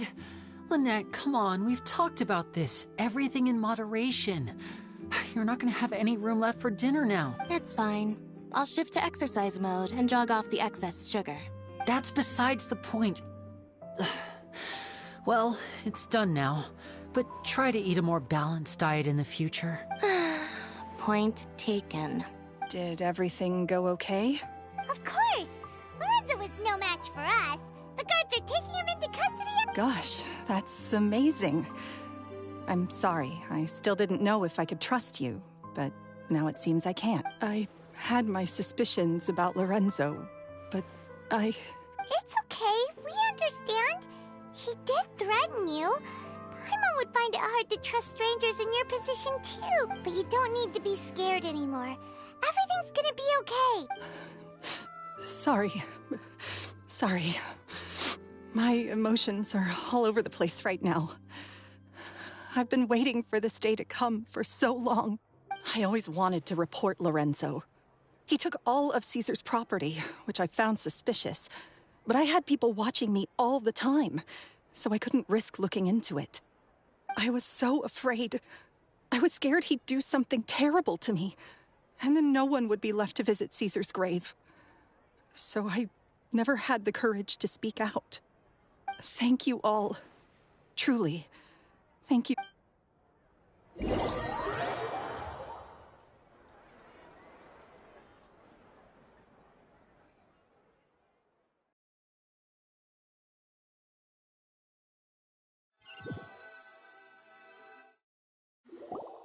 Thank you all for clearing Caesar's name. I never would have guessed that Lorenzo was the real Phantom Weasel. He never showed any signs that there were problems between him and Caesar in public. From the outside, it looked like they got along great. And to think that lowlife's been living life to the fullest all this time, while Caesar's name was getting dragged through the mud. It's a travesty. At least his soul can finally rest in peace now, thanks to your efforts. If only I'd realized before it was too late. Don't blame yourself, Gemma. Yeah, You still have the rest of your life to live. Caesar wouldn't want to see you spending it feeling guilty. Cheer up, Gemma.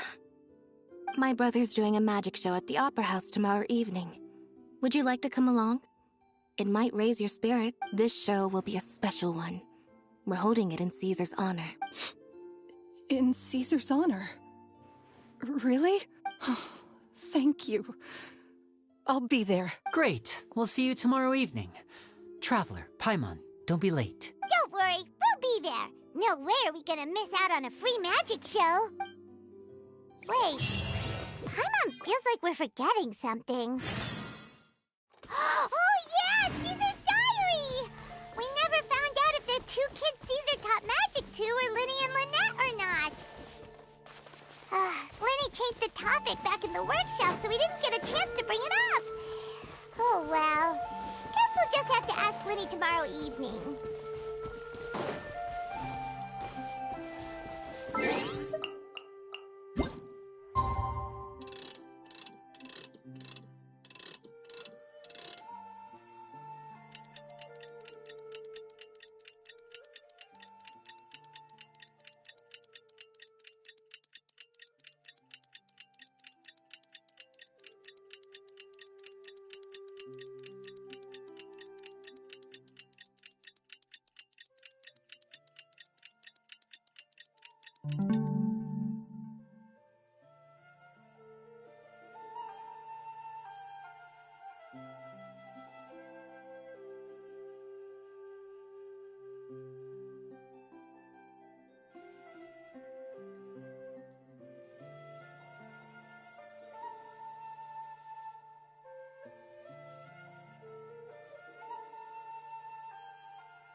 Quit following me.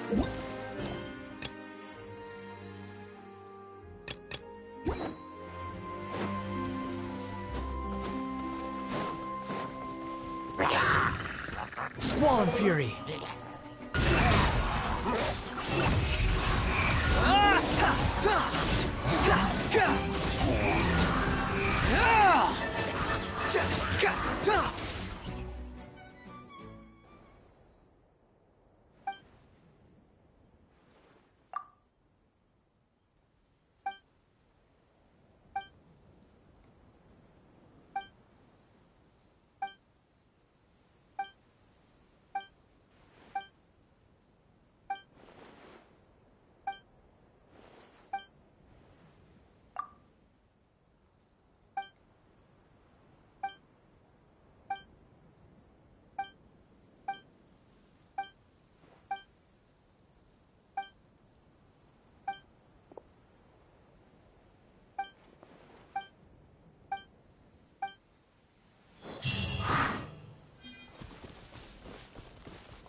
slow.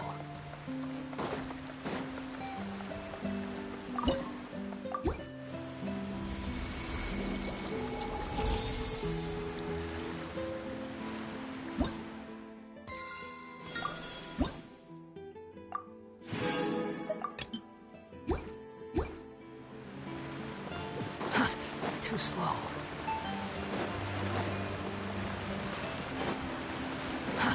Too slow.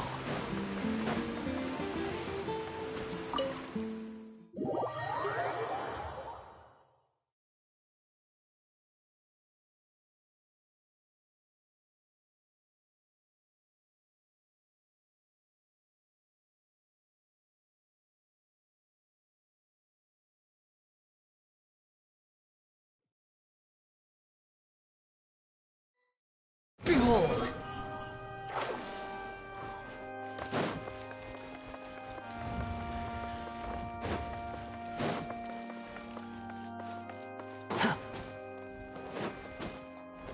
Quit fall.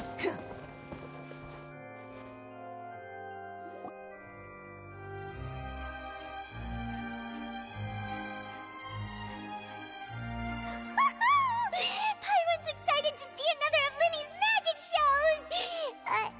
Wait. Lynette, shouldn't you be on stage by now? Not this time. My brother's going solo today, so I'll be watching with you. Good evening, ladies and gentlemen. I hope everybody's ready because the show is about to begin.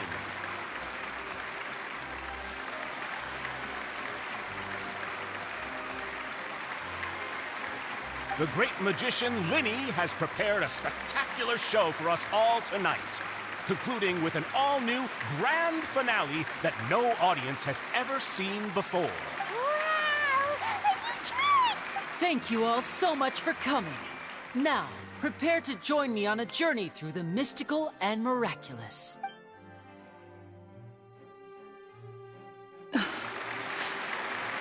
Exciting stuff, isn't it? Yes, it's just... It reminds me of him. No wonder. Caesar was a famous magician too. So, how did you two first meet, Gemma? Well, I was out on the street once, and I saw him performing for little children. Children love magic, because they're willing to believe in things that can't be rationally explained. Caesar had this amazing way of bringing them into a dreamlike world, and somehow, I felt drawn to him too. So, I went up and asked him to do a trick for me. Aw, that sounds so romantic. What trick did he do? It was with a flower. He took it in his hand, snapped his fingers, and it magically appeared on my head. I was so happy that day. No one had ever given me a flower before that. Oh, that's so cute! Actually, now that you mention it, Lyney's done that one before. Is that right? Then I suppose he's a romantic at heart, just like Caesar. So, let's treasure the time we have. After all, you never know when the people dearest to you might... That's right. It's all over now.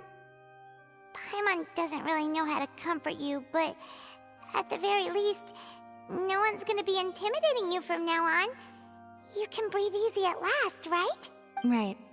Yes, you can breathe easy now. Phantom Weasel. See? Even Lynette says... Wait, what? The Phantom Weasel?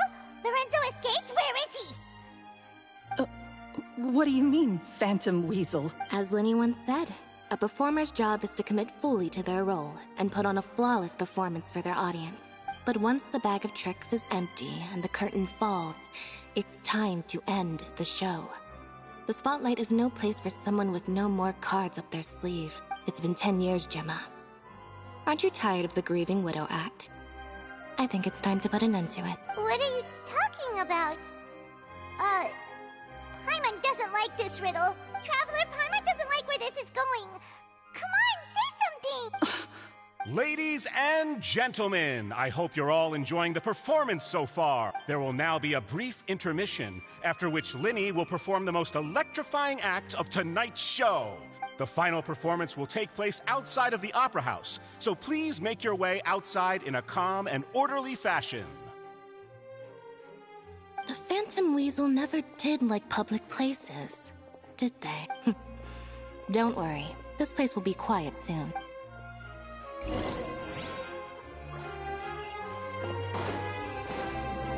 The wind rises. Too slow.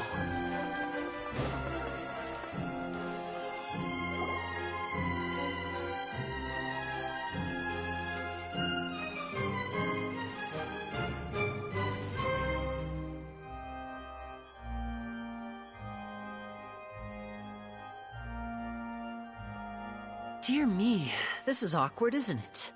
And unfortunately, I'm all out of gadgets, so I'm afraid I can't do any tricks to liven up the mood. This is a big mistake for a magician to make, but thankfully, I do have a backup plan. Now, who wants to hear a story? Lyney, don't we have more important things to address right now? Lynette accused Gemma of being the real Phantom Weasel a moment ago. Oh, what the heck's going on? All in good time. Magicians are good at guessing what people are thinking. I know the questions you want to ask. And as it happens, the story I'm about to tell might answer a few of them. Really? Well then, let's hear it! Paimon's dying of curiosity here! Let's go back to the very beginning. A decade ago, when the Phantom Weasel was terrorizing the court of Fontaine. She never missed a target, never left a trace, and no treasure was safe from her thieving hands. But as her infamy grew, so did the readiness of the police, and her opportunities to act became ever fewer. Every day, she ran the risk of being exposed for who she was. Of course, she could not simply take this lying down, and before long, she found her ticket to freedom. She would create a scapegoat, a false weasel to close the chapter on her behalf. After weighing her options, she set her sights on a renowned magician, Caesar. After all, magic and theft shared enough similarities for people to buy the story when the truth came out. So then what? Being the master deceiver she was, the weasel easily earned Caesar's trust.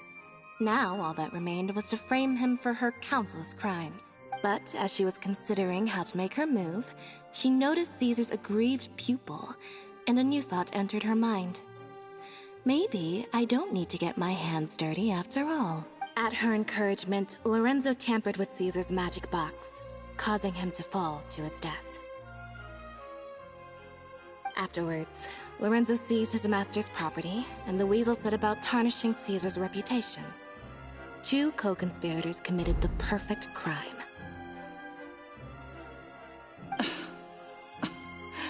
I've got to hand it to you. You're both exceptional storytellers. It's enough to make even me wonder whether there was really another mastermind behind all this, pulling the strings. But I just have one question. You seem to think that I am the villain in this tale. What's brought this on, Lyney? Is it something that Lorenzo said? Don't worry, Lorenzo said nothing at all. But I never believed that he was the weasel, and in fact, my investigation only made me more certain of that.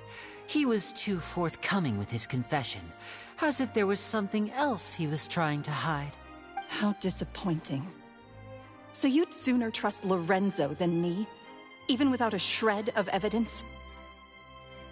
A magician is an expert at playing the audience to get the result they want. And I have no doubt that you, Gemma, are equally talented in this regard. With a little help from Lorenzo, you put on a very convincing performance. The lovesick fiancé, whose devotion to her betrothed is unshakable, even under threats of violence. Caesar was maligned and hated by all for 10 years, but you? Everyone sympathized with your plight. Who would suspect for 1 second that the lovely young lady always seen weeping in front of Caesar's grave was actually the mastermind behind his demise? No, not that poor lady. Perish the thought. Wait, so you mean the whole intimidation thing was just a hoax? Gemma and Lorenzo were both in on it? But why would Lorenzo agree to that? And why didn't he yes, why indeed? Maybe Gemma herself could enlighten us on that question. Well, Lyney, if you're so confident in your version of events, then I think the answer should be obvious. Having killed Caesar with his own hands, Lorenzo was plagued by overwhelming guilt. Revealing the Phantom Weasel's true identity would serve no purpose. But if the Weasel remained free, then she could take care of Lorenzo's loved ones.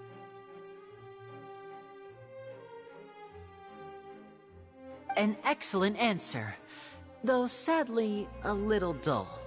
Is that right? Well, don't let me bore you. If you'd care to change the topic to something more interesting, I'd be much obliged. As a matter of fact, there's one thing I'd really like to understand. Why would the real Weasel have targeted things that only have value to other people? Could you shed any light on that? Of course.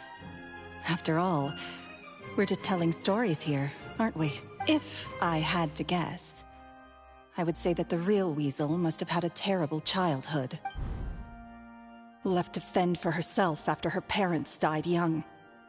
Betrayed, scorned, beaten. She'd scrounge waste paper from garbage bins to draw on, using twigs and dirt for lack of ink and pen. She'd sew ugly rag dolls from whatever scrap material she could get her hands on. This was her only source of happiness in life.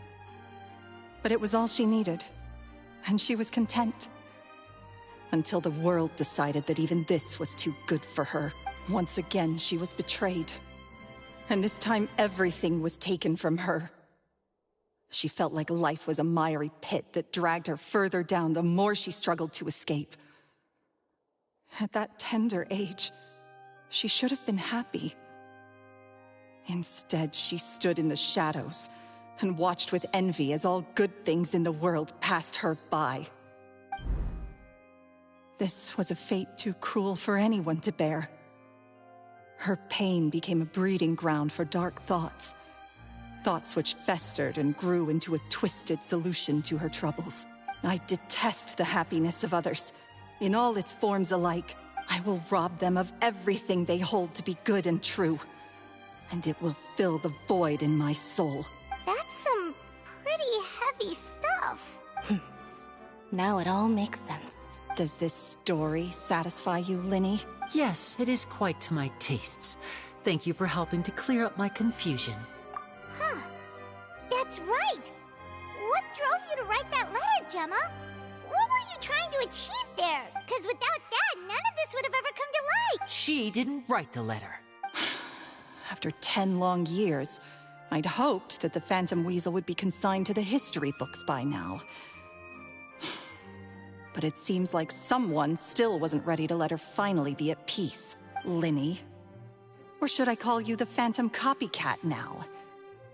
You were the one who posted that letter outside the Opera House. But why? Very sharp, Phantom Weasel. Still as shrewd as ever. Well, no need for me to be coy about it. Our goal was to clear Caesar's name. The most straightforward way to change the public's impression of Caesar was to force the Weasel to show themselves. That's it? You had no other agenda? Of course we did. We made it quite clear in the letter, I believe. I shall take from you that which you hold most dear, just as you did to me 10 years ago. 10 years ago? You mean Caesar's death? You met him? Wait. Oh, I get it. You were those two obnoxious kids. It's been so long, and you're all grown up now. I didn't recognize you. He taught you magic back then, didn't he? For what, 10 days or something? And you went to all this trouble. Why? Because you feel like you still owe him something? We remember all our debts, however great or small. 10 years ago, Caesar's reputation was torn to shreds, and his legacy was thrown out. 10 years on, and no one cares what the truth is anymore. But we did not forget, and so we came to find you. And? What exactly did you take from me? I'm still standing, as you can see. Lorenzo has admitted to everything. I'm free. Free? Do you really think so? Caesar once told me that even though the world is filled with lies and falsehoods, we must find our own truth. I think that applies to you too. Truth can take many forms. Prized possessions with nostalgic value, fervent hopes and dreams, and irreplaceable people. Life took many things from you, and those wounds never healed. When they ached unbearably in the dead of night, stealing became your way of numbing the pain. What are you trying to say? I'm saying that for the last 10 years, you've been living a rather uneventful life. Perhaps that's because you found something other than a life of crime to fill the hole? Back to Lorenzo for a second. He murdered his own master, played along with your act, and took pains to make sure any suspicion would be directed towards him. But what did he have to gain from all that? He knew who you were and the things you'd done, and despite that, he was willing to give everything up for your sake. He's the reason that you haven't felt the compulsion to steal in all these years. You're more than just accomplices in murder. You're the only real friends each other has. So I think you know, deep down, that he is the only truth you have in your life. But that truth is gone now, and I guarantee you, you'll never see it again. Congratulations on your freedom, Gemma. Your freedom will cost you dearly. From now on, you'll be all alone in a world full of lies and falsehoods.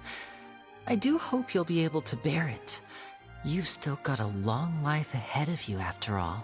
Gather round, one and all. The time has now come for the amazing Lyney to perform his final act in tonight's show.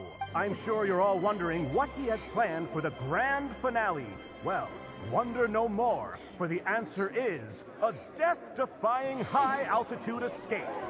A high-altitude escape? I'm sure you all remember the magician Caesar. This was the very trick that led to his fatal fall, after which he was dubbed the Phantom Weasel. But we have now learned that Caesar was wrongly accused, and that the real Weasel has now confessed to their crimes. Guess that's my cue to leave. Whew. I've been practicing this one for ages now, but I'm still a little nervous. Traveler, Paimon, I hope you enjoy the rest of the show. There may be a lot of people watching tonight, but you alone are my true witnesses. Lyney, wait. You two hid a lot from Caesar. He went to his grave without ever knowing your secrets. So what about now? Are you an open book? Or are you still the same as ever? You don't have to tell lies to end up isolated and alone. One day, you'll end up exactly where I am today. Maybe then you'll finally understand. You're wrong. I'm nothing like you.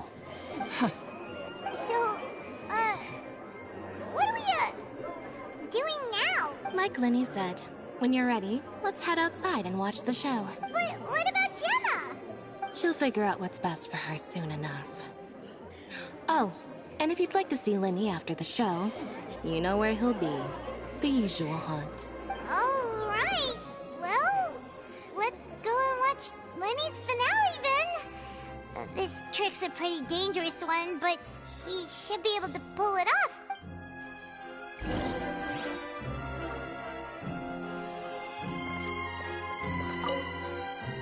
Magicians are not thieves, only tear things apart. But good heart.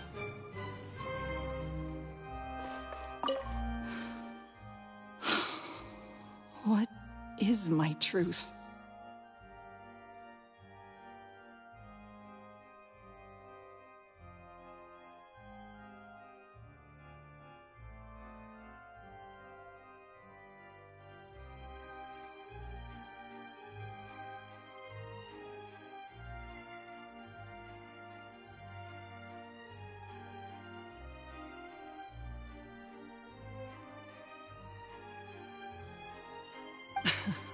Sometimes I think I'm like a gambling addict.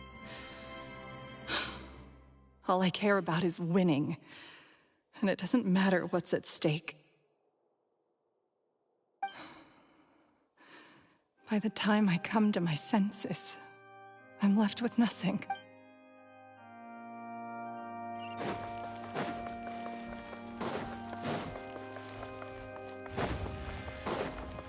Quit following me.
Magic should be mysterious, surprising, and defy logic. Magic is hard work. Every single movement has to be practiced thousands of times. It's alright. We're used to that.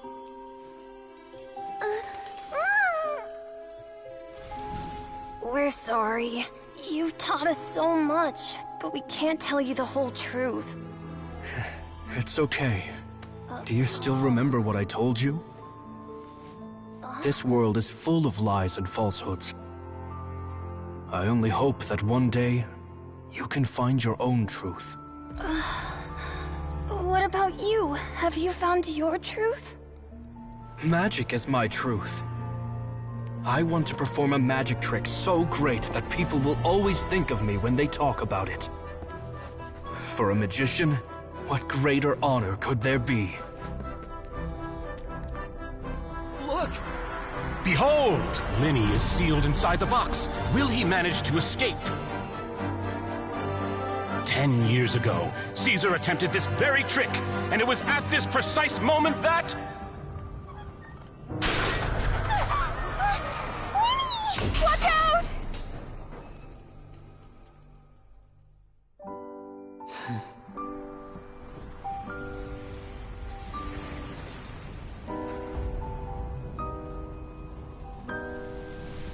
Mysterious. Surprising. And logic-defying. Isn't that right? This honor belongs to you, Caesar.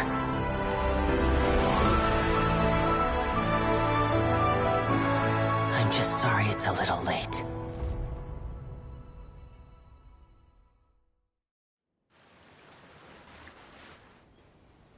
Did you see that?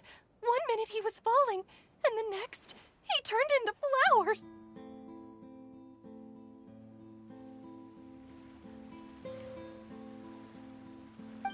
How could he possibly have done that? How mysterious. I didn't blink once. He just vanished, right in front of my eyes.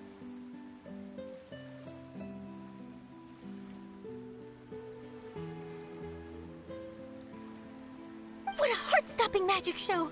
This was really worth the trip. Caesar's name has finally been cleared, and Fontaine's new star magician Lyney has fulfilled a wish on his behalf. Oh, I couldn't ask for a better grand finale. It will make a great headline for the Steambird tomorrow, even if I do say so myself. Looks like everyone really loved Lyney's grand finale.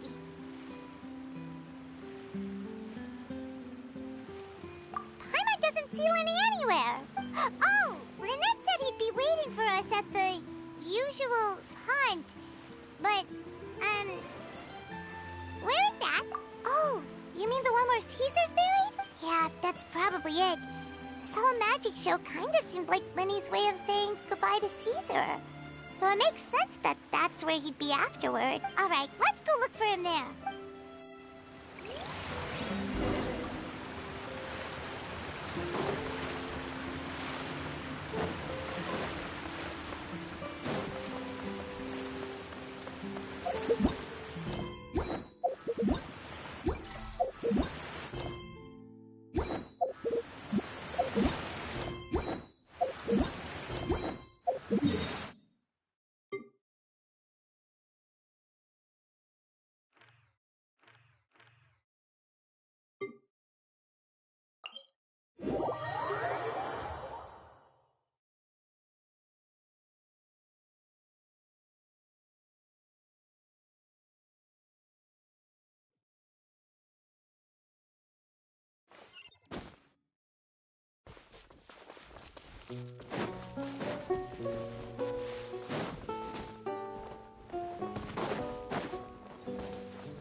Too slow. Quit following.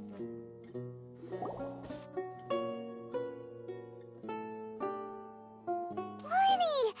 There you are. Are you alright? Paimon was scared to death when the chain broke. Paimon was sure something had gone horribly wrong. Magic is a performance art. A magician has to get creative to keep the audience on tenterhooks. That's our job. So I tweaked Caesar's original setup a little to keep it fresh. I was honestly a little nervous during the live performance. The thought of falling, suddenly feeling weightless, seeing the sky and the ground spinning and spinning. Sometimes, I can't help but wonder what Caesar thought in those final moments. Did he regret taking Gemma and Lorenzo on? Or did he believe that it was his own slip-up right until the end?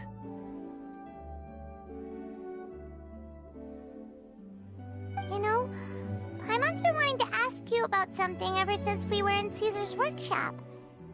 You learned magic from Caesar once, didn't you? When was that? After I joined the House of the Hearth.